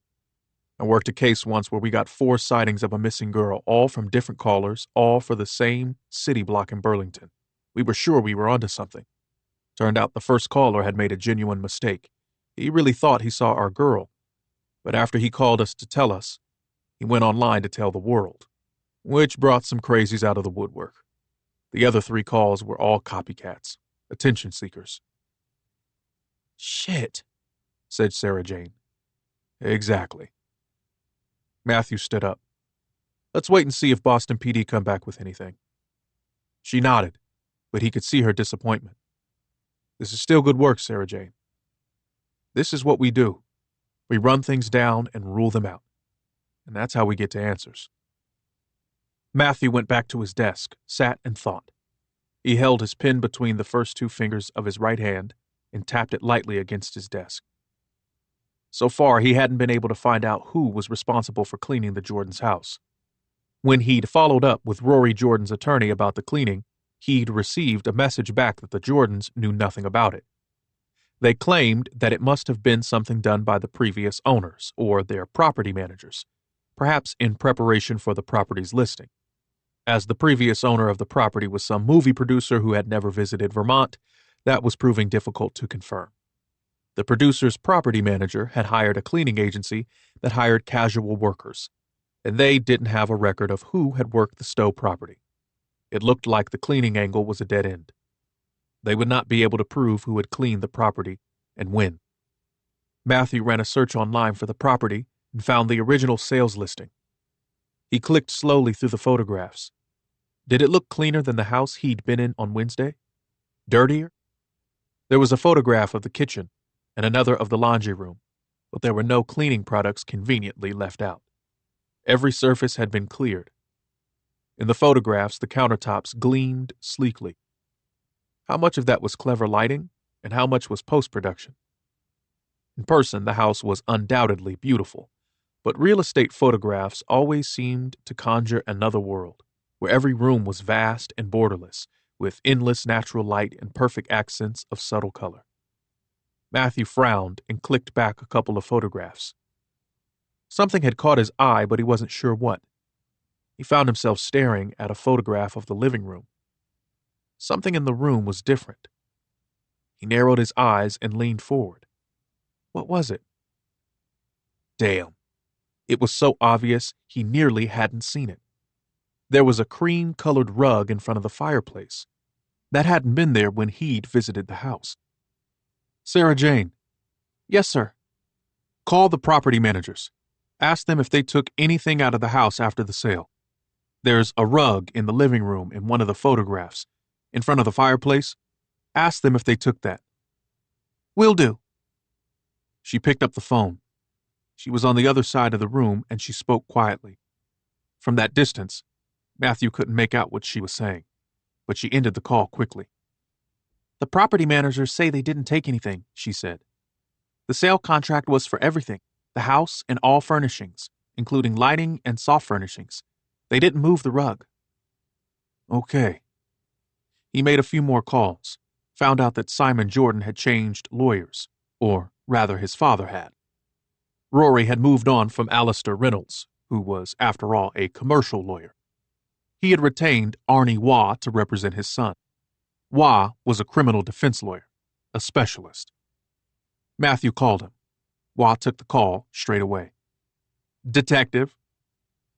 Mr. Waugh, I understand you represent Simon Jordan.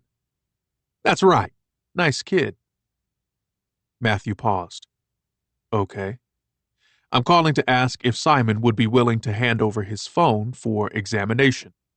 Voluntarily. Interesting idea. Unfortunately, we're not going to be able to do that. Waugh's tone was relaxed and urbane. That is unfortunate.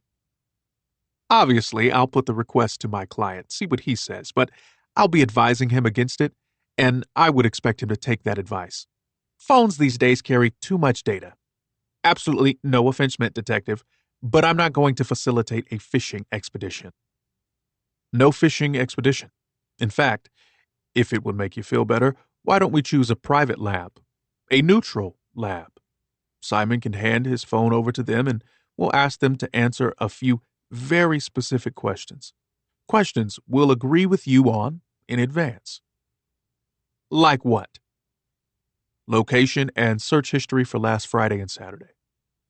He paused for a moment, then added, Tuesday, too. There was silence on the other side of the call. Matthew could picture Arnie sitting in his expensive suit in his expensive office, frowning. I'll get back to you, Arnie said, and ended the call. You do that, Matthew said into the silence. He went home and took a shower.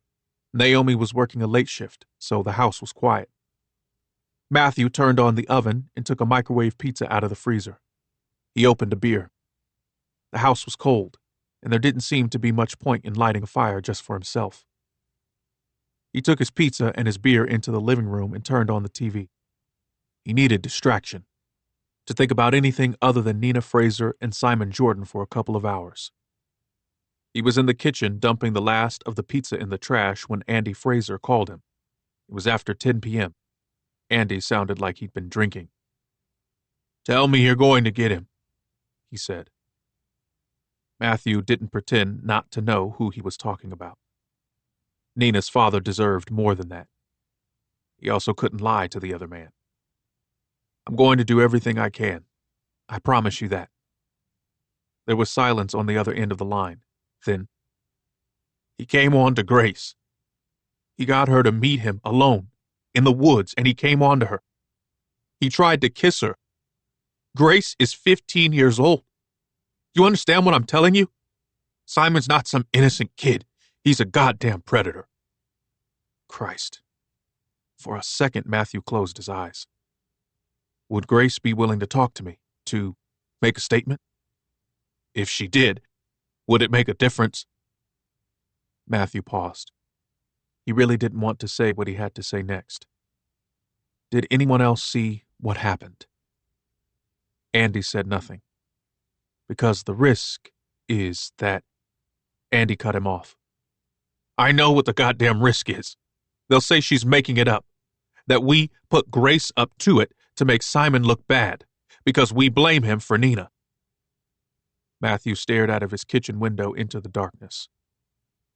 The bright lights of the kitchen meant that he couldn't make out a thing outside of the dubious protection of his four walls. Safety was an illusion.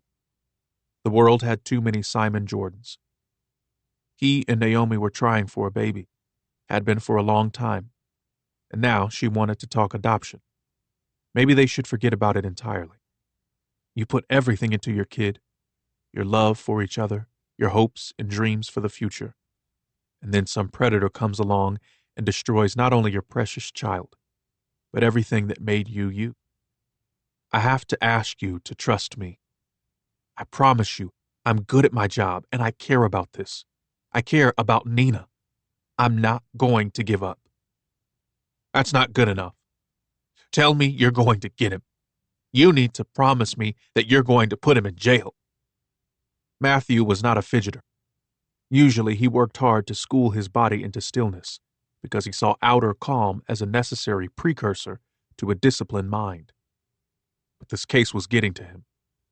He rubbed at his jaw, feeling the rasp of 2 days' stubble. I can't do that, he said. He thought again about what he'd said to Sarah Jane, that without a body, it would be an uphill battle. All I can tell you is that I'm going to do my best. There was another long silence. Then Andy said again, quietly, not good enough, and hung up the phone. Matthew went to bed. He had a bad night's sleep, broken with nightmares of missing girls calling for help. He went to work on Friday morning groggy and bad-tempered. The breakthrough, when it came, was unexpected. He was at his desk when a call came in from the front desk. Woman here to see you by the name of Rita Gallo. Says she wants to talk to you about the Fraser case. He very nearly handed the interview off to Sarah Jane. Afterward, he wasn't sure what had prompted him to stand up and go downstairs to talk to the woman himself. Maybe it was just that he was frustrated and needed a change of scene. The woman waiting for him downstairs was older, in her 60s maybe. She wore jeans and sneakers and an old Patagonia jacket. Miss Gallo, how can I help you? She took his hand and shook it. I don't know. I think maybe I can help you. He led her into an interview room. He offered her coffee. Thank you. No, I try not to drink caffeine. It keeps me up at night. They sat at opposite sides of the table. She looked around, briefly. It wasn't a very friendly room. It wasn't intended to be. He could see that she was intimidated by her surroundings, but she did a better job than most of hiding it.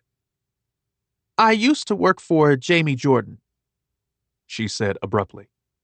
Well, the whole Jordan family. I was their cleaner until a few days ago. I see, Matthew said. At the Stowe house? Was she a Rory Jordan emissary? Had he sent her in to see him, to provide a neat explanation for the floor cleaning question? Oh, no, I've never been to that house. No, I worked for the Jordans at their home in Waitsfield for nearly 12 years, until this week, in fact. What happened this week? Her lips tightened. Nothing at all, according to one way of looking at it. I told my daughter, and she told me I was making mountains out of molehills. But that's not how you see it. She shook her head. Why don't you tell me in your own words what happened? Rita settled herself in her chair and crossed her arms. The rhythm of her speech changed. In her mind, it seemed, they'd reached the formal part of the interview, the part that mattered. I went to the Jordans' house at 10 a.m. last Saturday morning. I went in through the downstairs doors, straight to the laundry, like I always do. There were clothes in the washing machine. She leaned forward and held Matthew's gaze. She wanted him to understand that this was important. I never leave wet clothes in a machine overnight, and definitely not for 2 nights. Wet clothes left in the machine smell, even if you air them out. It's a very bad idea. When I left the house on Thursday, the machine was empty. You understand? Matthew nodded. I do. The clothes that I found in the machine belonged to Simon. A pair of jeans, a blue t-shirt, and a cream wool sweater. Also, some socks. She paused again to make sure that he was paying attention. Everything had been boiled virtually. He put it through a hot wash, and the sweater was shrunk to nothing. Does Simon typically do his own laundry? No, she said triumphantly. That's what I tried to tell my daughter. I worked in that house for 12 years, and not once did anyone but me put so much as a pair of pants in that machine. I said to her, don't you think it's a little too much of a coincidence that the first time in 12 years that boy takes it into his head to wash his own clothes is the morning after his girlfriend disappears, when he was the last one to see her alive?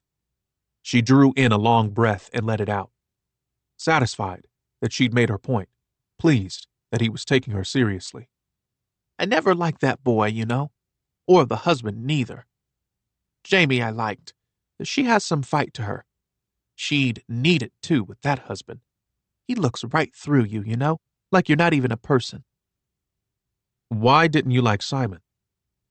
She thought about it. Not because I always thought he was a killer. I'd be lying if I said that. But I did think he was dangerous. You know, he looked at his father, at all the stuff his father had, and he thought, that's mine. I don't like Rory Jordan, but I won't deny the man worked for what he has. Simon thought he should have everything his father had without lifting a finger. And he had a temper. Rita blew out a breath. Whew, boy, yes. Miss Gallo. Rita, please. Rita, then. Did you notice anything else different in the laundry room that morning? She looked at him blankly for a moment. Nothing. I mean, there were no drops of blood or anything, if that's what you're asking. That's okay. Thank you. Everything was just the same as usual. She nodded, and then said as an afterthought, there was a bottle of detergent that I didn't buy, not my usual brand, but I don't suppose you'd be interested in that. Chapter 28. Jamie. On Friday, Rory went to work.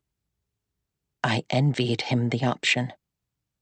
I've always regretted not having a job of my own, but when we married, the only thing I was qualified to do was waitressing, and Rory would not have been okay with his wife serving people. And waitressing was a job I was more than happy to leave behind. If I'd been a different kind of person, maybe I could have tried again after Simon started school. But I'd never been bookish. Going to college wasn't an option for me.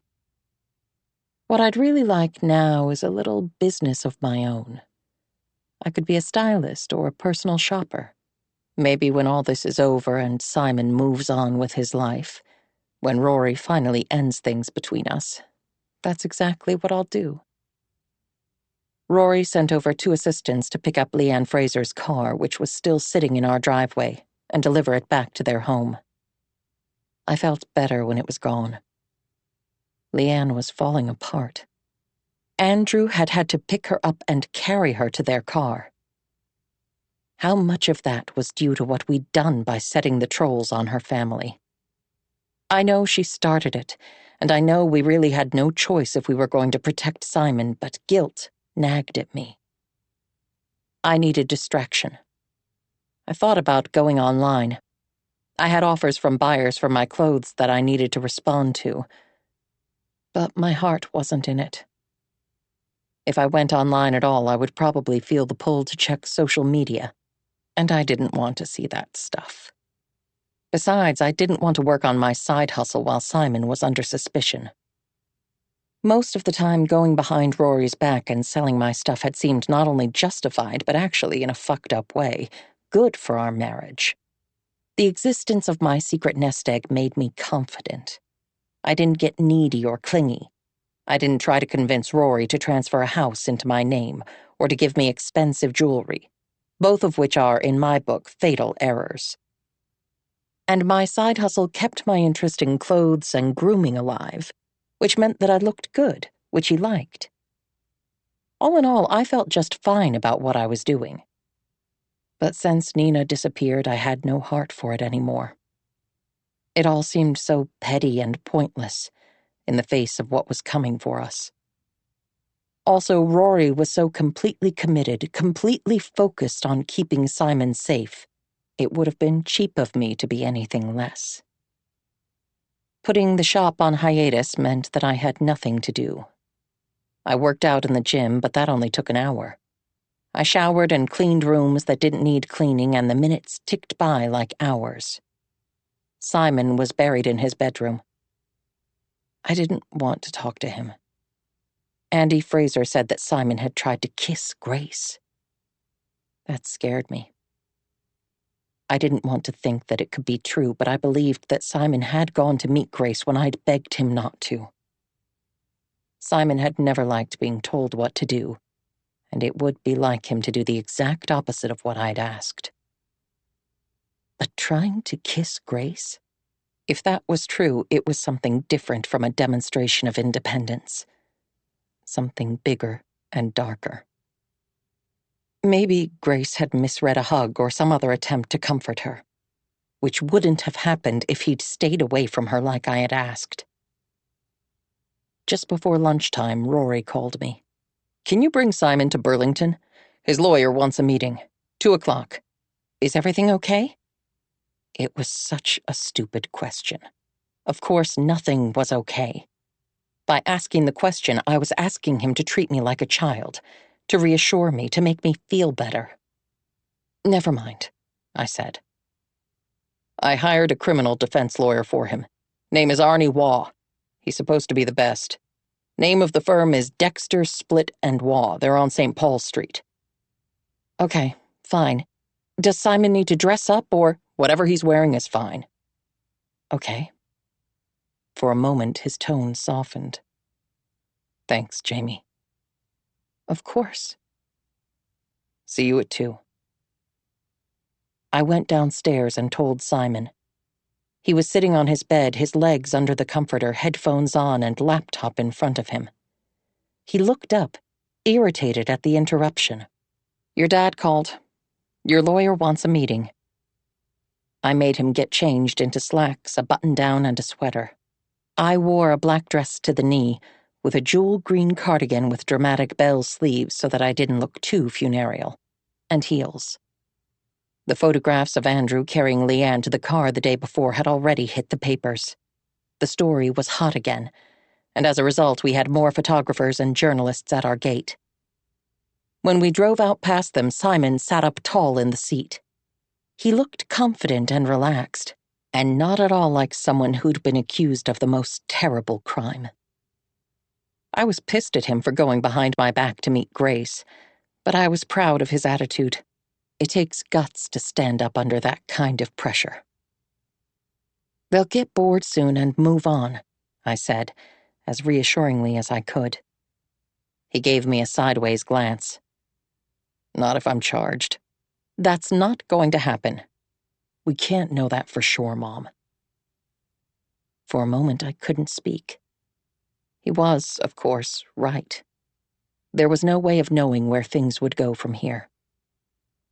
"I know that you didn't do anything wrong," I said firmly.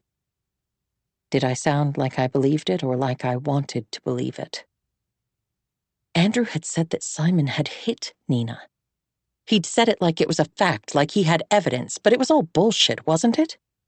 Just his worry and grief talking. I felt a fluttering kind of nervousness. Simon shifted his weight on his seat and turned to look out the window. I wondered why Rory had asked me to drive Simon when Simon could easily have driven himself. Maybe the lawyer wanted to talk to me too. Or maybe Rory was worried about Simon being out there alone, afraid and unsupervised. I reached out and took Simon's hand in mine. Your dad is a very smart guy with a lot of resources. He loves you more than anything in the world, and there's nothing he wouldn't do to keep you safe. That's not nothing, Simon. I think maybe that's everything. Instead of pulling away, Simon let his hand sit in mine for a long moment before squeezing my hand briefly and disconnecting. Thanks, Mom, he said. He said it absently, like he was in no way engaged in our conversation. Like I was a child he was patting on the head, a child with no understanding of what was actually going on. I felt afraid, like there was something coming. I tried to shake the feeling off.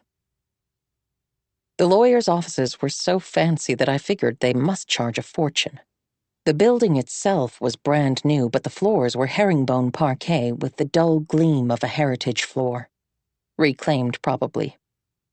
The lobby was very large, but there were only 2 sets of chairs, upholstered in fashionable greige boucle and sitting far apart from each other. There was a single large abstract artwork on the wall.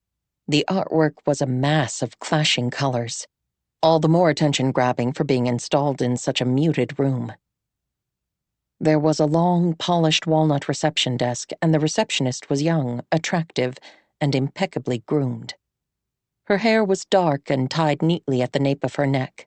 Her eyebrows were perfect, and her nails were short and so dark they were almost black.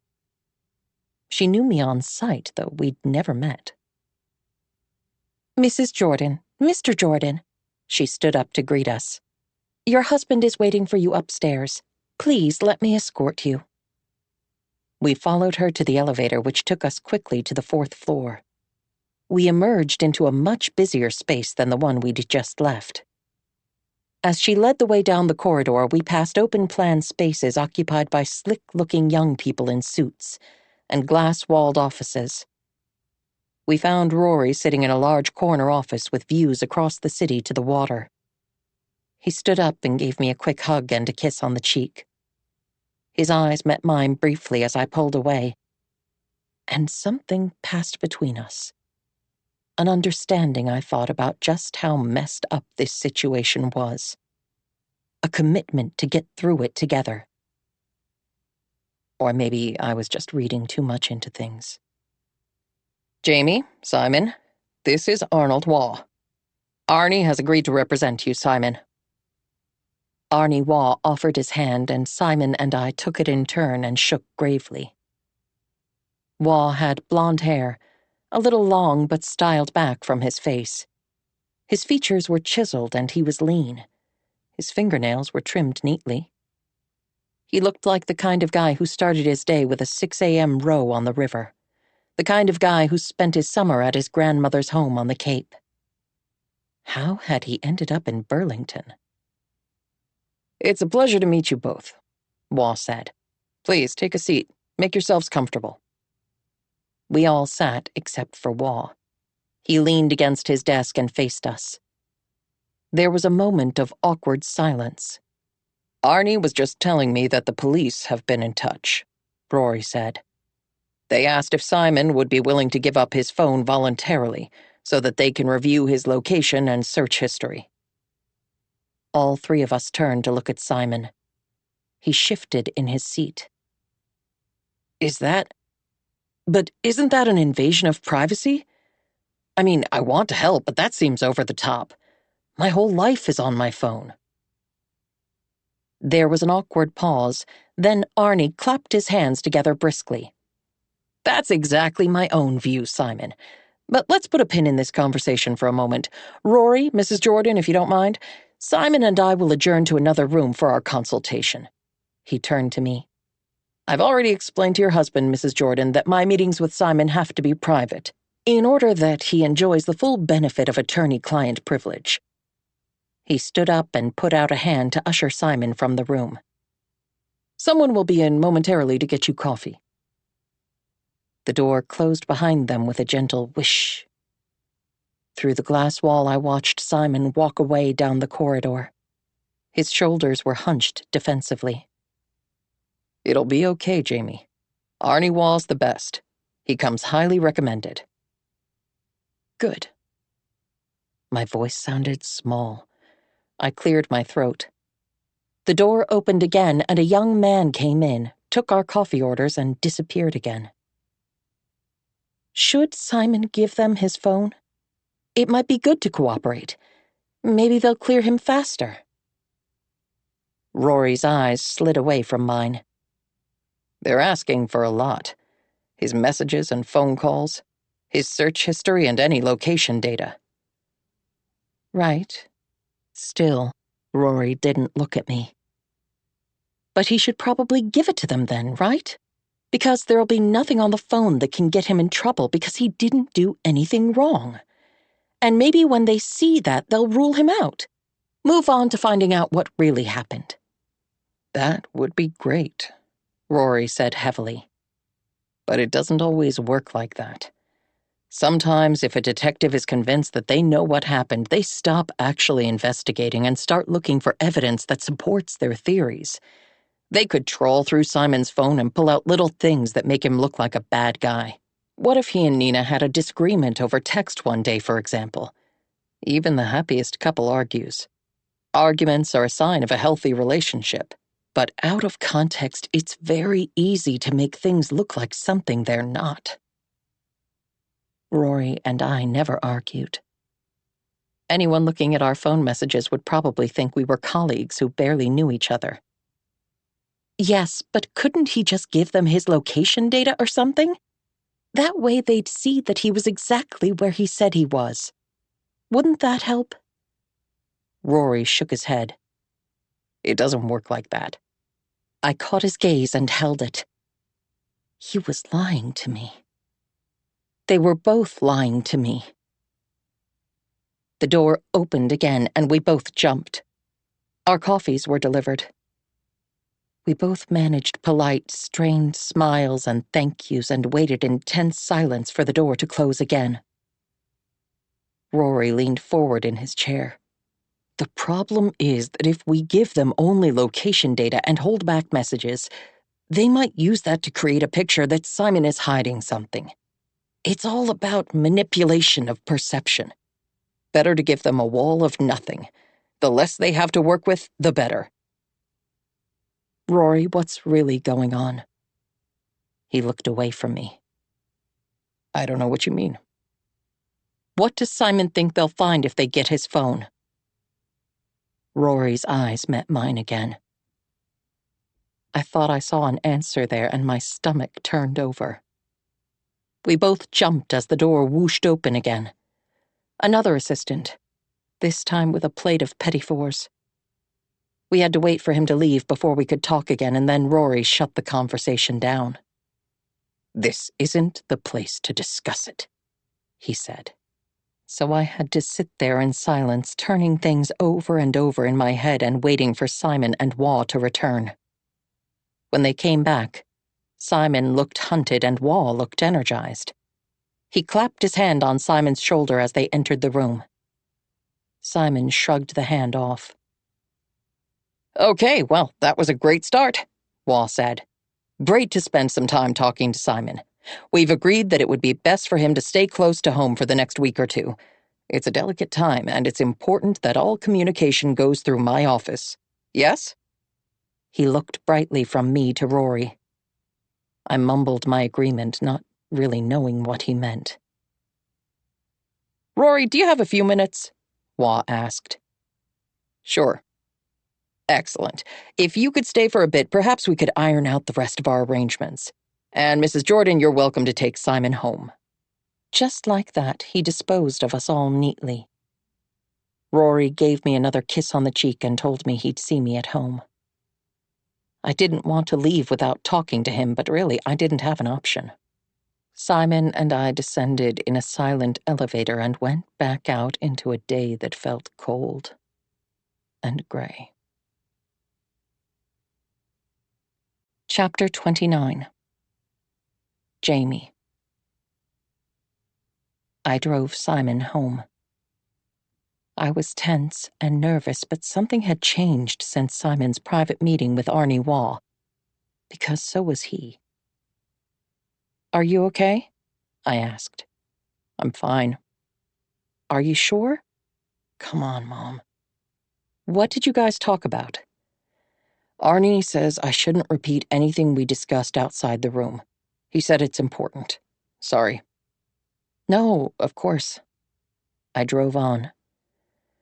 After a moment, I realized that I was biting my thumbnail, and I forced myself to put my hand back onto the steering wheel and keep it there. "Are you going to give your phone to the police?" Simon's fingers were pinching at the crease in his pants. Pinch, release. Pinch, release. "Not right away. Not voluntarily. But Arnie says they'll get it eventually." He fell silent, and so did I.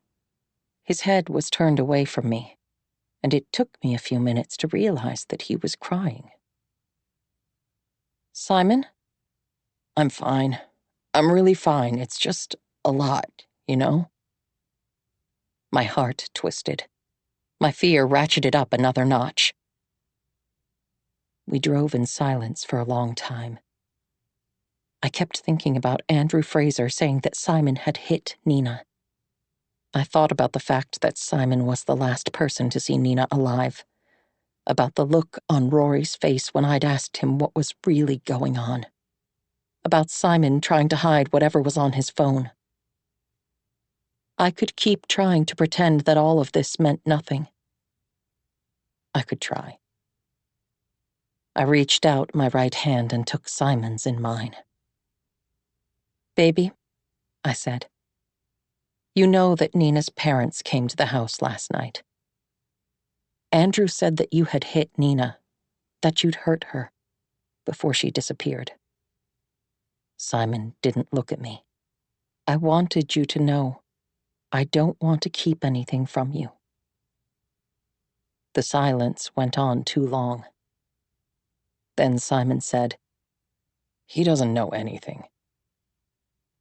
"Okay." He pulled away from me. "And my relationship with Nina was private. It was nobody else's business." "Yes?" He still wasn't looking at me. The side of his face that I could see was reddening. "Everyone's acting like she was the perfect angel just because she's missing. Just because she was a woman, that didn't make her perfect. She fucked up, like, a lot." "I know that." Was a woman. The words rolled around in my head. They didn't mean anything except that really we were all beginning to accept that Nina wasn't coming home. Too much time had passed for that. Eventually, I said, "Nina's father said you met Grace in the woods." "Jesus!" Simon shook his head. "She begged me to come. Her parents won't talk to her about anything. They're treating her like a kid, and it's making her more scared. She didn't want to talk to her friends because they're all into all the online stuff and she doesn't trust them. So she asked me to meet her to talk. And now what, they're trying to make that into something?" She said, "I think she told them that you tried to kiss her." Simon turned and looked at me as if I'd just slapped him. "She's 15, Mom." I know. The shock on his face was genuine, and I felt terrible that I'd allowed doubt to creep into my head. I reached out and squeezed his hand again. I wanted him to know that I wasn't accusing him of anything, that I was on his side. He shook my hand off and went back to looking out the window. Simon, please talk to me. Please, baby." He kept his face turned away from me. He brushed stray tears away angrily with the back of his hand and took a deep breath, but the tears kept coming. Tell me what happened. Please tell me what happened. I told you everything already. I guess you don't believe me. I guess you think I'm some kind of murderer, right?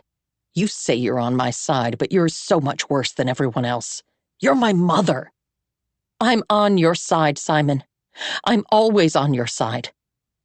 I reached for his hand again, but he pulled it away. So you think I murdered Nina and you're on my side? That's fucked up, Mom. That's what that is. I drove on in silence. I couldn't go home. If I took him home, he'd disappear into his bedroom and lock the door, and I wouldn't be able to reach him. I took the turn for Stowe. There was no good reason to do it, except that instinct told me that answers lay there. Where are we going? Simon asked sharply. I think you know. Turn the car around. I don't want to go to Stowe, Mom. Jesus. I kept driving. Mom, I'm not kidding. He raised his voice. He was angry, but around the edges of the anger I could hear panic. When I didn't answer or slow or turn the car, he took out his phone. I'll call Dad, okay? If you don't turn around. I kept driving. He called Rory's number, but the call went straight to voicemail. Fuck. Simon kicked out hard in the footwell of the passenger seat. Then he turned his body away from me and acted like he didn't care one way or the other. He stared out the window. We drove up to the house. I parked. Come on, I said. I got out of the car and I stood and waited for him. After a minute, he joined me. There was yellow police tape fluttering at the door. We couldn't go in. But maybe we didn't need to. It was cold, and I pushed my hands deep into my pockets. The forecast was for snow, and you could feel it on the wind. I took a deep breath and tried to put a lid on all my emotions. If I was going to get through to him, I would have to be very calm and steady. Even when he was a little boy, Simon had never liked being pushed into anything. You have to tell me what really happened that night with Nina. You can't carry this around with you for the rest of your life. It will be like a poison inside you. You need to tell someone, and I'm that person. Whatever you tell me today will stay here. We will never, ever speak about it again. But at least after today, you'll know that I know, and that I love you. And that will make things just a little bit easier. He turned his back and walked away from me. He went to the water, right to the edge of the jetty. I followed him. Simon? He didn't react. Didn't respond to me at all. And I knew.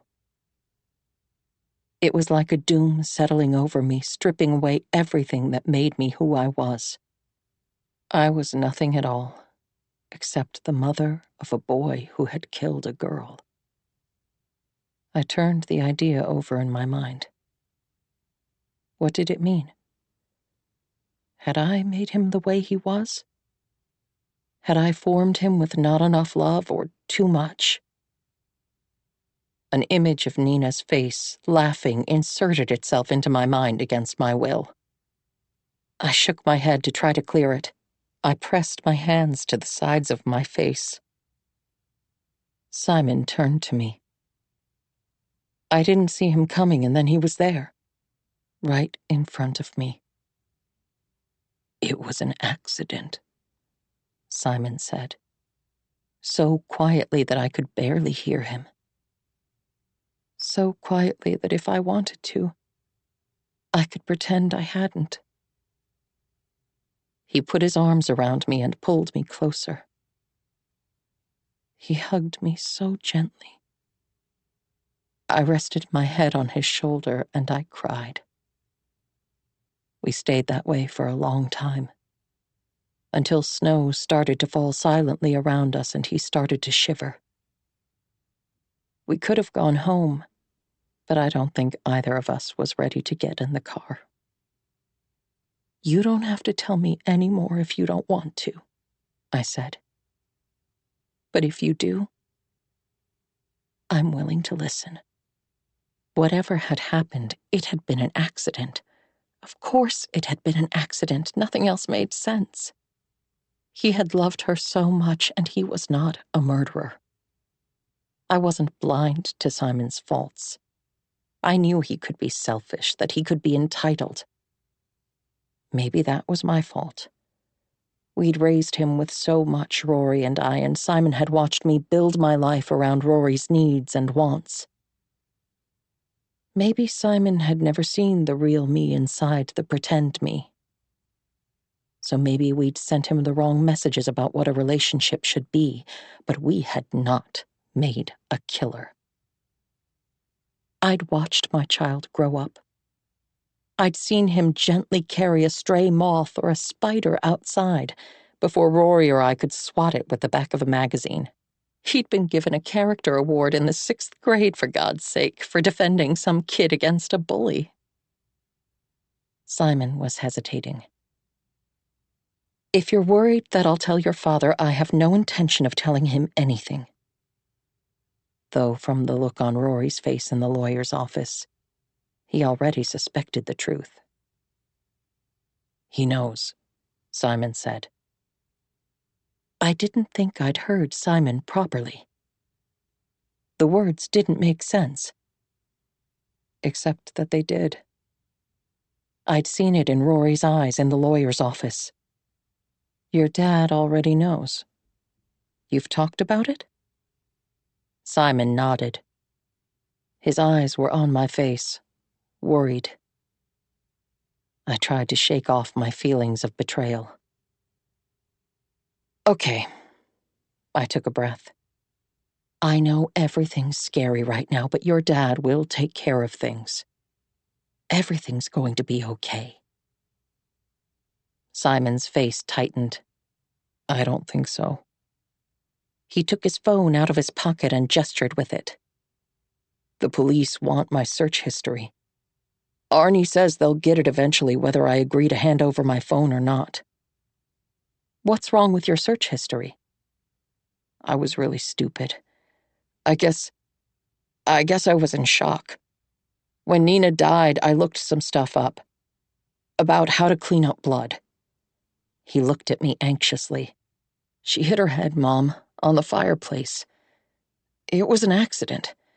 Nina fell, but I freaked out. Okay. And I looked up how to clean up blood so that police couldn't find it. I used an incognito search, because I thought that would be safe, which is so fucking stupid. Arnie says police can easily get around that. All incognito does is block cookies. I thought it made your searches anonymous. He looked miserable. I'm so scared, Mom, about what's going to happen to me. We both stared down at the phone in his hand. Such a little thing to condemn him. I reached out and took it from him, and then I turned and threw it as hard and far as I could into the lake. Simon looked at me with his mouth open. I tried to smile. They can swim for it if they want. The police, I'll tell them I did it. I cut across him. I'll tell them I dropped it in the lake. I'll take a polygraph if they like. I'm a good liar, Simon, better than you are. It's all on the cloud, Simon said flatly. That's why Arnie said that it doesn't matter about the phone. They'll get it all eventually. They'll send warrants to Apple and Google if they haven't already, and they'll get my search history and pretty much everything else they want. My heart sank lower. Of course. Of course, everything was on the cloud. I knew that. I wasn't an idiot or a Luddite. Fuck 'em. At least this way they have to work for it. We started walking back to the car. I love you, baby. I love you too, Mom. I took his hand. Mom, if I have to run, Will you help me? To the ends of the earth, if that's what it takes. Chapter 30. Andy. Craig came on Thursday night and took Grace home with him. I called him on Friday morning to talk to her. She wanted to talk to Leanne, but Lee couldn't do it. Things had gotten worse with her, and she couldn't get out of bed, couldn't eat. It was like she just wanted to withdraw from the world, like she didn't have the energy to face it. I lied to Grace, told her that Lee had had to go to the supermarket and that she'd call her later. I tried not to think about what would happen when later didn't come. We'd made Grace leave her cell phone at home so she couldn't call Lee directly. Maybe I could control things for a few days, for long enough to get Lee some help. After I spoke to Grace, Craig stayed on the line for a while. I told him what was happening with Leanne. I've been thinking maybe I should come and take Grace back home after all, I said. If she was here, I think Lee would do better. She'd force herself to, for Grace's sake. That's a lot to put on a teenager, Craig said. You don't think that maybe Lee needs to see a doctor? Get some help? When she's a little better and things have calmed down, that might be a better time. She thinks Nina's dead, Craig. It's going to take more than a couple of days for her to get over this. Craig sighed. Yeah. My stomach clenched. I wanted him to deny it, to tell me that I was crazy, that of course Nina wasn't dead. Look, Andy, there's something you need to know. Maybe you already know, but Sophia said I have to talk to you about it, and I guess she's right. Craig paused. I know you're not online much, but you need to know that there's some disgusting stuff being said about you, about Nina. I didn't answer him. I didn't really have anything that I could say to that other than the obvious. Craig took a deep breath. They're saying you're a pedophile. Yeah, okay, I get it. I know about it. Craig seemed relieved, like now that he'd said it, the worst was over. Grace tells me you closed the inn. We couldn't have people in the house. You guys doing okay for money? Soph and I could help out. That hit me. Thank you. We'll be okay. I got projects lined up at work, and savings, enough that we won't have to worry for a while. You don't think the online stuff will hurt your business? For a second, I thought he meant the inn. Then I realized he meant my landscaping business. No, I can't see that happening. But within a half hour of that call, everything started to go to hell. Some guys from Rory Jordan's company came by with Leanne's car. They didn't say much, just knocked on the door and handed over the keys. But while I was dealing with them, I missed a call from Don Roberts. He left a voicemail. Don and his wife were building a weekend house over near Sugarbush. I'd had a meeting with them, and I'd sent them my quote for the work just the week before. They'd called me after, and they'd been excited. We'd talked for nearly an hour. But the Don on the voicemail sounded like a different guy. He sounded angry. The message was short. He just said they decided to go in a different direction, then he hung up. I tried calling him twice, but he didn't answer. An hour after Don's message, I got an email from the State Buildings and General Services Agency. I've had a contract to maintain the grounds of all public schools in the Waitsfield and Waterbury areas for coming up on 6 years. My contract was due to be renewed in 8 weeks, but the agency wrote to tell me that they weren't going to do it, that they'd be putting the work out for tender. Maybe I might have been able to put that down to coincidence, but the last line of the email said, "Please note that your contract is terminated as of today's date.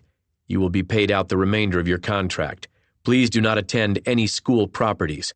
All licenses and authorities granted to you under your contract of service are hereby revoked." I checked my other emails and saw 2 other cancellations. So then I knew. Craig, my flaky little brother, had seen this coming, and I'd been kidding myself. Real people, people who knew me, now believed I was some kind of animal. All based on what? Some anonymous posts on the internet? I left my cell on the kitchen table and went outside. Rufus followed me. I walked around the yard, taking deep breaths, thinking about what Leah said about our lives changing forever. I thought about the guys I worked with, my suppliers and my subcontractors. If they hadn't already heard the rumors, they were going to. Jesus. It felt like I couldn't get enough air in my lungs. I'd left my jacket inside, and it was a cold day. I went to the barn and started splitting firewood. I had to do something. I couldn't just sit or stand around and think about everything. I split logs until I ran out of blocks. Then I started fixing up the barn, moving bags of cement and sorting scrap lumber. I lost track of time. When I went back into the house, it was 2 o'clock, but Lee was still in bed. "Aren't you hungry, baby?" "Not really." Her voice was listless, and she didn't look at me. I went downstairs and found some soup in the freezer. I defrosted it and warmed it up and brought a bowl to her. I had to help her to sit up, and then she looked at the soup like she didn't even see it. I took the spoon and filled it and raised it to her lips. Her eyes met mine, and some of the blankness left her. She swallowed, and then she took the spoon from me. "Thank you," she said. "You're welcome." I went downstairs feeling a little more hopeful. But when I came back to check on her, the bowl of soup was on her bedside table more than half full, and she was asleep again. I didn't know what to do. I kissed her and took the bowl downstairs. I went looking for beer, but there was none in the fridge. No wine either. I poured myself a whiskey and took the bottle to the living room. I turned on the television. I was looking for sports, but I found a special report on Nina and Simon. The sound on the TV was muted, but I didn't need it to be on to understand what was happening. The channel played a reel of Nina and Simon culled from their social media and edited. But then the picture shifted, and I saw Simon at home in his parents' garden, walking with his head down, looking thoughtful and sad. The picture cut to Rory and Jamie, sitting side by side on the sofa in their living room. He was wearing a navy button-down with an open collar. She was wearing a white silk t-shirt. They looked like good people. They looked concerned. Rory held Jamie's hand in his as he leaned forward to say something to the interviewer. I turned up the sound, but the report moved on. This time the interviewer was talking to Callie Gabriel, the principal. She'd had her hair done for the interview and her makeup, too. You could tell by the perfect waves and the red lips. "Of course I know Simon and Nina well. Simon was one of our star pupils, such a bright boy from a loving family. Simon was very nearly valedictorian of his year, you know. He was a real presence around the school." "And Nina?" the interviewer asked. Callie Gabriel paused. It was a very small hesitation, less than a second, but it was just long enough. "Nina was very well liked also." I put my glass down on the table. My hands wanted to clench into fists. I forced them to relax. They played the clip of Nina pushing Simon into the pool, that fucking clip. The way she laughed. I heard it all the time now inside my head. The interviewer moved on. This time she was talking to a young girl in a dorm room. I'd never seen the girl before in my life, but she claimed to be Nina's best friend. "I'm sure you've seen the rumors that have been widely discussed on social media," the interviewer said, leaning forward and dropping her voice into a cozy, let's just chat register. "Oh my God, that Simon might have murdered Nina? Everyone's talking about it." "Of course, those rumors are just allegations," the interviewer said sweetly.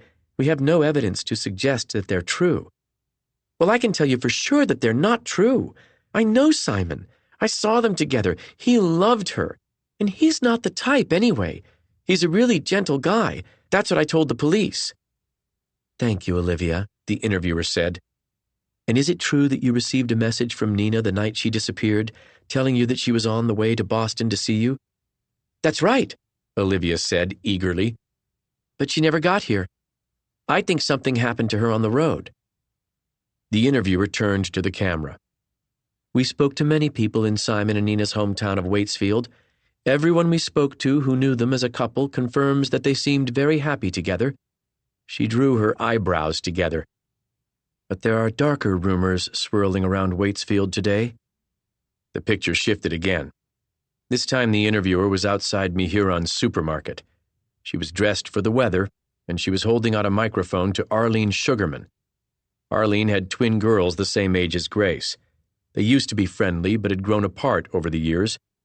Arlene looked nervous and excited. "My girls used to stay over at that house all the time. When I heard, I was terrified, of course.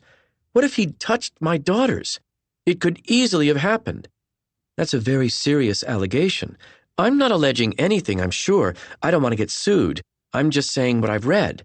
I'm not saying it's true because I don't know, do I? But you read something like that online, and any responsible parent is going to take action, aren't they?" The reporter started to turn away like she was going to bring the interview to an end, but Arlene wasn't finished. "If there wasn't anything in it, the younger girl wouldn't have run away too, would she?" "Excuse me?" "The younger girl, Grace. She ran away today.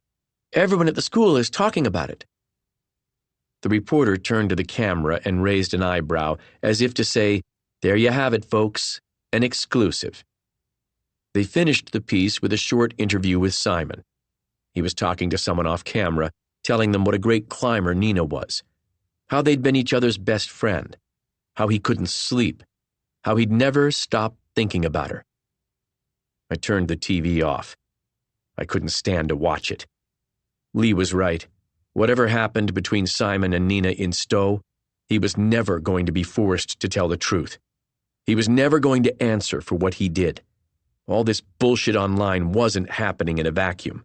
I may not be book smart, but I'm not a fool. Simon's parents were wrapping their boy up in lawyers and money, and when all of this was done, he'd just move on with his life. I sank the whiskey and poured another.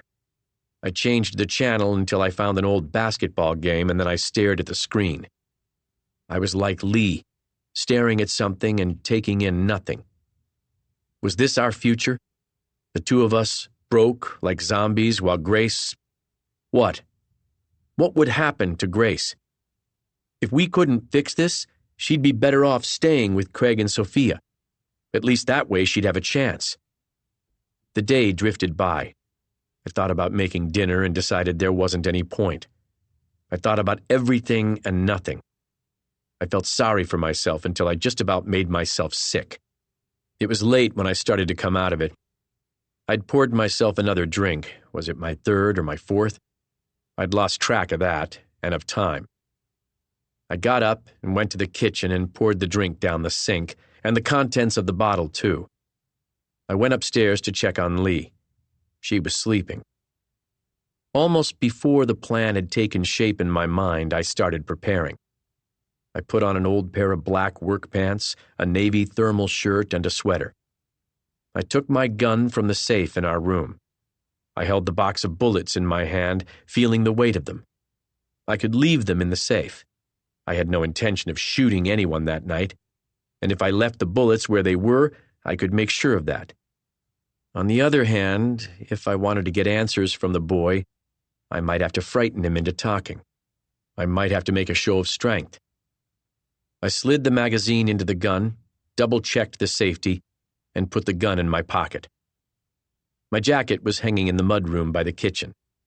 I rubbed Rufus on the head on my way through, put on my jacket, and opened the door. It was a cold, dark night. There was snow in the air. I could feel it. They were forecasting 4 inches and another 4 the next day. I went to the barn, and without turning on any lights, I got out Lee's day pack and put in my headlamp, my binoculars, an extra layer, and my water bottle. I moved the gun to my jacket pocket and zipped it securely, then I set off for the back of our house and the trail that ran from there. I didn't know for sure whether the press were still at our gate waiting. It was cold and dark, and they might well have gone home to whatever inn they were staying at, but I couldn't risk driving. It would be a 2-hour hike to the Jordans' place, based on my calculations. I'd get there just after midnight, which would be as good a time as any to try to find Simon's bedroom and drag him out of there at gunpoint. I wasn't going to hurt him. I'd promised myself that, and I was going to keep that promise. Maybe our girl was dead.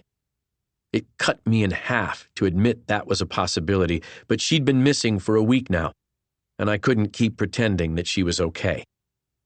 So I tried to accept the possibility that she was gone. I knew that Lee was convinced that Simon had killed her. And Julie Bradley was a good, smart kid. Julie thought that Simon was hitting Nina, and I believed her. And if he was capable of raising his hand to Nina, then I had to believe that he could kill her. But the idea was like a sharp knife to the gut. If Simon had killed her, then I'd missed it. All the times Simon came by to pick her up, all the times I'd waved them off with a smile like a fucking fool. There must have been signs, that's all. And I'd missed them all. I wanted to believe he hadn't done it, because I am weak, and I didn't want to accept that it was my fault that my girl was dead. But I couldn't fool myself any longer because I knew for sure that Simon was lying. At the search, when he delivered his bullshit line about breaking up with Nina and about how maybe she hadn't wanted to come home right away because she hadn't wanted to bump into him, I'd seen the lie in his eyes. And I wasn't going to allow that. Whatever it took, I was going to make him tell the truth. I made good time. Once I was in the trees, I fell into a steady jog. I'd hiked most of these trails at one time or another with Leanne and Rufus. The ground got a little tougher when I got closer to the Jordans. The trail turned off to the north, and I had to hike cross-country. I followed a deer track, but the land dropped away into a deep gully with a fast-flowing stream. It took me some time to find a safe crossing point, and climbing up the other side was hard going in the dark. Even with the headlamp, it was a challenge to make sure that I didn't lose my footing and plunge backward to the rocks below. So my progress was slower. At some point, it started to snow, but it weren't much, just a little light flurry that dusted the trees. Things got easier on the other side. There was a game trail that was going the right general direction, and I followed that, and then had only a short hike through light country until I reached the back of the Jordan's house. By then, I was tired. I took some time to eat a protein bar and put on another layer and my wool hat. I would cool down fast once I stopped moving. I reached the tree line behind the Jordan house. I found a position I liked with a real clear view of the house, and I took out my binoculars. In the trees, I could watch the house and wait for my moment. They had those huge windows, and I could see right inside. It was coming up on 1 a.m. The hike had taken longer than I'd expected. Everyone should be fast asleep by now, but I would wait and watch and be sure, and then I would make my move. I'd overheard Nina talking to a friend once about how Simon's room opened directly out onto the pool patio.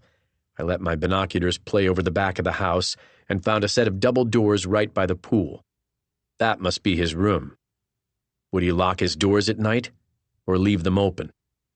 If they were open, I could get inside and have my gun to his head before he could so much as twitch. They were making it easy for me. That enormous house with so many windows and all the drapes and blinds wide open. There were lights on inside, not full-on bright, and not in every room, but enough so I could see inside. I focused on what looked like the main living area, a large room with floor-to-ceiling windows. I zoomed in with the binoculars and saw a figure lying on the couch. It was too dark in the room to see features clearly, but I thought that figure was probably Jamie Jordan. There was a bottle of wine on the coffee table in front of her. I thought about her hard face, about the way she'd treated my wife, and looked away. I scanned the second floor of the house. There were drapes closed on only one set of windows. My best guess was that that was the master bedroom. Rory might be asleep there. My binoculars wandered back to Jamie. If only the light was a little stronger. I wanted to be 100% sure that it was her. I was so focused on Jamie that I very nearly missed the moment when Simon Jordan crept out of the house. I swung the binoculars away just in time to catch him as he closed the door to his bedroom and walked away across the patio. He was dressed for the weather, and he had a full backpack on his back. He moved quickly through his parents' yard. He was coming toward me. If he kept on walking and didn't change his course, he would pass within 10 yards of my hiding spot. His sudden appearance threw me. I crouched low and moved back deeper into the trees. I hid in the undergrowth and watched as he walked right by me and kept moving toward the mountain. His face was pale in the moonlight. He looked real young and desperate and determined. He was running away. It was the only thing that made sense. I could stop him. I had the gun. I could grab him right now, put the gun to his forehead, and scare him into telling me the truth. But I did nothing. Suddenly, everything seemed too real. Seeing Simon's face, I felt like a crazy man. What was I doing, hiding in the woods with a gun in my pocket? That made me some kind of guy. I thought about the man who'd been hanging around at Grace's school and felt a little sick, except that Nina was gone. That was a fact. And Simon was running away. Really, truly running away, and I was letting him do it. Christ almighty! I set off after him, but I couldn't see him and I couldn't hear him. I had waited too long. My headlamp was in my pack and I couldn't risk taking it out and switching it on.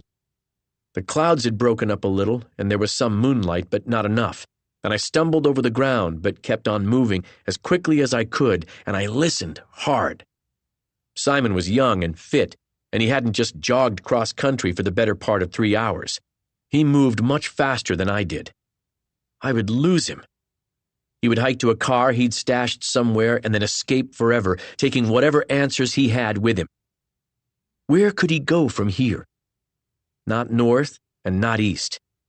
I knew enough of the country to know that it was real hard going from where we were, and that there was no quick and easy way through. The trail we were on was dropping away to the west. If we kept following it, where would we end up? He must have a car stashed somewhere waiting for him. That was the only thing that made sense. I started to run. I had to catch him before he got to the trailhead. But I was making way too much noise. He would surely hear me coming. At every corner, I expected to see him waiting with a tree branch in hand, but before I knew it, I burst through the cover of the trees, into a clearing, and then onto a dirt road. I was at a trailhead. There was a signpost on the opposite side of the road, marking the beginning of a marked trail. I whipped my head around, looking in all directions for Simon. There were no cars parked anywhere, and I hadn't heard an engine. I would have heard one, even from a mile back on this cold, quiet night. I fumbled for my headlamp, put it on my head, and turned it on. There were footprints in the snow. Mine, coming from the shelter of the trees, but another pair too, leading across the road past the wooden sign that marked the entrance to the marked trail. Hedgehog Brook Trail, the sign said. I knew it. It was a steep 3-hour hike to the summit from here. I followed the footprints, moving more slowly and more carefully than before. I could hear running water. The brook just ahead. Had he crossed it? The footprints sure made it seem that way. Once he crossed the water, if he continued on the trail, it would be all uphill from there. And there was nothing but wilderness after this point. My boots were waterproof. My pants were not. It didn't matter. The footsteps led the way, and I followed, stepping down into the water which soaked my pants and got into my boots. It was real cold, not deep winter cold, but close. I moved quickly, climbed out the other side, and set off again, this time uphill. I thought about switching my headlamp off, but decided not to. I was taking a risk. Simon might see the light and realize that someone was following him, but hiking without the light on this trail was too dangerous. It was too steep, and the trail floor was a mass of slippery tree roots. The moon was hidden behind heavy cloud, and it was very dark. All the time I climbed, I thought about where Simon might be going and why. Hedgehog Brook Trail connected with the Long Trail, which you could follow all the way to Canada if you wanted. From here, it was 100 miles to the border, at least a week's hike. More, probably, even for an experienced hiker like Simon. Was he carrying a week's worth of food in his backpack? He could be, but why would he do it? There were easier ways to run away, surely, than hiking out. But maybe that was why he'd chosen it. It wasn't the obvious way to go. I stopped worrying about where he was going and started thinking about where he might stop. It was obvious now that he was far ahead of me. I could still see footprints in the new snow, but I hadn't heard a sound. I needed him to stop. He might be well supplied, but I wasn't. I could hike a full night without rest or food, probably, but what would that get me? The sun would come up, and I would be somewhere deep in the backcountry, maybe lost, and with no supplies. I reached the top of the trail. There was a scramble over exposed granite. The snow was heavier up here, and there were clear signs of Simon's passing. I stood at the summit for a moment. The clouds parted, and the stars came out.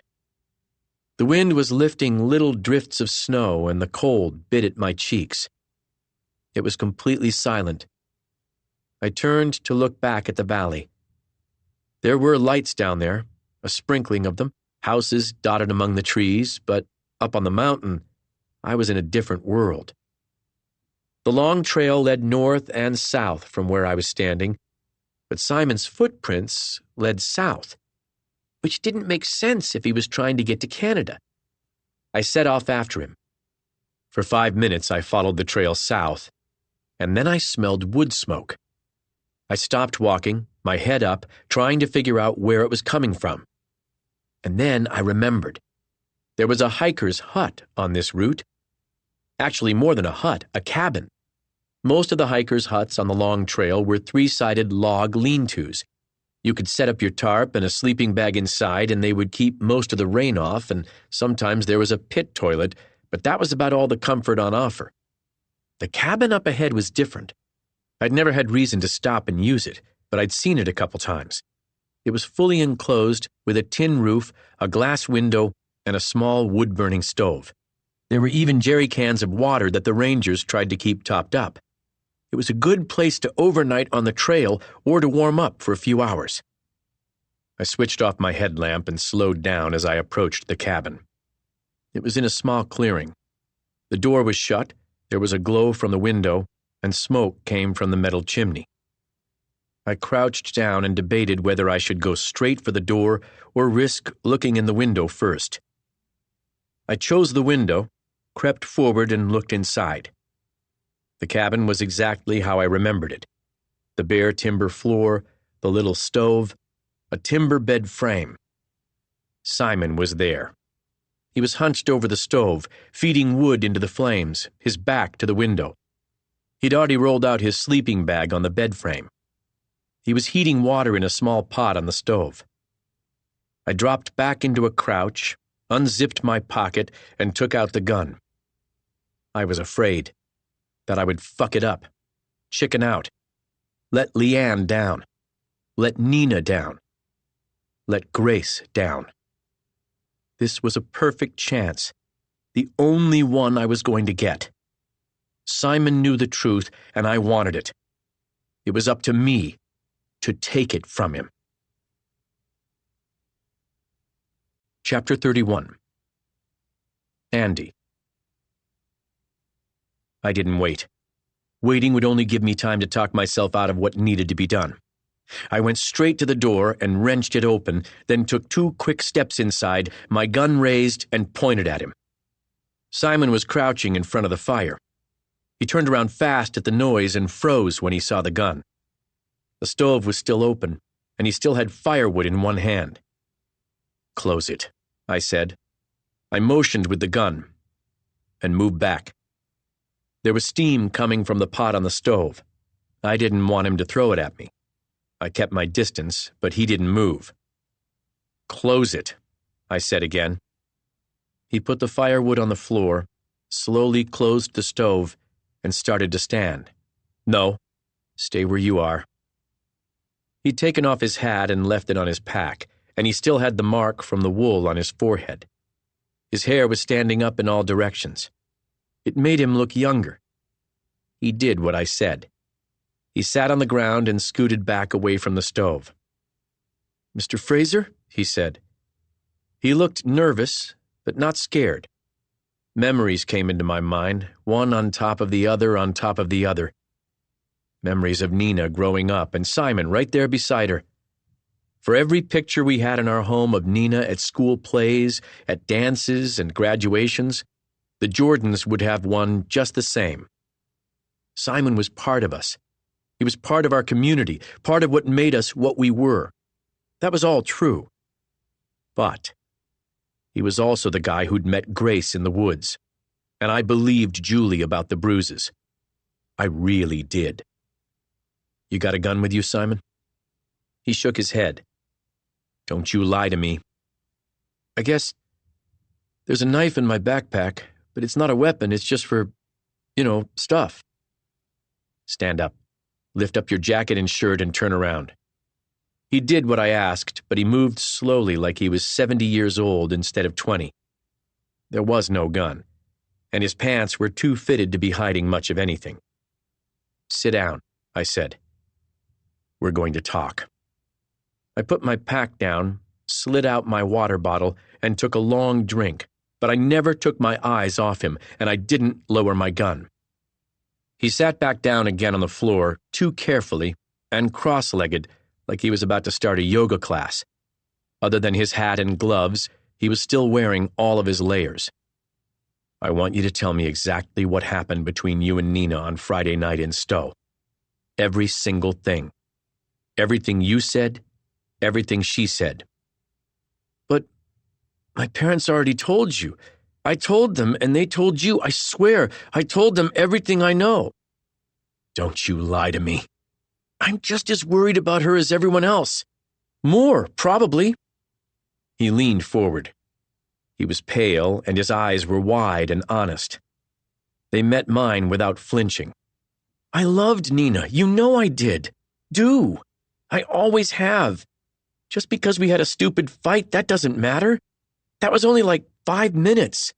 So we lost our tempers. That doesn't change anything about how much we love each other. I looked at him and said nothing. He seemed to think he was getting through to me. I dream about her all the time. When I'm sleeping, when I'm awake, I dream that this has all just been a nightmare and that when I wake up, she'll be there beside me and our lives will just go on the way they were supposed to. It was word for word what he'd said in the television interview. I don't think he realized. Or maybe he did, and he didn't care. I'm sure you do.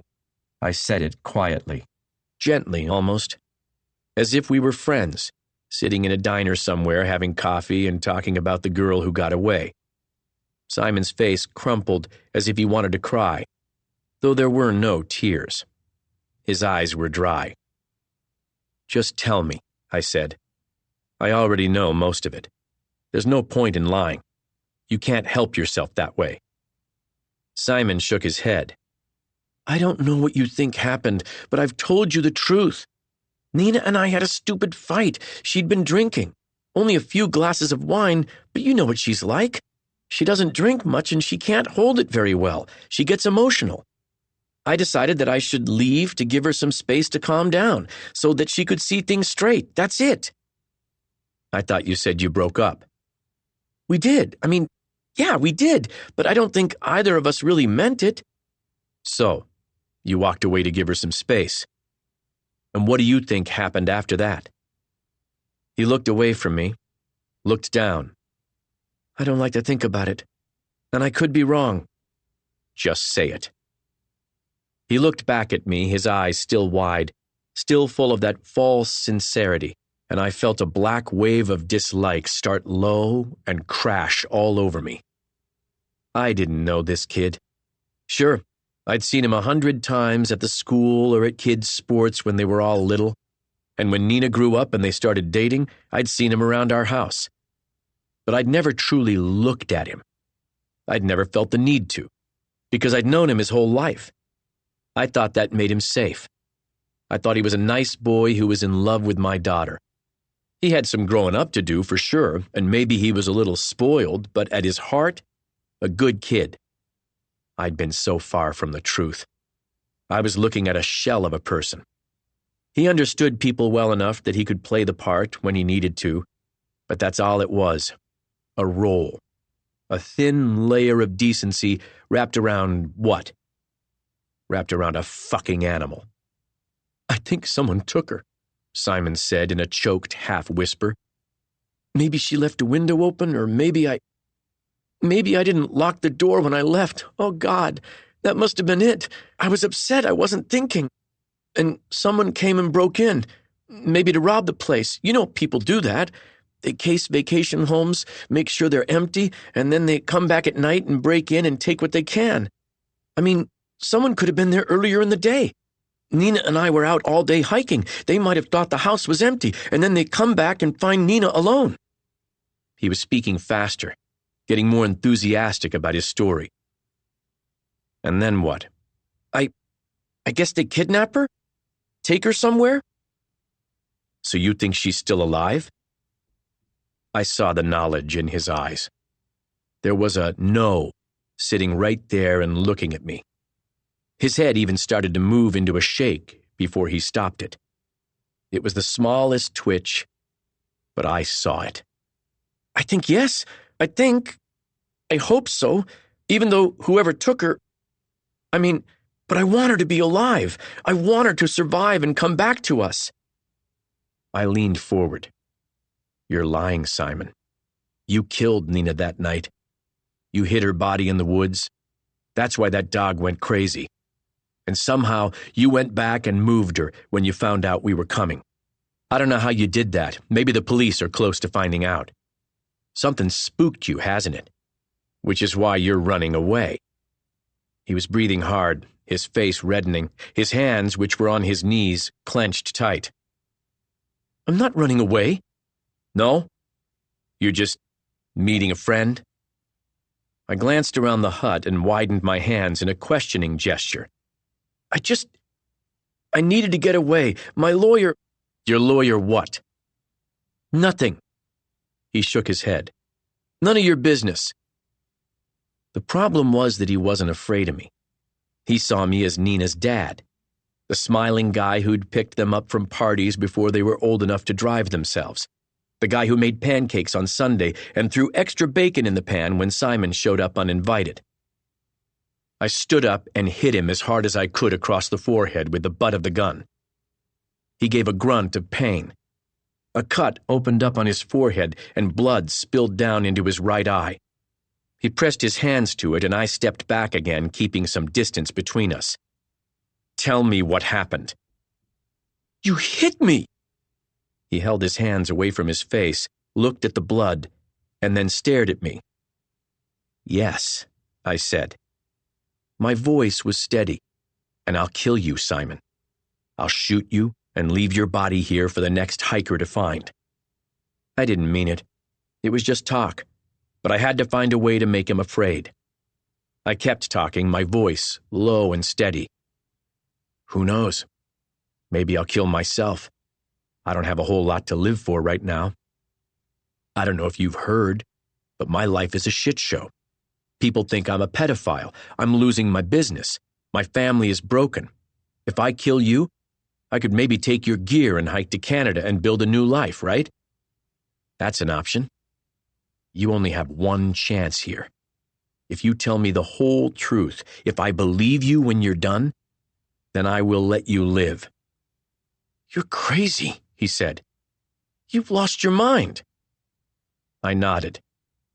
"You might be right about that. But it shouldn't matter to you if I'm sane or insane. All you need to know is that there is only one way that you are going to walk off this mountain. You're going to tell me what happened to Nina. You're going to tell me where her body is buried. I'll record your confession on my phone, and I'll send it to the police, and maybe you'll go to prison for a long time. But you'll live. I guess you have to decide if you want to die here tonight or not. That's up to you." "I didn't kill Nina," he said. "I didn't kill her, okay? But if I had and I told you, you'd kill me for sure." "You're still lying." I stepped back and sat on the bed frame. My legs were tired. Some of the energy was leaching out of my body. I felt like I knew where this was going to end up. He would never admit that he'd killed her. I didn't want to let him go. He was a cancer. Malignant. "I'm not lying. I didn't touch her, okay?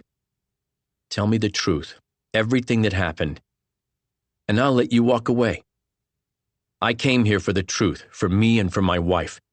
If she knows what happened, she has a chance of healing, especially if she knows you're going to prison. Prison won't be fun, even though your dad will probably pull some strings and get you into a country club. But you'll get out eventually. Have some kind of life. That's better than me shooting you right here in this shitty little hut. And who knows? Maybe your lawyer will get you off. A confession to me with a gun on you is probably not admissible evidence. So those are your choices. Die now, right now, or tell me the truth and maybe get away with it. Choose. I saw him think about it. I watched him consider, then decide against telling me the truth, and the knowledge that Nina was dead truly sank in, settling on me like a stone. "Oh, Simon," I said. He heard it in my voice, and he saw it in my eyes. I think he knew what I was going to do before I did. I stood up and raised the gun. "She provoked me. She fucking knew what she was doing. All I ever wanted to do was love her. What's wrong with that? Nothing. Why couldn't she just leave things as they were?" I did not lower the gun. "She was sleeping with other men," Simon said frantically. "Lots of other men. Imagine if that was your wife. What would you do? And it was an accident." "Nina was the best thing that ever happened to you," I said. I eased back the safety. "It wasn't an accident. You didn't get carried away. The only thing she ever did wrong was not want to be with you anymore. And you fucking killed her for it." I took slow and careful aim. I pulled the trigger. Chapter 32. Jamie. I fell asleep on the couch on Friday night and woke up alone in the dark. I had a sickening headache and a disgusting sour taste in my mouth. I went to the kitchen and filled a glass of water at the sink. I drank it all, but the water sat uncomfortably in my stomach. The house was very quiet. The kitchen clock said it was 5 a.m. and it was still dark outside. It was cold in the kitchen. Rory must have come in late. Had he thought about waking me, or had he just gone straight to bed? I told myself it didn't matter one way or the other. I thought maybe I was hungry. The fridge had cold chicken and fruit and yogurt and salad. All I wanted was a slice of warm chocolate cake. But I didn't keep anything like that in the house. I ate a grape and closed the door. I moved through the house like a ghost, floating from room to room. There were so many, and so many of them unused. Why did we have this huge house for 2 of us and 1 child who was about to leave? I made my way downstairs to Simon's room. The door was firmly closed. I leaned my forehead against the wood and I closed my eyes. I wanted to go in, to sit on the bed and put my hand on his cheek, to smooth his hair back from his forehead. I wanted to wave a magic wand and for him to be a little boy again, so that I could start from the beginning and get everything right this time. Be a better mother. I opened the door. His room was dark, but I could make out the shadow of his bed, his bedside tables, his footlocker. The bed was empty. "Simon?" I whispered his name into the darkness. I cleared my throat and tried again, louder. "Simon?" I reached for the light switch and turned it on. The room was empty. The bed was unmade. I went to the bathroom and turned on the light there. Empty. I'd just been through the entire house, but I went through it again, getting more and more frantic until I was running from room to room. I started calling his name, louder and louder, until I was shouting. Rory emerged from our bedroom, half asleep and irritable. "For Christ's sake, Jamie! Simon's gone. He's missing." "He's not gone." I ran back down the stairs to the basement. I checked the laundry room, the games room, and the gym. Nothing. I went back upstairs. Rory was still standing there. Did you check for his car? Even half asleep, he was sharper than I was. No. We went to the garage together. Simon's Jeep was still there. My stomach turned over. I had a sudden, horrific image of Simon's body hanging in the darkness from one of the trees in our backyard, picked up by our expensive, specially designed outdoor lights. I turned back and ran toward the living room. Rory grabbed me and tried to hold me. I pushed him away, slapping at him to free myself. I staggered as I wrenched myself away from him and fell to my knees, then pushed myself up from the floor and ran again. The lights were on in the living room. I'd turned them on myself. I couldn't see outside properly. I ran to the sliding doors, opened them, and went outside. The wind whipped at my hair and the grass was wet underfoot. The trees were lit up and swaying in the wind. I ran again, searching and searching. My mind played tricks on me. Every shadow looked like my boy swinging from a noose. Snow drifted through the floodlights. Simon wasn't there. There was no one there. Rory was watching me from the open door. I went toward him but stood so that there was distance between us. I thought he'd killed himself. Simon wouldn't do that, Rory said. He was wearing pajamas, V-neck button-down pajamas, old man pajamas. Simon wouldn't do that, he said again. He's not the type. There was something ugly in his voice. Rory held his hand out to me, a peace offering. I looked at his hand. What does that mean? I asked. He shook his head. I wanted to talk to him about the knowledge that he and I shared, but it was too dangerous. We could be overheard, couldn't we? It wasn't beyond the bounds of possibility that our house had been bugged. I took his hand, and I hugged him. I rested my head on his chest, and then I whispered, I know. His body stiffened. I knew I should stop, that I should leave it there, but I couldn't. He said you knew. That you've known. Yes. He said it reluctantly. I lowered my voice until it was less than a whisper, until it was a breath. Did you help him in some way? You did, didn't you? Why? I looked up into his face, and he looked down into mine. Because I love him. And because I love you. He was telling the truth. I could see it in his eyes. How had I failed to see it before? Maybe it hadn't been there. Maybe it had taken this horror to make him realize what he felt for us. It was too late.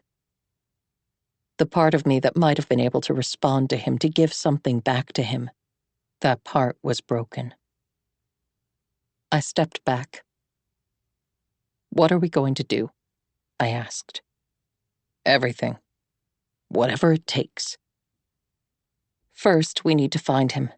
And then we need to take him away from here, to New York or Hawaii, somewhere he didn't spend a lot of time with her.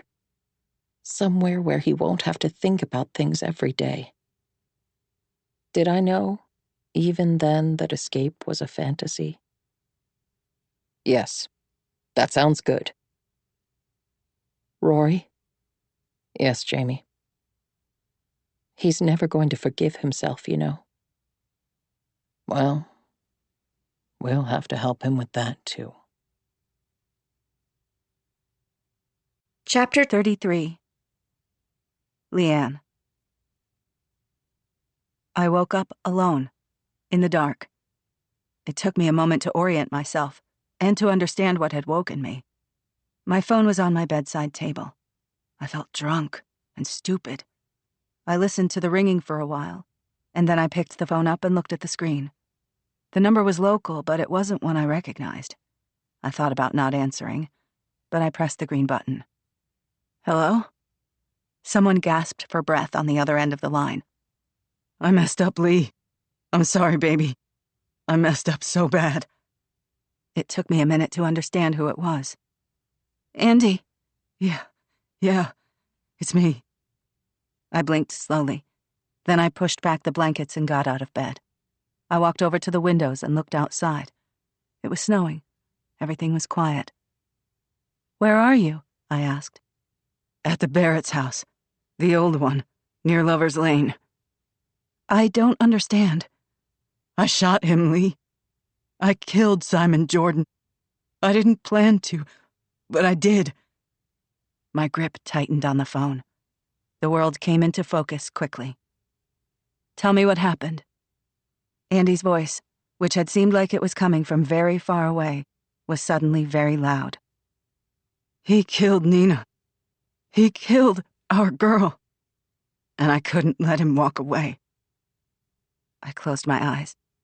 I kept the phone pressed to my ear with my left hand, and my right hand cradled my own right cheek, as if I could hold myself together that way. Andy was still talking. I'm going to have to leave you and Grace. I'm going to be in prison for a very long time. I'm not going to be there for you. Fuck, Lee. I screwed up so bad. I'd known Nina was gone, but it was different hearing it from Andy. It was like I had one small little ember of hope still burning somewhere deep inside, and with his words, that hope went out. I opened my eyes. I expected a flood of grief to come, but it didn't. Everything was too urgent. My gaze fell on the coffee table, and I saw Andy's phone sitting there, the screen dark. Has anyone seen you? There's no one here. The house is empty. And how did you drive? Did the press see you leave here? I went back to the window, moved the drapes, and peered outside. I couldn't see any lights at the end of the driveway. Surely they would all have left, found somewhere warm to spend the night. I hiked to the Jordans' place. Simon was running away. I followed him up the trail. Then I carried him back down. It took me, Jesus, I don't know how long, but no one saw me. Relief washed over me. Okay, then you listen to me, Andy. No one is ever going to know about this except you and me. What time is it? I pulled the phone away from my ear just long enough to check.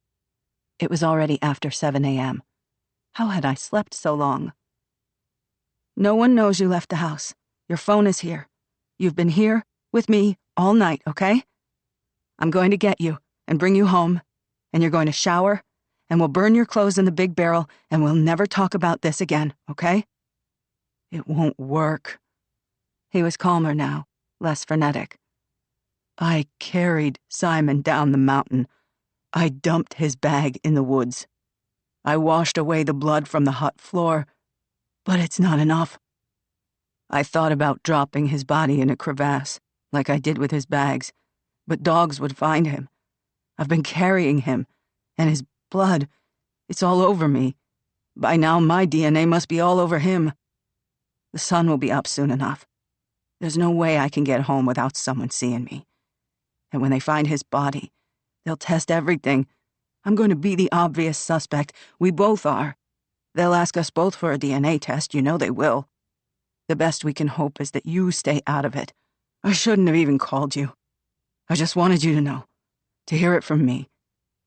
He spoke with an it's all over tone, like everything was past and decided, like he was slipping away from me. No! It was almost a shout.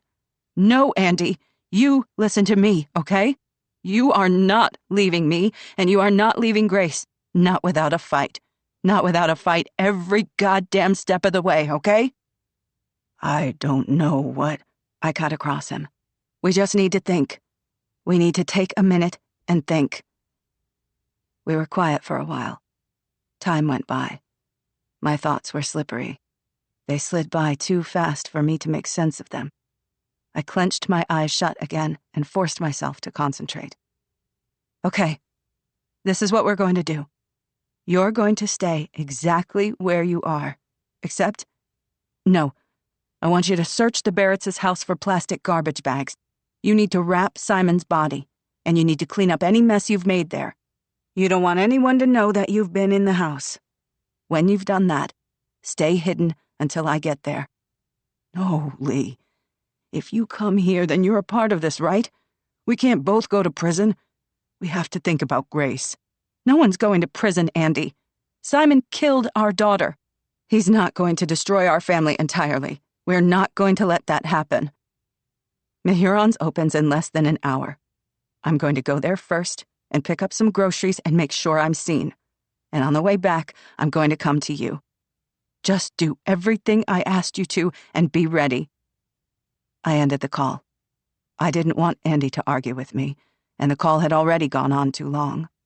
If anyone looked at my call records, would a phone call from a private house in Waitsfield be suspicious? I'd have to come up with some sort of explanation for it, if I was ever asked. You don't speak for 5 minutes to a wrong number.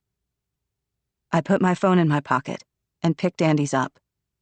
I took it up to our bedroom and sat on our bed. I couldn't leave yet. The supermarket wouldn't open for another 40 minutes. I plugged Andy's phone in at his bedside table, turned on the lamp, and woke his screen. I entered his password. He uses the same one for everything, and started going through his email. He had 2 text messages from Craig, encouraging words and photos of Grace. I texted Craig back, saying thanks, and telling him that we'd be over to see Grace later in the day. Then I went through Andy's work emails. There were 3 more job cancellations and an invoice from a supplier. I wrote an email from Andy to the cancellations. Just a simple, no problem, I understand, and if your circumstances change, please get in touch. I sent the invoice from Andy's email to my email address, because that's what he would usually do. I pay his invoices and I do his books. After that, I spent 20 minutes scrolling through YouTube clips of sports and various landscaping gurus showing their latest work, basically whatever the algorithm served up. Then I put Andy's phone down and turned on our TV. I didn't know if police could tell if something had played on your TV screen or not, but I figured it was possible, at least with smart TVs. I found a game and let it play. I changed my clothes, washed my face, and went back downstairs, where I left my own phone on the kitchen table. I took my car. Andy's truck would have been better, but I never drove it, and I had to do everything the way I usually would. Before I left the house, I took an old tarp from the barn and laid it out in my trunk. There was 1 car at the gate, and by the time I was leaving, a second had arrived. I drove to Mahirons and saw through my rearview mirror that one of the cars, a red Jeep Renegade, was trailing me. They made no attempt to hide the fact that they were following me. They drove so close behind me that I could make out the features of the man in the driver's seat. He was in his 40s, a little overweight, and wearing a hat and a scraggly beard and a bright orange jacket. I drove on like I didn't see him, but when I got to the parking lot at Mahirons, I took a spot on the far left of the building. I kept everything slow and casual when I got out of the car. When I went into the store, I got a cart and started down the first aisle. There were people there who knew me. Sarah Butler from the post office, and Billy Ware, who teaches at the school. Billy came over to say hello. He squeezed my hand and said how sorry he was. Sarah went red and muttered something under her breath, then ran away down the aisle. I guess she's more of a Facebook user than Billy, or maybe she's just more gullible. I loaded up the cart with all sorts of stuff. A carton of sparkling water, 3 big boxes of cereal. I added 3 kinds of jam and a cantaloupe. I could see Orange Jacket lurking out of the corner of my eye, but I never looked directly at him. I filled up my cart quickly, and then I left it in one place, as if it was too awkward to move. I walked down the aisle, trying hard to keep my body language casual, browsing as if I had all the time in the world. I picked up 2 cans of chickpeas and a jar of pesto. I wandered back to my cart and piled the cans and jar on top of the other food. Then I wandered away again. I picked up a jar of capers, got to the end of the aisle, and kept going. As soon as I was around the corner, I started jogging. I pushed through the plastic curtain that separated the supermarket from the storage warehouse at the back, and then I started running. At the back of the warehouse, I nearly ran into Paul Thomas, who was signing for a delivery. I knew Paul. He'd worked for Mahurans for 10 years. "Sorry," I gasped. "No trouble, Leanne," he said. He looked at me curiously, but passed no other comment as I walked quickly around him and outside. I ran around the side of the building, climbed into my car, and drove away. There was no sign of Orange Jacket. I drove fast, took a turn, then another and another, and then I pulled in at the side of the road to make sure that I really had lost him. A minute passed. I drove on in the direction of Lover's Lane. I knew the house. Kind of. It was an old one, owned by an older couple who were having trouble maintaining it. They'd hired Andy once to do some yard work, but that was years ago now. It was still snowing, and the snow was already inches thick on the roadway. But my car had snow tires, and I was used to the conditions. The Barrett's house was set back off the road, at the end of a winding driveway. I let out a long breath once I made it around the first corner of that drive, and my car was hidden from the road by the trees. The house was as I remembered it. It was a 100-year-old farmhouse, with stone chimneys at either end. The garden was overgrown and tangled, and the paint on the walls was peeling a little. In the gloom of the day, the place looked unloved. How long had it been since the Barretts had visited? How long until they came again? I got out of the car and walked around to the back. Andy was there, standing under the covered porch. He looked like a stranger, older, exhausted, broken. There was a smear of mud on his face, or maybe it was dark. Maybe it was dried blood. He saw me coming, and he didn't move. There was no relief in his eyes. All I saw there was dread and despair. I went to him and threw my arms around him. He didn't move. I wrapped my arms around him tighter still, pulling him down to me, pressing my warm cheek to his cold one. "I love you. I love you, okay? We're going to get through this." It took time, a full minute maybe, before something released in him and he sagged out of his rigid stance, his arms coming around me and finally hugging me back. I held on for as long as I could. When we let go, we both turned to look at the plastic-wrapped body that lay on the stone floor of the porch behind him. I shuddered. The reality of it was a mindfuck. Andy had found painter's tape and plastic bags from somewhere, and he'd done a good job wrapping Simon's body. It made it easier that I wouldn't have to see Simon's face, or his clothes even. I told myself that what was lying in front of me was just a package to be disposed of. "Are there any cameras?" I asked. "Security cameras, I mean?" "I've been all around, and I didn't see any. None inside either." "How did you get inside? Did you break a window?" Andy shook his head. "They used to leave a spare key in the hollow of a tree at the back of the property. It was still there when I checked. I put it back." "Okay. And you wiped the key down?" "Yes." "Right. Good."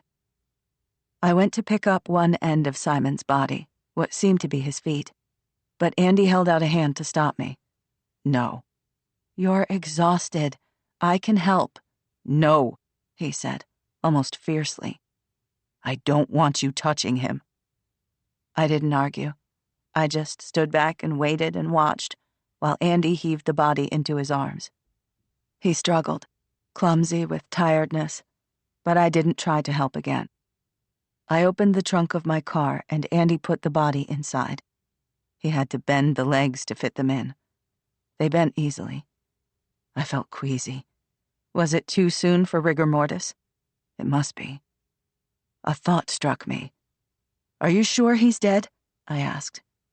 Andy didn't look at me. He stared into the trunk at the plastic-wrapped body. "I'm sure." I nodded.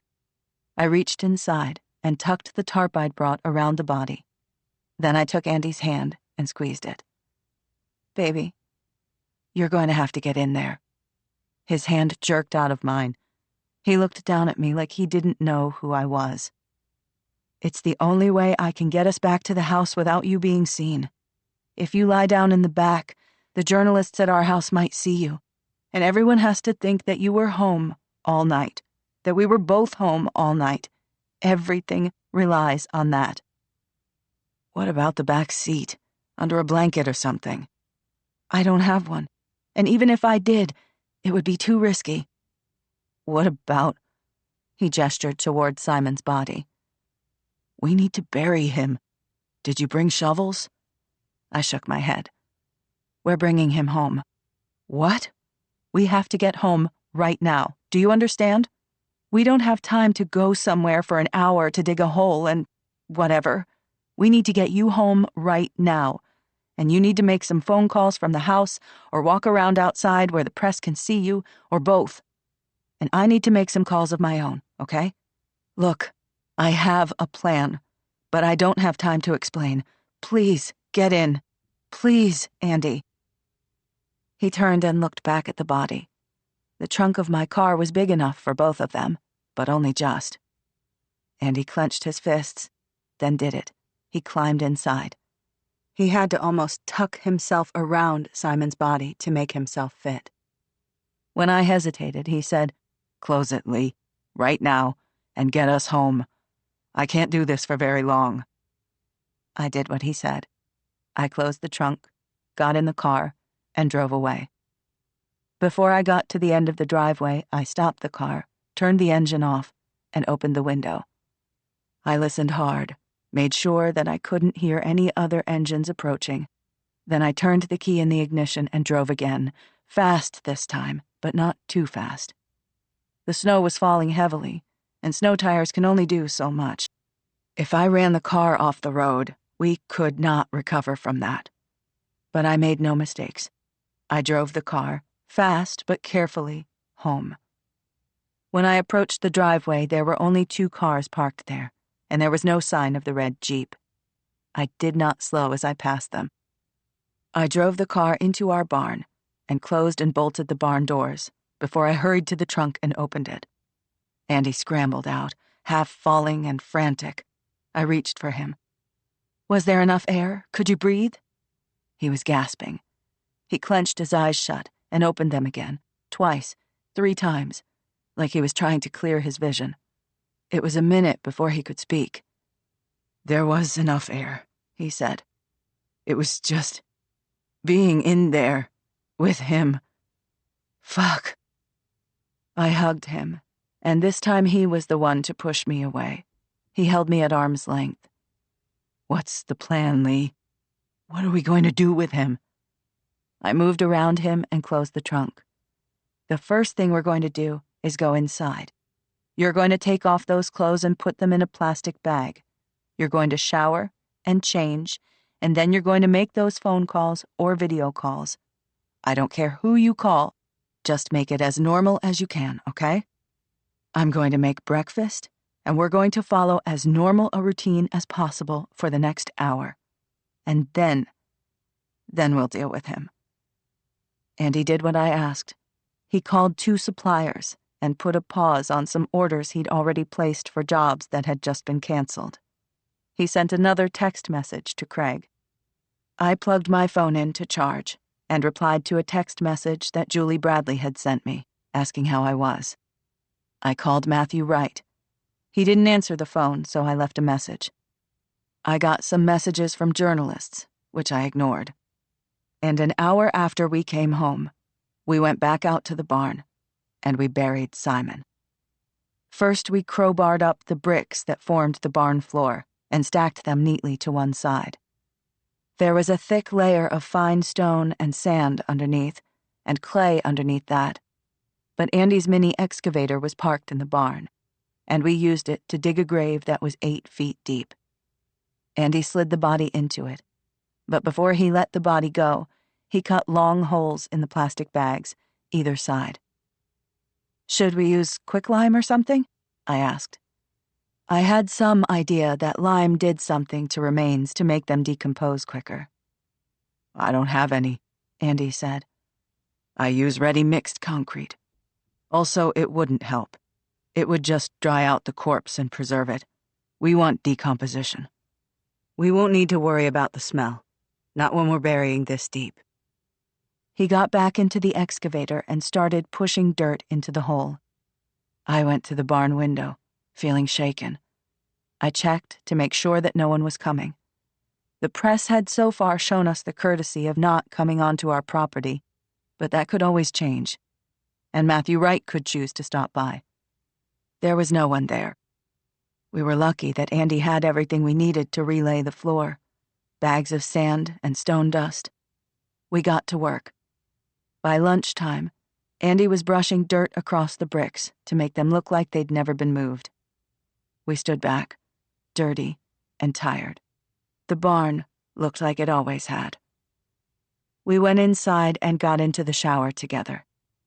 We held on to each other as if we'd been parted for years.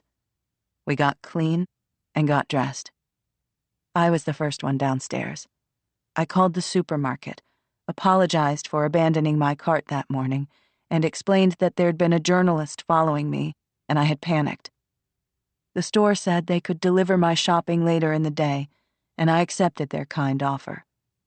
Then I made coffee. Andy came in.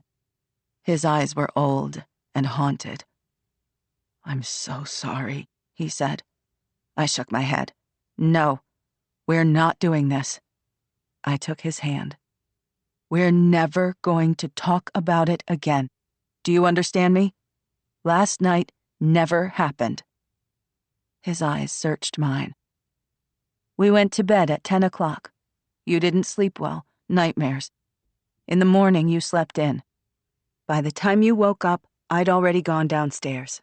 You stayed in bed. You looked at your phone, sent some emails, and watched basketball on ESPN.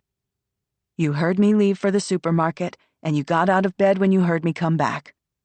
We had a late breakfast together. That's what happened, Andy." He poured 2 cups of coffee. "That's what happened," he said. He didn't look like himself, not yet, but he would, given enough time. "I need to go and dig a drainage trench or something. Someone might have heard the excavator. We should have an obvious explanation for that." It was good that he was thinking that way, thinking ahead. He held my gaze. "And tomorrow, we're going to get Grace back.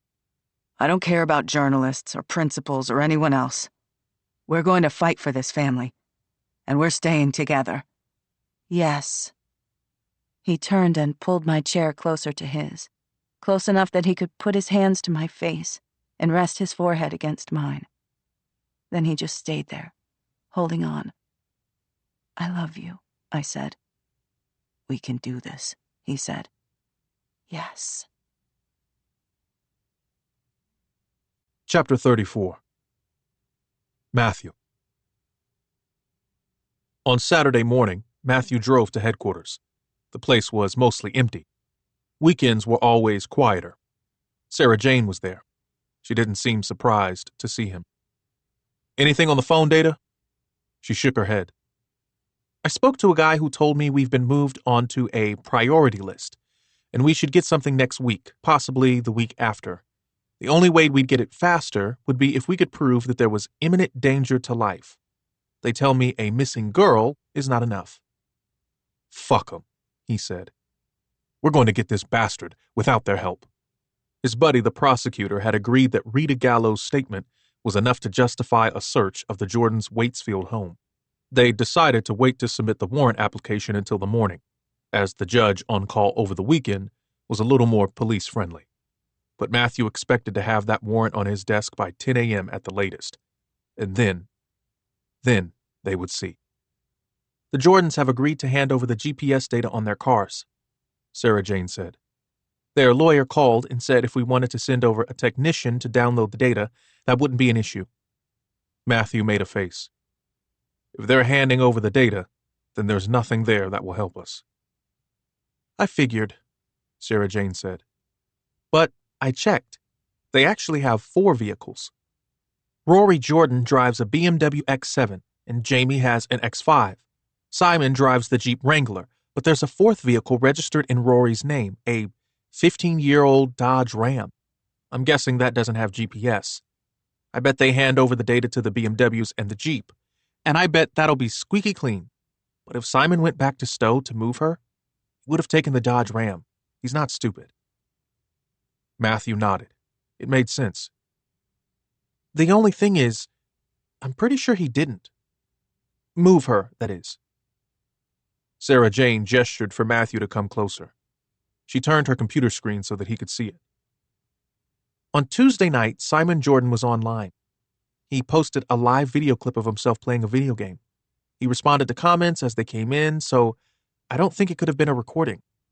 When he ended the live stream, he stayed in the comments, and he also watched and commented on other posts. He was pretty visible. Matthew watched as Sarah Jane pulled up video clip after video clip. To him, the content seemed inane, pointless. Simon didn't mention Nina or the fact that she was missing. He talked about the game he was playing and bitched about his course load at Northwestern. He seemed a little agitated, a little wound up, but you could watch the video and assume that this was a normal college kid who had nothing extraordinary going on in his life. His online activity slowed and stopped at around 2 a.m. If people arrived first at the house at 6 a.m. and he went offline at 2 a.m., that leaves him 4 hours. He could drive to Stowe and back in less than 2. Do we think he could have moved the body in that time? Sarah Jane was nodding. I've been thinking about that, and I think he absolutely could have, but he would have had limited time to bring her somewhere else, right? So it might make it easier for us to figure out where he brought her to. Matthew was still looking at the computer screen. Sarah Jane had stopped the video, and Simon's face was frozen in a kind of smirking grin. Matthew gestured at the screen. If Simon was doing all this to try to generate some kind of digital alibi, it wasn't very effective. He left himself a window of 4 hours, which means he's not in the clear. Let's say it takes him 50 minutes to drive to Stowe, an hour to get to her, dig her body up, fill in the hole and disguise the area, and get her to his car. He's got 2 hours and 10 minutes left, including the hour it would take to drive home. I think he must have chosen a location somewhere between Stowe and Waitsfield, somewhere he knows well. Ideally, there'd be a building, right? So he doesn't have to dig again. Worst case scenario for him, somewhere he could stash her body quickly for a few days until he can find a permanent way to dispose of it. Sarah Jane looked grim. That makes sense. I'll start looking for possible locations. It might be worth looking back over his social media feed. Look for local climbing or hiking routes he's been on in the last year. See if you can find any derelict buildings nearby.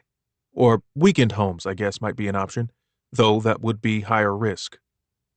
It would be like finding a needle in a haystack, but without a body, this case was going to be all but impossible to solve. I feel like I'm going to end up with a pretty long list, said Sarah Jane. Yes, but let's get out and drive the routes away from the Stowe house today and look for cameras. A lot of weekend homes have cameras on their gates now or on their front door. If we're lucky enough to nail Simon's car on camera a few times, maybe we can start narrowing things down. I know it's a lot of work, Sarah Jane, and the chances of a result are slim, but cases have been broken on smaller chances. Sarah Jane's back straightened. Absolutely. She put her hands on her keyboard, hesitated, then said, My friends call me SJ. You could, if you like. Not that we're friends. She flushed and kept her eyes on her screen. SJ, Matthew said. That works. Back at his desk, he picked up the phone and dialed Arnie Waugh's number. He was confident that Waugh would answer, Saturday or not, and he wasn't disappointed. Mr. Waugh, call me Arnie, please. Sure, Matthew said, having no intention of it. I'm following up on my call from yesterday about Simon's phone. If he's willing to release it to us, I can send someone to pick it up in the next half an hour. We're happy to provide him with a replacement if he needs one. I'm afraid we're not going to be able to facilitate you there. Mr. Waugh, I hope you told your client that this is a pointless delay. We'll get this data one way or the other, probably as early as next week. Fact is, Detective, there's a little bit of a problem with the phone. A problem. I called my client last night. He explained, and he was very embarrassed. I'd just like to make that clear. He explained that his mother borrowed his phone to take a photo, I believe, and then she dropped it in a lake. Entirely by accident, of course. Matthew looked across the squad room to Sarah Jane. He wanted to lock eyes with someone to communicate the magnitude of the bullshit he was hearing. But Sarah Jane, SJ, had her head bent over her work. Which lake? Matthew asked. I'm sorry? Which lake, Mr. Wah? I believe it was a small lake on their own property. It really was an innocent mishap. Right. So your client will consent to us searching for the phone. I'm sorry? Divers. We can send in divers with specialist equipment. A small body of water like that, it shouldn't be too much of a challenge to retrieve the phone. We can get a warrant, or you can get your client's parents' consent. What's it going to be? Arnie Waugh sighed. Oh, I don't think we're going to be consenting to much of anything, Detective Wright. But I wish you luck with your endeavors. Matthew ended the call and went to Sarah Jane's desk to fill her in. Her phone was on her desk, screen up and awake. Her screensaver was a photograph of her with her family. They were standing on a jetty in a row of 4, with arms linked and grins for the camera. There was Sarah Jane, an older couple who were almost certainly her parents, and a man in his mid-20s. That must be her brother who had died. He had dark hair cut very short and a beard, and a face that looked similar to the face that looked back at Matthew every time he looked in the mirror. Oh, okay. He looked like her brother. Was that the reason for her slight awkwardness around him? She realized he was there and he'd been silent too long. Matthew cleared his throat and filled her in on his conversation with Waugh. We'll get a warrant and get divers out, Matthew said. That lake is more of a pond, I saw it. Can't be deeper than 15 or 20 feet. I read about a case where they got data from a phone that someone had dropped in a toilet, Sarah Jane said, as her hands flew across her keyboard. But the pond would be deeper. When did she drop it? Yesterday? How long is too long? Matthew frowned. I don't know, but I'll talk to Foley, see what he says. He retreated to his own desk and made the call. It was lunchtime on a Saturday. There was every possibility that he wouldn't answer. Christopher Foley was head of forensics and a man who liked to keep a strict boundary between his home and work lives.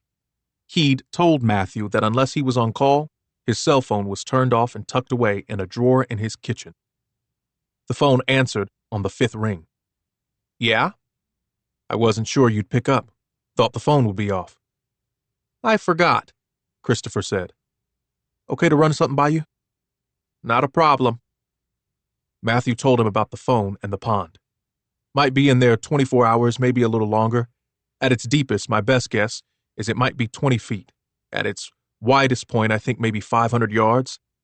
I guess what I want to know is what the chances are that we find it, and if we do, whether or not we'll get anything from it.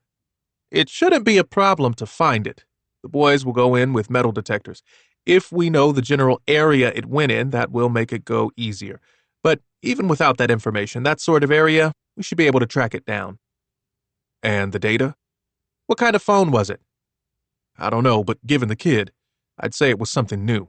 Latest model iPhone or Samsung. Christopher's tone was that of someone trying to work out a math problem. Some of those phones have tested in lab conditions as waterproof for at least half an hour at 10 or 15 feet. Now, in this situation, it's been in there longer and very possibly deeper. So, let's assume that water got through the case. Still not the end of the world. We can take it apart, dry it out. If it's an Android, we can hack it. If it's an iPhone, hacking will be harder, but we should be able to get some information. Most of what's on an iPhone is encrypted, but not all. So, you think it's worth it? I do. I'm going to get the warrant. I'll line up the divers. Chapter 35. Jamie.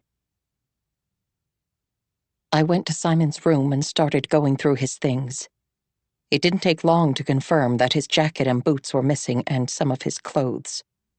I went to the mudroom and laundry and ultimately the garage, and they weren't there either. We keep our hiking packs in the garage hanging from hooks. My day pack was there, but Simon's big backpack was gone. I went to Rory's study and knocked. He was on a call, but he ended it when he saw my face. "What's wrong?" he said. I told him about the missing clothes and bag, and his face fell. I don't know where he's going. The weather is so bad, and it's only going to get worse. He's hardly going to camp out. Where's he going to stay? Did he have money? Did he take cash? "I don't think so," Rory said. "Not much. I changed the code on the safe." "Why did you do that?" I asked. What a stupid thing to do. And what a stupid time to do it. Rory shook his head but didn't answer me. This was such a mistake. If he gets caught, they'll charge him for sure, and we won't be able to get him bail. I sat in the chair opposite the desk. Do you think he's going to Canada? If he's hiking, maybe he's planning on taking the long trail north. Maybe. Probably. Rory straightened up. He reached out and took my hand. But will he be safe? The weather. No one hikes north at this time of year. Simon knows what he's doing in the backcountry. If his plan is to go north, I'm sure he'll get there. When he feels safe, I'm sure he'll call us. I didn't say anything for a moment. I just sat there and thought things through. Maybe it is a good thing, I said in the end. In Canada, he will be safe, right? And no one can accuse us of hiding him if we didn't even know that he was leaving. It makes him look guilty. It makes it harder to defend him. And Canada has an extradition treaty with the U.S. If he's charged here, they'll be able to arrest him there and bring him back. So unless he has a plan to move on from Canada... Did he bring his passport? I looked at Rory's desk. They're in there. Top drawer. Rory pulled out the drawer. 2 passports inside. Not 3. Maybe we should try to get ahead of things. Do you think we could rent a place for him and get money to him, but through, I don't know, a corporation or something? Some way that can't be traced back to us? Rory thought about it. We could try, but anything we do to try to cover our tracks just makes us look guilty too. Right now, he hasn't been charged. Probably the best thing we can do is act like everything's normal. We could say that we wanted Simon to get away from the press and all the attention. He's always wanted to hike the long trail. Now is the perfect time. He's not at school. He needs to get away from people. Except that we can't tell anyone where we think he is, or they'll just set out after him and pick him up before he reaches the border. Then we'll just fudge it for a few days. We won't say anything about Simon going for now. We'll wait. How long do you think it will take him to cross? I started to feel hopeful. It's about 80 miles from here, I think. Simon's pretty fit. 5 days, maybe. He might be able to do it in 4 if he pushes really hard. Okay. I tried to make my voice sound confident. Then we just have to avoid talking to the police for 5 or 6 days. If they want to see Simon, we say he's come down with something. COVID, maybe. And then, when the time is up, we can say he's hiking to Canada for a break. And they can search for him all they like at that point. By then, he should have been in touch, so we'll have worked out a plan. Really, Rory, I think he didn't tell us because he wanted to protect us. That's not a bad thing. I'm sure you're right, Rory said. It was a platitude. It was obvious from his tone that he was thinking about something else entirely. I'll leave you to it then. But I didn't leave. I sat there and looked at him. He said it was an accident. Rory flinched, but we seemed to have abandoned all attempts to be careful about what we said. And I needed to talk about it. Do you believe him? I asked. It was a long moment before Rory spoke, but he looked me right in the eye when he did. Yes, I believe him. He was lying. He was lying. He was lying, and I could see it as clear as day. Had I always been able to read him so clearly? Pain settled in my heart like a shard of thick glass. Okay, then. I left his office and wandered the house. There was nowhere I could go and no one I could call. I had nothing to do. I hadn't listed any clothes online in a week and hadn't responded to any messages about older listings. I couldn't bring myself to care about it. Probably I was done with that now. For good. I would have to find a different way to earn money. I went back to the laundry room. The laundry baskets were full. I tried to remember the last time Rita had been to the house. A week? She hadn't called or messaged to say there was a problem. I guess that meant she didn't want to work for us anymore. I loaded the washing machine and switched it on, then had to fight the urge to sit on the floor and wait for it to finish. I wandered the house. I missed Simon. The missing was a physical ache deep inside me. I loved him. I loved him. I loved him. But I knew what he was. What did that make me? When Simon was a child, when he was 11 or 12 and he first started going on sleepovers at friends' houses, I'd hated it. His absence left a void in the house. And other parents were so casual. I would drop him to the door of whichever friend had invited him, and Simon would disappear into the house immediately. I might get a half smile thrown over his shoulder if I was lucky. I would stand at the door and make polite chit-chat for the expected minute or two. I would plaster a smile on my face and make and respond to little jokes about how great it was to be able to offload him for a night. Adult time, ha ha ha. And all the time I had to fight the ridiculous urge to tell them that I hated letting him go, and that he was so much more precious than they knew, and to urge them to be careful. I still don't know if other parents feel that way. They don't seem to. But then most parents put on a front about their kids. There are clear social rules. If your kid is a straight-A student, you can acknowledge that, but only if you follow up with a comment about how completely inept they are at softball. If they're a star athlete, you have to say something about how the flip side of them being so single-minded is all those nightmare 6 a.m. starts to get them to training.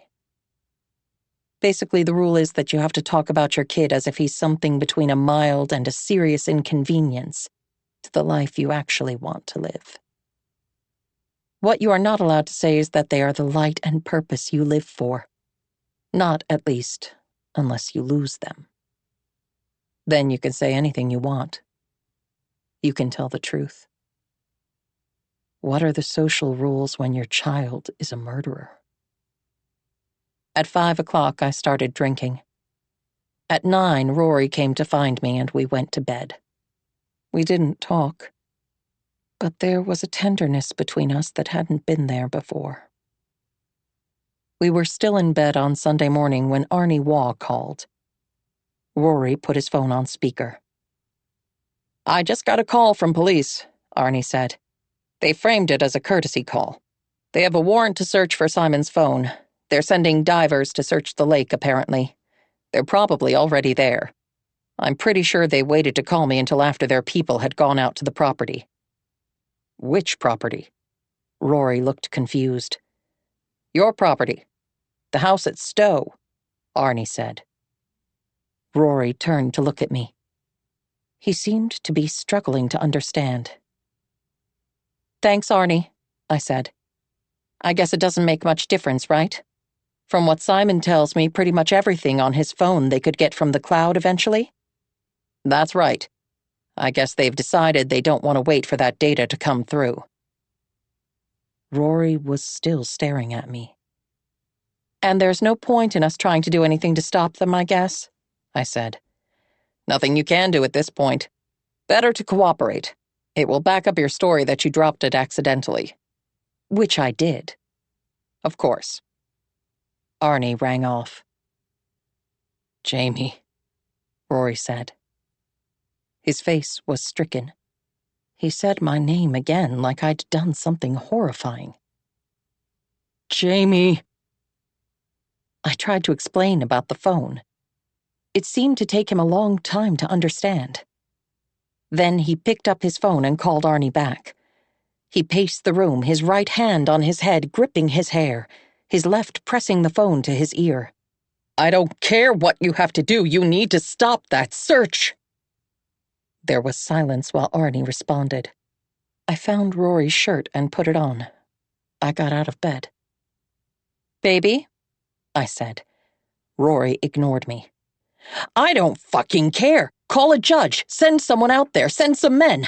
Do something to earn your fucking money and call me back. Rory hung up. He went to our dressing room and pulled out jeans and a t-shirt. What's going on? I said. But he didn't answer. He left the room and I heard his feet on the stairs. I scrambled into underwear and jeans, picked up my sneakers and ran after him. By the time I got downstairs, he was opening the door into the garage. He'd put on his boots and grabbed his jacket. Rory, I said. He didn't even pause. Just pressed the button to open the garage door and climbed into the driver's seat. I ran. There was just enough time for me to get into the passenger seat. He pulled out and drove insanely fast in the direction of Stowe. Tell me, Rory, please tell me what's going on. He shook his head. I can't. I would if I could, but I can't. I stopped talking. I gripped the car door and the side of my seat and held on tight as Rory took corners like a NASCAR driver. When we got to Stowe, I half expected to find police tape or an officer at the gates. Something or someone to prevent us entering, but it wasn't like that. We were able to drive right up to the house. There were 3 other vehicles ahead of us. A single white van, a police car, and 1 other car. 3 people stood on the jetty. One of them was Matthew Wright. The other 2 were police officers in uniform. Our little boat was out in the middle of the lake. There was a woman in it. She was wearing a wetsuit and she was leaning over to look down into the water. Rory got out of the car and ran toward the jetty. I followed, shivering. I didn't have a jacket. I wasn't even wearing a bra. I folded my arms across my chest. Rory waved wildly. Get back, he shouted. Get away from there! Matthew Wright came to meet him.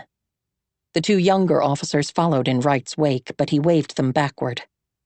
He walked right up to Rory until Rory had to stumble to a halt to avoid running into him. You can't be here, Rory said. He was breathing hard. We haven't given our consent. Our attorney will be here any minute. We have a warrant, Mr. Jordan. I'd be happy to show it to you. I don't care about your goddamn warrant. You should have called us first. You have seriously overstepped here, Wright.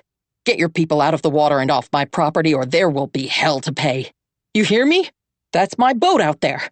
Does your warrant allow you to seize my property? Wright didn't flinch. His face was like stone. There was no power in Rory's voice, only panic. A shiver went down my back. This wasn't about the phone. Wright's eyes met mine. I think he saw my fear. His eyes narrowed and he turned back to Rory. He opened his mouth to speak, but he was interrupted by a shout from behind him. A man in a diver's hood and mask had emerged from the water beside the boat. He shouted again, something I couldn't quite catch, but the woman in the boat obviously heard it and her body language changed completely. She stiffened and whipped her head around to look back toward us. She stood up, and the boat rocked under her feet before she steadied herself. I thought she would shout to Wright or gesture to him to return to the jetty. Instead, she just stood there and stared at us. When Wright turned back to look at us, he seemed to have grown taller.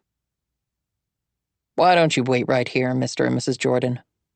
Like you said, your attorney will be here any minute." He didn't wait for us to respond. He walked back to the jetty and exchanged a few short words with one of the uniformed officers who came to stand alongside us. We weren't under arrest. We could have left, maybe, just gotten in our car and driven away. Maybe even all the way to Canada. But we didn't.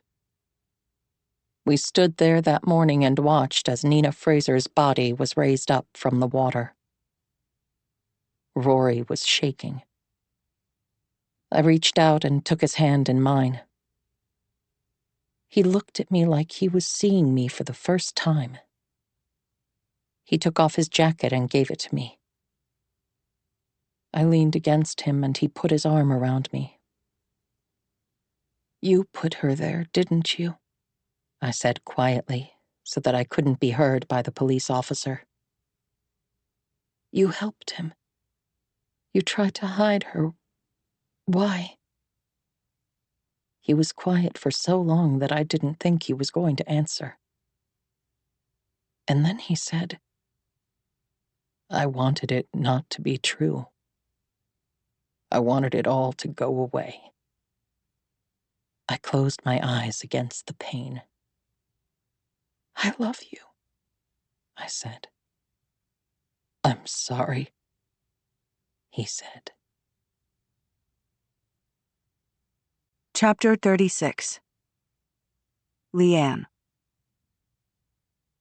At 3:30 p.m. on Sunday, 1 week to the day after I went looking for Andy in the barn to tell him how pissed I was that Nina hadn't returned my calls, Matthew Wright came to the inn.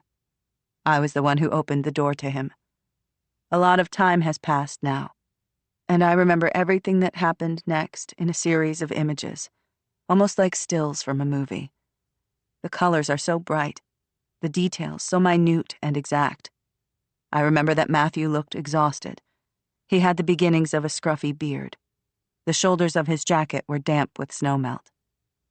"Can I come in? We need to talk." I knew right away that they'd found her. The distant look was gone. For the first time since I met him, he'd abandoned his professional distance, and there was real compassion in his eyes. I gestured to him to follow, and I led the way into the house. I kept my eyes down, and I noticed dust on the top of the baseboards. I hadn't been keeping up with the cleaning. Grace and Andy were in the living room. Grace was doing the math homework her teacher had assigned for her, and Andy was trying and failing to help her with it. Before I left the room to answer the door, they'd been laughing. When I came back with Matthew on my heels, the laughter stopped. It might be best if I speak to you alone, for now," Matthew said.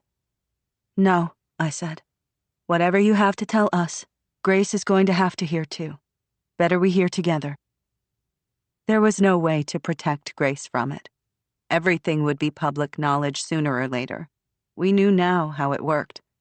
Everything would be dissected and analyzed and discussed like it was entertainment.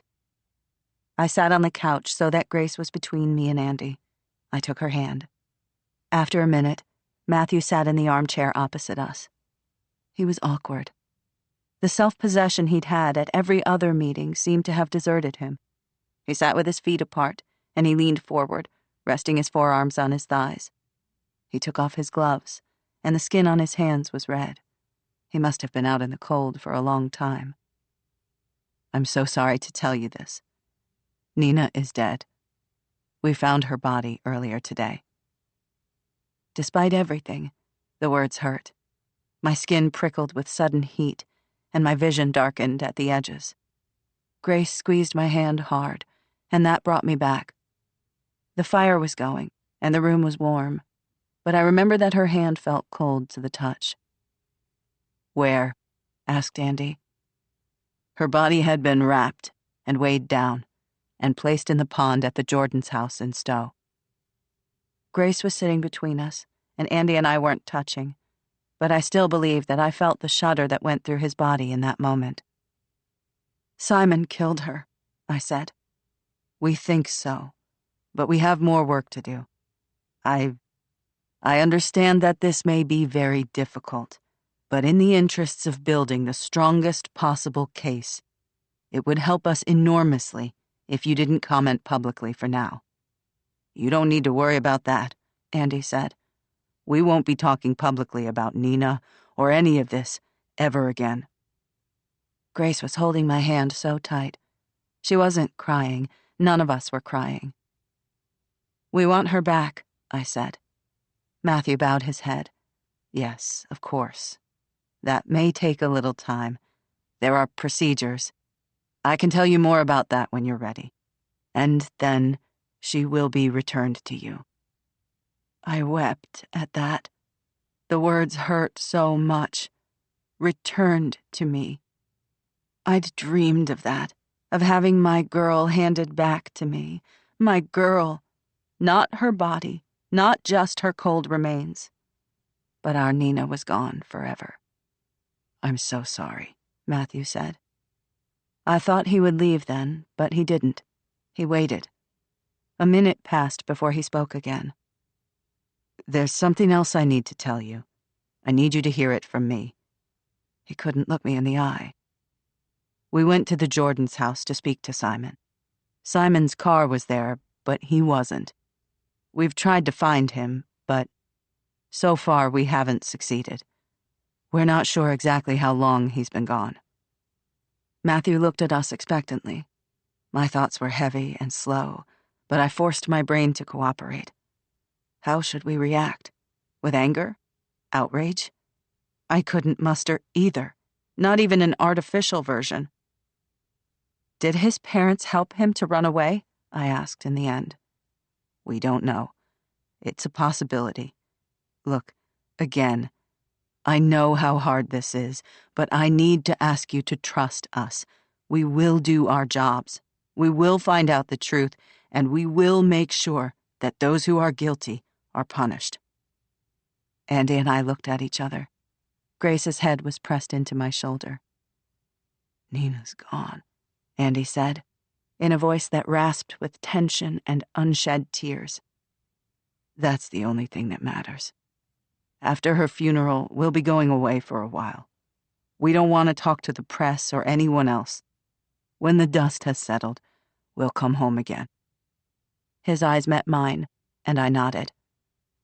So that's what we did. We got Nina's body back 1 week after she was found. We held a funeral for her, and too many people came. Her friends and ours, and family, but far too many strangers. The service was private, but at the cemetery the vultures came, standing a little distance away, watching us in our grief, and taking pictures like we were a pageant put on for their amusement. The next day we left Waitsfield. We went to New York City. Andy's theory was that we needed to keep busy. A beach vacation wouldn't be good for us. We'd have too much time to sit around and think about everything. So we went to the city, and we packed every day with things to do and places to go. For the first time in my life, I didn't worry about money. We had savings, and while we didn't know exactly what the future held, the money didn't seem worth worrying about. We rented an Airbnb for 3 weeks and tried very hard to forget. Not Nina, but everything else. We couldn't escape things completely, of course. We heard about it when Rory Jordan was arrested and charged as an accessory to Nina's murder.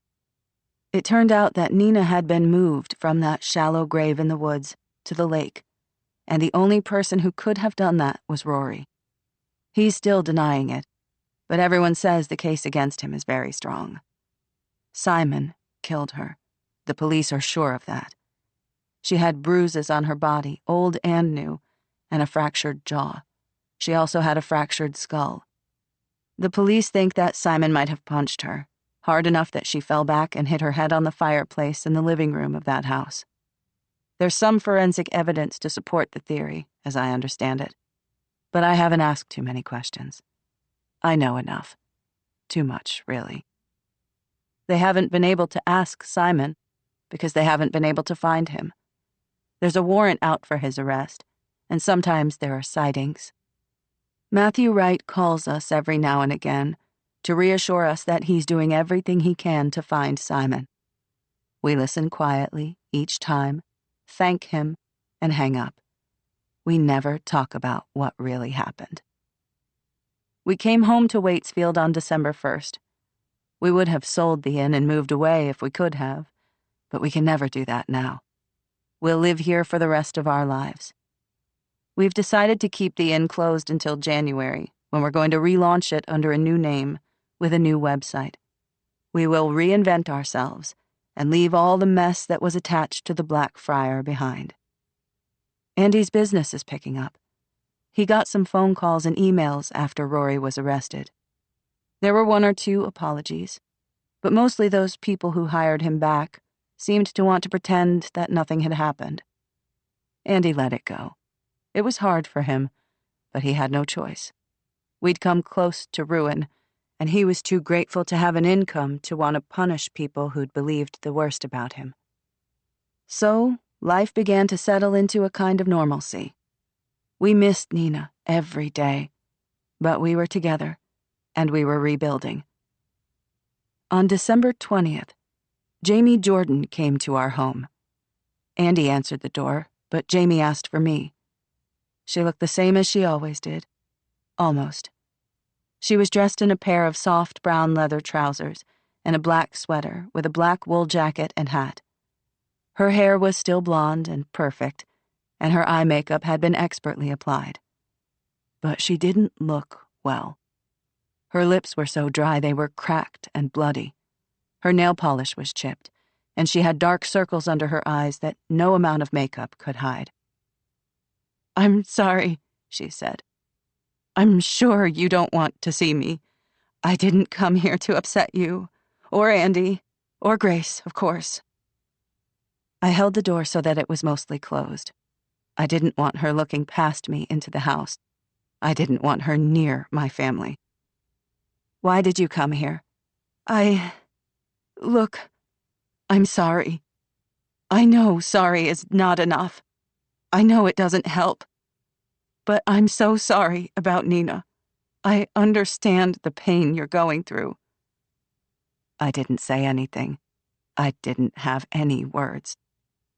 "I came because—" She let her voice trail off. She seemed lost, as if whatever energy had driven her to come to our door had deserted her. "You should go home now, Jamie," I said.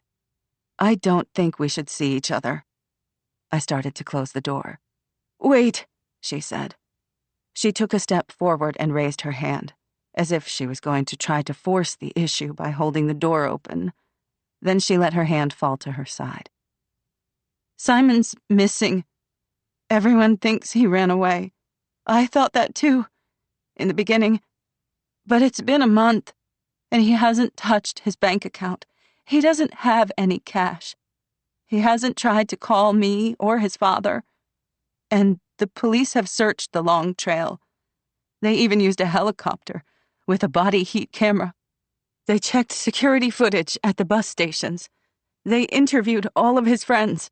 There's been no sign of him." She spoke in urgent, abrupt fits and starts, falling into silences where her nerve failed her. Her eyes were tight on mine. So I don't think he ran away. I think maybe something happened to him." My face was stone. I stared her down. "I keep thinking about what I would have done if I thought your child had killed mine and was going to get away with it. I couldn't live with it, I don't think." Her eyes were tight on mine. "I think maybe I would have done something." She let her voice trail away again. "What are you trying to say, Jamie?" "Just this." Her eyes filled with tears. She tried to blink them back and failed. She wiped them away with the back of her hand. "If you know anything, if you think that something happened to Simon Please, please tell me. I don't mean that you have to say anything out loud. I'm not trying to make trouble for you or your family." She took a step closer to me. She reached out and gripped my wrist. "But you understand better than anyone what it is to lose a child and not to know. You understand that it's impossible to live with the not knowing. So please, I'm begging you, woman to woman, mother to mother. If you think that Simon is dead, I'm asking you to nod your head. Just nod your head. I'll walk away, and you'll never hear from me again, but you'll know that you've helped me. You'll have given me some peace." I saw the pain in her face, in the set of her body, in her eyes. It was eating her alive, in the same way that it had consumed me. She was right. We understood each other. I wanted to take away some small part of her pain. That was a human instinct. I thought about Andy. I thought about Grace. I thought about Nina. "I can't help you," I said, and I shut the door.